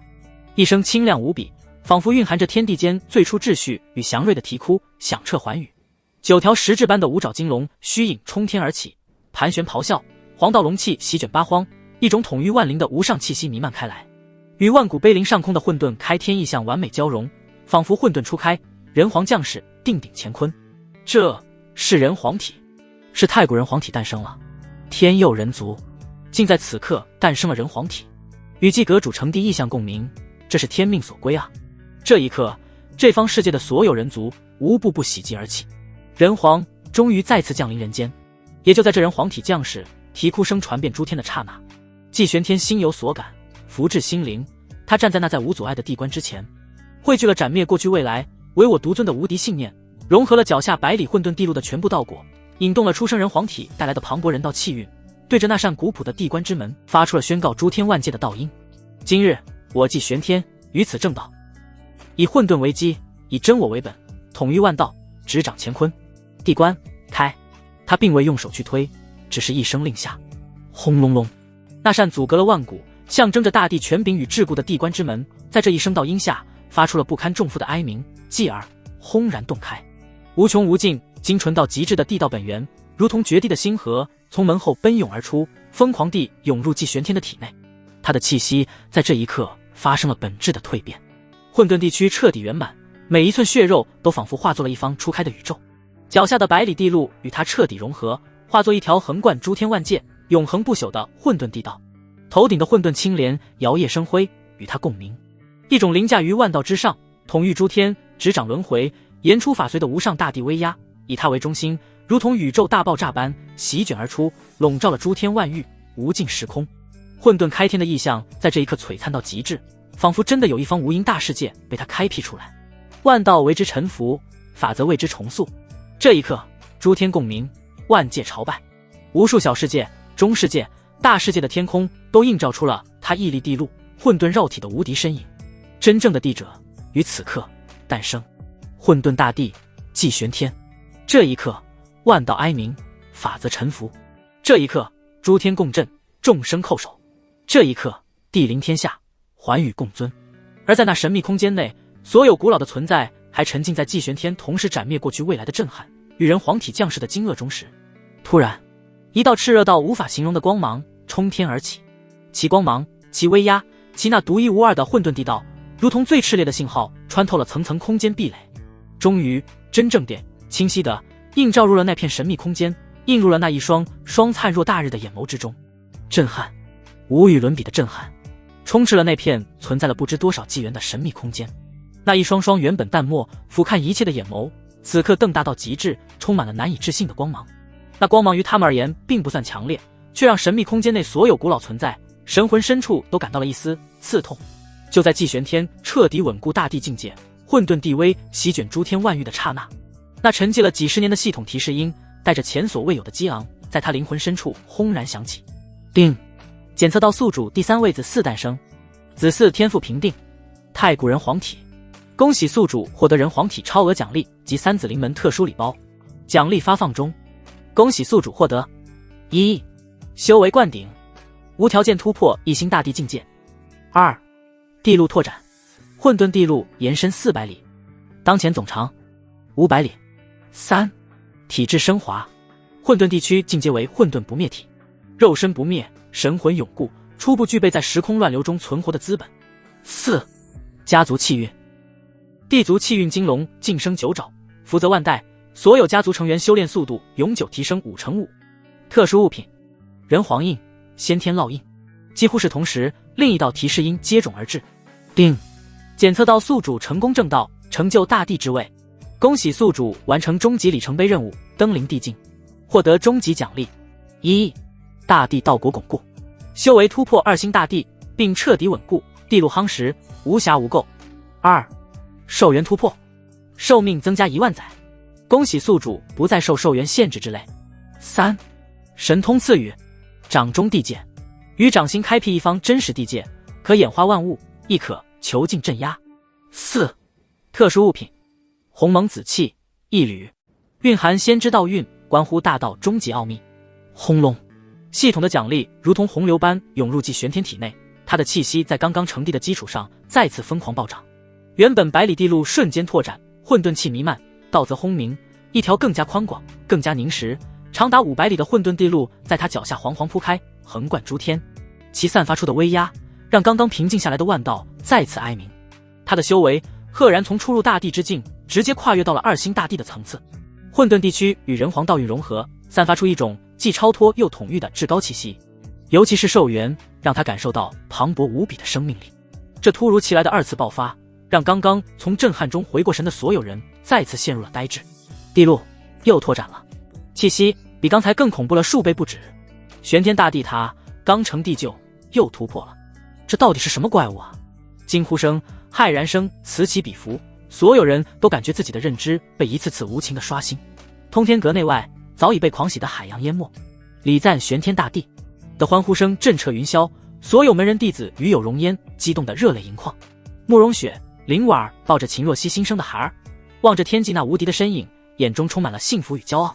秦若曦虚弱地躺在榻上，看着那缭绕着黄道龙气的男婴，苍白的脸上露出了欣慰的笑容。琼明剑宗玄机真人带领全宗弟子朝着万古碑林方向行3跪9叩大礼，高呼：恭贺主人玄天大帝，正道无极，地威永昌。远在各自族地的秦族、灵族，所有族人沸腾欢呼，与有荣焉。秦族更是因为人皇体的诞生而举足欢庆，气运大涨。然而几家欢喜几家愁，那些曾与通天阁有过摩擦，或是对季玄天心存怨怼，甚至是刚才对季离月流露出过杀意的势力与个人，此刻无不面如死灰，瑟瑟发抖，心中被无尽的恐惧填满。季玄天立于地路尽头，感受着体内奔腾的无上伟力，目光淡漠地扫过下方浩瀚无垠的天地众生。他缓缓抬起了右手，五指微张，一股无形无质却凌驾于一切法则之上的大地意志瞬间笼罩了整个星球。下一刻，令所有生灵魂飞魄散的一幕发生了。亿亿万计细如微尘，闪烁着各色光芒的命魂光点，如同受到至高无上的召唤。从山川河岳，从宗门大教，从市井巷陌，从虚空秘境，从这片世界的每一个角落，每一个生灵的魂魄本源深处，不由自主地飘飞而出。无论是懵懂无知的凡人，还是叱咤风云的修士，甚至是那些隐藏在最深处自认为超然物外的老牌准帝，沉眠的老怪物，他们的命魂都无法抗拒这股地威，化作一道道流光，跨越空间，如同百川归海般朝着季玄天张开的掌心汇聚而去。顷刻之间，一颗蕴含着亿亿万生灵命魂，流转着命运轨迹，散发着令人窒息气息的命魂晶体，在他掌心缓缓旋转成型。从此，此界生灵之生死皆在他一念之间。不，我的命魂，他怎么可以？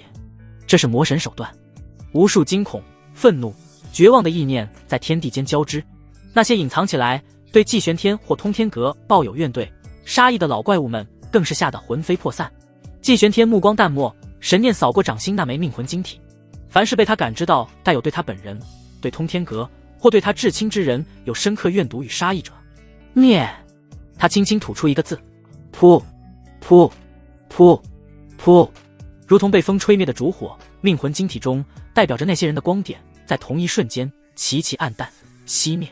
与之对应的，在世界各地，那些隐藏的仇敌，无论身处何等强大的阵法守护之下，无论修为是圣王还是准帝，都在这一刻身体猛地一僵，眼神瞬间失去所有神采，气息彻底断绝，无声无息的陨落。一念之间，定亿万万生灵生死。肃清寰宇，这霸道绝伦的神魔手段，让所有幸存者噤若寒蝉，再无半分异心，只剩下最纯粹的敬畏与恐惧。吾等誓死效忠玄天大帝。山呼海啸般的沉浮之声再次响彻云霄。500里地路，二星大帝，怎么可能？刚刚成帝便直接跨越了1星，稳固在2星层次，这不符合常理。即便是那些太古妖孽，成帝后也需漫长岁月打磨才能晋升。神秘空间内，那些古老存在再次被深深震撼。季玄天瞬间晋升2星大帝，比他们预想的还要惊人。可惜，可恨！一道充满戾气的神念咆哮。按照太古盟约，唯有诞生3位及以上大帝的古星，其世界本源得到足够反哺，方可挣脱藏域枷锁，从这暗淡的放逐之地升入地心河，接轨真正的大道远海。否则，终其一生也只能困守在这贫瘠之地，大道有缺，难窥至高。此子潜力如此可怕，若让其世界升入地心河，得到完整大道滋养，后果不堪设想。另一道神念充满了忌惮，吴真想不顾代价，隔空一指，将其彻底灭杀。有暴躁的存在低吼，引动周遭法则暴乱。冷静！一道最为古老，仿佛由无数星辰生灭组成的神念压下躁动。那片藏域虽暗淡，却受原始法则庇护，吾等真身难以直接干预，强行出手代价太大。况且，你们莫非忘了，那片藏域除了这新进的小子，还存在些什么？此言一出，神秘空间内顿时一静。那道古老神念继续回荡，带着一丝意味深长。那些所谓的生命禁区的古星，万古绝地的古星，里面沉睡的可不只是自封的可怜虫，还有几个是真正从极其古老时代存活下来，因为各种原因陷入沉眠的老家伙。此刻，这继玄天成帝的动静如此之大，那纯粹的混沌地道光芒如同黑暗中的火炬，惊动的可不只是我们。那些沉睡在禁区深处的古帝，恐怕也被惊醒了吧？呵呵，一山不容二虎，更何况是一群饥饿了无数年的猛虎。等着看吧，好戏才刚刚开始。或许无需我们出手，那片藏域自己就会乱起来。嗡嗡嗡，一声接一声低沉而宏大的嗡鸣，仿佛来自宇宙的脉搏，从那片藏域中响起，在虚空震荡。紧接着，在那一双双眼眸的见证下，那些原本暗淡寂灭的古星，一颗接着一颗骤然亮起了微弱的光芒。不是季玄天那般混沌开天的煌煌地光，而是充满了各种诡异、森然、暴戾、死寂气息的光芒。有的猩红如血，映照出无尽尸山谷海的意象；有的惨绿幽深，仿佛有亿万怨魂在其中挣扎咆哮；有的灰白死寂，光芒所过之处，连虚空都仿佛失去了色彩与生机；有的漆黑如墨，吞噬着周围一切光线，散发出令人心悸的堕落与毁灭意志。这些光芒彼此并不相同，却都蕴含着无与伦比的大地气息。它们如同黑暗中一双双骤然睁开的、充满贪婪与恶意的眼睛，齐齐锁定了季玄天所在的位置，锁定了这颗刚刚诞生新地的古星。哈哈，来了，有好戏看了。神秘空间内，那些古老存在饶有兴致地看着这一切。就在季玄天肃清寰宇，执掌命魂，地威笼罩整个古星，众生沉浮之际，异变悍然降临。轰！季玄天所在的这片古星上空，那原本被混沌地光照耀的一片清明的天穹，如同被泼上了浓稠的墨汁，瞬间陷入了黑暗。并非乌云蔽日，而是空间本身被一种更高维度的力量强行扭曲，隔绝了这方世界的光芒，也隔绝了向外的大部分感知。唯有季玄天自身散发的混沌地光，以及那些遥远古星亮起的诡异地芒，能在这片绝对黑暗中清晰可见呢。那是什么？星星？星星怎么会这么亮？好恐怖的气息！怎么会有这强的威压？不止一道，有好几道！天啊！恐慌如同致命的瘟疫，瞬间在所有目睹这一幕的生灵心中疯狂蔓延。然而，这仅仅是开始。就在那些遥远古星亮起地芒的下一刹那，两道无法形容其巨大的金色法相缓缓显化，其庞大仿佛超越了星辰，仅仅是其存在就挤压的这片黑暗虚空发出不堪重负的嗡鸣。左侧法相盘坐虚空，膝上横放着一张古朴的石琴，手指轻抚琴弦，虽未弹奏，却自有湮灭神魂的无形音波扩散，让观者道心摇曳，机遇崩毁。其面容模糊，唯有一双眼眸淡漠无情，俯瞰众生如蝼蚁。右侧法相身姿昂扬，周身缠绕着蛮荒古老的苍茫之气，仿佛来自太古洪荒，举手投足间有撕裂星河的伟力酝酿。目光开合，如同两轮冰冷的星河，带着纯粹的掠夺与毁灭意志。无一例外，他们都是二星大帝的境界。两道地境法身的显化带来的威压，如同整个宇宙倾覆，狠狠压在所有生灵的心头与灵魂之上。无数修士直接瘫软在地，瑟瑟发抖，连抬头仰望的勇气都生不出半分。呵，一道带着无尽嘲讽与漠然的轻笑自那抚琴的法香口中传出，回荡在黑暗的每一个角落，清晰的在所有生灵神魂中响起。多少年了，这片暗淡的藏域终于又有一颗稍微明亮点的火种被点燃了。苍帝法相接口，声音如同万古寒冰碰撞，带着毫不掩饰的贪婪。只可惜点燃这火种的是个愚蠢而无知的虫儿，竟敢如此肆无忌惮地绽放地芒，是怕我等找不到你吗？秦帝法相手只轻轻拨动一根虚无的琴弦，荡起一圈毁灭涟漪。按照太古盟约，藏域之内地芒即战书，点亮自身便是向所有猎人宣告了你的坐标语。肥美。苍帝法相目光如同冰冷的探照灯，扫过季玄天脚下那颗在黑暗中显得无比渺小的古星，最终落在季玄天身上。新晋的2星大帝底蕴倒是不错，可惜不懂规矩。本帝苍与秦帝代表天妖星正式通告。他声音陡然变得森寒。3日，本帝与秦帝真身将跨越星域，降临此界。图基尔等土著掠夺此星积累万古的本源与资源，以补我天妖星底蕴，祝我等早日回归地心河。图星2字一出，如同亿万道惊雷在所有生灵脑海中炸响。绝望，无边的绝望瞬间淹没了所有人。不要，凭什么？我们做错了什么？都是他，都是季玄天。若不是他成帝，怎么会引来这些域外恶魔？是他害了我们，是他点亮了这该死的地芒。他为什么要成帝？为什么要害我们？恐慌迅速转化为了怨毒与迁怒，无数道充满怨恨的目光如同利剑般射向虚空中的季玄天。之前那些顶礼膜拜的呼声消失了，取而代之的是窃窃私语的指责，继而公开的咒骂，甚至有人跪地哭嚎，其求域外大帝饶命，将一切罪责推给季玄天。反正都要死，不如骂个痛快。人性的卑劣与自私在生死存亡的恐怖压力下暴露无遗，一如罗辑当上指剑人后所遭遇的一切，此刻在玄幻的背景下重演。季离月、呆呆等人听得又惊又怒，却无法阻止那如同潮水般的怨怼之声，只能担忧地望向天际那道孤高的身影。然而苍帝法身接下来的话却让这怨怼的狂潮瞬间一滞。当然，苍帝法身话锋一转，目光似乎穿透虚空，落在了季玄天身上，带着一丝施舍般的意味。本帝亦可给你另一个选择，本帝和秦帝看你资质尚可，混沌大道也算稀有，若你肯主动放弃此劫道统，自斩于此星因果，随我等前往天妖星，本帝可作保，集合天妖星之力，助你在天妖星重登帝境。届时你将成为天妖星第3位大帝，集3帝之力，我等联手，未必不能在这万古藏域中杀出一条血路，率先挣脱枷锁，回归地心河，那里才有完整的大道，才有真正的长生。是随着这群愚昧的蝼蚁一同化作飞灰，还是抓住这唯一的生机，踏上更广阔的舞台？选择在你。此言一出，举世皆寂。那些刚刚还在疯狂咒骂季玄天，认为是他引来灾祸的人，瞬间傻了、呆了、懵了。他们猛地意识到一个更加残酷的现实：如果季玄天答应了，如果他抛弃了这里，独自前往天妖星寻求重症地位的机会，那他们怎么办？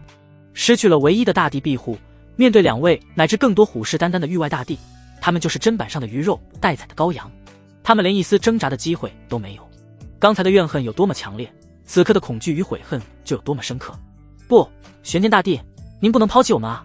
大帝，玄天大帝，不可啊！您不能抛弃我们，我们是您的子民啊！唯有大帝在，我们才有一线生机啊！苍帝法身那充满诱惑与离间的话语，如同毒蛇的嘶鸣，在死寂的黑暗中回荡，撩拨着每一个濒临崩溃的灵魂。所有的目光都死死地盯在季玄天身上，等待着他的抉择，等待着决定他们命运的回答。在无数道交织着恐惧、祈求、绝望，乃至一丝残余怨毒的目光中，季玄天终于动了。他缓缓抬起头，混沌地灰之下，无人能看清他的表情，只能感受到一股仿佛源自太初洪荒的冰冷与漠然。他甚至没有去看那2道威压星空的巨大法相，目光仿佛穿透了他们，平淡地望向了那无尽黑暗深处一颗颗亮起的古星。然后他开口了，声音不高，却如同混沌神雷，清晰地炸响在每一个生灵的神魂最深处，带着一种碾碎一切质疑、凌驾一切规则的绝对霸道。本座之道，始于斯，长于斯，亦将终于斯。此界乃本座之故土，亦是本座之道场。此间生灵纵有愚昧，纵有卑劣，其生死荣辱，亦当由本座定夺。尔等，他的声音陡然转冷，如同万载玄冰撞击，带着斩钉截铁的决绝与睥睨天下的霸气。凭你们2只藏头露尾，只敢以法身显化的老乌龟，也配让本座放弃故土，摇尾乞怜。天妖星，弹丸之地，也配让本座屈尊？想屠灭此星，可以，先踏过本座的尸骨。话可以说的大义凛然，更重要的是临阵脱逃，自废修为这种傻逼行为，他可真做不出来。季玄天的话语一字一句，如同地锤敲击在众生心间，将那弥漫的绝望与恐慌硬生生砸出了一道裂痕。至于你们，季玄天的目光终于落在了秦帝与苍帝那巨大的法相之上，带着一种俯视蝼蚁般的轻蔑。聒噪完了，那就滚！滚字出口的刹那，季玄天动了。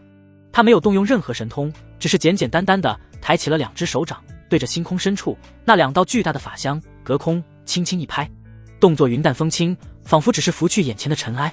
然而，轰轰，2只无法形容其巨大的混沌手掌瞬间凝聚而成，掌纹清晰如山脉沟壑，掌心之中地水火风奔涌，混沌气弥漫，蕴含着开辟世界又终结一切的无上伟力，无视了空间距离，直接出现在了秦帝与苍帝法相的上方。什么？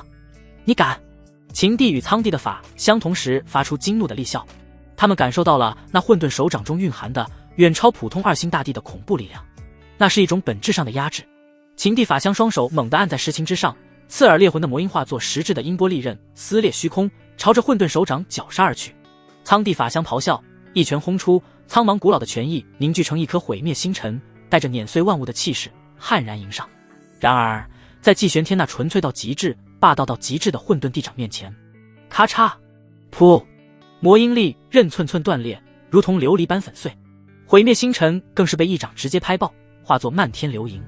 2只混沌地掌去势不减，如同拍苍蝇一般，结结实实地印在了2道巨大的法相之上。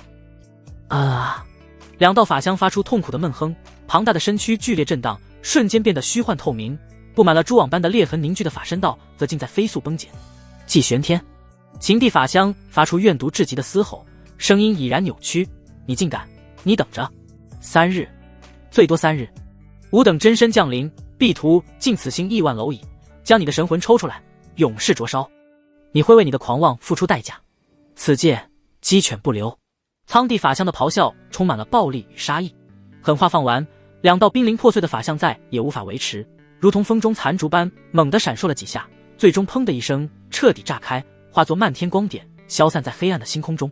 随着2位大帝法相的溃散，那笼罩天穹的绝对黑暗也如同潮水般迅速退去，阳光重新洒落，天空恢复清明，仿佛刚才那令人窒息的一幕只是一场集体幻觉。但空气中残留的地微碰撞的余波，以及那深深刻入灵魂的恐惧，却无比真实地告诉所有人，灾难并未离去，只是被推迟了3天。虚空复明，但笼罩在众生心头的阴霾却比之前更加沉重。短暂的死寂后，各种复杂的情绪开始发酵，有人因季玄天霸气的回应而心生希望与激动，有人则因那3日屠星的宣言而陷入更深的绝望，更有人将这份绝望再次扭曲成了对强者的迁怒。都怪你！一个面容扭曲的圣人境修士似乎承受不住这份压力，猛地从人群中冲出，指着季玄天，声音尖利，若不是你逞强得罪死了那2位域外大帝，我们或许还能有条活路。现在好了，3天后大家一起死。你这个……他话未说完，放肆！一道清冷如冰却蕴含着无边杀意的声音骤然响起，是季离月。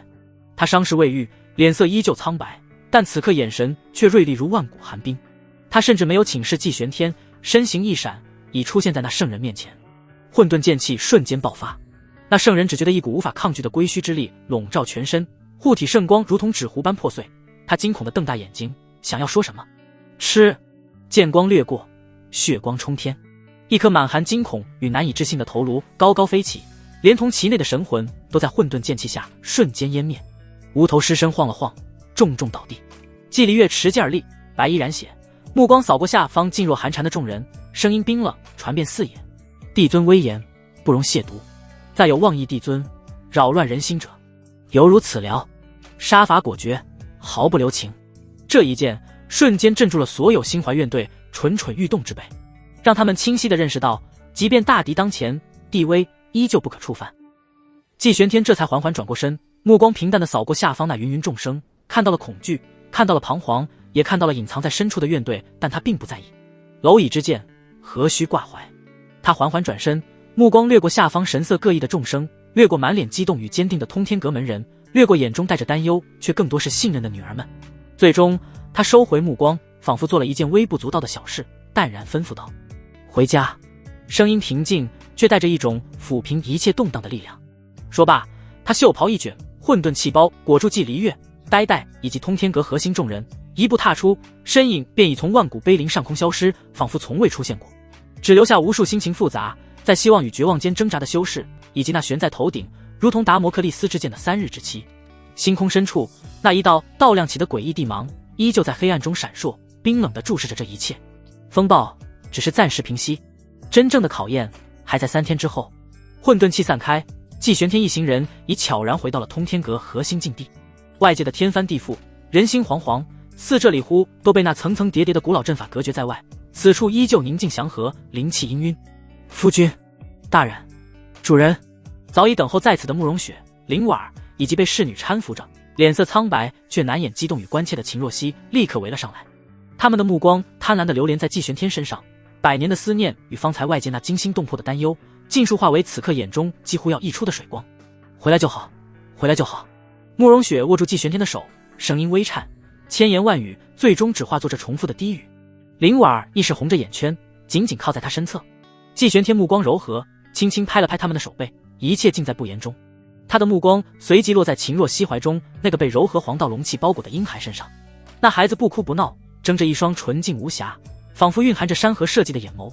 他好奇地打量着这个新奇的世界，与季玄天目光对上时，竟咧开没牙的小嘴露出了一个无耻的笑容，周身龙气随之欢快地盘旋。这就是我们的孩儿。季玄天声音不自觉地放轻。秦若曦幸福地点头，将襁褓小心地递过。季玄天接过孩子，动作竟有些罕见的笨拙与小心翼翼，一股奇异的血脉共鸣在季玄天心头荡漾。好一个太古人皇体！季玄天眼中闪过赞赏与欣慰，他沉吟片刻，朗声道：“吾儿秉承人族气运而生，身负皇道，当有镇压一个时代之资，便赐名无双。既无双，愿吾儿天下无双。”声如地照，引动冥冥中的人族气运微微震荡，一丝微不可察的黄道祝福悄然融入婴孩体内。秦若曦闻言顿时激动不已。无双，好名字！慕容雪与林婉笑着附和。季离月和呆呆立刻凑了过来，季离月看着那小小的与自己血脉相连的弟弟，清冷的眉眼柔和了下来，小心翼翼地伸出手指碰了碰弟弟粉嫩的脸颊。小家伙似乎很舒服，发出咯咯的轻笑声。呆呆更是瞪大了眼睛，惊呼道：“哇，他好小好软啊，比大姐小时候还可爱。”季离月说的好像你见过似的。呆呆，大娘娘说的是不是呀，大娘娘？因为他们间关系复杂，呆呆一直称呼慕容雪为大娘娘，而季离月叫林婉叫做姐姐。慕容雪笑了笑：“是啊，我们呆呆和月儿小时候都很可爱呢。”季离月闻言倏然脸红了。呆呆见点起脚，伸出手状试图捏捏，被季离月一个眼神制止，只好讪讪地收回手，围着季玄天打转。“爹爹，你来捏捏呆呆吧。”小时候爹爹不仅没有抱过呆呆，也没捏过呆呆，现在爹爹不仅抱着小无双，还捏小无双，女儿不依。季玄天无奈，只能伸手在呆呆的脸颊上捏了捏。刚捏完，便看到季离月红着脸，满眼期待地看着他。季玄天心中一软，没有伸手捏他，只是摸了摸他的头。看着儿女环绕，妻妾在侧，季玄天心中涌起一股难得的暖流与安宁。看着一家人其乐融融的景象，站在稍远处的裴剑宇脸上虽带着笑意，眼底却掠过一丝难以言喻的失落与黯然。他下意识地轻轻抚摸着自己平坦的小腹，那里100年前便已有了生命悸动，可时至今日，莫说生产，连显怀的迹象都无。眼见着秦若曦怀胎100年中得灵儿，自己这腹中骨肉却仿佛陷入了永恒的沉寂，心中不免有些不是滋味。季玄天何等敏锐，立刻察觉到了他细微的情绪波动。他心念微动，暗中运转地级推演之术，眸中混沌气一闪而逝，窥探那冥冥中的因果。这一探却让他心中微微一惊。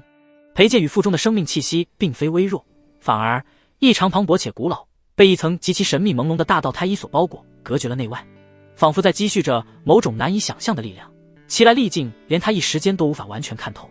季玄天敏锐地察觉到了他细微的情绪波动，他心念微动，暗中运转地级推演之术，目光如同最精密的道则扫描，掠过裴剑宇的腹部。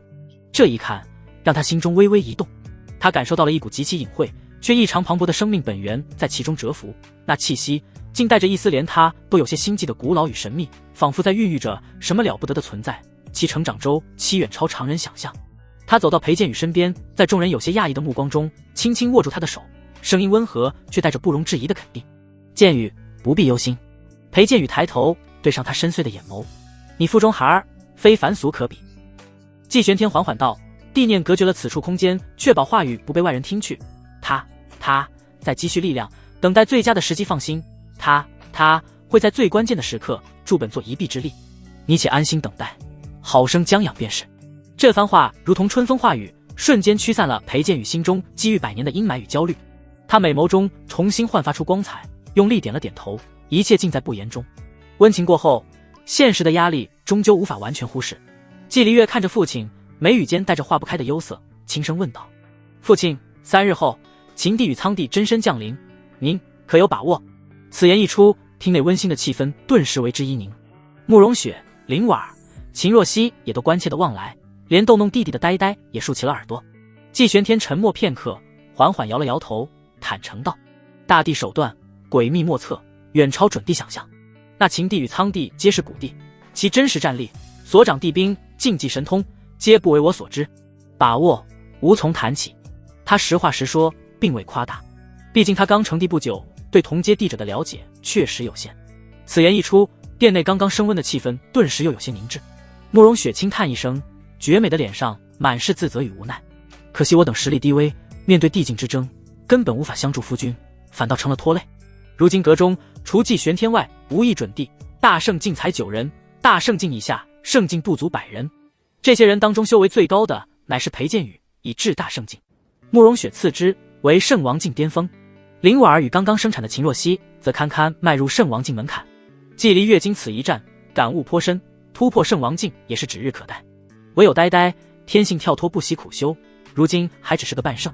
季离月猛地握紧了拳头，眼中闪过决绝的光芒，上前一步，声音清越而坚定：“父亲，无论对手有多强，无论前路有多艰险，女儿都会站在您身旁，与您并肩而战，纵死无悔。”他的话语带着一往无前的信念，感染了在场众人。呆呆见状，连忙也举起小拳头，有样学样，挺起小胸脯，脆声声地喊道：“俺也一样。”慕容雪看着丈夫，柔情似水，却又无比坚定：“夫君，妾身不懂什么大道理，只知与君同生共死。若是不可为，黄泉路上，妾身亦相伴左右。”呆呆赶紧跟上：“俺也一样。”裴剑宇手持剑柄，剑气威名，言简意赅：“主人，鉴于手中之剑，愿为您展开前路一切荆棘。”呆呆毫不犹豫：“俺也一样。”林婉儿和秦若曦也纷纷表态，愿与家族与季玄天共存亡。呆呆：“俺也一样，俺也一样。”看着他们虽知前途艰险，却无一人退缩，反而众志成城，季玄天心中涌起一股暖流。他目光扫过一张张坚定或稚嫩的面庞，最终那丝因未知而产生的凝重悄然散去，取而代之的是一种掌控一切的淡然与自信。他轻轻拍了拍季离月的肩膀，又揉了揉呆呆的脑袋，朗声一笑，地微不经意间流转：“好了，无需如此悲壮，不过区2个藏头露尾之辈，何足道哉？这3日，等该修炼修炼，该休息休息，一切自有为父。”他的声音带着一种奇异的安抚力量，让众人焦躁不安的心渐渐平静下来。他首先看向长女季离月，这个继承了他混沌体与杀伐果断性格的女儿，潜力最大。离月，你已初悟混沌真谛，根基已成，今日为父便助你再进一步。他并指如剑，一点混沌地芒自指尖凝聚，蕴含着无上道域，瞬间没入季离月眉心。此乃混沌地经完整总纲，助你明晰前路。此为本作早年得到的地兵太荒剑，以及一门神通名为混沌开天剑气，与你混沌之道相合，好生温养。还有此神通名为他化混沌，此神通乃是混沌体的本源神通，可以与混沌地经一齐修炼，望你能青出于蓝。浩瀚的信息流与2件散发着恐怖气息的光团涌入季离月识海于体内，顿时使得他娇躯巨震。只见季离月周身混沌气不受控制地奔涌起来，气息以肉眼可见的速度开始攀升蜕变。多谢父亲，时间紧急，女儿这就闭关去，定不负父亲所望。季离月强压住立刻闭关的冲动，躬身行礼。且慢。说罢，季玄天反手一翻，一棵被他敛去了气息的悟道树浮现。这是悟道树。众人见状，瞬间捂住了嘴巴，不敢高声语。没错，这正是神木中的那棵悟道树，只是在无法则之力，属于悟道效果。季玄天徒手撕开一片小世界，将悟道树推了进去。去吧。是。季离月闻言喜不自胜，不再耽搁，化作一道混沌流光，直冲那片小世界内。季玄天目光转向眼巴巴望着自己的呆呆，呆呆，在，爹爹。呆呆立刻挺起小胸脯，满脸期待。你身负先天灵运圣体，万法亲和，悟性超绝，却不喜拘泥一道。季玄天指尖再次亮起光芒，此次却更加柔和，蕴含着无穷变化之意。此乃万化元神经，可化万法，演万道，最是适合你。这是为父的神通万法不侵光环本源印记，好生参悟，将来或可立于不败之地。还有此物，他手掌一翻，一节翠绿欲滴，生机磅礴，如同翡翠雕琢的树根浮现，正是当年从夜族夺来的先天乙木灵根。此物蕴含无尽生机与木系本源，与你灵运圣体相辅相成，可助你夯实道基，加速修行。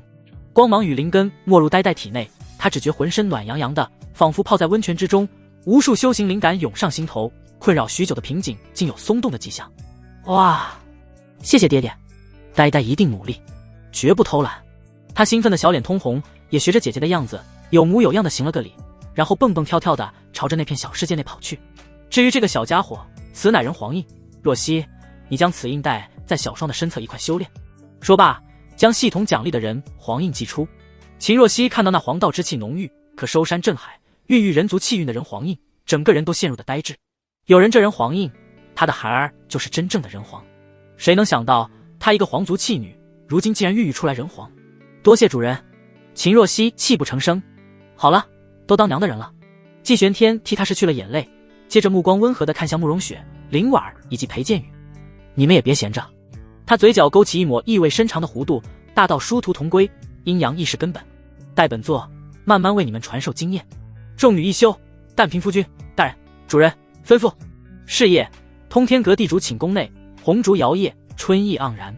季玄天先与慕容雪共参阴阳大道，以自身混沌地气为其梳理经脉，温养圣王道果。慕容雪只觉夫君气息浩瀚如海，每一次灵与肉的交融，都让他对大道有新的感悟，修为在不知不觉中精进。就在两人情意正浓，道运交融至深之际，轰！一股强大的气息自己离月闭关处冲天而起，混沌气弥漫，道则轰鸣。他竟在如此短的时间内，借助混沌地经与父亲传道之助，一举打破了瓶颈，正式踏入圣王境。混沌体小成，威势更胜往昔。定，检测到子嗣季离月突破至圣王境，反馈宿主。地路稳固，向前延伸20里，当前总长520里。季玄天心中一动，感受到自身道基又夯实了一分，脚下那无形的地路仿佛更加凝实了几分。他微微一笑，动作愈发温柔。后半夜，他一步林婉儿处，林婉儿性子骄傲，季玄天便以更加蛮横霸道的方式，引导其感悟万化元神经的些许奥义，滋润其出入圣王的境界。待到情道深处，灵犀一点之时，嗡！另一边，抱着先天乙木灵根，修炼万化元神经的呆呆，周身爆发出纯净的灵运圣光，与天地万道产生强烈共鸣。瞬间，修为势如破竹般冲破了关卡，正式迈入圣人境。虽然根基远不如他姐姐扎实，但这份突破速度已然惊世骇俗。定，检测到子嗣季不悔突破至圣人境，反馈宿主，地路微拓，向前延伸10里，当前总长530里。又是一道系统提示。虽然反馈不如离月突破时明显，但积少成多，季玄天亦能感受到那细微的增长。他抚摸着林婉汗湿的秀发，眼中满是怜爱。次日清晨，天光微细，季玄天来到裴剑宇房中。裴剑宇修为最高，已至大圣，且剑心通明。季玄天并未急于传授具体功法，而是以自身无上帝境意志模拟种种剑道极境，与其剑心交感，助他打磨剑意，窥探准地门槛。两人虽未真个销魂，但神念交融，剑意共鸣，别有一番旖旎风光。裴剑宇收获极大，感觉困住他许久的瓶颈已然松动。就在这神念水乳交融，渐入佳境之时，报！寝宫外传来大长老焦急无比，甚至带着颤抖的声音：启禀帝尊，大事不好！中州、东荒、南岭、西漠、北域5大地域，所有已知的隐世的准地老祖共计30位，已齐聚山门之外，请求不是要求面见帝尊。30位准地，这几乎汇聚了此界明面上所有的顶尖战力，其中不乏一些活了不知多少万年，早已被世人遗忘的老怪物。裴剑宇猛地睁开美眸，剑意迸发，看向季玄天。季玄天缓缓收回神念，脸上并无意外之色，只是眼底深处掠过一丝冷芒。该来的终究还是来了。在这3日图星的巨大压力下，这些平日里神龙见首不见尾的老怪物们终究是坐不住了。他们在这个敏感的时刻联袂而来，其意不言自明。3日后的大地之战关乎此界存亡，没有人能置身事外。季玄天整理了一下衣袍，神情恢复了一贯的淡漠与威严。让他们，他顿了顿，声音平静无波，却带着不容置疑的决断。去萧天殿候着。萧天殿内气氛凝重的几乎要滴出水来。30道身影矗立，或苍老枯槁，或气血旺盛，或剑意冲霄，或到运天城，无一例外，皆散发着准帝级别的浩瀚威压。他们代表了此界明面上最顶尖的战力，是各自时代的天骄，是活过了漫长岁月的老怪物。此刻他们汇聚于此，目光复杂地聚焦于大殿尽头那高踞帝座之上的身影季玄天。帝座之上，季玄天眼眸微合，似在假寐，周身混沌气缭绕，将他衬托得愈发深不可测，仿佛下方那30位足以搅动风云的准帝与殿外草木并无区别。沉默如同不断加压的巨石，考验着每个人的神经。终于，一位身着星辰道袍，面容古拙，气息最为渊深的老者上前一步。他是东荒星陨阁的始祖陈秀老祖，资历极老，隐隐为众人之首。他清了清嗓子，声音带着一种久居上位的沉稳，却也难掩一丝急切。玄天大帝，他开口打破了沉寂。3日之期将近，域外大帝即将降临，此乃我界亘古未有之浩劫，关乎亿万生灵存亡，亦关乎吾等道统传承。他顿了顿，目光扫过众人，见无人反对，继续道：值此危难之际，吾等以为当摒弃前嫌，万众一心，集中一切资源，方有一线生机。话到此处，他目光灼灼地看向季玄天，语气带上了几分理所当然的意味。大帝，您于神木100年便真至如此境界，想必是得了逆天机缘。吾等并非觊觎大帝私藏，实乃为天下计，恳请大帝将神木所得机缘乃至成帝感悟无私分享于吾等。不错。另一位来自北域冰原谷的准帝寒破老祖，这是为数不多的女准帝。他接口，声音冰冷，唯有助吾等尽快突破，多造就几位大帝，我等才真正有与域外之敌抗衡的资本。此乃为了天下苍生，还请大帝以大局为重。大帝个人得失，岂能与一界存亡相提并论？还请大帝交出机缘，助吾等成帝，唯有如此，方能共御外侮。一时间，附和之声四起。这些平日里高高在上的准帝们，此刻仿佛站在了道德的制高点上，言辞恳切，目光却充满了贪婪与急切。他们将介于存亡的重担巧妙地转嫁到了季玄天一人身上，仿佛他不交出机缘，便是此界的罪人。人性的自私与卑劣，在生死存亡的恐惧与成帝的诱惑面前，被放大到了极致。他们不敢去直面域外大帝，却敢联合起来，向刚刚拯救过此界的季玄天施压。裴剑宇势立一旁，玉手紧握剑柄，指节发白，美眸中怒火燃烧。天机子、紫霄圣主等人则眉头紧锁，面露不忍与担忧。帝座之上，季玄天缓缓睁开了双眼，那是一双怎样的眼眸？平静无波，却又仿佛蕴含着碾碎星辰的冷漠。他没有看那为首的陈素老祖，也没有看群情激愤的众人，目光如同无形的利刃，扫过那几个叫嚣的最厉害的身影。陈秀老祖、冰魄老祖，以及来自南岭万毒爪的一位浑身笼罩在绿袍中的老妪毒老说完了。他的声音很轻，却如同惊雷般炸响在每一位准帝的识海。陈秀老祖心中一突，隐隐感到不妙，刚想开口，然而已经晚了。季玄天甚至没有起身，只是抬起了右手，对着陈素老祖、冰魄老祖、毒老3人所在的方向轻轻一握。没有惊天动地的声势，没有法则澎湃的光芒，但在所有准帝骇然欲绝的感知中，那一片区域的空间，连同其中的陈秀老祖3人，仿佛被一只无形的大手从整个世界中硬生生地抹除了。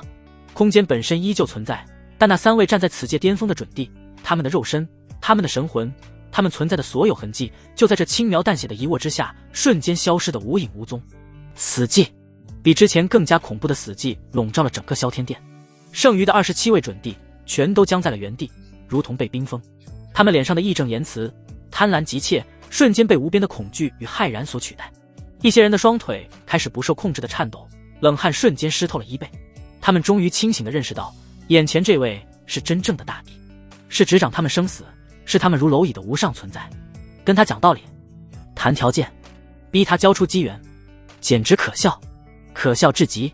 季玄天收回手，仿佛只是做了一件微不足道的小事。他的目光终于落在了脸色苍白的天机子、天机上人、紫霄圣主、紫云真人以及齐云圣地的鸿运老祖、狼牙老祖等少数几人身上。这几人自始至终眼神清澈，虽也有忧虑，却并无贪婪与逼迫之意。你等，尚可。季玄天淡淡开口，屈指一弹，数点蕴含着无上大道感悟的混沌光点，如同拥有灵性般精准地没入天机子、紫霄圣主等几人的眉心。刹那间，浩瀚如星海的大道奥秘在他们识海中炸开，往日困顿许久的关爱瞬间豁然开朗，通往地境的道路仿佛被照亮了一角。几人身体巨震，脸上露出了难以置信的狂喜与激动，连忙躬身行礼，声音颤抖：“多谢大帝赐道，能走到哪一步，看你们自己了。”季玄天挥了挥手：“都散了吧。”再无一人敢多言半句。剩余的准帝们如蒙大赦，带着满心的后怕与复杂，仓皇离去，背影狼狈。而那几位得到赐予的准帝则满怀感激与希望，匆匆返回闭关，抓紧这最后的时间寻求突破。季玄天看向裴剑宇，淡然道：“关闭山门，开启所有大阵，本座亦需闭关几日。”“是，主人。”裴剑宇恭敬应命。很快，通天阁巨大的山门在轰鸣中缓缓闭合，层层叠叠，散发着古老地威的阵法光幕冲天而起，将整个通天阁笼罩其中，与外界隔绝。季玄天的身影也消失在地座之上，进入了最深层次的闭关。不仅仅是他，不仅仅是通天阁，整个古星仿佛都随着那3日倒计时的逼近而陷入了一种诡异的停滞状态。山川寂静，河流缓滞，方式空荡，宗门庇护，所有生灵，无论是修士还是凡人，都躲藏了起来，或是疯狂修炼，或是绝望祈祷，或是麻木等待。一种名为末日的恐慌，如同无形的水银，渗透到了世界的每一个角落，压在每一个生灵的心头。阳光似乎都失去了温度，风中带着呜咽。时间在这种极致的压抑与死寂中一分一秒的流逝。终于，当第3日的晨光挣扎着穿透那愈发浓重的不安，试图照亮这片死寂大地时，嗡！一声并非来自此界，仿佛源自宇宙星海深处，带着金属摩擦般的刺耳嗡鸣，由远及近，以一种蛮横无比的姿态强行灌入了每一个生灵的耳膜，更直接震荡在他们的灵魂深处。紧接着，天空裂开了，不是乌云，不是幻想，而是真实无虚的天穹，如同脆弱的琉璃般，被一股无法想象的外力硬生生撕开了一道横贯东西，蔓延不知多少万里的巨大裂痕。裂痕之后，并非熟悉的星空，而是一片扭曲、混乱、充斥着狂暴妖异能量漩涡。隐隐约约可以看到那漩涡深处，有巨大如同山岳般的狰狞黑影在蠕动，有散发着不祥红光的巨眼在冷漠扫视，无数扭曲的妖影如同蝗虫般汇聚，恐怖到极致的气息如同实质的海啸，从那天穹裂痕中倾泻而下，瞬间淹没了整个世界。草木在这气息下瞬间枯萎，山河在这威压下发出哀鸣，无数躲藏在地底深处的生灵，在这灵魂层面的压迫下，直接心神崩碎，无声无息的死去。末日真的来了，天妖星的先锋已然抵达。天穹的裂痕如同一道无法愈合的丑陋伤疤，横亘在万物头顶。从那裂痕之后扭曲的妖异漩涡中，如同决堤的蚁群，密密麻麻的身影蜂拥而出。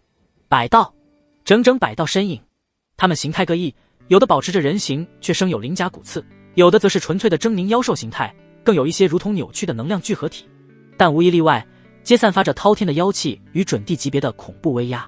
天妖星100位准帝降临，他们甚至无需刻意散发气势，仅仅是存在于这片天地，那汇聚在一起的磅礴妖力与地威，就使得山河崩碎，江河倒流，大地开裂。吼！桀桀！伴随着令人毛骨悚然的咆哮与怪笑，这100位天妖准帝如同100颗坠落的灾星，朝着下方的大地分散扑去。他们的目标明确：掠夺、杀戮、破坏一切蕴含灵机的存在，削弱此界本源。眨眼间，烽火遍地，哀鸿遍野。东荒的一座繁华的城池在妖爪下化为废墟，灵气被强行抽干，生灵被屠戮吞噬，化作精纯的血石。南岭的一所宗门大阵在准帝级的攻击下，如同纸糊般破碎，传承万载的圣地化为焦土。西莫有老圣人怒吼着冲天而起，燃烧神魂，却在一位天妖准帝随手一拍下，连同其身后的山门一同化为齑粉。北域有母亲紧紧抱着幼子，在绝望的哭喊中被妖风卷走，消失在那狰狞的巨口之中。山川染血，生灵涂炭，痛哭之声汇聚成绝望的河流，弥漫在整个世界。末日图景以最残酷的方式展开。孽畜，安敢如此！就在这至暗时刻，一声蕴含着无尽怒意与决绝的剑鸣自东荒方向冲天而起，紧接着一道道强大的气息如同黑暗中点燃的火炬，从世界各地毅然升空。以通天阁为首，继玄天麾下以及此前得到他赐予感悟、侥幸突破或实力大进的20余位本土准帝，汇聚成一股绝死的洪流，迎向了那肆虐的100位天妖准帝。继玄天立于众人之前，混沌地袍猎猎作响。他目光扫过下方惨状，死的大多数是百姓和普通人。他叹息一声，将九爪气运经龙自通天阁内唤出，化作一道屏障，庇佑众生。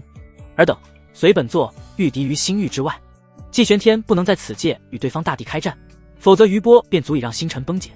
他大手一挥，混沌气包裹住身后20余位决然的准帝，一步踏出，直接撕裂虚空，出现在了冰冷枯寂的域外星空，将主战场拉离了脆弱的本土星辰。几乎在他们现身星域的刹那，轰轰，两道更加恐怖，如同星海主宰般的地威自天妖星方向轰然降临，锁定了季玄天。秦帝与苍帝的真身虽未完全显现，但其无上意志已然跨越星海，化作两道横亘星空的巨大法相，与季玄天对峙。小家伙倒是懂得联系这些蝼蚁，可惜徒劳罢了。秦帝法相轻笑，指尖仿佛有无形的琴弦波动，扰乱星空法则。你的对手是我们。苍帝法相声音隆隆，带着万古的沧桑与漠然。季玄天面无表情，混沌地狱缓缓展开，与那两道地级法相的契机在星空中轰然碰撞，无声的交锋已然开始，牵制住了对方最顶级的力量。而下方在靠近古星大气边缘的虚空战场，更加惨烈的搏杀瞬间爆发。20余位本土准帝对上近100位凶残的天妖准帝，数量悬殊，实力亦有差距。但这一刻没有人后退。狼牙剑宗列祖列宗在上，后世不孝子孙狼牙，今日以血剑轩辕，以魂祭苍生。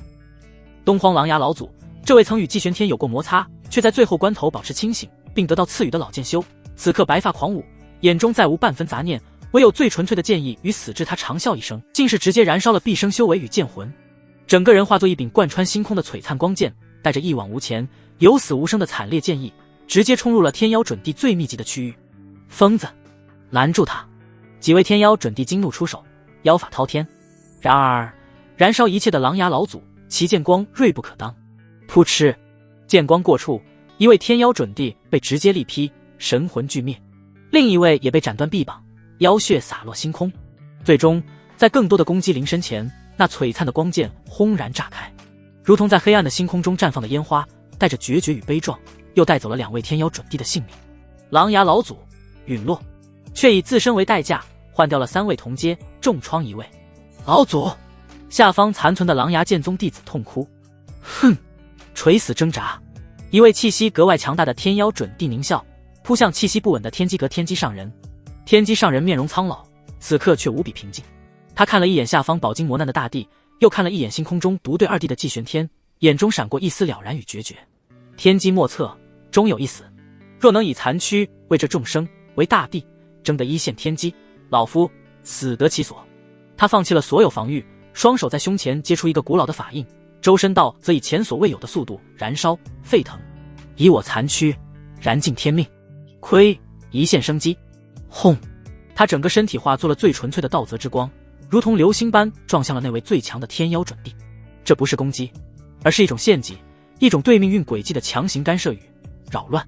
那强大的天妖准帝被这道则之光笼罩，动作骤然一僵，眼中露出了惊骇之色。他感觉自身的命运轨迹变得一片模糊，仿佛被强行拖入了某种不可测的漩涡。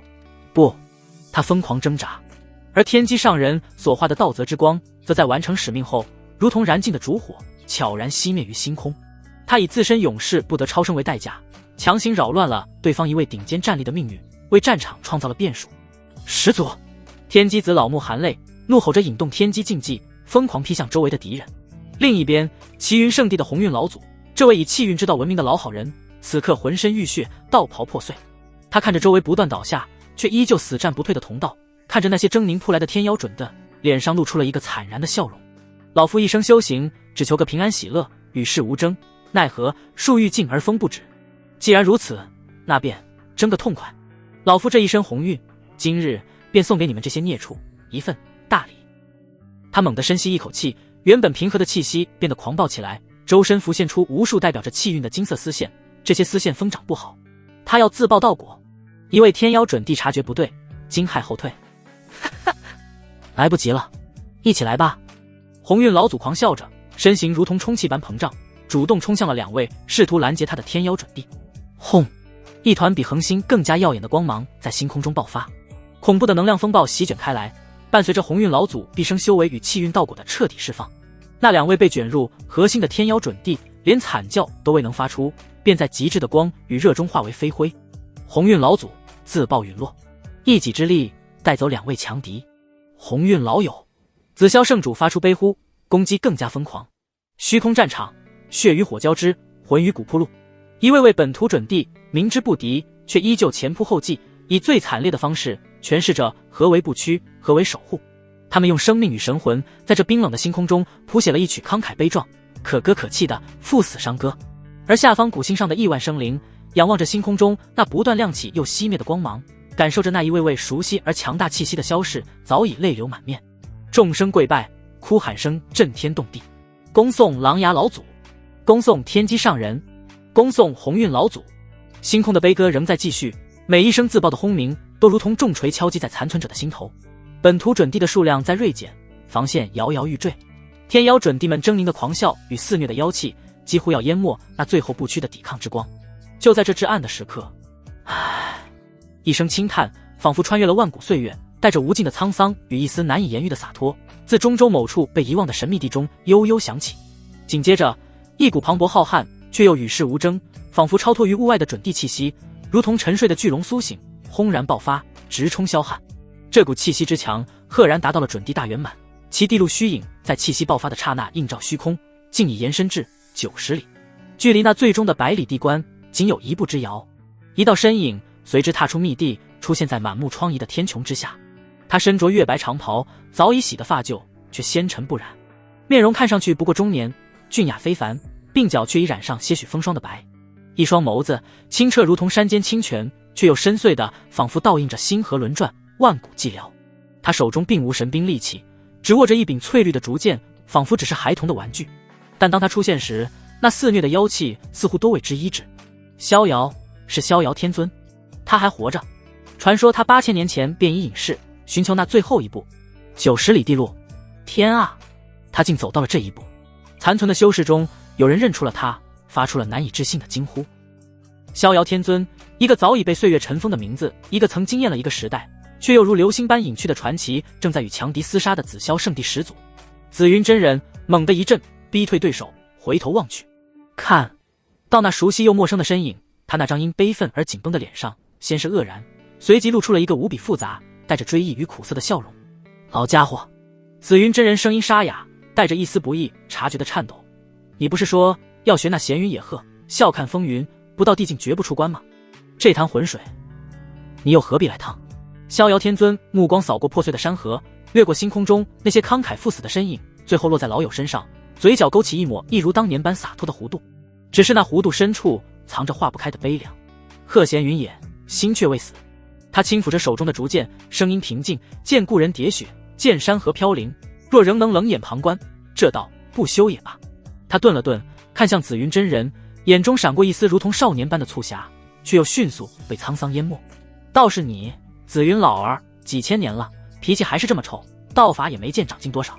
紫云真人闻言，非但不怒，反而哈哈大笑，笑声中却带着泪光。你这张破嘴，也还是这么欠揍。笑声戛然而止，紫云真人死死盯着逍遥天尊，深吸一口气，问出了那个沉重到无法呼吸的问题：此去若是一去不回？天地间仿佛只剩下这句话在回荡。所有听到这句话的人心都揪紧了。他们知道，以逍遥天尊90里地路的修为，若肯隐忍，将来未必没有成帝之机。他本可超然物外，静待时机。逍遥天尊沉默了片刻，抬头望向那星空深处，望向那与二帝对峙的混沌身影，望向那血火交织的战场。他的眼前仿佛闪过了无数画面。曾几何时，他也是意气风发的少年郎，与好友紫云，一人持竹剑，一人掌雷法，闯秘境，战天骄，纵横天下，相约一同登临绝巅，看尽世间风景。那时他们说，大丈夫生于天地间，岂能郁郁久居人下？那时他们笑，地路争锋，必有你我之名。那时他们醉，他日我若为帝，定叫这寰宇清明，万灵安康。可岁月蹉跎，故人零落，紫云继承了圣地重任，扛起了宗门兴衰，而他选择了逍遥之路，寻觅那缥缈的超脱。他走过了太多路，见过了太多事，心渐渐如古井无波。本以为早已看淡生死，看透兴衰，直到今日，看到老友浴血，看到同道殒命，看到那熟悉的山河在腰爪下哭泣。他才发现那份深埋于骨血中的热血从未冷却，那少年时的梦想与誓言也从未忘却。只是韶华不再，往事随风。他收回目光，看向紫云真人，脸上的洒脱依旧，声音却带着一种洞穿世事的平静与决绝。那便一去不回，轻飘飘的6个字，却重于心海。紫云真人身体猛地一颤，虎目瞬间通红。他仿佛又看到了当年那个手持竹剑，面对强敌亦敢放言，虽千万人吾往矣的白衣少年。只是少年鬓已霜，两人相视，沉默片刻，忽然同时放声大笑起来。笑声在肃杀的星空中回荡，带着几分癫狂，几分释然。哈哈哈哈！好一个一去不回。紫云真人笑声中带着泪光，想起当年你我二人也是这般，凭着一腔热血，一把破剑，一支破掌，就敢闯荡天涯，说什么要斩尽世间不平事，拍死天下该杀人。逍遥天尊眼神飘忽，仿佛穿越了时光，看到了那个意气风发的少年郎。是啊，那时候你我还不是准帝，不是天尊，不是真人，只是两个不知天高地厚的毛头小子。他轻声说着，指尖拂过竹剑，剑身发出微弱的嗡鸣，似乎在回应那段尘封的岁月。你总说你这竹剑蕴养着逍遥真意，将来要凭它斩破苍穹。你还说要踏遍诸天万界，看尽世间最美的风景，喝遍最烈的酒。你说修行一世，求的就是个逍遥自在，无拘无束。紫云真人的声音渐渐低沉，带着无尽的追忆与感伤。逍遥天尊脸上的笑容淡去，化作一声机不可闻的叹息。韶华不在啊。他轻轻吐出5个字，包含了太多太多。曾经的少年意气，曾经的逍遥梦想，在漫长的岁月与眼前这残酷的现实面前，都显得如此苍白无力。哪有什么真正的逍遥，不过是无力改变时的自我安慰罢了。当家园将倾，当故人喋血，当苍生痛哭，那所谓的逍遥变成了最沉重的枷锁。他缓缓抽出了腰间的竹剑，翠绿的剑身此刻不再平凡，流淌着9000里地路的磅礴道韵，更承载着他一生所悟的逍遥剑意。只是这逍遥不再是超然物外，而是向死而生，是于绝境中为身后之人展出一线生机的决绝。逍遥天尊微微一笑，不再多言。他最后看了一眼这片生他养他，承载了他无数记忆，如今却满目疮痍的天地，目光中有眷恋，有不舍，有遗憾，最终皆化为一片澄澈的坚定。他一步踏出，手持竹剑，身形化作一道纯净的流光，义无反顾地冲向了那片绞肉机般的星空战场。白衣胜雪在血色与黑暗的星空中显得如此耀眼，又如此悲凉。风中似乎传来他若有若无的吟唱，带着无尽的潇洒与落寞。曾许人间第一流，韶华尽付水东流。竹剑空明恨未休，白衣今作赴死游。歌声渐渺，身影已没入那无尽的妖氛与爆炸的光芒之中。下一刻，一道惊艳了星空的翠绿剑光，如同划破暗夜的惊鸿，骤然亮起，带着他90里地路的毕生修为，带着他逍遥一生的道果，带着他那未曾磨灭的少年心气与对此事最后的温柔。一剑光寒，直贯腰群。逍遥剑意，于无声楚听惊雷。是逍遥天尊，天尊出手了。杀！跟随天尊杀出一条血路。逍遥天尊手持竹剑，身化惊鸿，决绝地撞入了那片由天妖星准帝组成的死亡风暴之中。他没有丝毫保留，90里地路虚影在身后缓缓展开，映照星空。手中的那翠绿的竹剑此刻不再是凡物，而是他一生逍遥道果的极致凝聚。剑身震颤，发出的不再是威名，而是如同龙吟般的清越剑啸。逍遥一剑，天地同悲。剑光齐楚，并非凌厉的杀伐，而是一种仿佛引动了天地共鸣的悲怆剑意。剑势流转，如同泼墨写意，却又带着化不开的沉重与决然。空间在这一剑下如同脆弱的绢布被轻易撕裂，无数逍遥剑气的虚影充斥星域，每一道都蕴含着准帝大圆满的磅礴力量与向死而生的意志。噗嗤！首当其冲的3名天妖星准帝，其中1人地路不过30里，连反应都来不及，护体妖光连同地躯便被那看似写意实则霸道的剑意直接搅碎，神魂俱灭。另外2人怒吼，1人地路延展50里，化作万丈天妖本体，利爪撕扯星河；另1人地路40里，祭出一面白骨妖幡，引动亿万怨魂哭嚎。他们拼死抵抗，妖力与剑光疯狂碰撞，法则碎片如同星辰爆裂般四溅。痛快！再来！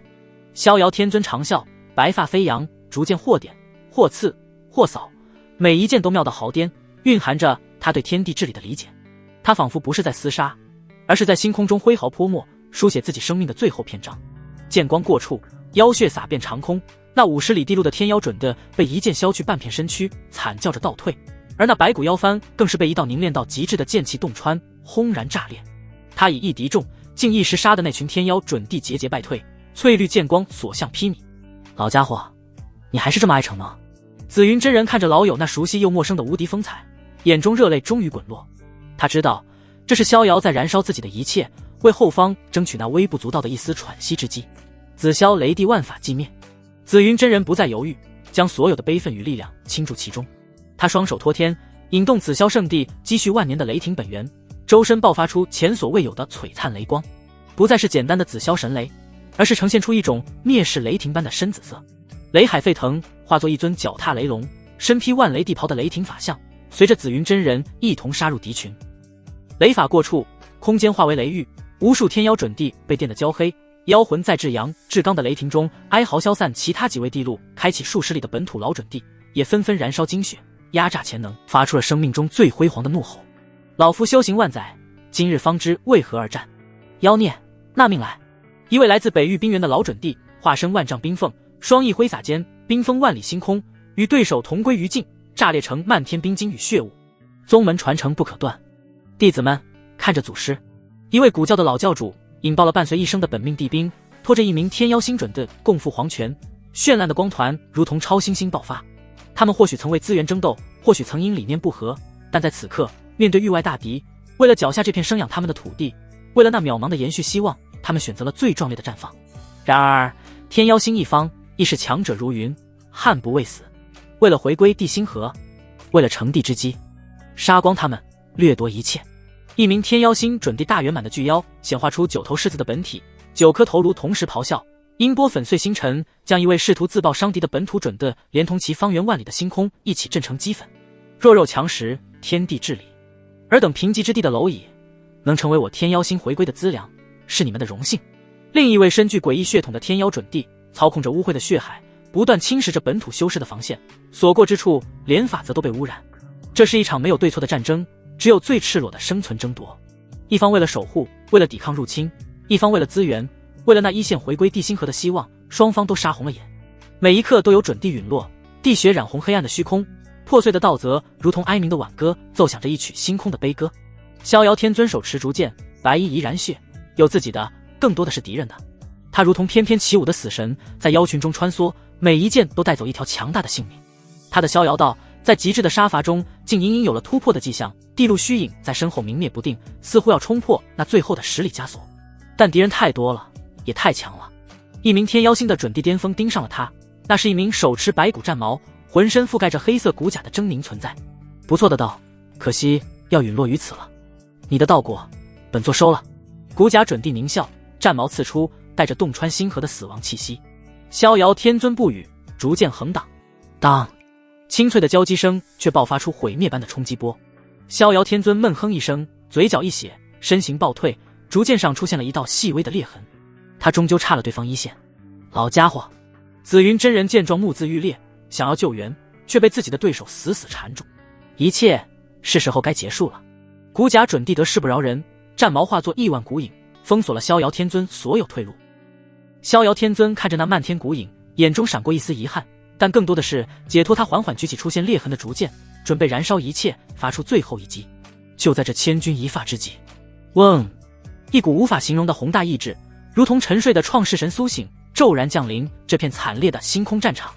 世纪玄天，只见那横贯星空的500里混沌地路猛然爆发出照耀万古的光芒，纪玄天的身影仿佛与地路合一，一道横跨了数个星域的混沌剑气自地路尽头斩出。这一剑并非针对某个个体，而是横扫，目标直指所有侵入这片星空的天妖星准地。不好，快退！他怎么敢？那些正在肆虐的天妖星准地们感受到那剑气中蕴含的是足以让他们形神俱灭的恐怖力量。众天妖准地无不骇然变色，纷纷舍弃对手，仓皇暴退，施展出毕生最强的防御手段。然而混沌剑气过处，一切防御都如同纸糊一般。噗噗噗噗，血光在星空中接连爆开。超过10名天妖星准地，无论初期、中期还是后期，在这横扫一切的混沌剑气下，连惨叫都未能发出，便直接化为血雾，形神俱灭。连那名围攻逍遥天尊的骨甲准地巅峰，也只是多支撑了刹那，白骨战矛崩碎，骨甲化为齑粉，最终在绝望中湮灭。一剑之威，恐怖如斯。星空战场，为之一清。看来你做出了愚蠢的选择。不过屠戮些准地，改变不了什么。秦地法相声音依旧清越，却带上了冰冷的杀意。既然如此，便让你见识一下何为真正的大地之力。苍地法相声音轰鸣，那巨大的金色法相开始凝聚实质般的攻击。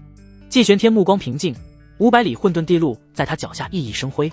他能感觉到对方的真身未完全降临，但其凝聚的力量层次赫然达到了3星大地的强度，远超他这刚刚晋升的2星大地。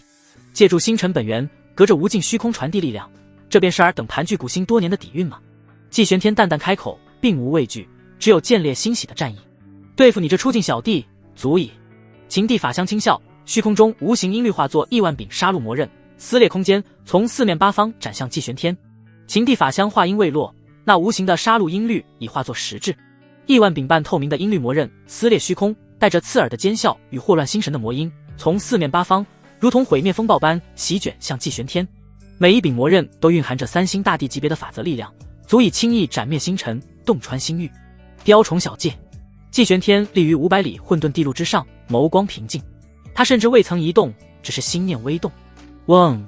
脚下的混沌地路骤然爆发出无量光，混沌气澎湃，如同星河倒卷，在他周身形成一道坚不可摧的混沌壁垒。叮叮当当，密集如雨打芭蕉的撞击声响起，那亿万音律魔刃斩在混沌壁垒之上，爆发出璀璨的火星与法则碎片，却难以撼动其分毫，纷纷被那混沌气流搅碎。此时的神秘空间内，哼，下界蛮荒之地也能出此等大地。这混沌壁垒倒有几分看头，可惜根基浅薄，徒具其形。一道充满岁月尘埃的神念扫过，带着毫不掩饰的轻蔑。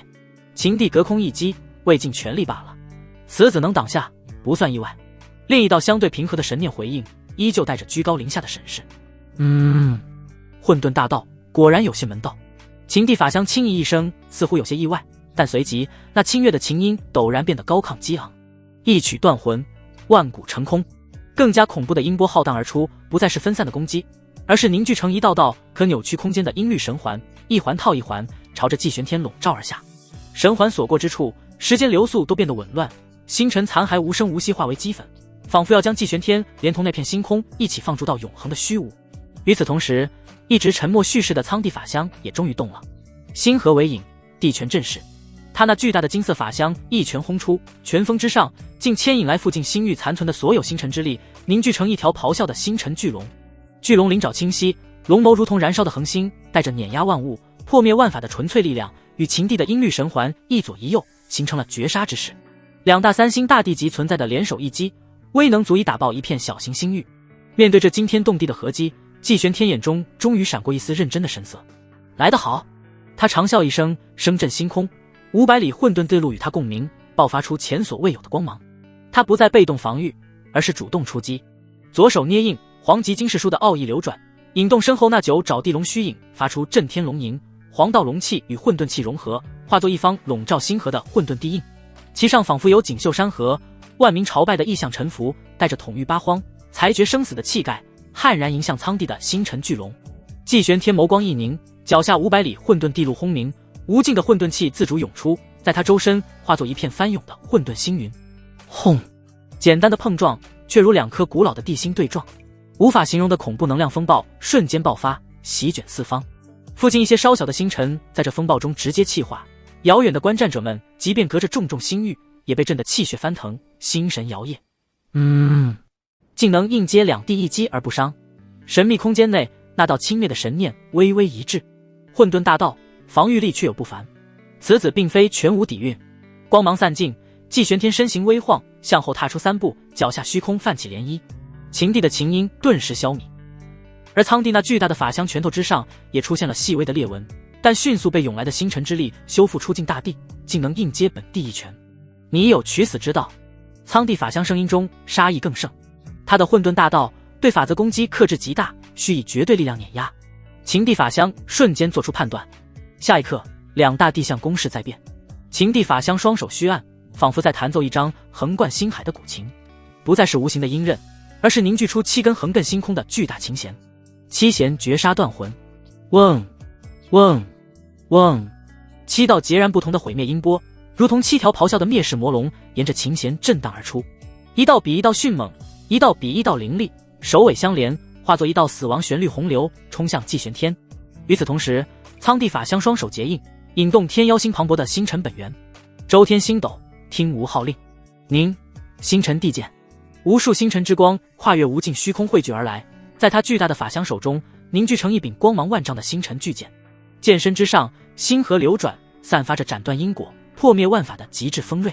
巨剑高举，带着裁决众生的意志，紧随音波洪流之后，朝着祭玄天力劈而下。剑光位置，那凌厉的剑意已经让整个虚空瞬间凝滞，仿佛下一秒整个天地都要被切开。面对这足以重创甚至斩杀3星大帝的联手一击，祭玄天眼中非但没有惧色，反而燃烧起熊熊战意。来得好，便以此战磨砺无知地道。他深吸一口气，500里混沌地路爆发出前所未有的光芒，仿佛彻底活了过来。他左手捏印，引动混沌归虚之力，化作一个可吞噬一切的混沌漩涡，迎向那7重断魂音波。归虚漩涡，吞天噬地。右手握拳，黄极经世书与万化元神经的奥义运转到极致，混沌地力、黄道龙气、元神之力三者完美交融，化作一道仿佛能开天辟地的混沌剑气。混沌开天一气破万法。轰隆隆，首先是7重断魂音波撞入归虚漩涡，那足以寂灭星域的死亡旋律，在归虚漩涡的疯狂吞噬与磨灭下，前6重接连崩散，化作混乱的音符能量被漩涡吸收。唯有最后一重最为凝练，穿透了漩涡，狠狠冲击在祭玄天的神魂之上。归虚之力，他竟能将混沌演化到如此地步，连断魂7弦的前6重都能吞噬。神秘空间内有古帝发出惊疑，不对，他的拳罡竟蕴含开天道韵，此子所图非小。另一道古老神念带着震动。此刻祭玄天身躯巨震，脸色一白，地魂传来撕裂般的痛楚，但他眼神依旧锐利，死死撑住。而就在这旧力刚去，新力未生的瞬间，苍帝那凝聚了周天星斗之力的星辰地剑已然斩至。破！祭玄天怒吼，那凝聚了他精气神的混沌开天剑气悍然迎上了星辰地剑的锋芒。当！这一次的碰撞超越了之前任何一次无法用言语形容的巨响，仿佛创世与灭世的钟声同时敲响。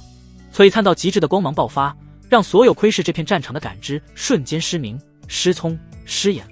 恐怖的能量形成了环状的毁灭冲击波，以超越光速的速度向着宇宙深空扩散而去，所过之处星辰湮灭，星云溃散。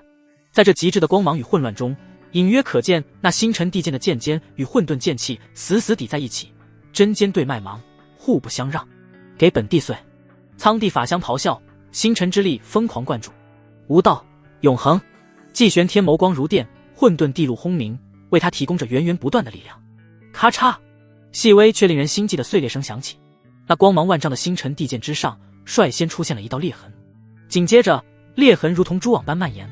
而祭玄天的混沌开天剑气虽然暗淡了许多，却依旧坚不可摧。什么？苍帝法相难以置信。就是此刻，他化混沌，祭玄天抓住对方心神震动的刹那，剑气力量再次爆发。轰！星辰地剑应声而碎，化作漫天流星散落星空。剑气于是不减，狠狠斩在苍帝法相那巨大的身躯之上。噗！苍帝法相剧烈震荡，变得更加虚幻，显然受创不轻。什么？他化入了混沌，这是何等神通！神秘空间内一片哗然，连之前最为淡定的几道神念都出现了剧烈波动。免疫大部分法则影响，深合大道，这绝非寻常地术。此子传承诡异，苍帝法相受创了，隔空传递的力量竟被一击斩伤。好一个混沌大帝！就在苍帝法相受创，秦帝音律被破，战局似乎出现一丝转机，众生心中刚刚燃起一丝微弱希望之火时，异变再生。突然虚空震动，天地再次陷入了黑暗。轰隆隆，一股比之前秦、苍二帝法相降临时浩瀚磅礴了何止千百倍的恐怖地威，像沉睡的不知多少个纪元的庞然大物猛然苏醒，跨越了无尽光年的距离，悍然降临这片残破的星空。整个虚空都在哀鸣颤抖，仿佛无法承受这威压，随时都会破碎。首先显现的是秦帝的真身，他并非一步踏出，而是仿佛从一幅古老的星空画卷中缓缓浮现，身姿曼妙，笼罩在一袭以无尽星云之旧，流淌着岁月旋律的广袖流仙裙中。青丝如瀑，仅以一根简单的玉簪竖起，露出了一张清冷绝伦，仿佛汇聚了宇宙间所有音律灵秀的容颜。眉眼如画，瞳孔是深邃的暗紫色，其中仿佛有无数音符在跳跃生面。他的脚下，一条璀璨夺目、由无数大道音符与星辰精华凝聚而成的千里地路轰然延伸而至。地路两旁有先皇虚影随着无声的旋律翩翩起舞，有神拳随着音律的节拍汩汩涌出，其气息飘渺而至高，仿佛它便是这宇宙音律的源头与主宰三星大地情地的真身，携千里地路降临。紧接着，另一股更加霸道、更加蛮横的地威，如同洪荒巨兽出闸，轰然撞入这片星域。苍帝的真身如同一尊自太古蛮荒走出的战神，踏碎层层空间壁垒，显化而出。他身形魁梧如山岳，披着一件由无数星辰核心熔铸而成的暗金地袍，其上仿佛烙印着周天星斗的运行轨迹。面容古拙，眼神开合间如同两颗燃烧的恒星，充满了侵略性与绝对的力量感。他的脚下同样是一条千里地路，却是由无尽的星辰骸骨与破碎的世界壁垒铺就。地路两侧有庞大的星兽虚影在咆哮，有破碎的星系在沉浮，其气息沉重而爆裂，仿佛举手投足间便能引动群星震荡，世界重归混沌。三星大帝苍帝的真身携千里地路降临，两位三星大帝的真身携带着他们完全踢的千里地路同时驾临。仅仅是站在那里，无需任何动作，那交织在一起的恐怖地威便如同无形的宇宙风暴，瞬间席卷了虚空的每一个角落。扑通扑通扑通，虚空之下，哪怕有祭玄天的庇护，无论是大圣、圣王，此刻全都承受不住这如同实质的地威碾压，成片成片地瘫跪下去。更有实力低微者，亦或者是凡人，瞬间化作了灰飞。还在对战的准地瞬间呆滞。刚刚因祭玄天击伤法下而升起的一丝希望，如同风中残烛，瞬间熄灭。绝望如同冰冷的宇宙深寒，瞬间冻结了所有生灵的心脏。一位二星大帝对战两位全盛状态的三星大帝真身，这已经不是悬殊，而是螳臂当车，浮游撼树。完了，彻底完了。三星大帝真身，千里地路，这怎么打？玄天大帝虽强，可毕竟只是二星啊，差距太大了。悲观的低语在绝望的沉默中蔓延，许多道友的道心都在此刻出现了裂痕，面如死灰。就连之前还在喋血奋战，意图守护此界的逍遥天尊等残存老牌准帝，此刻也陷入了死一般的沉默。他们看着那两道如同太古神山般不可逾越的身影，感受着那令人窒息的差距，一股深深的无力感涌上心头，连燃烧本源拼死一搏的念头都几乎被这绝对的差距所碾碎。有些心智不坚的准帝眼中甚至已经露出了放弃抵抗，准备臣服的神色。实力太悬殊了，这根本就是一场不可能胜利的战斗。神秘空间内，本想看戏的那些古帝，一道道灿如大日的眼眸接连熄灭。没意思，两位三星大帝的真身降临了，胜负已经没有悬念了。还有是秋后的蚂蚱，蹦跶不了几天，结果连夏天都还没过。无趣，实在是无趣。星空中央，秦帝真身那清冷的目光落在祭玄天身上，带着一丝欣赏，更带着一种居高临下的怜悯与招揽祭玄天。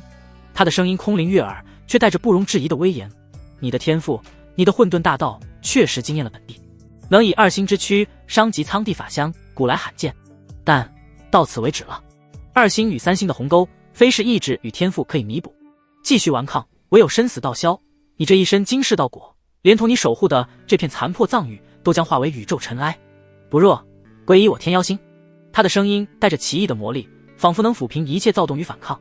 本帝可做主，许你第三地位，地位仅在我与苍帝之下。本帝也可与你双修，共享天妖星无尽资源与传承，共探大地之上的无上妙境。如何？是选择无意义的毁灭，还是拥抱更加光明的未来？此言一出，无数道目光瞬间聚焦在祭玄天身上。投降？臣服？以玄天大帝展现出的傲骨与霸道，他会接受吗？可若不接受，眼前分明是十死无生之局。苍帝真身冷哼一声，虽然没有说话，但那如同恒星燃烧的眸子中也闪过一丝等待他回答的意味。若能不费吹灰之力收复一位潜力无限的混沌大帝，自然是上之选。在所有目光或绝望或期盼或嘲讽或复杂的注视下，祭玄天缓缓抬起了头。他脸上的苍白与之前的震荡似乎已经平复，眼神平静的可怕，仿佛那足以让星辰寂灭的地威，那令人绝望的实力差距，都未能动摇他心神分毫。他看着秦帝，又看了看苍帝，嘴角缓缓勾起了一抹极其怪异却又让人心悸的弧度。那并非愤怒，并非决绝，也并非认命，而是一种仿佛看到了某种有趣玩具，带着一丝戏谑，一丝疯狂，更有一丝跃跃欲试的笑容。他轻轻摇了摇头，在所有人屏住呼吸的等待中，缓缓开口，声音清晰地传遍死寂的星空。第三地位，共享资源，双修大道。他每问一句，脸上的笑容便扩大一分，直到最后，那笑容变得无比张扬，无比桀骜。本座的答案是……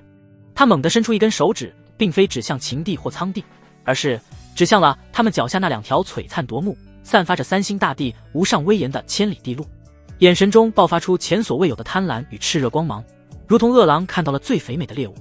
本座看上了你们脚下这2条千里地路，若你们肯乖乖献上地路本源，助本座地路在延千里，本地或可考虑留你们一道残魂转世。什么？他疯了？他竟然在打2位三星大地地路本源的注意？他难道还想吞噬三星地路不成？这一刻，不仅仅是刚刚死气沉沉的准帝们，就连神秘空间内那些古老存在，甚至是对面的秦帝与苍帝真身，都被季玄天这石破天惊、疯狂到极点的宣言震得心神俱荡，目瞪口呆。神秘空间内所有的轻蔑与审视，尽数化为浓浓的震惊，一双双刚熄灭的眼眸再次亮起。他想做什么？季玄天那石破天惊的狂言，如同在死寂的星空中投下了一颗混沌雷霆，炸得所有人魂飞魄散，思维停滞。他竟然不是考虑投降与否，而是直接将2位三星大帝视作了猎物，觊觎他们最为根本的千里地路本源。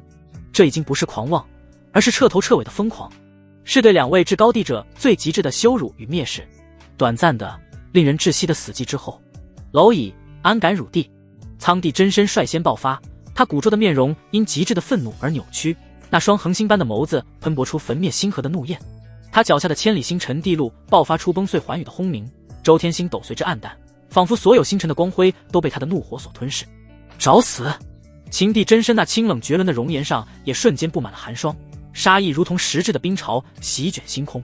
他脚下的千里阴绿地路发出刺耳的狰鸣，无数大道音符炸裂，将附近的虚空都切割得支离破碎。2位三星大帝的怒火如同2座压抑了万古的活火山轰然喷发，恐怖的地威交织，让这片残破的星域仿佛下一秒就要彻底归于虚无。完了，玄天大帝他激怒他们了，这是自寻死路啊！为何要如此？万古碑林外，无数修士绝望地闭上了眼睛，不敢去看那即将到来的毁灭。一些心智脆弱的修士更是道心直接崩碎，瘫软在地，形同朽木。逍遥天尊等老牌准帝一时面露惨然，季玄天的选择彻底断绝了任何一丝侥幸的可能，除了血战至死，似乎已无他路。本想给你一个机会，既然你执意求死，本帝便成全你。秦帝声音冰冷彻骨，再无半分招揽之意，只剩下纯粹的杀机，便让你这不知天高地厚的藏帝见识何为三星帝威。他玉手轻抬，置于身前虚按，仿佛按在了一张横贯星海的无形古琴之上。九霄地云曲不再是之前的试探，而是动用了真正的地级杀伐大术。刹那间，整片星空的法则都被强行改写，化作了阴的国度。无数蕴含着陨落、终结、寂灭道运的地级音符凭空诞生，它们不再是虚幻的音波，而是化作了实质的法则造物。燃烧着寂灭火焰的音符战舰，缠绕着藏魂所炼的音律神枪，咆哮着撕裂星空的音波巨兽，如同毁灭的洪流，带着葬送大地的恐怖意志，朝着季玄天奔涌而去。这一曲曾真正让同阶大地喋血星空，与此同时，苍帝真身也动了。他没有任何花哨的动作，只是简简单单的朝着季玄天所在的方向一拳导出。碎星地拳，拳出的刹那，他脚下的千里星辰地路光芒万丈，无穷无尽的星辰之力被抽取、压缩、凝聚于他的拳锋之上。那拳头仿佛化作了宇宙的核心，牵引着周遭所有残存星辰的轨迹，带着最纯粹、最霸道、最极致的物理毁灭力量，碾压虚空。后发先至，竟与秦帝的九霄地云曲形成了完美的配合。音律法则侵蚀神魂地区，星辰巨力碾压物质存在。两位三星大帝的寒怒一击毫无保留，威力比起之前的法相攻击强大了何止10倍。这是真正的绝杀之势，要将季玄天连同他的混沌地路从物质道法则层面彻底抹除。面对这足以让任何二星大帝瞬间形神俱灭的恐怖合击，季玄天眼中非但没有惧色，那疯狂的火焰反而燃烧得更加炽盛。来得好，本座的地路正需尔等资粮。他长啸一声，脚下500里混沌地路以前所未有的幅度剧烈震荡起来，澎湃的混沌气如同开闸的洪流汹涌而出。他化混沌，他不再保留，将刚刚稳固的二星地境力量催动到极致，机体再次变得透明，内里的混沌星河以前所未有的速度疯狂轮转，仿佛在演化着宇宙的生灭。他的气息再次暴涨，虽未突破3星，却已然触摸到了2星的极限，无限逼近那道门槛。归虚劫海吞，他双手滑动，引动无尽混沌气，在身前演化出一片浩瀚无边的混沌归墟劫海。劫海之中不再是简单的吞噬，而是蕴含着混沌神雷、寂灭之风、造化之火，时空乱流，种种可怕的劫难景象沉浮，仿佛将一片正在经历纪元终结的宇宙星空搬到了眼前，主动迎向那毁灭的音律洪流与星辰地权。轰隆隆隆，前所未有的恐怖大碰撞爆发了。这一次不再是简单的能量冲击，而是大道层面的疯狂对撞与侵蚀。秦地的九霄地陨曲音符冲入归墟劫海，与其中的混沌神雷对轰，与寂灭之风绞杀，与造化之火互相磨灭。无数法则碎片崩飞，将那片星空化为了绝对的生命禁区，连光线和神识投入其中都会被瞬间搅碎。苍帝的碎星地拳狠狠砸入劫海核心，那凝聚到极致的星辰巨力与归墟劫海的吞噬湮灭之力疯狂角力，爆发出足以撕裂星系的恐怖涟漪。拳锋所过之处，连混沌气都被强行排开震散。季玄天身处劫海中央，身躯剧烈震动，嘴角不断溢出泛着混沌光的地血，显然承受着难以想象的压力。他的混沌地路在哀鸣，光芒明灭不定，仿佛随时都会崩断。但他眼神中的疯狂与坚定却丝毫未减，甚至带着一种近乎贪婪的专注。他在硬汉，他在借力，他在感受并解析着三星大帝的法则结构与力量本质。挡住了，他竟然又挡住了。虽然是凭借那诡异的归墟劫海，但这也太……他的混沌大道对万法的包容与湮灭特性实在太逆天了。观战者们已经震撼到麻木。神秘空间内，那些古老存在也再次被吸引了全部注意力。此子的韧性超乎想象，他在偷师，他在借两位三星大帝的压力磨砺己身，窥探三星奥秘。好胆魄，好算计。但三星与二星的绝对差距并非取巧可以弥补。果然，眼看联手一击竟再次被那难缠的归墟劫海挡住，秦帝与苍帝眼中同时闪过一丝厉色，垂死挣扎。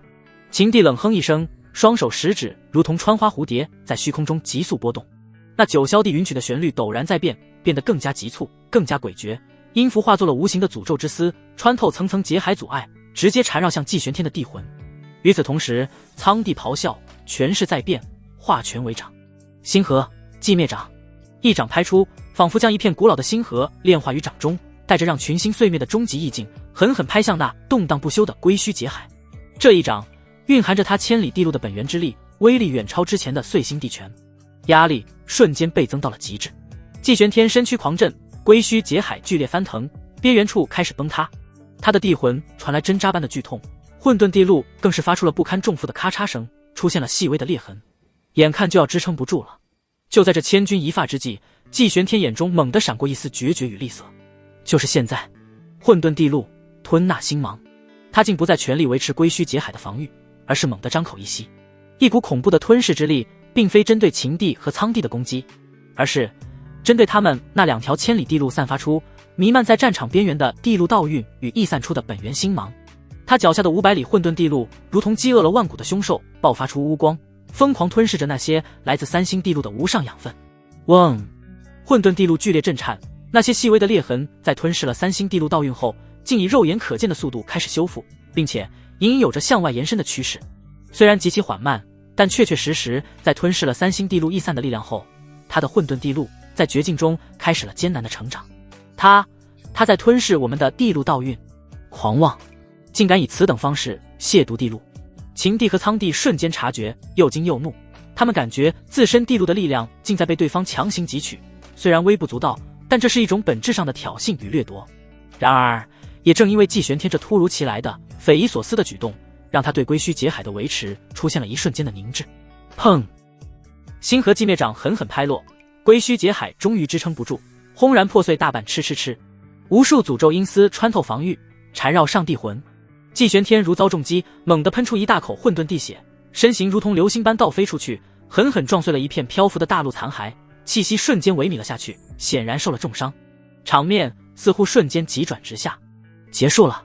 苍帝真身收掌，冷漠宣判：能逼我二人动用真身杀招，你足以自傲了。秦帝真身指尖旋律不停，准备给予最后一击。砰砰砰！所有人都在看着这一幕，一片绝望的死寂。终究还是不行吗？大地陨落了吗？星空之中，季玄天身形嵌入破碎的大陆残骸，混沌地血染红了周身漂浮的岩石，气息萎靡到了极点。500里混沌地路光芒暗淡，裂痕遍布，仿佛下一刻就要彻底崩碎。秦帝与苍帝的真身蓦然俯瞰，杀机已决。在他们看来，这场闹剧该结束了。能逼我二人至此，你足可瞑目。苍帝声音冰冷，如同未济玄天敲响了丧钟。可惜了这身混沌根骨。秦帝指尖地运流转，最后一曲葬魂之音已在酝酿。虚空之下是一片绝望的死寂，无数人闭上了双眼，不忍目睹一位传奇帝者的陨落。逍遥天尊等人喟然长叹，气息萎靡，仿佛被抽走了最后的精气神。神秘空间内有古老存在微微摇头，似在惋惜一颗冉冉升起的星星即将过早暗淡。与此同时，通天阁内水晶树映照出的星空战场景象让整个大殿死寂的可怕。慕容雪脸色煞白，玉手紧紧攥着衣角，止不住颤抖，美眸中倒映着季玄天染血的身影，充满了无尽的担忧与心疼。难道100年的等待换来的只是这般结局？林婉儿更是摇着头，泪水无声滑落，喃喃道：不可能，大人他怎么会？他无法接受那个在他心中如同擎天巨柱般无敌的身影竟会倒下。秦若曦紧紧抱着怀中散发着朦胧黄道神光的小无双，感受着儿子体内那与自己血脉相连的蓬勃生机，又看向水镜中那道濒临绝境的身影，眼中充满了复杂难言的情绪。他刚登上人生的巅峰，成为大地之妾，人皇体之母，难道这极致的荣耀与幸福竟要如流星般短暂？他悠悠一叹，声音带着一丝宿命般的苍凉：命运啊，何其弄人！而站在一旁一直沉默，周身却散发着铮铮剑意的裴剑宇，那双清冷的眸子死死盯着水镜，紧握的剑柄几乎要嵌入掌心。他不甘，他不信那个男人会就此倒下。就在这极致的压抑与绝望几乎要将大殿内所有人吞噬的刹那，咚！一声清晰无比，如同神人肋骨般的心跳声猛地自裴剑宇腹中传出。这心跳声是如此强劲，如此突兀，瞬间打破了死寂。裴剑宇娇躯猛地一颤，下意识地捂住自己那原本平坦的小腹，下一刻，一股难以形容的绝世剑意不受控制地自他腹中弥漫开来。嗡！剑鸣清越，响彻大殿。在慕容雪、林婉儿、秦若曦等人惊骇欲绝的目光注视下，裴剑宇那原本平坦的小腹竟以肉眼可见的速度，如同吹气般迅速隆起膨胀，转眼之间便已如同怀胎10月，圆润饱满。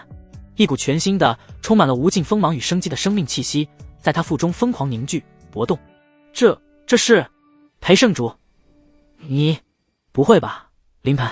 在这个时候，众人皆惊，这突如其来的变故完全超出了他们的预料。裴剑宇自己也愣住了，感受着腹中那与他见到共鸣却又截然不同的强大生命波动，一个难以置信的念头划过脑海。这个孩子继承了季玄天的血脉，更似乎孕育出了某种与剑道相关的惊世体质，而且他竟在此时要降生了。几乎就在裴剑宇腹中胎动，剑意冲霄的同一瞬间，星空战场嵌入大陆残骸的季玄天猛然睁开了双眼，他那原本因重伤而暗淡的眸子此刻爆发出前所未有的金光，一种源自血脉最深处的无比清晰的悸动与共鸣，跨越了无尽空间，轰然传入他的地魂之中。第4个孩子，他的第4个孩子即将出世，看来底牌又多了一张，那便无可顾忌了。季玄天轻松一笑，就在众人闭眼之际，嗨，那片大陆残骸的尘埃深处传来了低沉的咳嗽声，紧接着一股蛰伏许久却已然达到巅峰极限的全新恐怖气机冲天而起。秦帝拨动琴弦的手指骤然僵住，绝美的容颜上第一次露出了难以置信的惊容。苍帝那如同恒星燃烧的瞳孔也是猛地收缩，死死盯向那尘埃深处。在所有惊疑不定的目光注视下，只见季玄天缓缓从废墟中站起，他浑身浴血，地袍破碎，气息依旧萎靡，但胸膛之处却有一点微光在闪烁。那微光初时暗淡，但很快灿若骄阳，仿佛蕴含着宇宙间所有的生机与造化。随即一缕缕玄黄色沉重如星河，流淌着滋养万物气息的气流，如同拥有生命的藤蔓自他胸口缠绕而出。万物母气元根，这传说中开天辟地时诞生的无上神物，可滋养万物，亦可熔炼万道，化尽万气。玄黄色的母气流淌过季玄天破碎的地区，所过之处，那恐怖的地道伤痕竟以肉眼可见的速度开始愈合，被秦帝诅咒阴司侵蚀的地魂也如同被温暖的母体包裹，剧痛迅速消退。这还没完，在万物母气涌现的同时，又一缕更加神秘，更加飘渺，仿佛超脱了当前宇宙一切法则定义的气息，自季玄天眉心祖窍之中氤氲而生。那是一缕紫气，并非普通的紫色，而是蕴含着大道初始，鸿蒙未明，一切规则源头意境的鸿蒙紫气。鸿蒙紫气出现的刹那，甚至连秦帝和苍帝脚下那璀璨的千里地路都微微一暗，仿佛遇到了某种位格上的天然压制。那是什么气息？我感觉我的道则在站立，在朝拜。玄黄色气流滋养万物，难道是传说中的万物母气？还有那缕紫气，我仅仅是感知到一丝，道心竟有种要悟道飞升的错觉。这难道是鸿蒙紫气？开天辟地第一缕道元之气，他怎么可能拥有这两种只存在于太古传说里的无上神物？惊呼声、骇然声，如同海啸般在万古碑林外，在诸天万域所有能窥见这场大战的角落响起。神秘空间内，那些古老存在再也无法保持淡定，一道道神念剧烈波动，充满了前所未有的震惊与贪婪。万物母气元根，鸿蒙紫气，此子身负何等惊天造化！这两种神物得一便可奠定无上道基，他竟身兼两者。这片藏域到底还隐藏着什么秘密？秦帝和苍帝的脸色在这一刻彻底变了，从之前的愤怒、杀意变成了极致的凝重，以及一丝连他们自己都不愿承认的忌惮。这两种神物的出现完全超出了他们的预料，这是足以颠覆战局的变数。阻止他！苍帝真身怒吼，再也顾不得什么大地风度，千里星辰地路爆发出崩灭星域的光芒，双拳齐出，引动周天星斗，化作亿万星辰拳印，如同毁灭流星雨般砸向祭玄天。秦帝真身更是脸色巨变，玉手在虚空古琴上疯狂波动，奏响了最为急促、最为疯狂的毁灭乐章。无数音律法则化作实质的枷锁，天刀、魔魂铺天盖地涌去。然而已经晚了。借助万物母气元根稳住伤势，鸿蒙紫气定住道元的祭玄天猛地抬起头，他的眼神不再是之前的疯狂与炽热，而是变成了一种绝对的冰冷。现在才想阻止，晚了。他声音沙哑，却带着不容置疑的威严。在所有人不可思议的目光注视下，砰！一片光雨炸散，在那大陆残骸之下，祭玄天那染血的身影以惊人的速度膨胀，转眼之间便化作了一尊顶天立地的巨人，耸入星河，扶摇九天。以万物母气为炉，熔炼万道；以鸿蒙紫气为引，吞噬本源。给本座吞，给本座炼。那垂落的万物母气元根不再仅仅滋养自身，而是轰然扩散，化作一口笼罩星河的玄黄母气大熔炉。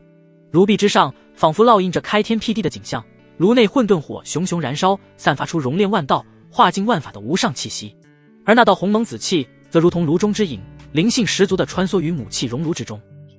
其所过之处，秦帝那蕴含着寂灭道运的音律法则，苍帝那凝聚了星辰精华的磅礴巨力，二者竟如同怯战的士兵遇上了所向披靡的将军，纷纷变得温顺，放弃抵抗。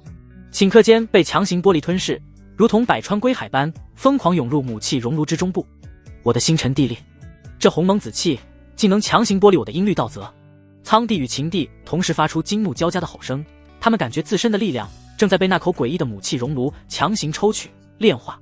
反抗不能，现在攻守一行了。祭玄天立于母气熔炉中央，宛若开天古神。他伤势尽复，气息非但重回巅峰，更在万物母气与鸿蒙紫气的加持下，冲破了一层无形的壁垒，达到了一个前所未有的高度。他动了，没有施展任何复杂玄奥的地术，只是简简单单的一步踏出，穿越虚空，瞬间出现在苍帝那巨大的真身面前。第一拳，还你岁星之礼。拳头之上，万物母气缭绕，鸿蒙紫气为风，看似缓慢，却仿佛蕴含着整个混沌的重量，朝着苍帝迎面轰去。苍帝瞳孔骤缩，感受到那拳风之上传来的足以崩碎他地区的恐怖力量，怒吼着将千里星辰地路的力量催动到极致，双臂交叉格挡，周天星斗之力汇聚成一面星辰巨盾。动！拳盾交击，没有法则的绚烂碰撞，只有极致的力量碾压。那凝聚了苍帝毕生修为与星辰地路本源的巨盾，在祭玄天这融合了母气与紫气的一拳面前，如同纸糊的一般轰然破碎。拳势不止，狠狠砸在苍帝交叉的双臂之上。咔嚓，令人牙酸的骨裂声响起，苍帝那足以硬汉星系碰撞的地壁竟被打得弯曲，轰然碎裂。庞大的真身如同被一颗失控的古星撞中，闷哼一声，踉跄着向后倒飞出去，千里地路都随之剧烈摇曳，光芒暗淡了一截。死！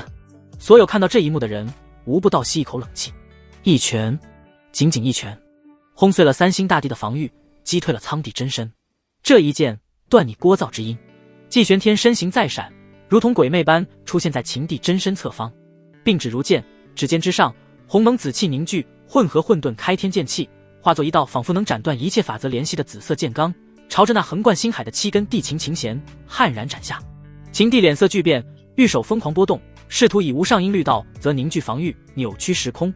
然而鸿蒙紫气乃万法之原初之气，位格之高，那足以让同阶大地头疼的音律防御，在鸿蒙紫气剑罡面前，如同遇到了克星，被轻易撕裂穿透。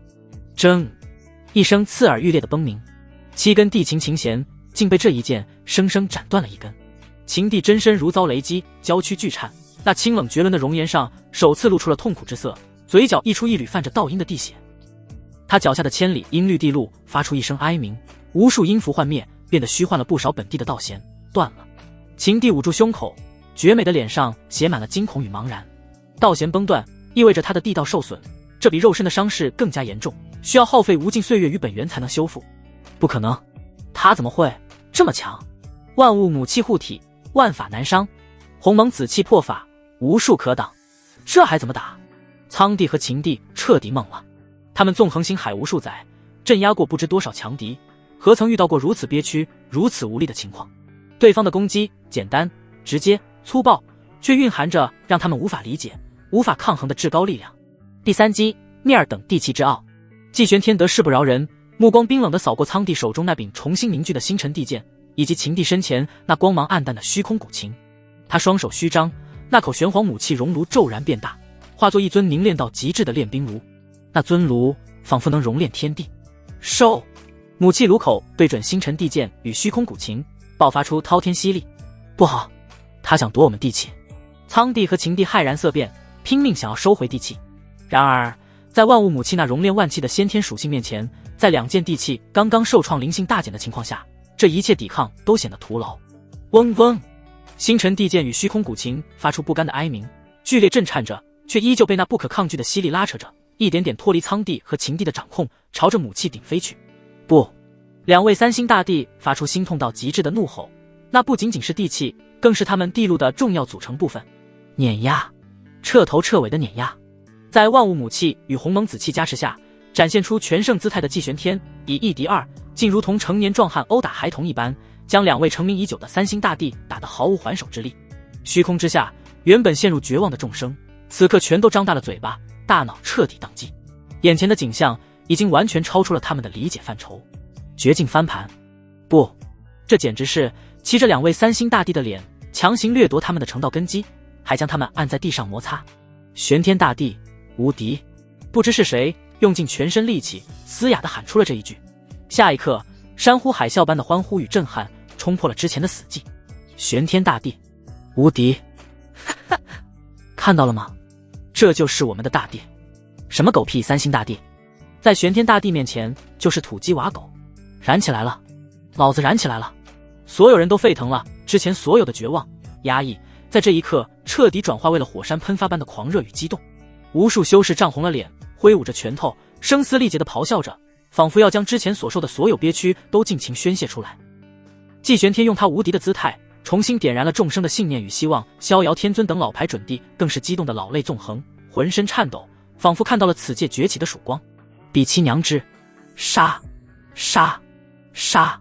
逍遥天尊手持竹剑，再次朝那些天妖星准地杀去。吃老子一电炮！紫云真人虎目一瞪，全身神雷炸响，轰然祭出至高一击。各位道友，老夫本源已经崩溃，这就给众道友表演一个烟花助助兴。一位胸腹被洞穿的老准队哈哈大笑，冲入了天妖星准帝的阵营，大吼一声：“为祖星贺，为玄天大帝贺！”说罢，一道血色烟花炸响。踩！四周仅剩的几道声音响起。逍遥天尊和紫云真人双目含泪，奋起杀敌。恭送先祖！踩！虚空之下，众生之音直上九霄。鸡巴道友，你的烟花没有本座的好看，看本座的！说罢，又一道血色烟花炸响。醉卧沙场君莫笑，古来征战几人回。道友我来也！哈哈哈！快哉！我来也！道友等等，我也来！望着虚空上那几团用生命与鲜血绽放的绚烂，众生挽歌，泪湿山河。诸祖千古！踩！神秘空间内，那些古老存在也彻底失声，愣了许久，打破沉默。只不过他们的沉默不是因为众生那所谓的热血，到他们这个层次，所谓的众生连称为蝼蚁都还不配。他们都吃惊于季玄天那致命的反转。万物母气元根，还有那道紫气莫非是传说中的鸿蒙子气？一道不知存活了多少纪元的神念，首次出现了剧烈的颤抖，充满了难以置信的骇然。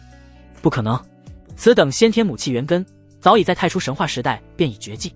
鸿蒙子气更是只存于开天之前的推演中。他一个下界藏域成帝者，如何能得此逆天造化？另一道神念带着惊悸与浓浓的嫉妒，熔炼万道，化尽万法，母气护体，子气破境，这还怎么打？魏格的绝对碾压，秦帝与苍帝败得不冤，非战之罪，实乃降维打击。此子究竟是何来历？其身后难道站着某位不可言说的古老存在？一双双灿若大日的眼眸，此刻死死盯着那片星空战场，之前的轻蔑、审视、淡然尽数消失，取而代之的是前所未有的凝重、震惊，乃至一丝隐隐的恐惧。季玄天展现出的底蕴，已经完全超出了他们的认知范畴。星空战场，季玄天攻势如潮，霸道绝伦。苍帝的地剑被夺，但秦帝的地琴却被他们用大法力夺了回去。季玄天见状也不执拗，迅速改变攻势，根本不给秦帝和苍帝丝毫喘息之机。在万物母气熔炉的疯狂炼化下，秦帝与苍帝的力量如同绝地的江河，源源不断地被抽取，融入季玄天体内，让他的气息越发恐怖，如同永无止境的攀升第4级，遂你星辰地冠。季玄天身形如电，避开苍帝仓促凝聚的星辰壁垒，一拳直捣黄龙，轰向苍帝头顶那由无数恒星核心凝聚而成的星辰地冠。吼！周天星遁，苍帝目眦欲裂，拼命调动地路本源。遂，拳风所至，万法皆空。鸿蒙子气缠绕的拳头无视了层层叠叠的星辰防御，势不可挡。咔嚓！象征着苍帝权柄与力量的星辰地冠应声炸裂，化作无数流星碎片四下崩飞。苍帝发出一声痛苦与愤怒到极致的咆哮，庞大的真身再次踉跄后退，气息瞬间萎靡了大半，千里地路光芒急剧暗淡，甚至出现了细微的裂痕。踩！众生一阴，慕容雪垂泪，望向那无敌的身姿。第5击，寂灭你的万古琴心。季玄天毫不停留，转身并指，鸿蒙子气凝聚成一道洞穿虚空的指芒，直射秦帝眉心，那里是他的音律大道核心万古琴心所在。秦帝花容失色，好不容易夺回来的地琴琴弦疯狂震动，布下重重音律迷宫，试图扭曲这一指的方向。然而鸿蒙子气，地法亦可破，指芒如同拥有灵性，精准地穿透了所有音律迷障，带着寂灭一切的意志点向他的眉心。不！秦奸笑，不惜燃烧地血，在身前凝聚出一面由无尽哀伤音符组成的绝响之盾。噗嗤！指芒点中遁心，绝响之盾连一瞬都未能阻挡，便轰然破碎。指芒虽被削弱大半，却依旧狠狠击中了秦帝的眉心。啊！秦帝发出一声凄厉的惨叫，眉心出现一个前后透亮的孔洞，虽未立刻毙命，但那万古琴心已然受创，道基动摇。周身流转的音律道则瞬间紊乱，脚下的千里地路更是发出不堪重负的哀鸣，无数先皇虚影哀鸣着消散。踩！又是一声怒吼，惊天动地。两位3星大帝在季玄天面前，如同稚子面对洪荒巨兽，连有效的抵抗都难以组织，只能被动挨打，地区受创，地路动摇，连成道的根基都在被撼动。痛快，痛快！玄天大帝威武，碾碎他们！什么狗屁3星大帝，在我界大帝面前，不过是插标卖首之徒。看到了吗？这就是犯我界者的下场。虚空之下，众生彻底沸腾了，亲眼目睹了季玄天近乎单方面碾压的战绩，无数人疯狂地呐喊与怒吼。一些之前在2位大帝打压下受尽耻辱与嘲讽的大圣，此刻更是仰天狂笑，大声叫好，眼中充满了亢奋与快意。无数修士激动得浑身发抖，热泪盈眶，恨不得亲自冲上星空，为玄天大帝摇旗呐喊。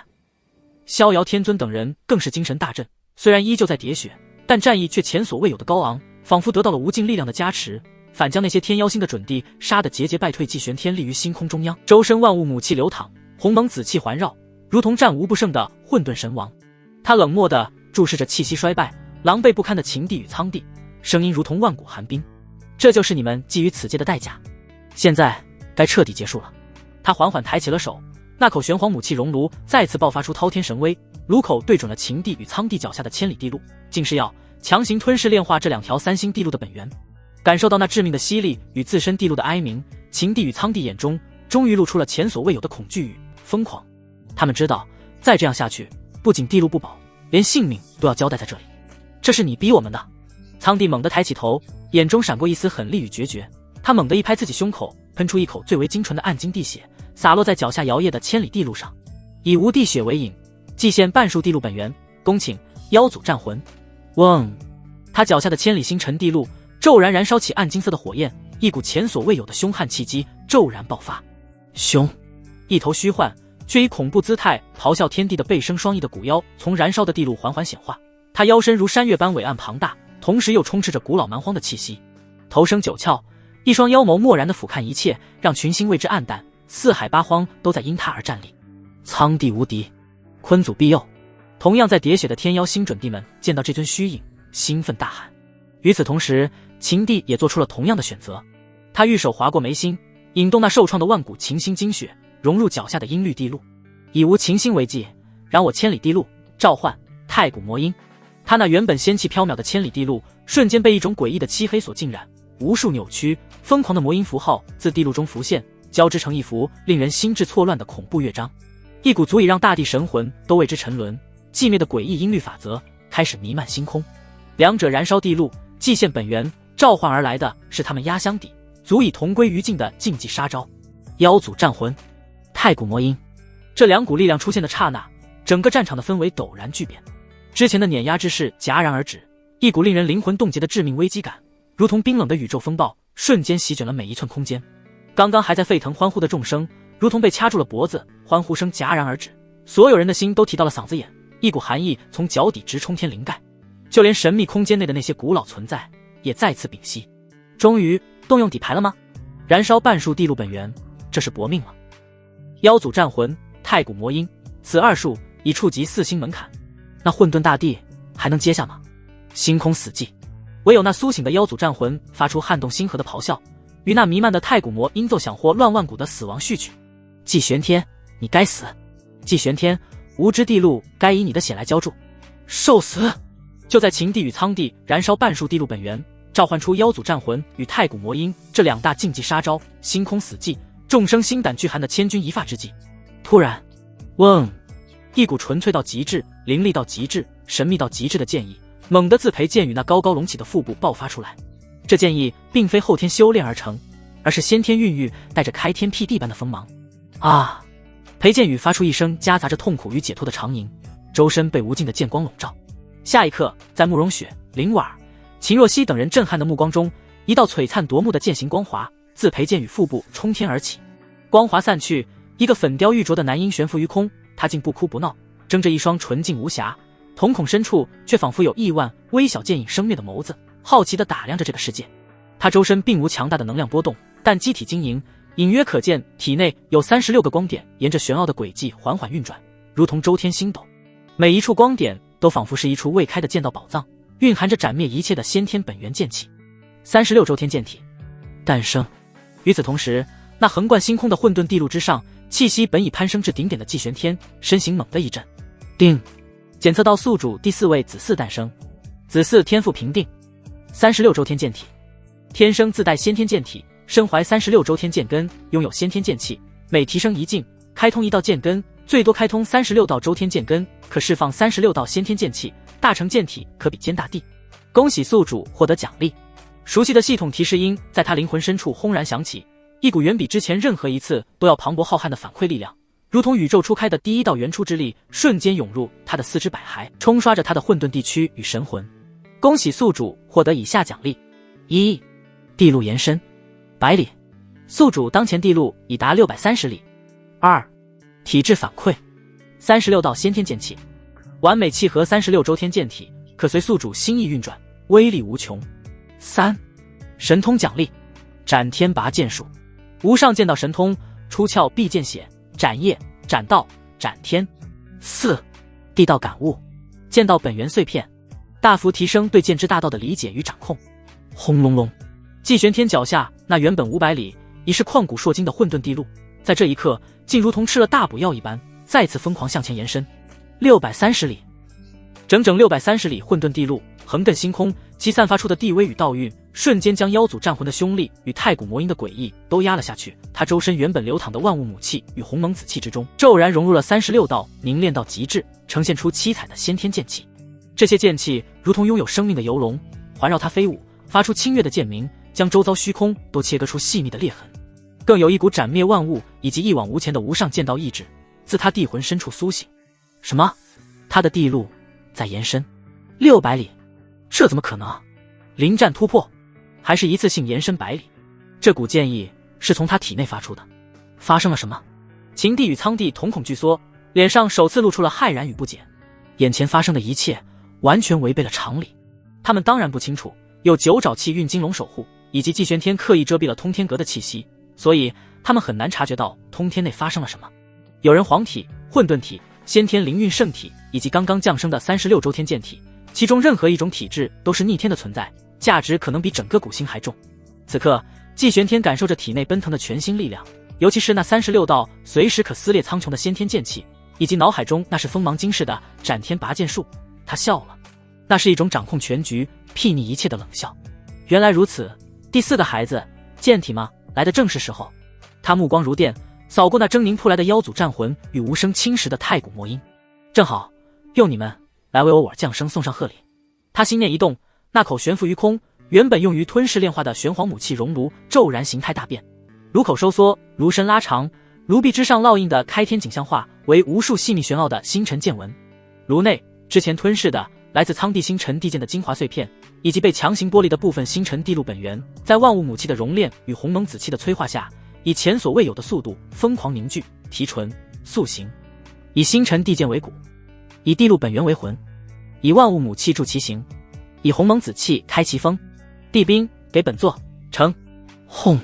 母气熔炉爆发出前所未有的璀璨光芒，炉内混沌火熊熊燃烧，那柄星辰地剑以肉眼可见的速度融化重塑，炉外被吞噬而来的磅礴星辰地路本源疯狂涌入，一股凌驾于3星地兵之上，仿佛能斩碎星域、破灭万法的恐怖兵刃气息开始孕育诞生。不好，他在炼制地兵，阻止他！秦帝花容失色，尖声叫道，玉手疯狂波动，那弥漫的太古魔音化作无数扭曲的魔影，朝着季玄天扑去。妖祖吞天！苍帝一感到致命的威胁，不顾地路燃烧的剧痛，操控那庞大的妖祖战魂，张开吞星噬日的巨口，朝着母气熔炉咬下。哼！米粒之珠也放光华！季玄天冷哼一声，甚至未曾回头。心念一动，周身环绕的36道先天剑气，如同得到号令的士兵，瞬间分化而出。其中18道剑气化作一轮璀璨的混沌剑帘，旋转着护住母气熔炉，连叶开合间将那扑来的太古魔影纷纷搅碎。另外18道剑气则汇聚成一条咆哮的混沌剑龙，张牙舞爪，悍然迎向那妖祖战魂。吼！剑龙与妖魂狠狠撞在一起，互相僵持牵制。黄极元神印震！季玄天也不想讲什么武德，直接偷袭。噗！苍帝再次遭受重创，地血狂喷，脚下的千里地路裂痕更多，光芒愈发暗淡。而另一边，护持熔炉的混沌剑帘也将太古魔音尽数挡下，连瓣轻颤，万法不侵。也就在这一刻，铮！一声仿佛开天辟地以来最为清越、最为霸道的剑鸣，自母气熔炉中冲天而起，撕裂了星空，压过了秦帝的魔音，盖过了苍帝的咆哮。玄黄母气熔炉轰然打开，一柄剑缓缓飞出，剑长4尺3寸，通体呈现一种深邃的暗金与混沌交织的色泽，剑身之上仿佛烙印着周天星辰运转的轨迹与混沌开天的景象。剑阁处，一颗浓缩的恒星与一道微缩的鸿蒙子气缓缓旋转，散发出镇压诸天、斩断轮回的无上威严。4星地兵，星辰无极剑，此剑一成，万剑臣服。就连秦帝手中的虚空古琴都发出一声畏惧的哀鸣。季玄天伸手一把握住星辰无极剑的剑柄，在他握住剑柄的刹那，体内600里混沌地路轰然共鸣，36道先天剑气欢呼雀跃地融入剑身之中，那斩天拔剑术的无上奥义自然而然地流淌心间。他的气息在这一刻真正达到了一个让3星大地都感到绝望的恐怖高度。现在轮到本座了。季玄天持剑而立，目光冰冷地锁定气息衰败、满脸惊骇的秦帝与苍帝。他没有丝毫犹豫，体内力量如同火山爆发，尽数灌入星辰无极剑中。剑身之上，周天星辰轨迹亮起，鸿蒙紫气氤氲，36道混沌剑气如同实质般缠绕剑锋，一股斩天、斩地、斩断因果宿命的无上剑意冲天而起，锁定了秦帝与苍帝。斩天拔剑术，斩天拔剑术。季玄天声如寒铁交击，冰冷彻骨，没有惊天动地的气势积蓄，没有法则符文的绚烂流转。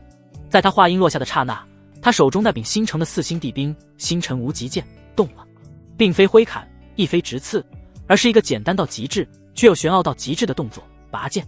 枪！一道无法用颜色形容，仿佛凝聚了宇宙间所有展翅意念的剑光，自剑锋上霎时勃发。瞬间，时间在这一剑面前失去了意义，空间在这一剑面前脆如琉璃。剑光出现的瞬间，恐惧让苍帝说不出话来。他已经做好抵挡姿势，谁知那剑光悍然斩向了那头正与混沌剑龙纠缠的妖祖鲲鹏战魂。那由苍帝燃烧半数地路本源召唤而来，足以硬汉四星大帝的古老战魂，在这道斩天剑光面前，甚至连咆哮都未能发出。噗嗤！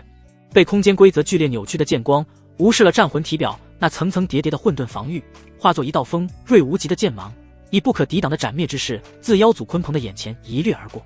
从狰狞的巨手开始，到庞大的身躯，再到遮天的双翼，无声无息，寸寸瓦解，归于虚无，仿佛它从未存在于这片星空。一剑，仅仅是一记拔剑式的起手，那恐怖的余波剑意便瞬杀了堪比四星大帝一击的妖祖战魂。不可能！苍帝瞳孔炸裂，发出撕心裂肺的咆哮，眼中充满了无尽的骇然与荒谬。那是他牺牲半数地路召唤的底牌啊！虽然只能发出一击四星大帝的实力，但他还没用呢，怎么就这样没了？此刻他颇有一种王炸还能用出就砸手里的感觉，早知道他刚刚就应该直接开大。秦帝拨动琴弦的手指僵在半空，绝美的容颜上血色尽退，只剩下无边的恐惧。神秘空间内，那些古老存在十分无奈。可惜了，苍帝到底还是太年轻，要是本座之前就应该下死手。混沌帝全身是宝，你真舍得下死手？那一剑确实不凡，其真实实力怕是已经超越三星了。干！这个季玄天到底还有多少底牌？然而季玄天根本没有给他思考的时间，一剑斩灭鲲祖战魂，他身形如鬼魅般消失在原地，下一瞬已如同瞬移般出现在苍帝那庞大的真身面前。星辰无极剑上，星辉与混沌气交织，36道先天剑气如同活物般缠绕嘶鸣。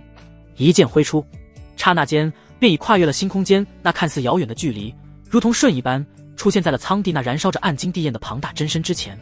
苍帝瞳孔中倒映着那魔死亡的混沌色泽，一股前所未有的寒意从地魂深处炸开。他想要躲，想要挡，但身体的动作却远远跟不上那剑罡的速度。不，他只来得及发出一声惊怒交加的咆哮。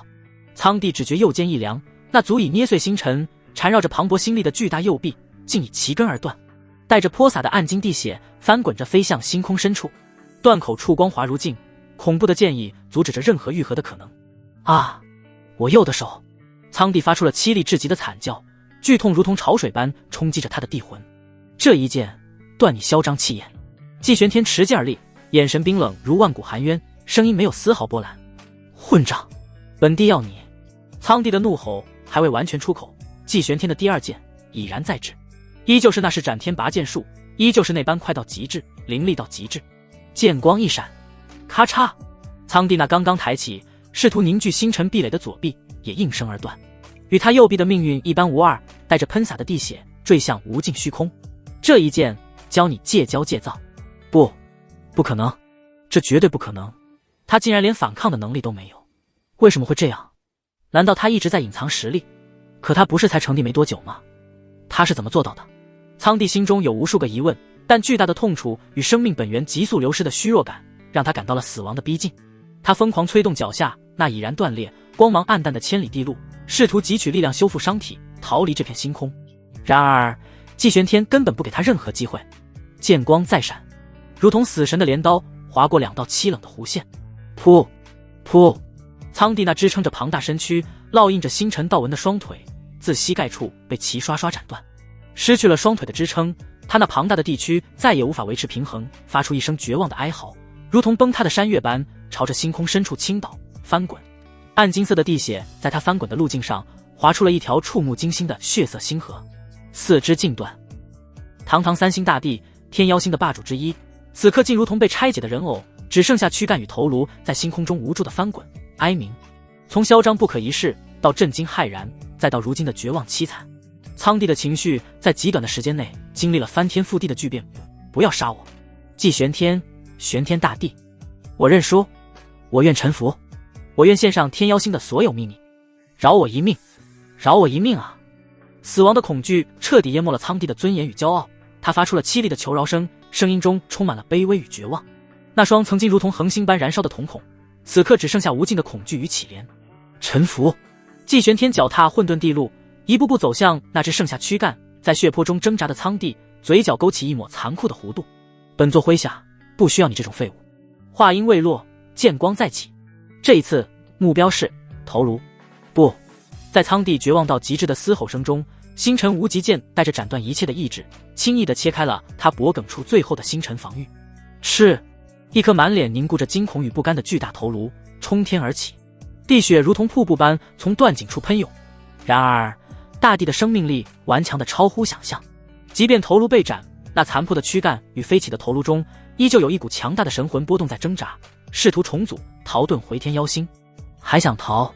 季玄天眼神一厉，左手虚空一抓，那口玄黄母气熔炉再次显现，炉口对准苍帝那被肢解的残躯与飞出的头颅，爆发出滔天吸力。不，我的神魂，季玄天，你不得好死！天妖星不会放过你的，坤祖会为我报仇的。苍帝的神魂发出了最恶毒的诅咒，疯狂挣扎，却根本无法抗拒万物母气那熔炼万物的先天属性。在无数道骇然欲绝的目光注视下，苍帝那被斩断的四肢、躯干、头颅，连同其中挣扎的神魂，尽数没入了那口仿佛能炼化一切的母气熔炉之中。炉盖轰然闭合，炉内传来了苍帝神魂最后一声短促到极致的惨叫，以及万物母气炼化地区地魂时发出的令人毛骨悚然的滋啦声响。不过片刻，炉内便再无声息。一尊三星大帝、天妖星的苍帝，连同其地区、地魂，彻底被炼化成了最本源的地道精华。星空死寂，所有看到这一幕的人，无论是虚空之下的众生，还是神秘空间内的古帝，亦或是与苍帝同来的准帝们以及秦帝，全都如同被扼住了喉咙，发不出任何声音。死了，三星大帝苍帝就这么被杀了，而且还是以如此残酷、如此暴烈、如此碾压的方式。秦帝那绝美的容颜上早已血色尽失，苍白如纸。他看着那口缓缓旋转，仿佛饱餐一顿的母气熔炉，又看向持剑而立，目光已然转向他的季玄天，娇躯不受控制的剧烈颤抖起来，手中的虚空古琴甚至都发出了细微的颤音。那是气灵在恐惧神秘空间内那些原本还在点评，甚至带着一丝看好戏心态的古老存在，此刻的心情无比复杂。一道道神念将在半空，充满了难以言喻的震撼。苍帝就这么被炼了，四肢尽断，枭首炼魂，这季玄天好狠的手段。原以为至少也要打几个来回，没想到苍帝竟然丝毫没有反抗之力。他的实力绝对达到了4星层次，甚至更强。季玄天缓缓抬起星辰无极剑，冰冷的剑锋隔空指向浑身僵硬的秦帝，声音如同来自九幽地狱，带着不容置疑的死亡宣告：现在轮到你了。此刻的神秘空间内，一道略显尖锐带着审视意味的古帝神念突然响起。诸位莫非都被表象所惑？苍帝为召唤那坤祖战魂，已自燃半数地路，本源大损，10成实力去了7、8，不过勉强维持2星境界。这混沌帝能胜，仗着神兵利器与那诡异紫气，实则其真正修为，依本帝看，至多3星初期。此念一出，空间内微微骚动，另一道沉稳的神念随之附和。不错，秦帝虽失一弦，秦心受创，但地路本源未损，尚存3星巅峰之力。他手中那9霄环佩琴乃其本命地器，蕴藏其先师天鹰大帝留下的3道保命地运，至今1道未用，鹿死谁手，犹未可知。哦，是吗？另一道略显飘渺，却带着一丝玩味的女帝之声响起：你怎知那混沌帝就已底牌尽出？本帝观他可是从容的很啊。先前那尖锐神念的主人，一位被称为10日古帝的存在，闻言发出一声嗤笑：呵呵，10月，你倒是看得起这藏地小子。本帝就不信他连番大战，底牌尽出，还能有后手抗衡秦帝的终极底蕴。不如你我赌上一局。赌？那道被称为10月的古帝神念波动了一下，似乎来了兴趣。如何赌？就赌此战胜负。10日古帝声音带着笃定：本帝压秦帝胜。赌注100金地元。100金地元。10月古帝似乎有些惊讶于这赌注之大，地元乃是他们这个层次修炼的必须之物，100金已是不小的数目。他沉吟片刻，一道清冷如月华，却带着不容置疑威严的女帝神念响起：好，本帝10月便与你赌这一局，同样100金地元，压混沌帝季玄天胜。哈哈，10月你倒是舍得。既如此，便拭目以待，看本帝如何赢你地元。10日古帝大笑，信心满满。赌约既成，所有古老存在的目光再次聚焦战场，只是这一次其中多了许多玩味与审视。星空之中，秦帝被季玄天那冰冷的杀意与炼杀苍帝的凶威所慑，娇躯微颤，心神几近失守。死亡的阴影如同冰冷的蛛网，缠绕上他的帝魂。然而，当季玄天那蕴含着无尽杀意的一剑真正斩来时，他却敏锐地察觉到，这一剑的威力似乎远不如之前斩灭坤祖战魂、肢解苍帝时那般恐怖绝伦。是因为连续催动底牌消耗过大，还是他本身修为并未达到碾压他的程度？一个念头如同闪电般划过秦帝濒临绝望的心湖。是了，他定是消耗过巨。他毕竟成帝不久，底蕴岂能与我等积年老弟相比？之前种种不过是凭借那2种逆天神物逞威，如今神物之力或许也已暂竭，希望之火重新燃起。季玄天，休要猖狂，真当本帝怕你不成？他玉手猛地按在身前的9霄环佩琴上，剩余6根完好的琴弦同时爆发出刺目的神光。你以为这便是本帝的极限了吗？可笑！今日便让你见识见识何为真正的大地底蕴。以无秦心为祭，以无地血为引，恭请师尊天鹰大帝道运凌晨。秦帝嘶声长啸，眉心那被洞穿的伤口再次崩裂，流淌出蕴含着他生命本源的灿灿地血，洒落在9霄环佩琴之上。同时他脚下那千里音律地路疯狂燃烧起来，化作磅礴的能量涌入古琴。嗡！9霄环佩琴发出一声前所未有的宏大律动，琴身之上一道模糊却散发着远超3星层次，仿佛代表着音律大道本源的伟岸虚影缓缓凝聚。虽只是一缕道韵烙印，但其散发出的威压却让整个星空的法则都为之感应。无尽仙音、神乐、魔曲、禅唱同时响起，交织成一曲主宰众生喜怒哀乐，掌控万物生灭轮回的天音破仙曲。这道韵虚影出现的刹那，秦帝的气息疯狂暴涨，竟暂时冲破3星壁垒，触摸到了4星大帝的门槛。他周身缭绕的音律法则凝如实质，化作万千法则神链，如同顺从的臣民拱卫着他。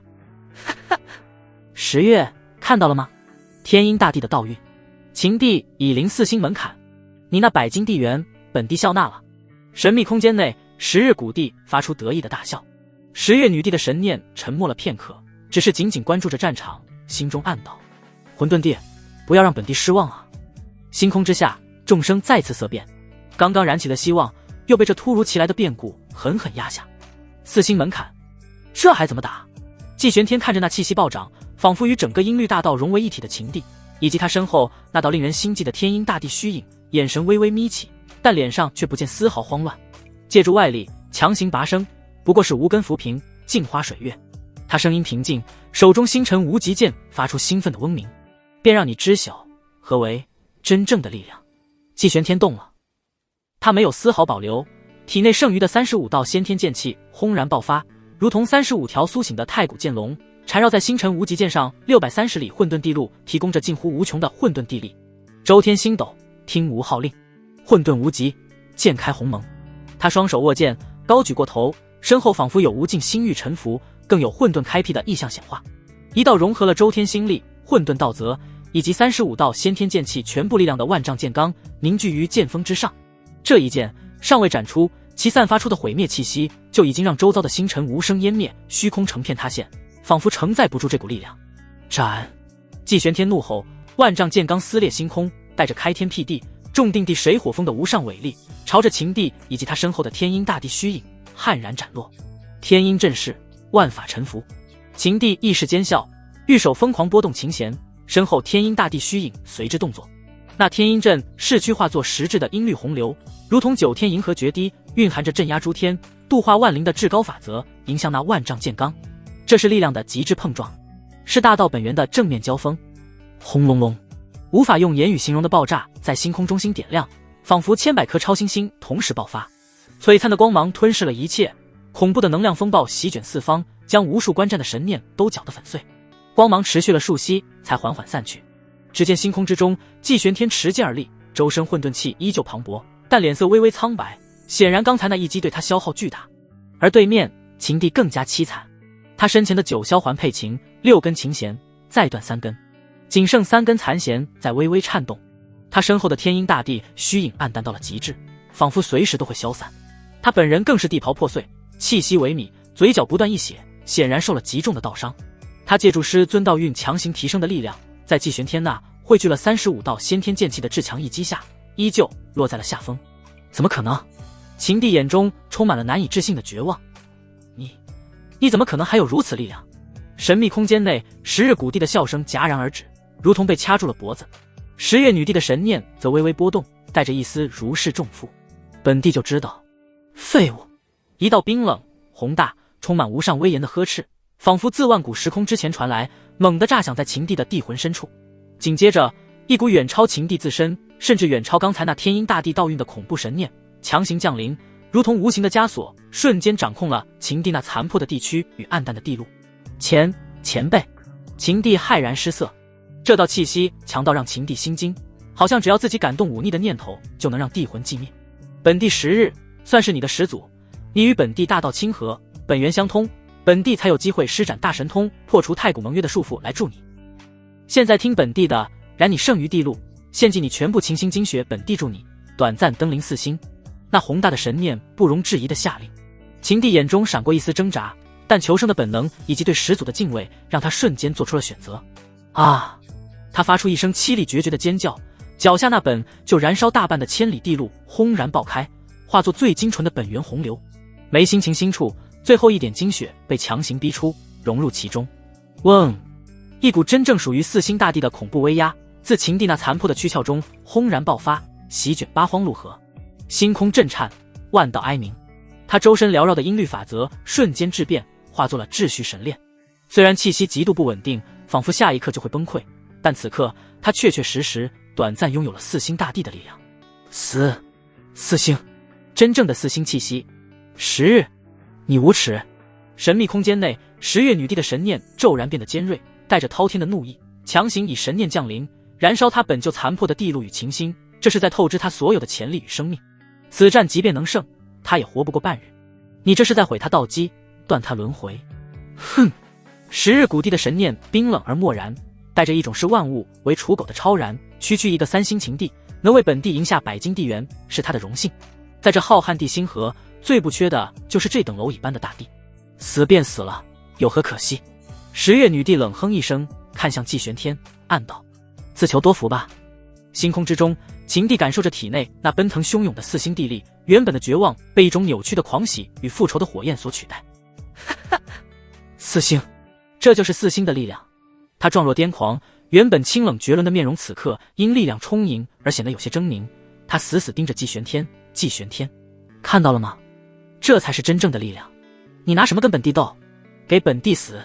他玉手虚按，仅剩3根琴弦的9霄环佩琴发出刺耳魔音。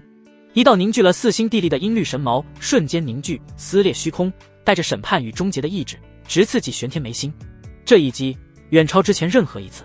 十月女帝的神念微微一紧，在他看来，刚刚倾尽全力一击的季玄天，此刻气息尚未完全平复，面对真正踏入4星门槛的秦帝，恐怕……然而，面对这绝杀一击，季玄天眼中非但没有惧色，反而掠过一丝狠戾与决绝。本想留待日后冲击瓶颈罢了，今日便让你们看看何为真正的疯狂。季玄天的手心不知何时出现了2颗珠子，被他毫不犹豫地吞入了腹中。一颗赤金色，蕴含着叶凡不甘的怨念与心地的本源；一颗暗金色，流淌着苍地破碎的星辰法则与地路精华，正是他之前炼化叶凡与苍地所得的地珠。他在干什么？吞噬地珠？他疯了不成？大地本源何等狂暴，属性相冲，直接吞噬就不怕地区崩坏，地路炸裂吗？找死！简直是自取灭亡。十日谷地先是一愣，随即发出不屑的冷笑。就连十月女帝也愣住了，完全无法理解季玄天这近乎自杀的行为。秦帝更是狂笑，自知不敌，便要用这种可笑的方式自戕吗？省得本帝动手。但下一刻，所有人的嘲笑与不解都化为了彻底的震惊与骇然。轰！如同在季玄天体内引爆了2颗地心，狂暴到无法形容的地力洪流瞬间炸开，疯狂冲击着他的4肢百骸，撕裂着他的混沌地区。他的身体表面瞬间布满了裂痕，混沌地血如同喷泉般涌出，整个人仿佛成了一个即将破碎的瓷器。剧烈的痛苦让他额头青筋暴起，面容扭曲，但他那双眸子却燃烧着近乎疯狂的意志。他发出一声不似人声的低吼，强行运转混沌地经，以自身混沌道则为熔炉，疯狂炼化，镇压着2股截然不同却又同样磅礴暴力的地力。噗！他猛地吐出一口混杂着暗金色与赤金色的血沫，里面似乎还夹杂着些许法则碎片与未炼化的怨念。他抬手抹去嘴角的血迹，眼神冰冷而疲惫，带着一丝看透世情的苍凉与残忍，低声自语：果然，这世上最令人作呕之事便是吃人。可在这条路上，不吃人就要被人吃，真是讽刺。他的声音不高，却清晰地回荡在寂静的星空中，带着一种血淋淋的真实，让所有听闻者，无论敌友，都感到一股寒意从灵魂深处升起。修仙路大地图看似风光无限，其下的残酷与血腥远超想象。给本座容！他仰天咆哮，630里混沌地路爆发出前所未有的光芒，如同贪婪的巨兽，疯狂吞噬着那2股被强行炼化的地力本源。嗡嗡嗡，地路开始以肉眼可见的速度疯狂蔓延，650里、700里、800里、900里，轰隆！当地路悍然冲破1000里的界限时，一股真正稳固、浩瀚、凌驾于3星之上的无上地威自继玄天体内轰然爆发，席卷星空。3星大帝借助吞噬炼化2位大帝的本源，他在这极端痛苦与残酷的方式下，强行将修为提升到了3星大帝的层次。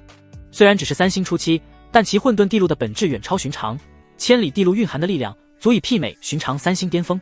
他周身原本崩裂的伤口在磅礴的地力下迅速愈合，气息非但重回巅峰，更是达到了一个前所未有的高度。那柄星辰无极剑感受到主人更强大的力量，发出欢愉无比的震鸣，剑锋之上，新混沌3色光华流转，威能暴涨。现在，季玄天缓缓抬起头，擦去嘴角的血沫，目光如同看死人一般，锁定了前方笑容已然彻底僵硬的秦帝，该本座的轮次了。没有多余废话，他一步踏出千里混沌地路，碾压虚空，手中星辰无极剑简单直接的一记横斩，一道凝练到极致，仿佛将整条星河都压缩其中的剑罡，无声无息地掠过星空。秦帝瞳孔骤缩，疯狂催动4星地力，凝聚音律屏障，剑光和琴音在星空不断的闪烁响起，最终消散在星空深处。季玄天持剑逼近，如同行走在人间的死神。此刻的秦帝被季玄天打得本源溃散，气息萎靡到了极点，手中的9霄环佩琴彻底崩碎，化作漫天光点。他强行提升的气息如同泄气的皮球般飞速跌落，重新回到了重伤濒死的3星状态，甚至更加不堪。他挣扎着爬起，看着一步步走来的季玄天，眼中充满了绝望与恐惧。不要杀我！玄天大帝，我认输，我愿意臣服。他跪伏在星空之中，放弃了所有尊严，弃声哀求。我也是不得已啊！我们天妖星早已被地心河放逐，漂泊在无尽枯寂的宇宙边荒，星辰本源即将耗尽，进入了末法时代。若不能再回归地心河，汲取本源，最多万年，我天妖星亿万生灵都将随着古星一同湮灭，化为宇宙尘埃。我们入侵此界，非为杀戮，实为求生啊！我愿献上我的所有，为奴为婢，永生永世侍奉您。只求您能给天妖星留一线希望，给我们一个活下去的机会。他的声音凄婉，带着一个文明即将走向终点的悲凉与绝望。那些残存的天妖星准帝们听到自家大帝如此卑微的祈求，想到故乡的惨状，无不心如刀绞，发出压抑的呜咽与悲呼。大帝啊，不要再作践自己了，我等愿与大帝同死。为了取信季玄天，为了展现自己的价值与诚意，秦帝竟颤抖着双手，开始解开自己那早已破碎的地袍，一步一叩首，一件件沾染着地血的衣衫滑落，逐渐露出旗下晶莹却布满伤痕的肌肤。他竟想以这种极端自辱的方式来表示臣服的决心。到季玄天面前时，一具完美无瑕却布满了战斗伤痕与泪痕的玉体，毫无遮掩地暴露在了冰冷星空之下，暴露在了诸天万域无数道目光之前。他抛弃了所有的尊严与骄傲，以最屈辱的方式祈求着生机。星空中一片死寂，唯有天妖星准帝们压抑的哭声。许多观战者心生恻隐，觉得秦帝固然可恨，但其背后的缘由却也令人唏嘘。一位大帝为了母星存续，竟能做到如此地步，连季玄天都有些动容。但很快他意识到什么，倏然离开百里之外。主，他那双刚刚燃起一丝微光的眼眸，瞬间被无尽的惊恐与茫然填满。下一刻，在他以及所有人难以置信的目光中，秦帝那刚刚展露的地区，如同内部被埋入了毁灭炸弹一般，轰然炸开，化作了一团凄美而残酷的血色烟花，在星空中绽放。血肉、骨骼、神魂碎片四散飞溅，染红了一片星域。至死，他脸上都残留着那抹哀求与一丝刚刚升起的对生的渴望。可惜，时日古帝那冷漠到极致的神念，如同冰冷的毒蛇在星空回荡，燃烧殆尽的废物，连最后自爆伤敌都做不到，真是一点价值都没有了。星空陷入了死一般的寂静，唯有那缓缓飘散的血雾诉说着一位大帝一个文明希望的随风而散，星空陷入了长久的死寂。秦帝自爆的血雾缓缓飘散，如同为这场惨烈地战画下的一抹凄厉休止符。那绚烂而残酷的死亡方式，深深烙印在每一个目睹者的灵魂深处。神秘空间内，10月女帝的神念带着一丝复杂难明的意味。10日，本地的百金地缘，你不会要赖账吧？哼！10日古帝的神念冰冷如铁，没有丝毫波动，一道精纯无比的地缘之力跨越无尽空间，落入10月女帝所在。她没有再多言，神念如同潮水般退去，消失得无影无踪，仿佛从未出现过。其他古老存在也相继沉没，神念隐退。季玄天今日展现出的狠辣果决，以及那匪夷所思的吞噬地珠晋升之法，让他们将这个新晋的混沌的列入了不可轻易招惹的名单。虚空中已是一片血色，天妖星100位准帝被之前季玄天一招灭杀了大半，又经逍遥天尊等人血拼，如今活下来的不足10人。而另一边，原本28位准帝应战，如今残存的只有4位本方准帝：逍遥天尊、紫云真人、天机子、紫霄圣主。他们望着虚空之中那道持剑屹立、黑发狂舞的身影，心中涌起无尽的敬畏与劫后余生的庆幸。赢了，他们活下来了。季玄天目光冰冷，扫过星空中那些瑟瑟发抖、面如死灰的天妖星残存准帝。犯我疆域，戮我同胞，当诛！没有审判，没有废话。他手中星辰无极剑轻轻一颤，咻咻咻！无数道凝练的混沌剑意，如同拥有生命的死亡之羽，精准地掠过星空。不，大地饶命！我等愿降！求饶与惨叫戛然而止。剩下的天妖星准帝，连同他们的坐骑、法宝，在混沌剑意之下，瞬间化为飞灰，神魂俱灭。星空为之一清，入侵之敌尽数伏诛。做完这一切，季玄天缓缓转身，目光投向他守护的这片故土星辰。通天阁内，赢了，爹赢了！大姐、娘，你们看到了吗？爹把那些坏蛋全都打跑了。呆呆激动的又蹦又跳，拉着季离月和林婉儿的手，小脸上满是兴奋的泪水。季离月清冷的容颜上，也终于露出了如释重负的微笑。那双深邃的眸子望着星空，充满了骄傲。100年苦修，他深知父亲走到这一步何等不易。慕容雪紧紧握着林婉儿的手，母女俩的眼中都含着热泪，瞬间哭作一团。秦若曦看着怀中那粉雕玉琢、睁着纯净黄眸的婴孩，轻声道：“孩子，你看到了吗？那是你父亲，他是这星空下最了不起的英雄。”裴剑宇感受着怀中与他见到完美契合、刚出生的小生命，望着星空那道身影，眼神复杂，有感激，有震撼，最后温柔地抚摸儿子的脸颊。你以后就叫季莹，要像你爹爹一样，永远不败。整个通天阁乃至整个星辰，在短暂的死寂之后，爆发出震耳欲聋的欢呼声。玄天大帝，无敌！我们赢了，我们守住了！大帝万岁！劫后余生的狂喜，对无敌帝者的崇拜，汇成了情感的洪流，席卷了世界的每一个角落。凡俗国度，人们走出家门，载歌载舞，祭祀上天；修仙宗门，弟子长老们相拥而泣，对着星空方向顶礼膜拜。这是属于季玄天的时代，是这片古星从未有过的辉煌。星空中，季玄天一步踏出，来到逍遥天尊4人面前。4人此刻状态凄惨无比，逍遥天尊地路崩塌，气息如同风中之烛，修为几乎跌落准地境。紫云真人本源溃散，面容枯槁，生命之火微弱。天机子境界跌落，勉强维持在大圣门槛，脸色苍白如纸。紫霄圣主伤势最重，奄奄一息，全靠一口本源紫气吊着性命。大帝，逍遥天尊挣扎着想行礼，却被一股柔和的力量拖住。诸位道友，为我借血战，辛苦了。季玄天声音平和，带着一丝敬意。他目光扫过4人残破的地路与道基，心念微动。3星大帝的磅礴神念与混沌地力汹涌而出，如同温暖的宇宙潮汐，将4人笼罩。他引动体内万物母气元根的一丝本源生机，混合着鸿蒙紫气的造化之力，以及自身对大道本源的深刻理解，化作4道蕴含着生灭造化之妙的混沌神光，分别打入4人体内。凝神静气，运转功法，引导此力，重塑道基。4人闻言不敢怠慢，立刻依言而行。下一刻，令他们震撼到无以复加的事情发生了。逍遥天尊那原本崩塌断裂、暗淡无光的地路，在混沌神光的滋养下，竟如同枯木逢春，断裂处开始弥合，暗淡的道纹重新亮起，甚至变得更加坚韧宽广。崩塌的地路开始重塑，紫云真人溃散的本源被强行聚拢，那混沌神光仿佛蕴含着天地间最本源的生机，滋养着他干涸的经脉与神魂。溃散的本源不仅被修复，反而更加凝练精纯。天机子跌落的境界壁垒在混沌神光面前如同薄纸，被轻易冲破，不仅重回准地境，更是隐隐有所精进。对天机的感悟都深刻了数分。紫霄圣主体内那缕微弱的本源紫气瞬间壮大，如同星火燎原，席卷全身，严重到几乎不可逆的道伤以肉眼可见的速度愈合，气息节节攀升，重回巅峰。不过片刻功夫，四人身上的伤势尽数复原，修为不仅重回巅峰，甚至比战前更加强大，根基更加牢固。我的地路重塑了，本源比之前更精纯了，道伤全好了。四人感受着体内奔腾汹涌，远超从前的力量，看着彼此恢复如初，甚至更胜往昔的状态，全都目瞪口呆，如同置身梦境。逆转乾坤，重塑地路，修复道基，这是何等逆天的手段！这就是三星大帝、混沌大帝及玄天的实力吗？多谢大帝再造之恩！四人激动得热泪盈眶，齐齐躬身，行了一个无比郑重的大礼。此恩如同再生。季玄天微微颔首，受了他们这一礼。他目光扫过狼藉的星空，看向那遥远无垠的地心河方向，声音带着一丝凝重。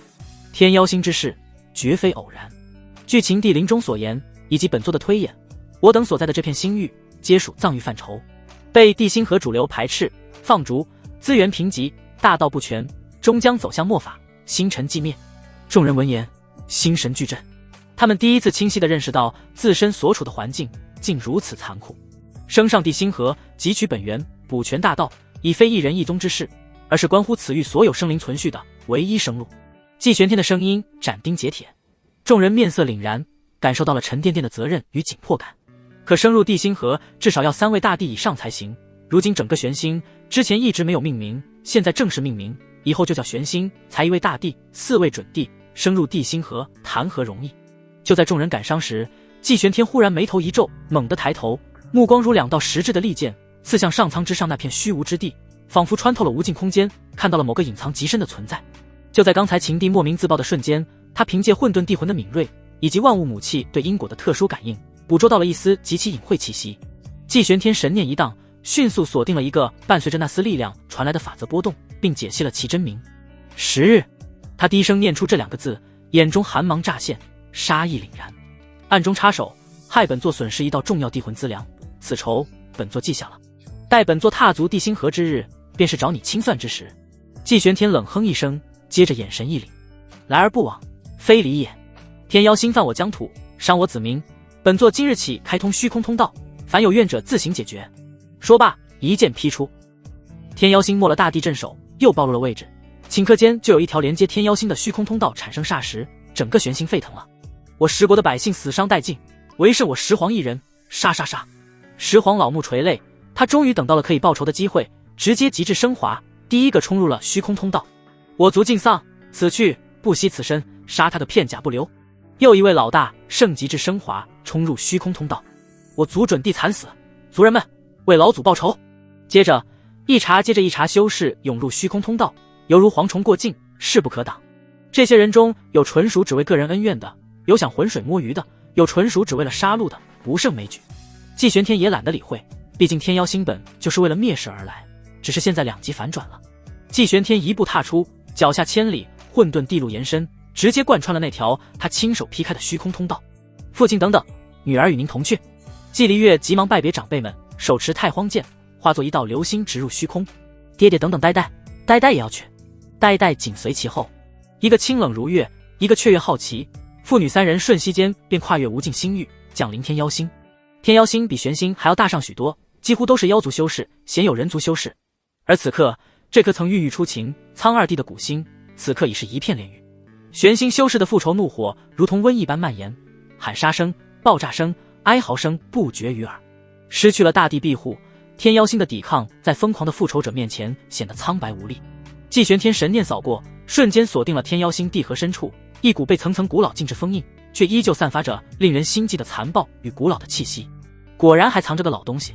他冷哼一声，星辰无极剑对着天妖星轻轻一划，咔嚓，如同切开了鸡蛋的外壳，天妖星厚重的地壳与层层禁制被一剑剖开，露出了深处一片由星辰本源构筑的奇异空间。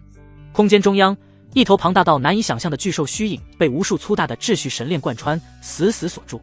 它形似巨鲲，却又生有垂天之意的模糊轮廓，通体呈半透明的幽蓝色，正是天妖星曾经的统治者鲲祖的残魂。吼！坤祖残魂发出一声震动星河的咆哮，充满了无尽的愤怒与不甘。季玄天，你坏本祖大事！坤祖那巨大的独眼死死盯着星空中的身影，声音如同万古寒冰。本祖耗费心机引导秦苍二弟请你，本欲借你混沌之躯补全法则，重聚地身，竟被你反杀，可恨，可恨啊！他筹划万载，眼看成功在即，却功亏一篑，如何不恨？残魂余孽也敢觊觎本座？季玄天目光冰冷，懒得废话，直接一掌拍下，混沌地力化作遮天巨掌，掌心之中万物母气沉浮，鸿蒙紫气缭绕，朝着坤祖残魂镇压而下。欺人太甚！本祖纵是残魂，亦曾登临地境鲲鹏是天。坤祖残魂咆哮，燃烧所剩不多的本源魂力，庞大的虚影猛地膨胀，化作一头真正具备鲲鹏形态的巨兽，张开吞星噬日的巨口，带着吞噬一切的法则，悍然迎向混沌巨掌。轰！恐怖的碰撞在天妖星内部爆发，整个星辰都在剧烈震颤，仿佛下一刻就要彻底解体。然而坤祖终究只是残魂，面对状态正值巅峰的季玄天，他的反抗如同螳臂当车，混沌巨掌以无可阻挡之势压下，万物母气轻易磨灭了他的吞噬法则，他根本就没有还手之力。不，本祖不甘！在绝望的咆哮中，坤祖那庞大的残魂被混沌巨掌狠狠捏住，无数秩序神链崩断，魂体开始寸寸瓦解。季玄天毫不留情，直接祭出玄黄母气熔炉，炉口对准那挣扎的残魂。练！他抬手虚抓，玄黄母气熔炉再次显现，炉口对准坤祖那庞大的魂影，爆发出滔天吸力。不！坤祖疯狂挣扎，魂光燃烧，试图自爆，但在万物母气那熔炼万物的先天属性面前，一切抵抗都是徒劳。他的魂影被强行拉扯，寸寸剥离，投入熔炉之中。季玄天，你不得好死！坤祖发出最后绝望的咆哮，玄星的位置已经暴露，尔等连番大战早已是强弩之末，藏域内的其他古星早已虎视眈眈。你即将面临的是举世皆敌。在魂体即将被完全吞噬的最后一刻，坤祖眼中闪过一丝疯狂的快意，他燃烧最后的残魂，引动了天妖星深埋的古老阵基。本祖以最后残魂与天妖星全部本源为祭，贯通藏域。降临吧，诸位道友，我天妖星虽灭，也要拉你玄星陪葬。结。嗡嗡嗡嗡！天妖星周遭的虚空骤然裂开数十道巨大的缝隙，每一道缝隙之后都隐隐传来令人心悸的地威与冰冷窥探的神念。黑烟星、魔灵星、古黄星、九头狮星，一座座来自藏域其他角落同样面临末法危机的古星通道被强行贯通，一道道或阴冷或霸道或嗜血的大地气息，如同苏醒的太古凶兽，跨越无尽星海，锁定了此地。结，好浓郁的生机，好完整的星辰本源。混沌地，刚经历大战，还能剩下几分力气？此星何该为我等延续生机？足足4、5道大地气息从不同的空间通道中弥漫出来，带着毫不掩饰的恶意与贪婪。刚刚经历苦战，亲眼见证天妖星末日，正准备欢呼的玄星修士们瞬间如坠冰窟，恐慌如同瘟疫般蔓延。完了，又来了！这么多大地，我们怎么办？大地它还能战吗？就连逍遥天尊等人也面色骤变，感受到了前所未有的压力。举世皆敌，真正的举世皆敌。父亲，爹爹，季离月和呆呆也不免担忧，两位大帝就已经将玄星的准地几乎拼尽，这么多大帝又该如何应对？哼！一声冷哼，如同开天辟地的第一道惊雷，炸响在每一个生灵的灵魂深处。季玄天脚踏混沌地路，手持星辰无极剑，一步迈出，直接来到了所有空间通道的前方，直面那数道大地神念。他的身影并不算多么伟岸，但在此刻却仿佛成为了支撑天地的唯一解药。他目光如电，扫过那一道道散发着贪婪气息的空间通道，声音平静，却带着一种凌驾于万道之上的绝对威严，清晰地传遍星空，传入每一个窥视者的耳中。藏域恶狼，举世皆敌，本座季玄天便立于此处。他的声音陡然拔高，带着一种斩断万古、睥睨诸天的无上霸气。本座一路行来，何曾惧过群狼环伺？天妖星已灭，擎苍已陨，尔等若不想步其后尘，便尽管来犯。来一个，本座杀一个；来2个，本座斩1双。这藏域星空正好用尔等滴血铺就本座通往地心河的无上地路。一时间，通道彼端窥探的神念微微一滞，似乎被这强势无比的回应所震慑。突然，一道清丽柔和的绿色仙光毫无征兆地出现在季玄天身旁，仙光散去，露出一位绝代风华的女子。她身着如水波般流转的翠绿仙裙，身姿曼妙窈窕，仿佛集天地灵秀于一身。青丝如瀑，仅以一根简单的柳枝竖起，肌肤银白胜雪，吹弹可破。五官精致的如同上天最完美的杰作，眉如远山寒带，目似秋水横波，琼鼻挺翘，唇瓣点绛。最动人的是他那双眼眸清澈纯净，却又仿佛蕴含着无尽的智慧与岁月沉淀的沧桑。他周身散发着清新自然的生命气息，修为赫然是准地巅峰，但其气质却超然物外，不似凡尘中人。他对着季玄天盈盈一拜，声音空灵悦耳，如同仙乐。小女子柳仙儿参见玄天大帝。他抬起头，目光清澈而坦诚地看着季玄天，朱唇轻启，说出了一句让所有人都目瞪口呆的话：仙儿乃地心和魁星女帝转世重生，愿追随大帝左右，为奴为婢，亦或为妾为妃，但凭大帝心意，只求大帝允我相伴，侍奉大帝左右，祝大帝早日踏足地心河，执掌乾坤。此言一出，不仅是季玄天，就连那些暗中窥视的大帝神念都产生了剧烈的波动。地心河，女帝转世，自愿为妾。这突如其来的绿衣仙女，其身份与选择，瞬间为这肃杀紧张的星空局势增添了无尽的变数与无限遐想。季玄天目光微凝，落在柳仙儿那绝美而坦诚的容颜上，眼中第一次露出了审视与探究的光芒。地心河，魁星女帝自愿为妾，有点意思。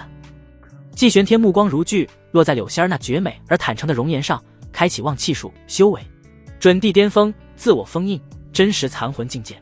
五星大帝体质，先天道元仙体，残缺，受轮回影响未完全觉醒，诸天万界最顶尖辅助体质之一，天生劲道，可助人道侣感悟大道，加速修行，净化心魔，于双修中裨益极大。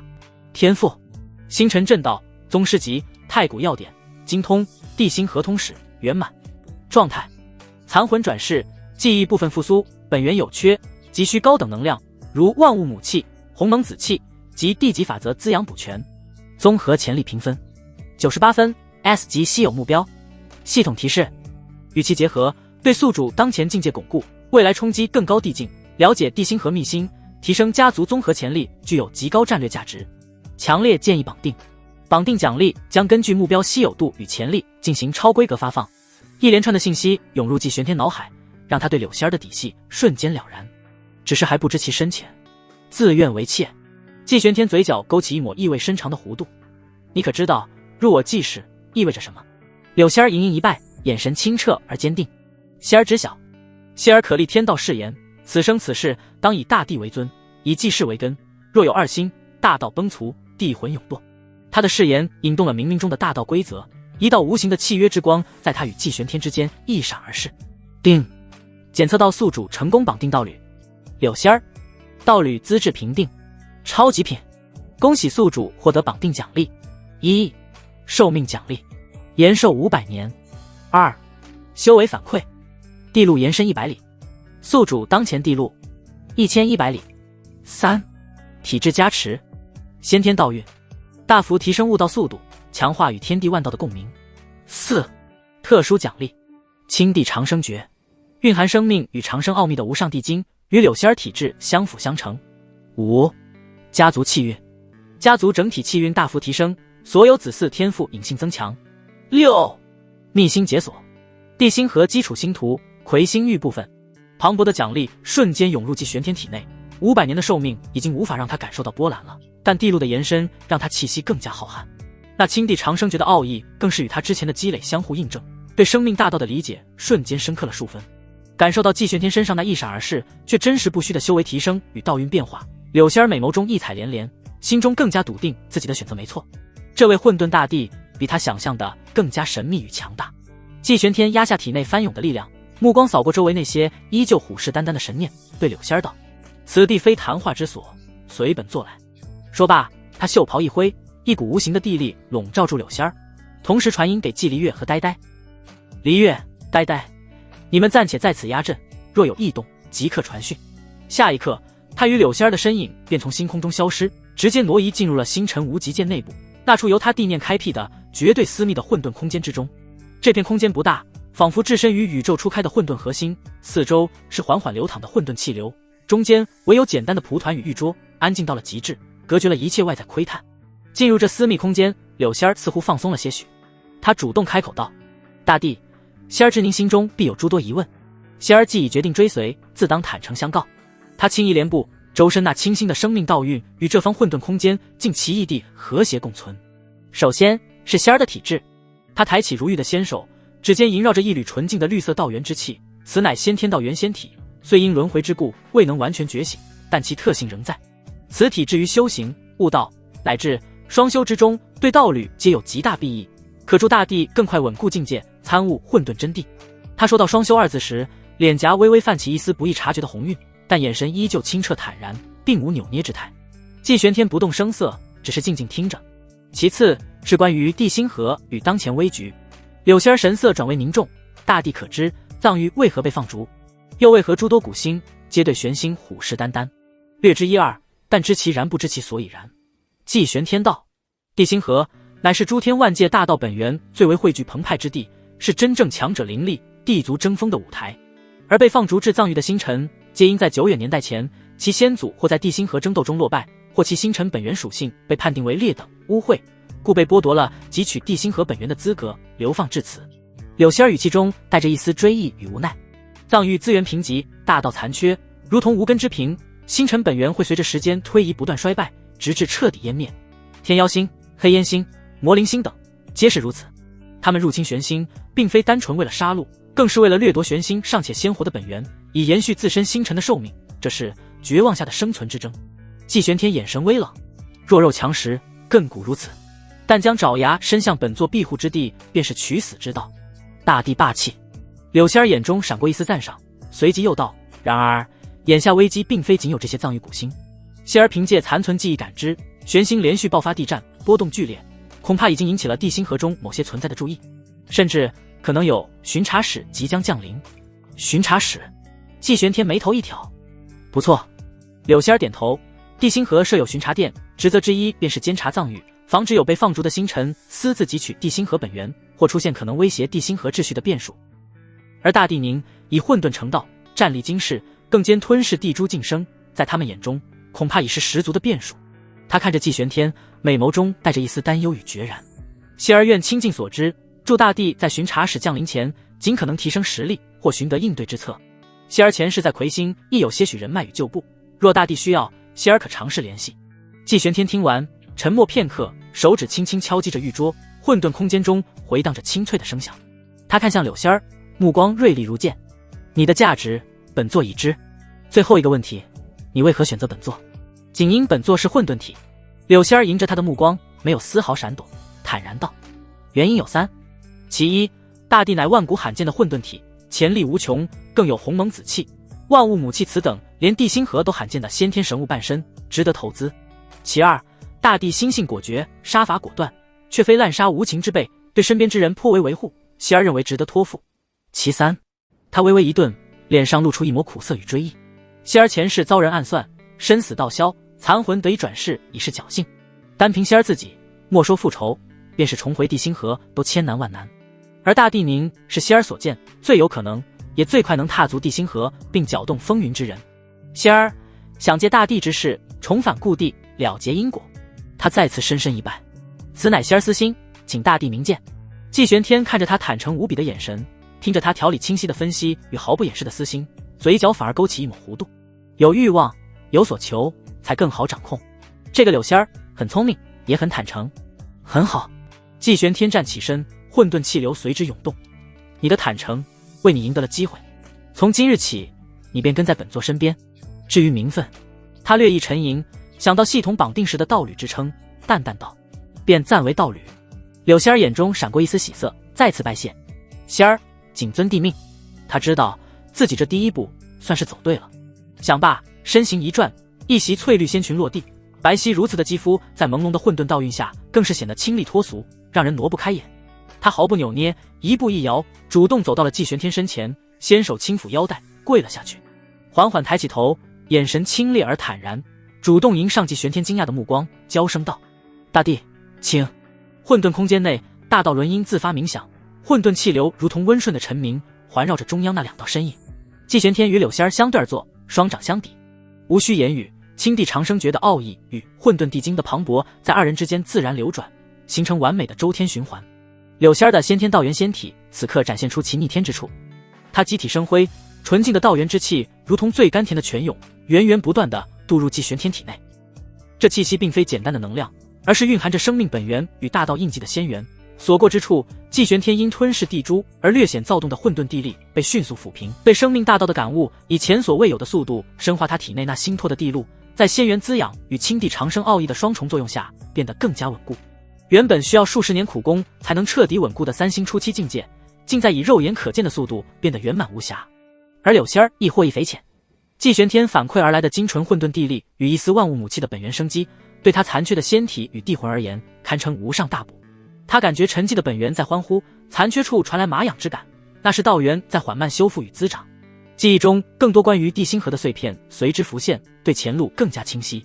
定，检测到宿主与超极品道侣柳仙儿进行深度双修，大道共鸣。恭喜宿主获得双修奖励。1. 境界巩固，3星大帝初期境界彻底稳固，混沌地路壁垒加固，潜力提升。2. 体质交融，混沌道体与先天道元仙体产生奇妙共鸣，悟性临时提升5成，持续3日。3. 神通衍生，领悟生命系辅助地术仙元回天术，可引动生命本源之力，极大加速伤势恢复与本源修复，对自身及他人皆有效。4. 秘星补全，地心核心图魁星域部分细节补全，新增数条隐秘航道及3大地级势力分布信息。磅礴的奖励如同甘霖，滋润着季玄天的混沌地区与神魂。他能清晰地感觉到自己对各种大道法则的亲和力与理解力达到了一个新的高度，体内力量更加圆融贯通，3星地境彻底稳固，甚至向着中期迈出了一大步。这柳仙儿果然是一座需要慢慢挖掘的宝藏。柳仙儿缓缓收工，绝美的容颜上带着一丝运动后的红晕，更显娇艳不可方物。她美眸流转，看向季玄天的眼神中少了几分最初的功利，多了几分真实的柔和与惊叹。混沌地的潜力远超他预估。他美眸流转，看着季玄天，眼波温柔中带着一丝惊叹。大地的混沌本源果然玄妙无穷，仙儿受益匪浅。季玄天感受着自身变化，也对柳仙儿的先天道元仙体有了更深入的认识。此女却是他地图上的绝佳助力。他正欲开口与柳仙儿进一步探讨地心核局势与应对巡查使之策。定，检测到宿主子嗣纪不悔成功突破至准地境，恭喜宿主获得子嗣晋升反馈奖励。1. 修为反馈，地路延伸150里，宿主当前地路1250里。2. 气运加持，鸿运庇佑，宿主自身气运获得小幅永久提升，遇难成祥几率增加。3. 神通奖励，好运来，被动小幅提升宿主及其直系血脉遭遇机缘的概率。4. 家族气运，家族整体运势短暂飙升。季玄天饶是以他3星大帝的心境，此刻也不由得一怔。呆呆，突破准地，他不是刚成圣人吗？他是怎么一下子跨越3个大境界，一举成圣的？一旁的柳仙儿也感受到了季玄天身上一闪而逝的奇异波动，以及他脸上那抹错愕的神情，不由头来询问的目光。季玄天无奈地笑了笑，神念瞬间铺开，朝呆呆所在地探查而去。天妖星昔日苍帝闭关的密窟深处，季离月周身混沌气微微波动，他正以混沌之力净化此地残留的妖地法则，忽然感应到一股熟悉又陌生的准地气息在不远处爆发。他身影一闪，便出现在气息源头。只见呆呆正悬浮在半空，周身笼罩着一层纯净而磅礴的金色光晕，那赫然是精纯至极的地级能量。原本圣人境的气息已然消失，取而代之的是一种出入准地，虽略显虚浮，却真实不虚的威压。呆呆自己也处于懵懂状态，他看了看自己散发着淡淡金光的双手，又感受着体内那浩瀚如海、远超从前的力量，小嘴张成了圆形。我这就准地了。他喃喃自语，随即巨大的惊喜冲垮了茫然，让他瞬间眉飞色舞。哇哈哈！本姑娘是准地了，真的准地！他兴奋地在空中翻了个跟头，然后一个闪身凑到季离月面前，得意洋洋地叉着腰：“姐，你看到没？准地！我比你快，以后我保护你啊！快叫一声呆呆大帝来听听！”看着妹妹那副因巨大惊喜而有些忘乎所以的模样，季离月清冷的俏脸上满是错愕与难以置信。他仔细感知，确认那的确是准地气息，绝非幻想。你是怎么做到的？季离月的声音带着一丝自己都未察觉的干涩。他百年苦修，历经生死磨砺，方有今日圣王之境，距离大圣境都还差一大截。可呆呆，他明明不久前才突破圣人。我也不知道啊。呆呆眨巴着大眼睛，一脸我很无辜的表情。我就在这洞里到处摸摸看看，想找找有没有苍地老头藏起来的宝贝。结果在一个石缝里看到一块会发光的特别好看的石头，摸起来暖暖的。我好奇就拿起来玩了玩，结果它咻的一下就钻到我身体里了，然后我就突破准地了。此言一出，不仅是季离月，连看着这一幕的季玄天都愣住了。这什么逆天运气，真不愧是鸿运齐天命格，大帝这位女儿真是好运气。若我猜测不错，那块晶石就是地缘。柳仙儿看着这一幕，忍不住说道：地缘？季玄天还是第一次听说过这种玩意。柳仙儿解释道：寻常修士修炼靠灵石丹药，但大帝修炼却要靠这地缘，这是一种比灵石高级千万倍的修炼资源，其中蕴含法则烙印，得天独厚。地缘连在地心河都是极其稀有的资源，在这藏域更是沧海一粟，呆呆帝女这运气也是没谁了。柳仙儿那叫一个羡慕，季玄天不禁扶额，隔空传音道：你这丫头真是胡闹，吸收地缘何等凶险，若非你体质特殊，鸿运齐天，10条命都不够你赔的。略，呆呆吐了吐舌头，浑不在意，这说明老天爷都站在我这边。爹爹，以后请叫我呆呆大帝，想挨揍是不是？季玄天笑骂道：呆呆，略。此时季离月沉默了，一股难以言喻的失落与紧迫感也不可抑制地涌上心头。他追求的是像父亲那样登临绝巅，可如今连妹妹都走到了自己前面。大姐，你怎么不说话？是不是被我惊呆了？呆呆完全没察觉到姐姐复杂的心绪，依旧沉浸在巨大的喜悦中。季离月深吸一口气，压下心中翻腾的情绪，恢复了往日的清冷，伸出玉指点了点呆呆的额头，语气带着一丝无奈与告诫：不过是侥幸得了机缘，根基未稳，得意什么？还不速速静心凝神，巩固境界。若因此导致道基有损，看父亲如何收拾你。知道了。呆呆吐了吐舌头，虽然嘴上答应，但眉眼间的得意却怎么也藏不住。等我巩固好境界，就是名副其实的呆呆大帝。大姐，到时候我带你飞。看着妹妹那憨态可掬又得意忘形的模样，季离月最终只是无奈地摇了摇头，眼底深处却掠过一丝坚定。我还得更努力才行。遥观此处的季玄天，将大女儿那一闪而过的落寞与随之而来的坚定尽收眼底，心中不由一叹，随即又涌起一丝欣慰。离月的道心经过此事，或许能磨砺得更加通透圆满。而那个因逆天运气一跃成为准帝的二女儿，季玄天的目光落在还在原地傻乐，试图用刚获得的准帝威压去恐吓一只路过小妖的呆呆身上，嘴角微微抽搐。是该好好磨砺一下这丫头了，不然这虚浮的境界和跳脱的性子，指不定哪天就捅出大篓子。季玄天收回关注女儿们的神念，目光转向身旁的柳仙儿。他既已归心，又曾为5星大帝，见识非凡，正是最佳的参谋。仙儿、苍帝、秦帝乃至那坤祖，在此界经营多年，其洞府之中想必不止明面上那些东西吧？季玄天问道。他之前大战方邪，尚未仔细搜刮。柳仙儿闻言嫣然一笑，如同混沌中绽放的仙葩。大帝明鉴，这些积年老弟哪个没有棘手藏匿家底的本事？尤其那天妖星已尽末路，他们更会将最珍贵的资源随身携带或藏在最隐秘之处。他略微沉吟，指尖流转着清辉，似乎在回忆与推演。苍帝主修星辰法则，其真正精华或许藏于引动周天星力的核心阵眼之下。秦帝音律之道诡谲，其珍藏可能与其本命地气九霄环佩琴的残骸或某处特定的音律节点有关。至于那坤祖，他眉头微蹙，其气息古老暴戾，藏物之处恐怕更为凶险阴邪，或许与那滔天血海有关，需格外小心。善。季玄天点头，有了明确目标便好办。他心念一动，3星大帝的神念如同无形的大网，瞬间覆盖了整个天妖星残骸，仔细感应着柳仙儿提及的几处关键节点。片刻后，他眼中金光一闪，找到了。他袖袍一卷，带着柳仙儿一步踏出，便来到了原本属于秦帝的一座悬浮仙宫废墟之上。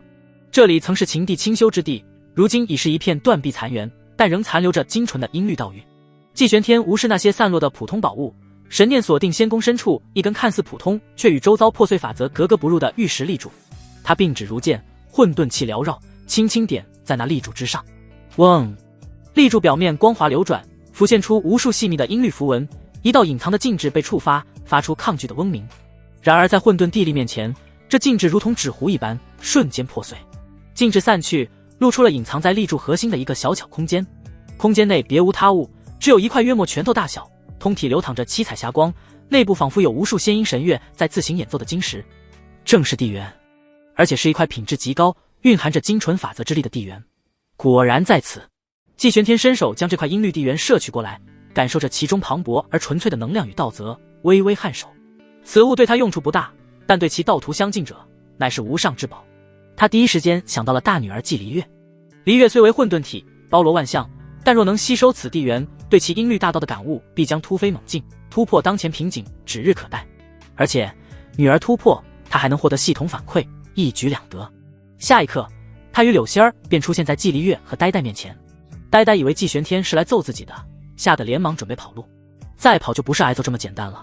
季玄天的声音响起，呆呆屁颠屁颠地跑来撒娇。离月。季离月闻言收敛气息，躬身行礼。父亲。目光平静，看不出丝毫因妹妹超越自己而产生的波澜。季玄天将那块音律地缘递到他面前，七彩霞光映照着他清丽绝伦的容颜。此乃秦地遗留的地缘，与你感悟大道、突破境界大有裨益。拿去吧，尽快炼化，稳固修为。在他看来，这是对女儿最好的补偿与支持。然而，季离月看着那块散发着诱人道韵的地缘，眼神只是微微波动了一下，便恢复了古井无波。他轻轻摇头，并未伸手去接。父亲，离月不要。季离月直接拒绝。呆呆闻言血，整个人都惊呆了，张着小嘴，半天合不拢。不要。大姐，这可是地缘啊，能让你直接突破准地，甚至冲击地境的宝贝啊！你不要给我呀！呆呆急得直跳脚，觉得大姐是不是修炼把脑子修傻了？不，父亲现在比我更需要他。季玄天的声音清冷而坚定。季离月，父亲，如今举世皆敌，还是您留着稳固境界，或用于应对未来强敌更为妥当。呆呆。季离月抬起头，目光灼灼地看向季玄天，带着无比的信任与崇敬。父亲以混沌成道，横压诸地，靠的并非机缘巧合，而是自身无敌的信念与对大道极致的追求。女儿愿效仿父亲，走一条堂皇正道，以自身之力劈开前路荆棘。他顿了顿，语气更加坚定。况且，父亲您乃我济世之柱，是通天阁，是这片星域的擎天之柱。您的实力越强，我们才能走得更远。女儿不愿因一己之私占用本应属于您的资源。妹妹呆呆福缘深厚，得天地眷顾，一跃准定，那是她的运道。女儿不陷，亦不妒。女儿相信，凭我自身，一样可以追上妹妹，甚至超越她。她顿了顿，语气带着一丝不容置疑的孝顺与骄傲。父亲，您已为女儿们撑起了一片天，打下了万世基业。未来的路，女儿想靠自己走下去。待到女儿凭自身实力登临地境那日，再来向父亲您报喜，那才是对您最好的回报。这一番话说得掷地有声，道心之间，另一旁的柳仙儿都为之动容，美眸中异彩连连。呆呆听完，整个人如遭雷击。季玄天看着大女儿那坚定而澄澈的眼神，心中先是愕然，随即涌起一股难以言喻的欣慰与自豪。好啊，这才是他季玄天的女儿，不倚仗外物，不贪图捷径，道心通明，意志如铁。哈哈，好，既然这是你的选择，为父支持你。季玄天大笑一声，收回了地缘，不再勉强。他尊重女儿的道。不过，他话锋一转，目光扫过呆呆。呆呆，不好，某些靠运气晋升的小家伙，根基虚浮，倒是需要好好磨砺一番了。呆呆顿时一个机灵，缩了缩脖子，预感到自己逍遥快活的日子可能要到头了。季玄天不再多言，对柳仙儿道：“走，去奈昆族血海看看。”两人身形再次消失，留下原地勾唇一笑的季离月，以及一脸我完了的呆呆。抱歉了，妹妹，世子之争向来如此。天妖星极北之地，一片浩瀚无垠的血色海洋翻涌着，腥臭扑鼻，怨气冲天。这里便是昆族的老巢，那柄血色禁地的源头。季玄天与柳仙儿立于血海上空，混沌气自然撑开一片净土，将污秽血气隔绝在外。好浓烈的死寂与毁灭气息。柳仙儿蹙眉道：“这昆族修炼的功法甚是歹毒，竟是以亿万生灵精血与怨魂熬炼这片血海。”季玄天神念探入血海深处，无视那些咆哮的怨魂与腐蚀性的血水，径直朝着血海能量最凝聚、法则最诡异的核心区域而去。突然，他眼神一凝，在血海最深处，一座由无数白骨与怨魂构筑而成的巨大祭坛赫然在目。祭坛之上刻画着一座令他地魂都感到森寒的恐怖大阵。阵法已经残破，似乎经历过某种冲击，但其核心处依旧残留着一丝令人心悸的灭杀一切生机的道语。十凶灭生大阵。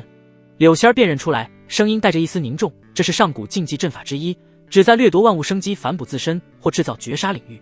看着残迹，似乎曾被强行中断过。季玄天微微颔首，他的目光越过残阵，落在了祭坛后方，那里有一道极其隐秘、几乎与血海本源融为一体的空间褶皱。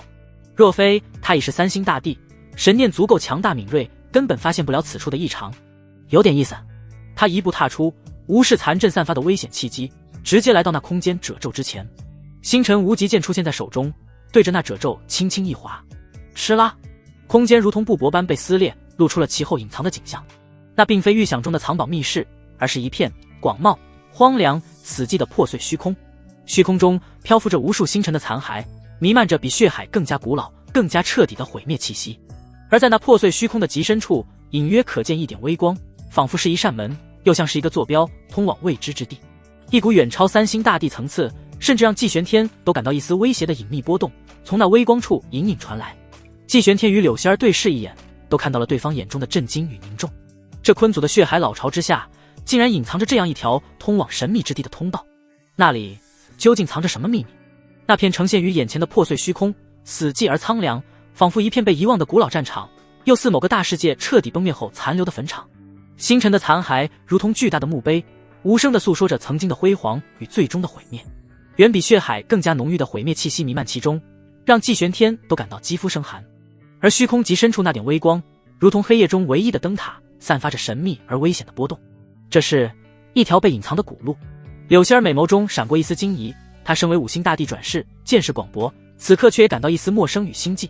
这气息不似地心河，亦非我所知的任何一处古界域。昆祖竟在此地经营着如此秘密。季玄天目光锐利如剑，混沌地力在周身流转，抵御着那虚空深处传来的无形压迫感。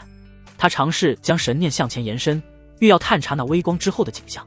然而神念斧一进入那片破碎虚空，便感到一股强大的阻力与混乱的法则乱流，仿佛有无数看不见的刀刃在切割他的神识。即便是以他3星地魂之强，也只能勉强探出千里，便再难以为继，无法触及那点微光所在好强的阻隔之力。季玄天收回神念，眉头微蹙，那微光之后的存在，其层次恐怕远超想象。大帝，此地诡异，这通道似乎极不稳定，且充斥着未知的危险。柳仙儿感应着那片虚空中紊乱的法则与潜藏的毁灭风暴，语气凝重的提醒，贸然深入，恐有不测。季玄天微微颔首，他虽自信，却并非鲁莽之辈。这通道显然并非善地，那昆祖盘踞于此，或许不仅仅是为了修炼那歹毒的血海功法，更可能是在守护，或者试图利用这条通道做些什么。秦帝临死前提及天妖星被地心河放逐，濒临末法，而这通道彼端的气息似乎蕴含着某种迥异于此界法则的本源之力。季玄天若有所思，一个念头在他心中升起，这条隐秘通道会不会是昆祖乃至天妖星寻找的，除了升入地心河之外的另一条生路？只是这条路看起来更加危险，更加不可控。他再次将目光投向那点微光，眼神闪烁。直觉告诉他，那里隐藏着大秘密，也可能伴随着大机缘，但同样也存在着连他都可能无法应对的大恐怖。眼下他刚刚经历连番大战，虽晋升3星，但境界尚需稳固，体内吞噬2枚地珠的力量也还未完全消化殆尽。而且现在举世皆敌，并非探索此等险地的良机，暂且封印此地，容后再议。季玄天做出决断，他双手结印，引动周天混沌之气，混合着自身地血，在血海深处那空间裂缝之前布下了一层又一层的混沌封印。符文闪耀，道则交织，形成一道坚固的壁垒，将那片破碎虚空与微光彻底隔绝，隐藏起来。除非境界远超于他，否则绝难发现此地的异常。做完这一切，他袖袍一挥，将祭坛上那座残破的十凶灭生大阵的核心阵纹以及几块蕴含着特殊波动的古老骨片收起，这些或许能提供一些关于此地和那条通道的线索。走吧。他带着柳仙儿一步踏出，离开了这片令人不适的血海核心。自血海归来，季玄天并未停歇，他深知实力才是一切的根本。如今强敌环伺，他寻了一处混沌气浓郁的星空秘境，布下重重禁制，准备闭关。首先他取出了那块自秦地处得来的音律地缘，地缘悬浮于掌心，七彩霞光流转，内部仙音飘渺。季玄天运转混沌地经，周身毛孔舒张，如同黑洞般开始吞噬地缘之力。磅礴而精纯的能量涌入体内，冲刷着四肢百骸，滋养着千里地路。那原本因吞噬地珠而略显躁动的混沌地力，在这股温和而高级的能量抚慰下，逐渐变得圆融如意，更加凝练。时间在闭关中悄然流逝。1个月后，嗡！秘境之中，季玄天猛然睁开双眼，眸中混沌光芒炽盛，仿佛有2方宇宙在开辟演化他身下的千里混沌地路发出轰鸣，如同沉睡的巨龙苏醒，开始以肉眼可见的速度向前疯狂延伸，1300里、1350里，最终地路悍然突破至1400里，更加凝实，更加宽阔，散发出的地威愈发浩瀚深邃，混沌气弥漫，仿佛能承载诸天万界。他的修为在这1月之间，借助地缘之力，彻底稳固在了3星大帝初期，并向前迈进了一大步。感受着体内奔腾不息、远超从前的力量，季玄天嘴角露出一丝满意的弧度，也是时候再进一步了。季玄天将目标瞄准了柳仙儿的肚子。旬日后，柳仙儿如死鱼一般躺在地上。叮，检测到道侣柳仙儿已怀孕，恭喜宿主获得奖励。系统的提示音如期而至，带着一种难以言喻的厚重感。柳仙儿身为5星大帝转世，其血脉根基远超寻常，此次怀孕带来的奖励，连系统都似乎格外郑重。恭喜宿主获得以下奖励：1. 地路延伸100里，宿主当前地路已达1500里。2.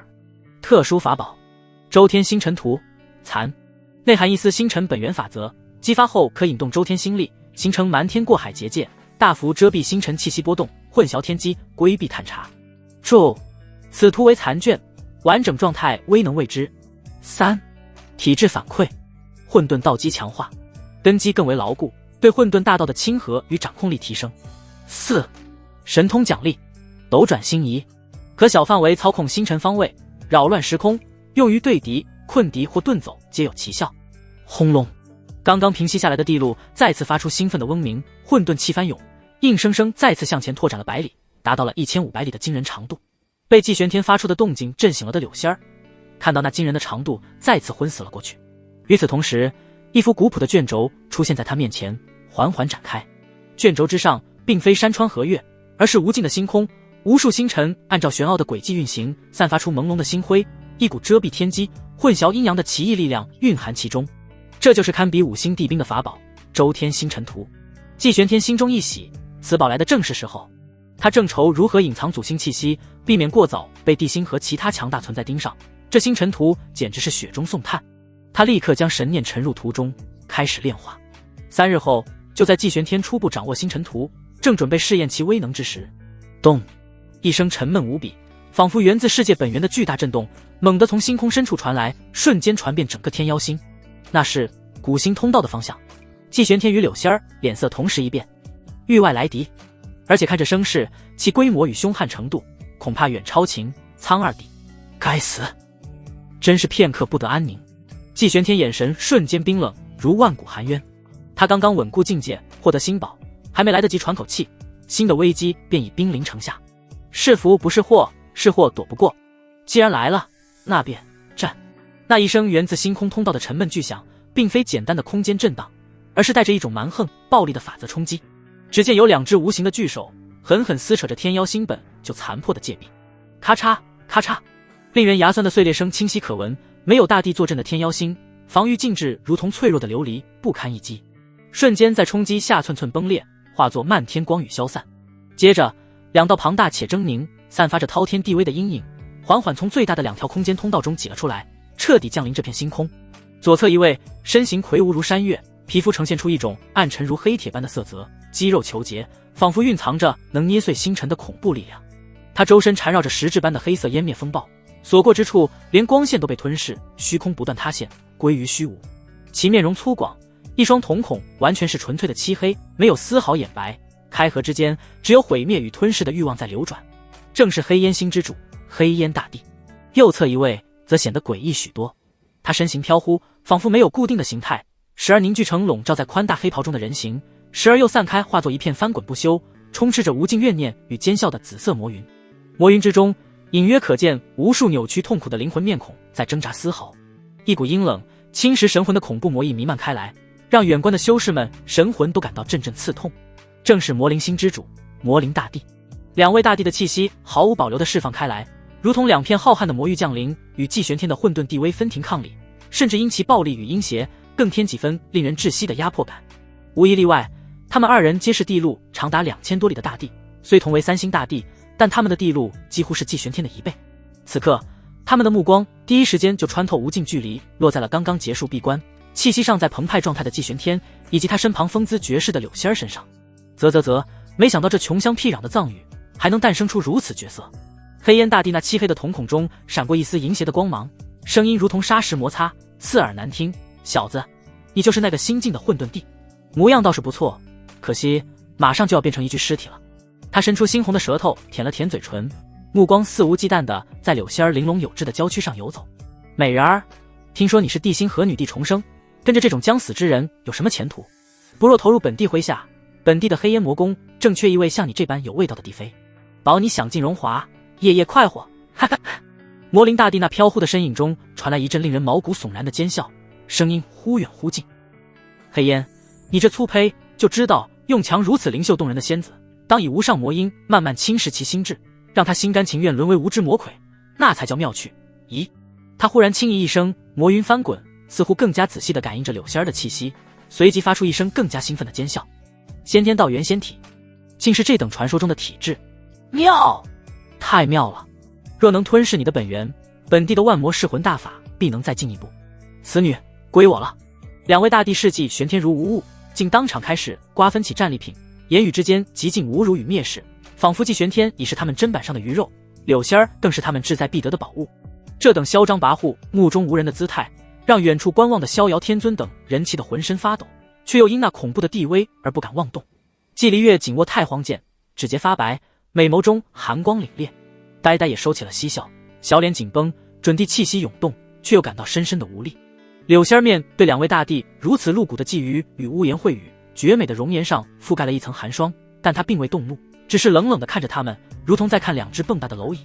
他悄然传音给季玄天：大帝，此二辽黑烟力大防高，魔灵诡谲善魂功，需小心应对。季玄天面无表情，听着那不堪入耳的狂言，眉头皱起。他没有立刻发作，反而像是被对方的声势所慑，周身澎湃的混沌地力微微内敛，脚下那延伸出1500里的混沌地路也光滑稍暗，仿佛在两位老牌大帝的威压下显得有些力不从心。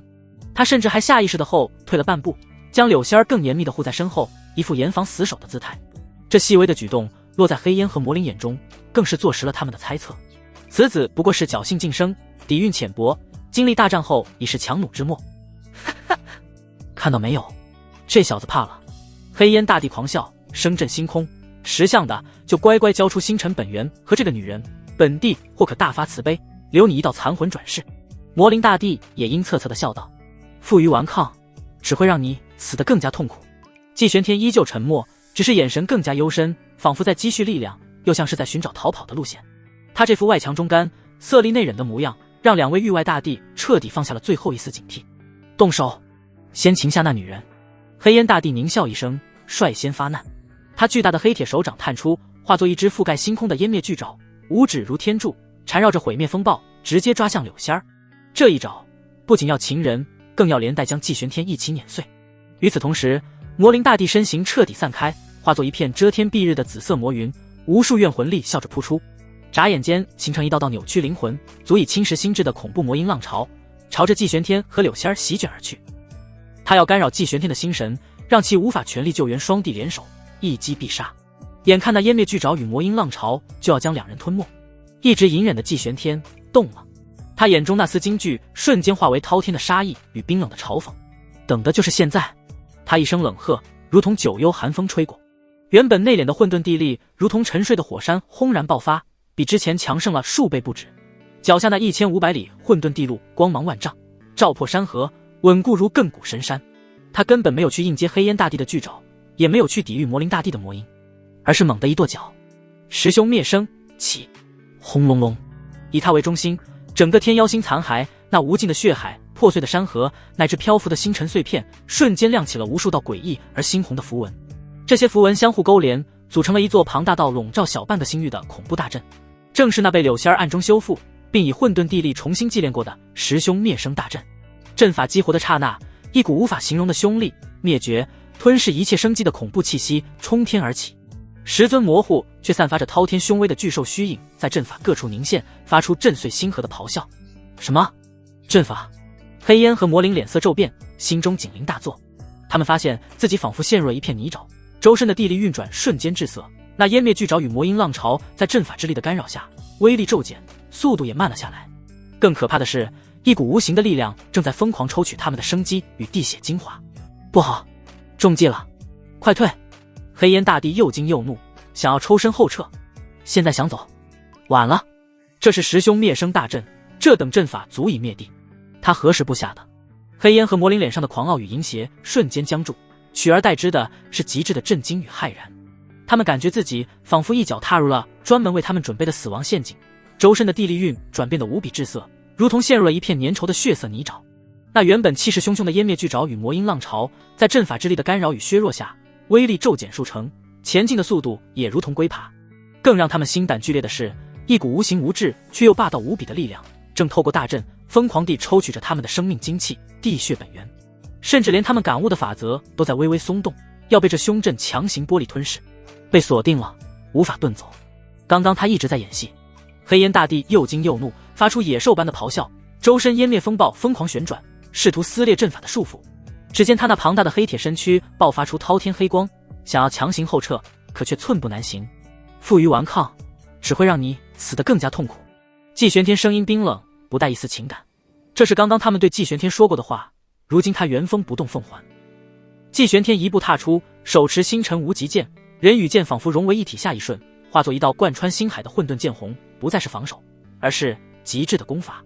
目标直指那因阵法干扰而露出破绽的黑烟大帝，一剑斩地。剑光亮起，并不璀璨，反而带着一丝灰蒙。剑虹过处，空间不再是破碎，而是直接化为一片永恒的虚无地带。剑光过处，万物归虚，法则不存。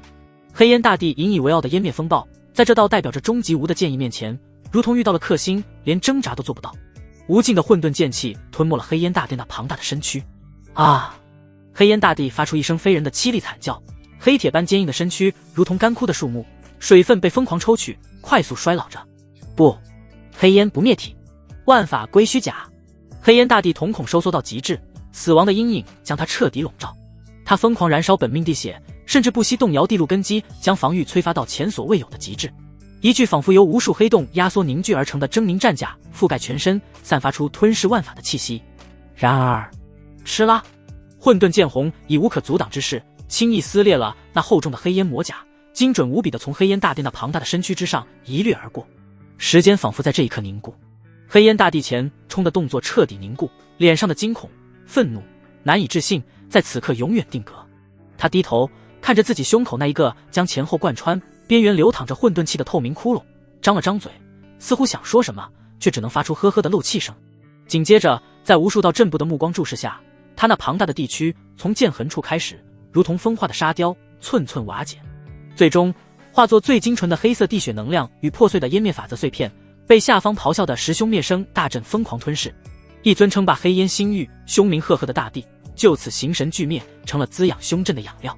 这一切从继玄天暴起发难到黑烟大帝陨落，不过短短3息。此时此刻，正准备施展诡谲魂术配合攻击的魔灵大帝，眼睁睁看着与自己实力相差无几的黑烟，竟连一招都没能接下，就被对方如同宰鸡屠狗般轻易秒杀，吓得亡魂皆冒，肝胆俱裂。这继玄天根本他们认为的强弩之末，分明是一头伪装成绵羊的洪荒凶兽，其狠辣，其果决，其算计，其实力都远超他们的预估。逃，必须逃！魔灵大帝再无丝毫战意，甚至连报复的念头都生不起来。他那飘忽的魔云之躯剧烈翻滚，不惜燃烧大半地魂本源，爆发出滔天魔气，就要强行撕裂被大阵干扰的空间遁走。本座说过，来了就留下吧，继玄天岂会让他如愿？心念如电，十凶灭生大阵爆发出更加猩红刺目的光芒，那10尊凶兽虚影咆哮着，化作10条横贯星空的暗红锁链。这些锁链并非实体，而是由最纯粹的灭绝生机之力与凶煞法则凝聚，无视物理防御，瞬间缠绕上了魔灵大帝所化的核心魔云。给本帝滚开！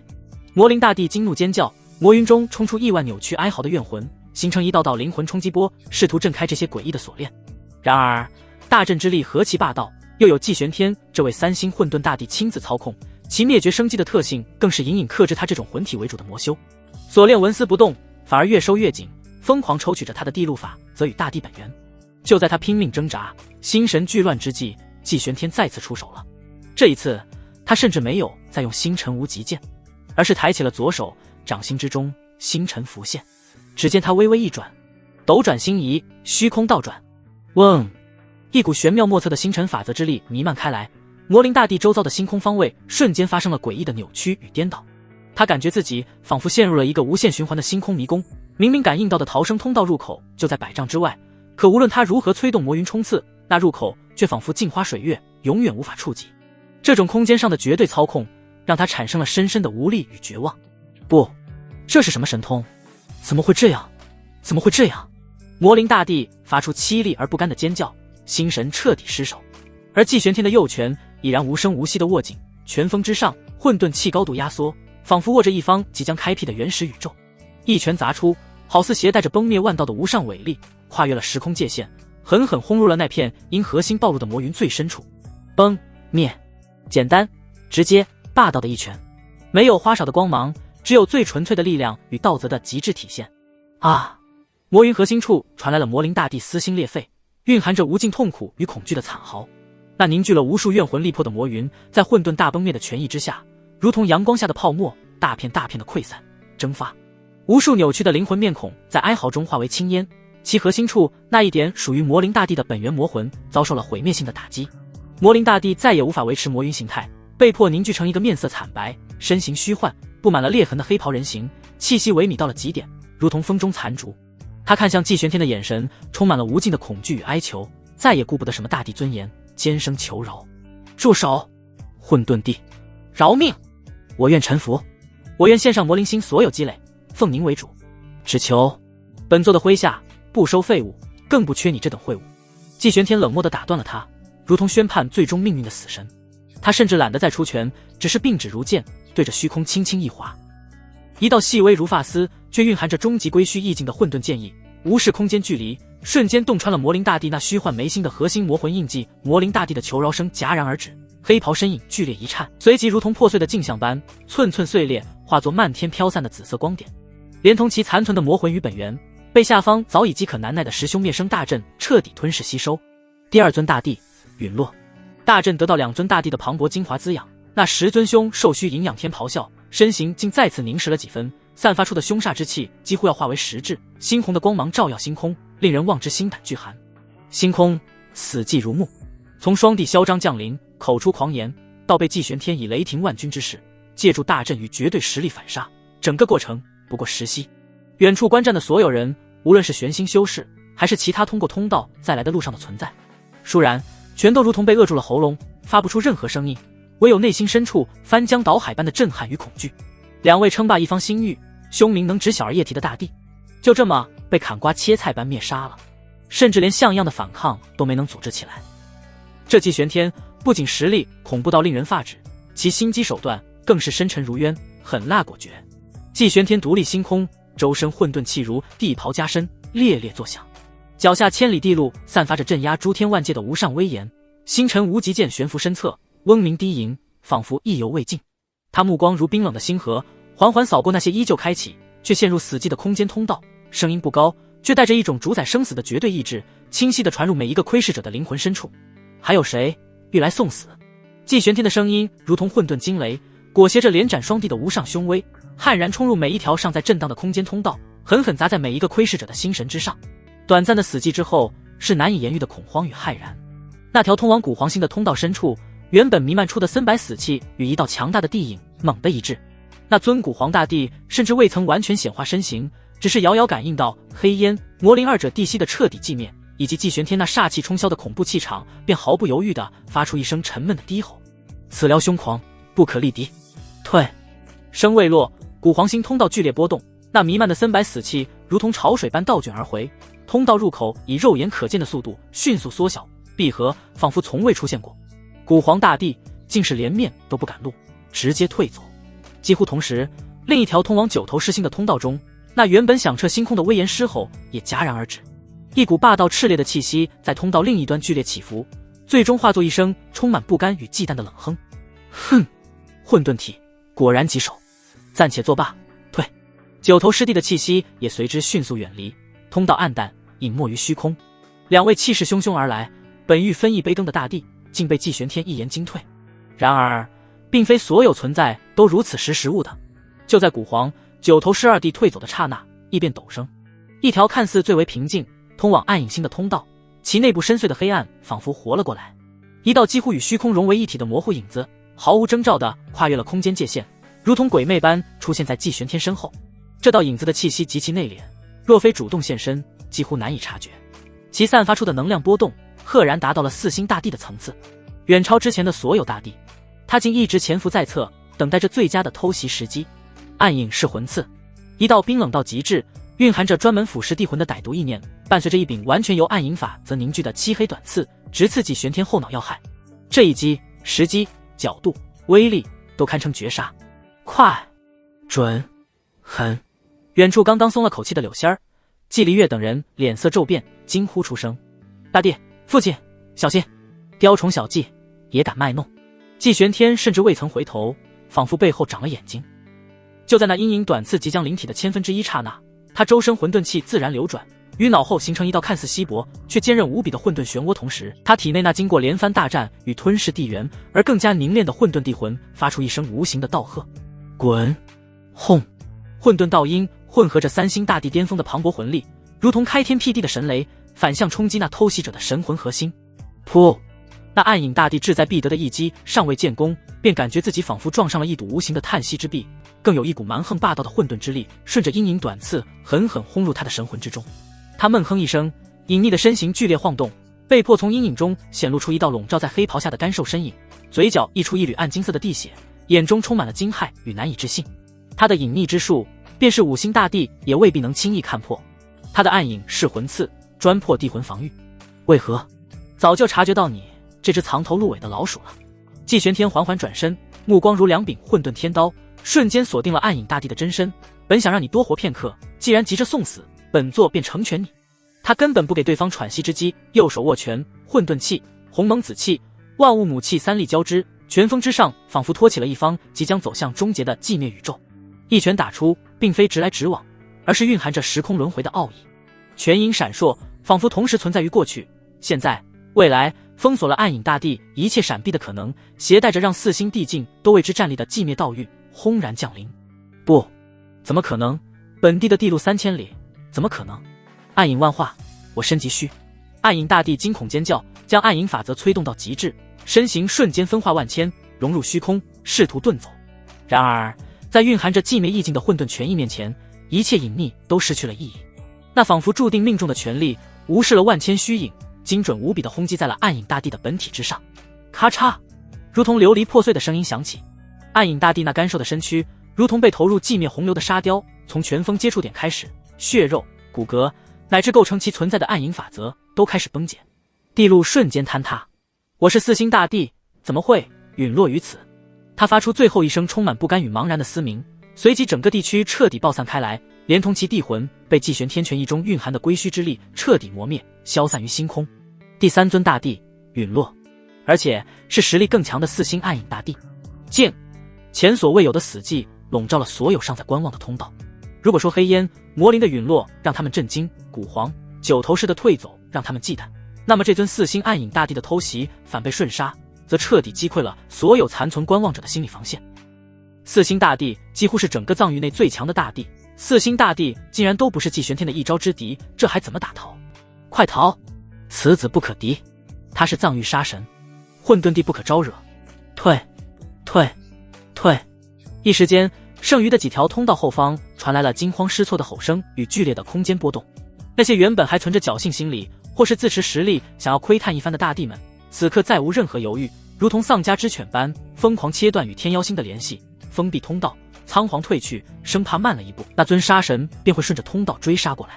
不过眨眼之间，那之前被坤祖强行贯通的数十条藏域古星通道，除了几条已经彻底封闭消散的，其余皆光芒暗淡，气息远遁，变得死寂无声。举世皆敌，一战惊退诸星大帝。季玄天以无敌之姿连斩3帝，彻底奠定了他在此片藏域星空的赫赫凶名。自此，混沌帝之名将如同噩梦，深深烙印在周边所有古星生灵的灵魂深处。那片神秘的未知空间内，一直关注着战局的几位古老存在，此刻也陷入了长久的沉默。十月女帝的神念带着一丝难以言喻的复杂，3星斩4星，还是以偷袭反杀，此子的战力已不能以常理度之。那混沌体当真如此逆天？不，斩杀暗影大帝别人看不出，本帝可是看得真切。那一击分明是他巧妙祭炼了黑烟和魔灵的本源法则，混合那3道气中难以察觉，不然他就算能杀暗影，也必然要陷入一番苦战。有古帝冷声道：“原来如此，难怪。就算是这样，打得一拳开，免得百拳来。此子。”另一位古老存在缓缓道：“不仅仅是体质，其战斗意识、狠辣果决，以及对时机、阵法的运用，都堪称妖孽。时日这次怕是踢到铁板了。”星空之中，强敌进退。季玄天独立虚空，黑发舞动，青衣燃血，周身混沌气缓缓平复，但那睥睨八荒的威严却愈发深重。他心念一动，那得自柳仙儿绑定奖励的周天星辰图悬浮于头顶，缓缓展开。星辰为影，遮蔽天机，万道归藏。引，他打出一道道繁复的混沌地诀，引动星辰图中蕴含的那一丝星辰本源法则。嗡，古朴的卷轴散发出朦胧而浩瀚的星辉，这些星辉并非照亮星空，反而如同最细腻的沙幔，无声无息地弥漫开来，笼罩向远处的玄星。星辉过处，玄星所在的这片星域，其空间坐标、大道波动、生命气息，一切可以被外界感知的痕迹都开始变得模糊、扭曲，最终仿佛从这片藏域星空中被悄然抹去，只留下一片看似寻常的死寂虚空。在藏域内，除非是精通星辰大道且境界远超季玄天的存在，否则再难轻易推演出玄星的具体位置。藏域之外有法则限制，更加不可探查。这一幕再次让那些尚未完全散去神念的古老存在心中一凛消失了。玄星的地芒竟然消失了，这是怎么回事？他又使了何种手段？藏域地芒亮起，除非地陨，否则不可消灭。他怎么做到的？不可探查，无法追寻，我等存在都无法窥见。玄星真就这样消失了，定然是动用了某种先天至宝遮蔽了气息。他到底还有多少底牌？如此，他隐在玄星休养生息，万年内他定然可以升上地星河。万年后，我等将迎来一位劲敌啊！唉，季玄天此举无疑是为玄星争取了宝贵的发育时间。做完这一切，季玄天目光流转，最终落在了脚下那片狼藉不堪却连接着藏域各方古星的天妖星残骸，以及那些尚未完全崩塌的通道遗迹之上。他的嘴角缓缓勾起了一抹冰冷而霸道的弧度。没想到坤祖卫拼死为了灭杀他而开启的通道，最后竟然成了他反扑的关键。如今两极反转，我为刀俎，他们为鱼肉，强敌已退，祖星已隐，内患暂平。那么接下来，他目光如电，扫过身旁战意未消的季离月，一脸崇拜的呆，神色复杂的柳仙儿，以及远处劫后余生，眼神炽热望着他的逍遥天尊、紫霄圣主等人，声如洪钟，带着不容置疑的决断与无上威严，响彻在每一个玄星修士的耳边。藏域诸星，视我玄星为肥肉，屡屡犯境，此仇此恨，岂能不报？被动防守，终非长久之计。他抬手指向那些通道遗迹，声音陡然拔高，如同帝令颁布。传本作法旨，即日起，玄星众修，随本作，出征藏域，横扫诸敌，以战养战，以杀止杀，用他们的尸骨与星辰本源铺就我玄星通往地星河的无上地路。凡我玄星之修，有功者赏，怯战者罚。扬我玄星之威，就在今朝。声音落下，群情激昂，愿随大地征战星海，横扫藏域，扬我地威。杀！杀！杀！季玄天那征战藏域的法旨，如同投入平静湖面的巨石，其引发的涟漪不仅回荡在玄星修士心头，更穿透了层层空间阻隔，传入了那片浩瀚无垠的地星河。几道原本因玄星气息消失而略显躁动的古老神念，在捕捉到季玄天这疯狂的宣言后，先是一滞，随即爆发出难以置信的波动。他说什么？征战藏域？一处流淌着金色神泉的秘境中，有古帝愕然出声，其声震荡泉流。此子莫非是连斩三帝，杀昏了头不成？藏域广阔无边，虽被放逐，资源贫瘠，但其中隐藏的凶险，岂是他一个三星大帝所能窥尽？另一片燃烧着永恒火焰的星辰核心内，有威严的声音带着嘲讽响起。太古年间，曾有几位五星甚至六星大帝自持实力，欲深入藏域探寻上古之谜，最终皆铩羽而归，甚至有人彻底迷失，地魂灯灭他区区三星，也敢放此狂言。不错，藏域深处有些禁忌之地，连吾等都不敢轻易涉足，充斥着扭曲的法则和沉睡的古老怨念，甚至可能存在某些不属于这个纪元的诡异存在。一道冰冷如万载玄冰的神念加入交流，他此举非是勇武，实乃取死之道。看来无需我等出手，藏域本身的凶险便足以葬送这位混沌帝了。可惜了那混沌体与万物母气，若他肯折服玄星，凭借那遮蔽气息之法，或还有成长之机，如今自寻死路，倒是省了吾等一番手脚。时日古帝的神念冰冷划过，带着一丝不易察觉的快意。地星河内的古老存在们几乎无人看好季玄天这主动出击的决定，皆认为他是在自取灭亡。星空古路，混沌开辟。季玄天脚踏千里地路，周身混沌气如同导航的明灯，引领着身后浩浩荡荡的玄星大军，穿梭于一条相对稳定的古星通道之中。星辰无极剑悬浮于侧，洒下道道星辉，稳固着前行之路。柳仙儿、季离月、呆呆、逍遥天尊、紫霄圣主等核心强者紧随其后，在后方则是士气高昂、战意冲霄的玄星各族修士。然而，就在大军穿梭于一片相对寂寥的星域时，季玄天的心神微微一动，他目光穿透通道壁垒，望向了下方那片被无尽灰暗与死寂笼罩的星域最底层。在那里，一颗水蓝色的星辰正散发着微弱却顽强的光芒，如同在无垠黑暗中的最后一颗蓝宝石，倔强地证明着自己的存在。那是地球，他曾作为大学生短暂生活过的地方，承载着他另一段人生记忆的故乡。虽然此事清源已断，但那段独特的记忆与情感早已深深烙印在他的灵魂深处。此刻，他以大地视角观之，这颗故星的情况可谓岌岌可危。星辰本源枯竭到了极致，灵气稀薄的近乎于无，已然过了末法时代，进入了枯竭期。就像一位步入暮年的老人，生命之火摇曳，随时可能彻底熄灭，化作星空中一粒不起眼的宇宙尘埃。一股难以言喻的复杂情绪涌上季玄天心头，是怀念，是慨叹，心头不由浮现出一抹红。相遇即是有缘，便助你一臂之力吧。季玄天轻声自语，停下了脚步。在身后众人不解的目光中，季玄天抬手，指尖逼出一缕精纯无比，蕴含着他混沌道则与本命生机的地血本源。这一缕本源对于一颗濒死的星辰而言，无异于无上神药。同时，他袖袍一挥，自天妖星搜刮来的灵石矿脉被直接炼化，化作一条璀璨夺目的灵气长河，数量何止1万斤去。他屈指一弹，那缕地血本源混合着浩瀚如海的精纯灵气，如同跨越了时空，无视了星域距离，精准无比地没入了那颗水蓝色星辰的核心深处。嗡！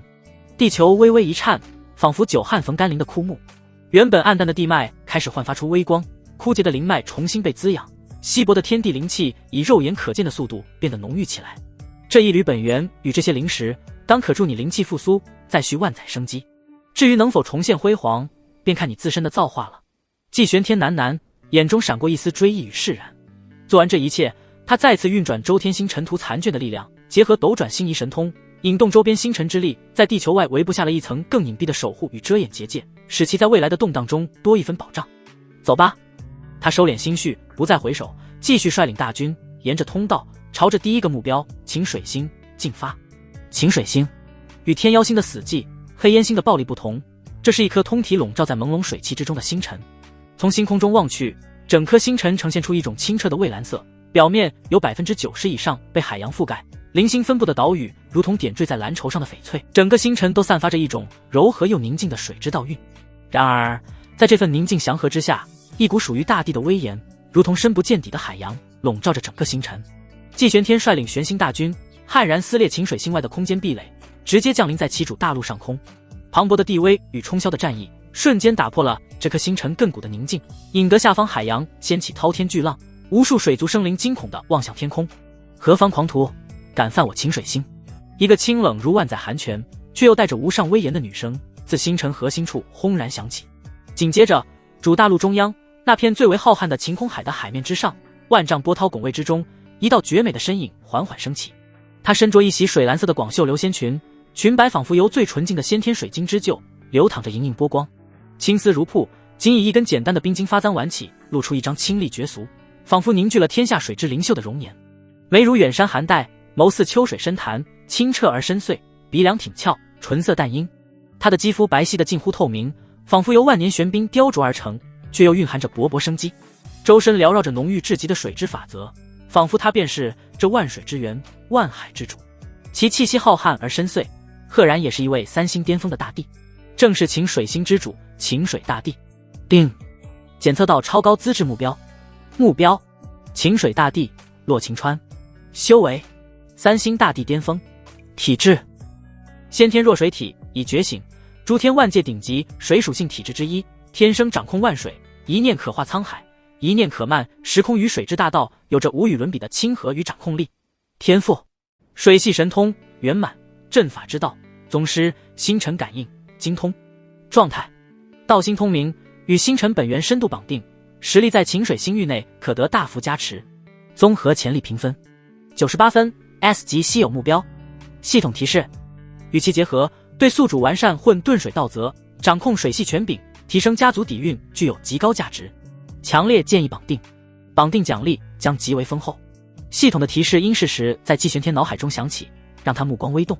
而此时，晴水大帝洛晴川那双清澈而冰冷的眸子，也已然锁定了为首的季玄天。他感受到对方身上那毫不掩饰的混沌地威与征伐煞气，秀眉微蹙，声音带着凛冽的寒意：“混沌帝，季玄天，你连斩3帝，凶名赫赫，不在你的玄心折服，为何犯我晴水星域？我晴水星与你似乎并无仇怨。”季玄天踏前一步，千里混沌地路在其脚下蔓延，与晴水大帝引动的万里碧波领域分庭抗礼，声音平静却带着不容置疑的霸道：“藏域资源，有德者居之，有能者取之。本座欲借贵星本源一用，铺就地路。若你愿臣服，献上星辰核心，本座可与你与麾下子民迁入我玄星界域，保你等无恙。若是不从……”他目光陡然锐利，周身混沌气沸腾，杀意凛然。那便踏碎此心，鸡犬不留。狂妄！闻言，晴水大帝洛晴川清丽的容颜上寒霜更盛。下一瞬，周身水之法则澎湃涌动，万里碧波领域骤然收缩，凝聚在他身后，化作一片深不见底，仿佛能吞噬一切的幽蓝漩涡。然而，不等他再次开口，一个清脆又带着几分蛮横的声音突然从玄星阵营中响起：“喂，那个玩水的阿姨，凶什么凶？”只见呆呆叉着腰，从季离月身后探出脑袋，小脸上满是我爹无敌的骄傲，指着洛晴川大声道：“我爹爹可是混沌大帝，天下无敌，能看上你这颗小破星是你的福气。我看你长得还挺好看，不如乖乖认输，给我爹爹做妾算了。以后咱们就是一家人，也省得打架伤了和气。”此言一出，不仅是晴水星一方目瞪口呆，就连玄星阵营的柳仙儿、季离月等人也是面露错愕，哭笑不得。紫云真人更是捋着胡须的手一抖，差点拽下几根胡须。这呆呆帝女还真是语不惊人死不休。洛晴川闻言，先是微微一怔，随即那冰冷的唇角竟勾起了一抹极淡却惊心动魄的弧度，仿佛万年冰莲骤然绽放。他目光扫过一脸我为你好的呆呆，最终落在季玄天身上，清冷的声音带着一丝难以言喻的傲然与自信：“小丫头倒是伶牙俐齿，混沌帝，你的女儿倒是替你打算的周全。不过……”他话锋一转，眸中闪过一丝湛蓝神光，周身气势轰然爆发，脚下蔚蓝色的地路显化，赫然长达2000里。虽只比季玄天的地路长了500里，但在整个晴水星域的水之道则加持下，其散发出的威压竟丝毫不弱。他的实力恐怕非4星大帝不可敌。想让本帝为妾，可以。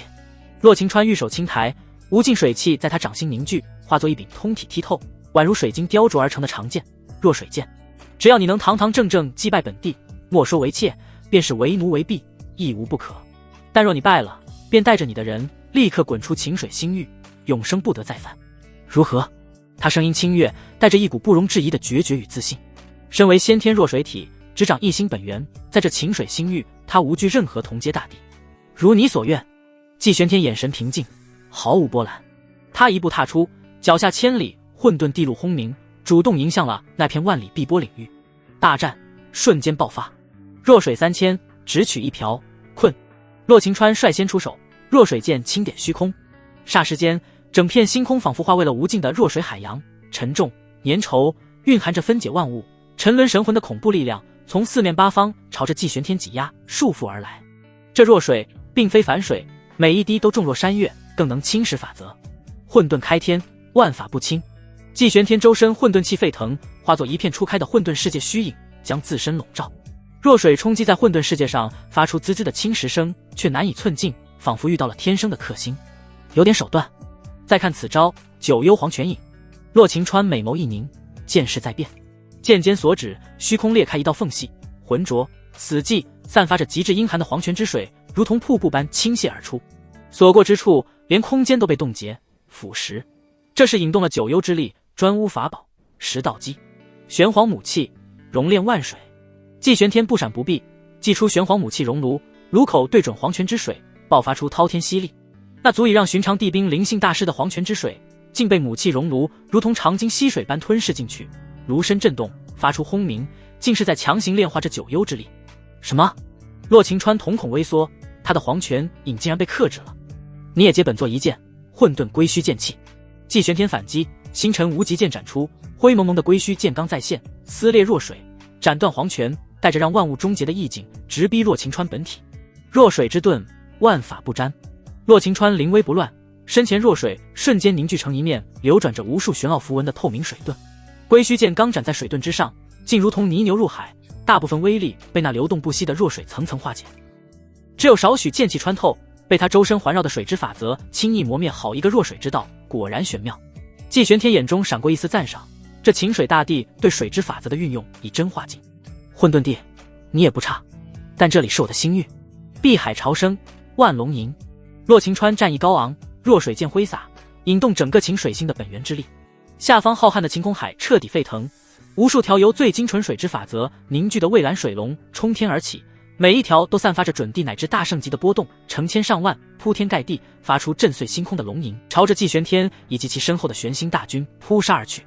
尽是范围攻击，一念花开，君临天下。季玄天不敢怠慢，万朵混沌金莲再次绽放，定住冲来的水龙。金莲摇曳间，无数水龙纷纷崩解，同时他袖袍一挥，一道黄极元神印迎风而长，护住身后大军。还没完，绝对零度，冰封时空。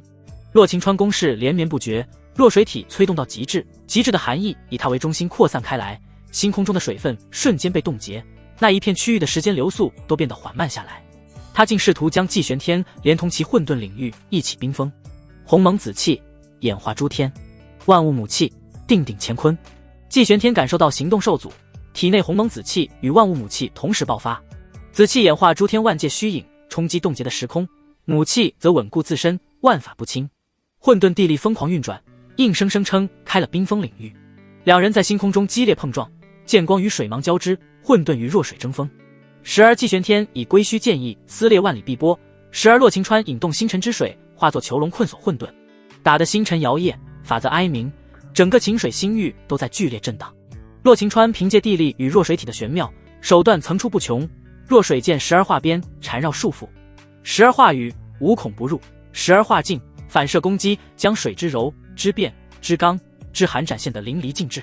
他性格中的清冷、骄傲以及在自身领域内的绝对自信，在这场战斗中展现无疑。而季玄天则稳扎稳打，以混沌包容万物的特性化解着对方各种奇诡的攻击，同时以龟须的终极毁灭之意不断寻找着弱水法则的破绽。他的战斗风格大气磅礴，带着一种一力破万法的霸道。这场地战看得双方观战者心驰神摇，震撼不已。这晴水大帝好生厉害，竟然能与爹爹打得有来有回。呆呆张大了嘴巴，第一次见到有人能在同阶与父亲抗衡如此之久。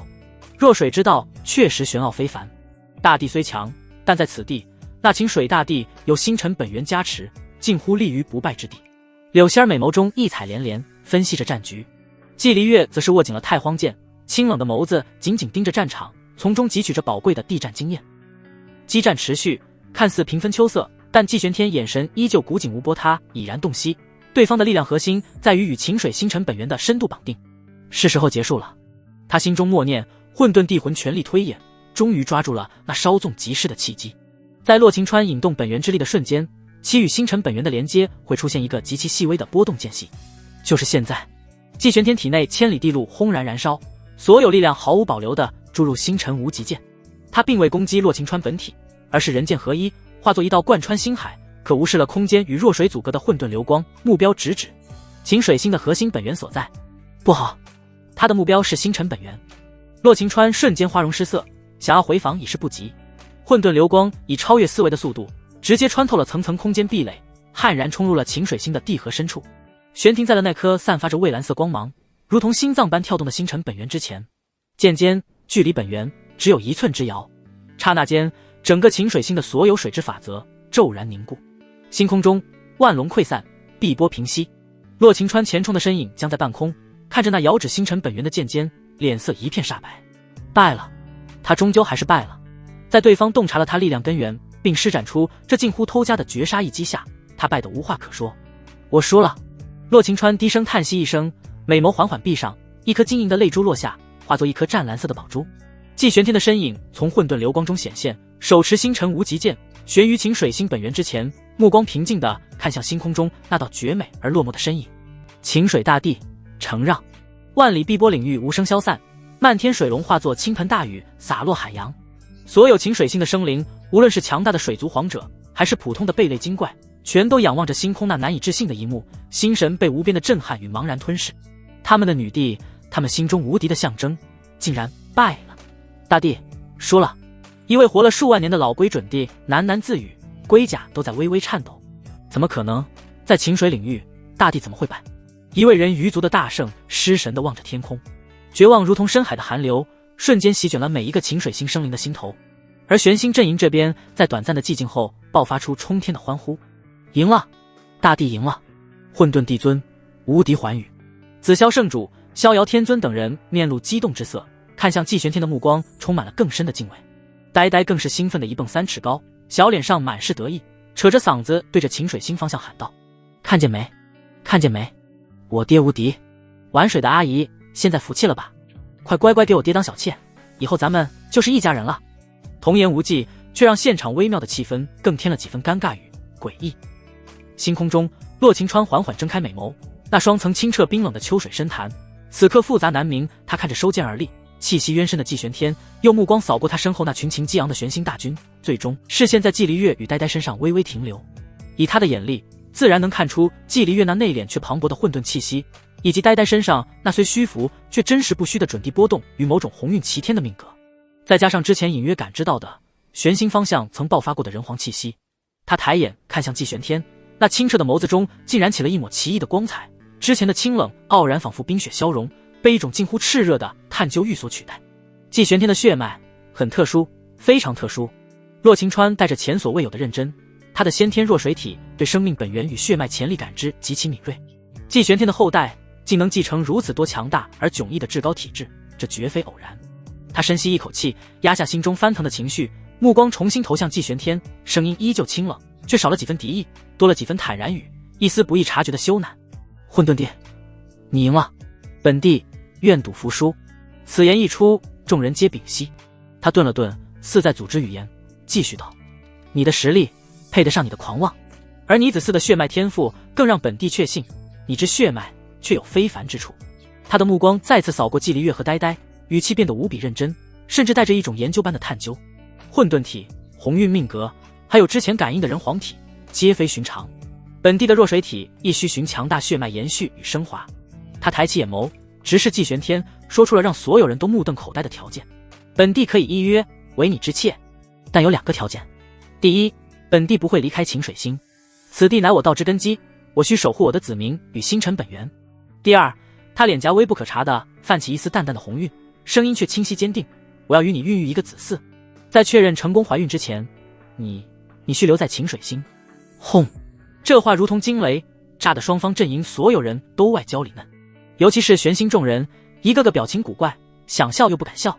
这条件怎么听着这么别扭，像是反过来被逼婚了，还要被扣留当种马。呆呆眨巴着大眼睛，挠了挠头，小声对季离月嘀咕：姐，这阿姨好像比我还急啊，她是不是馋爹爹的身子？季离月嘴角微不可察地抽搐了一下，清冷的俏脸上也难得露出一丝无奈。季玄天看着眼前这位前一秒还清冷如仙，誓死不屈，下一秒却主动提出为妾生子，还要囚禁他的晴水大帝，一时间也是有些愕然。这转折未免也太快了。洛晴川对呆呆的指责恍若未闻，只是紧紧盯着季玄天，等待他的答复。这是他权衡之后，为了自身大道与星辰未来所能做出的最大让步与交易。季玄天闻言也是微微一怔，随即眼中闪过一丝了然与玩味。这晴水大帝倒是直接，他看中的是他能孕育出多种至高体质子嗣的特殊血脉潜力。他想借他的血脉结合自身的先天弱水体，孕育出一个拥有无限可能的后代。季玄天略微沉吟，晴水星位置关键，若能兵不血刃收服，并以联姻方式掌控，无疑是最佳选择。洛晴川本身实力不俗，弱水体更是稀有，与其结合，无论对自身水系法则感悟，还是系统奖励，都大有裨益。至于暂时留在晴水星，正好可以借此机会消化连日征战所得，彻底稳固3星境界，并以此为跳板，规划下一步征伐。可以。季玄天缓缓吐出2个字，声音平静，却带着一锤定音的威严：本座答应你的条件，你入我季氏为妾，晴水星自治，但需奉玄星为宗，听从调遣。在你怀孕之前，本座会坐镇于此。定。检测到宿主成功绑定道侣，洛晴川，晴水大帝，道侣资质评定，超极品。恭喜宿主获得绑定奖励：1、地路延伸120里，宿主当前地路1620里。2. 体质交融，混沌弱水本源，宿主对水之大道感悟大幅提升，可初步掌控弱水法则，混沌地利蕴含弱水特性，刚柔并济。3. 神通奖励，上善若水，被动大幅提升对水系神通抗性，可于水中隐匿气息，化身万千，水系环境战力提升。4. 特殊物品，弱水精魄，地级，星号10，蕴含精纯弱水本源，可用于炼器、炼丹或直接吸收感悟弱水大道。5.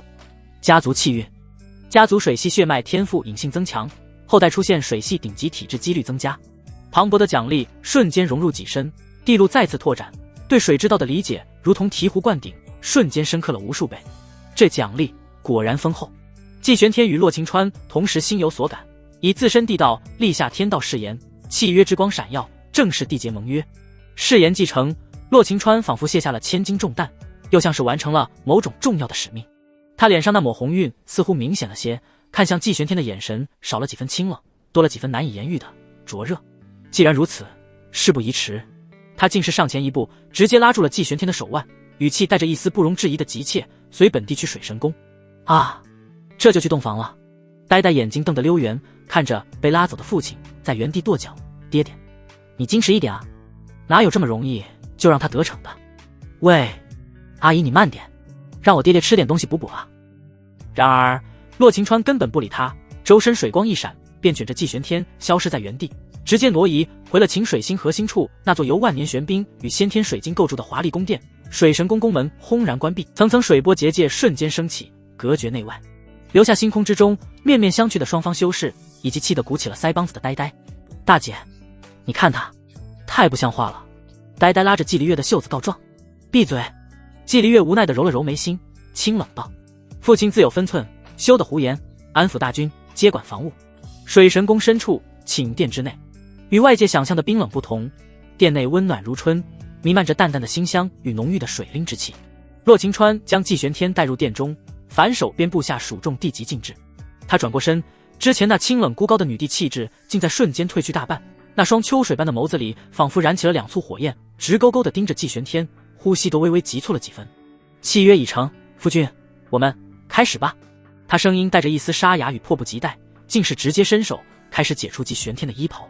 季玄天看着他这水一般面容，火一样性子的急切模样，心中不由觉得有些好笑。这位女帝为了要个孩子，还真是雷厉风行。他并未阻止，反而顺势揽住了他那不盈一握的纤腰，感受着掌心传来的惊人弹性与冰凉滑腻的触感。夫人何必如此心急？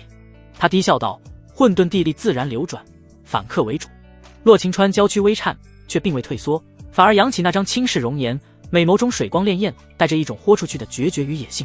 本帝不，妾身做事不喜拖延。春宵一刻值千金，夫君莫要浪费时间。说罢，他竟是凭借在自身主场的地利以及弱水体对水源力的绝对掌控，引动整个水神宫乃至部分星辰本源之力，形成一个巨大的水蓝色灵力气旋，将两人包裹。他一个翻身，凭借爆发力与对环境的掌控，反而将季玄天压在了下方柔软的水云玉榻之上。青丝垂落，水蓝色的地袍悄然滑落，露出雪白细腻的香肩与精致的锁骨。他居高临下地看着季玄天，脸颊绯红如霞，眼神却亮得惊人，带着一丝女帝的强势与羞涩交织的复杂风情，朱唇轻启，吐气如兰。弱水之体，润泽万物，亦能包容一切，今日便让你见识见识。水神宫深处，灵雾氤氲，道音袅袅，混沌气包容万象，弱水则至柔至韧，两种截然不同的地力在深度交融中迸发出惊人的道运火花。季玄天能清晰地感觉到自身对水之大道的理解以前所未有的速度深化着。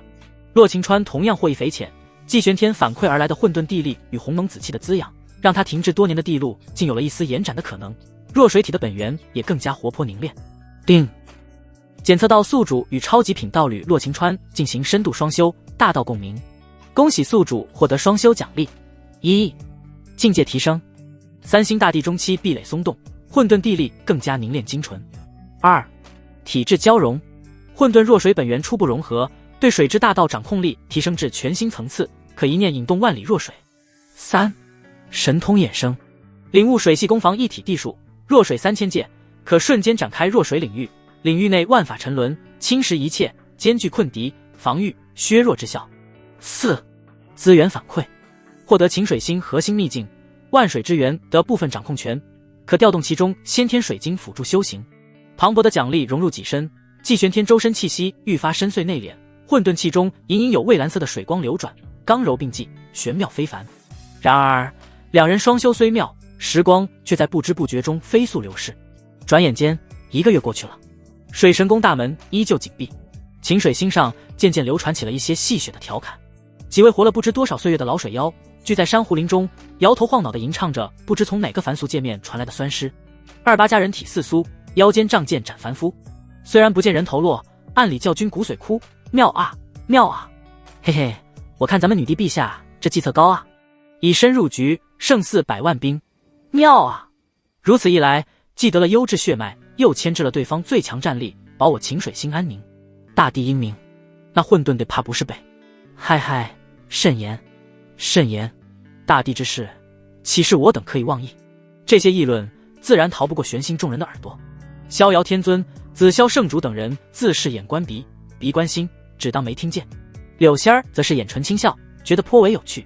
唯有呆呆听着那些风言风语，小脸渐渐皱成了一团，忧心忡忡地找到季离月。大姐，不好了，出大事了！他扯着季离月的袖子，急吼吼道：我听说那个玩水的阿姨修炼了什么财不邪功，这都1个月了，爹爹还没出来。他们都说爹爹要被吸干了，骨髓都要枯了，我们快去救爹爹吧。季离月面无表情地弹了一下妹妹的额头。休要听信谣言，父亲修为通天，自有分寸，那是双修，并非邪术。可是都1个月了。呆呆捂着额头，依旧不放心，爹爹会不会是中了美人计，被迷住了？我们要不要撞门进去看看？胡闹！季离月瞪了他一眼，安心修炼，再胡言乱语，我便叫柳姨封了你的修为，关你禁闭。呆呆这才瘪着嘴，委屈巴巴地蹲到一边画圈圈去了，但大眼睛还是时不时担忧地瞟向水神宫方向。话虽如此，但季离月清冷的眼眸深处也掠过一丝极淡的无奈。父亲确实滞留得久了些。水神宫内，洛晴川缓缓收工，绝美的容颜上带着一丝满足的红晕，但眉宇间却有一抹难以掩饰的急切与挫败感。1个月了，整整1个月，日夜不休的双修，借助星辰本源与弱水体之玄妙，他感觉自己的状态已达巅峰，可腹中却始终没有任何孕育新生命的迹象。为何还是不行？他喃喃自语，秀眉紧蹙。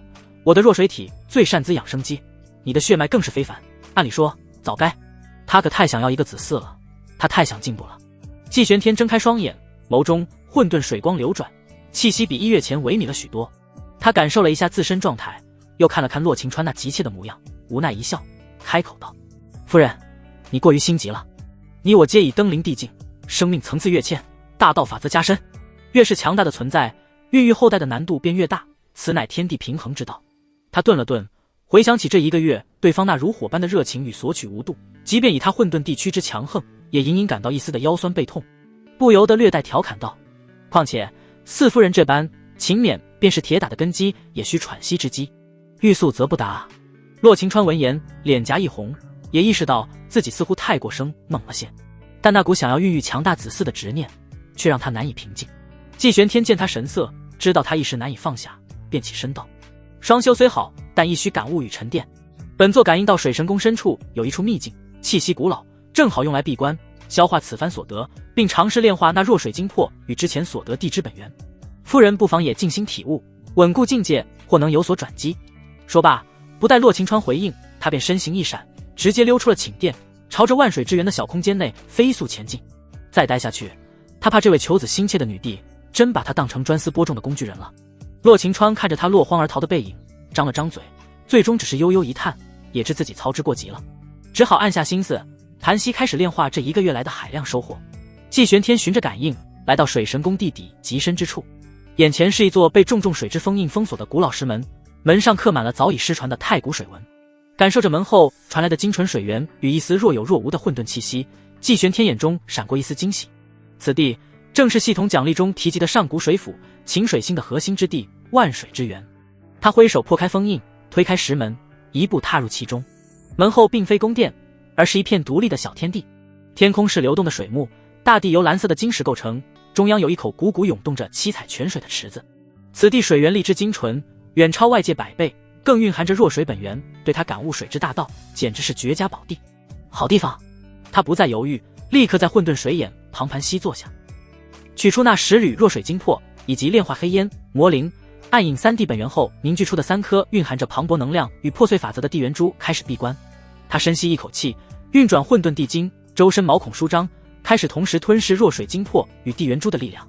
就在季玄天沉浸于闭关修炼之时，奉命巡查晴水星周边星域，熟悉环境的季离月来到了一片位于晴水星极北之地的荒芜冰川。这里人迹罕至，连水族生灵都极少踏足。然而当他飞临一座看似普通的冰山时，怀中的太荒剑却突然发出一阵轻微的嗡鸣。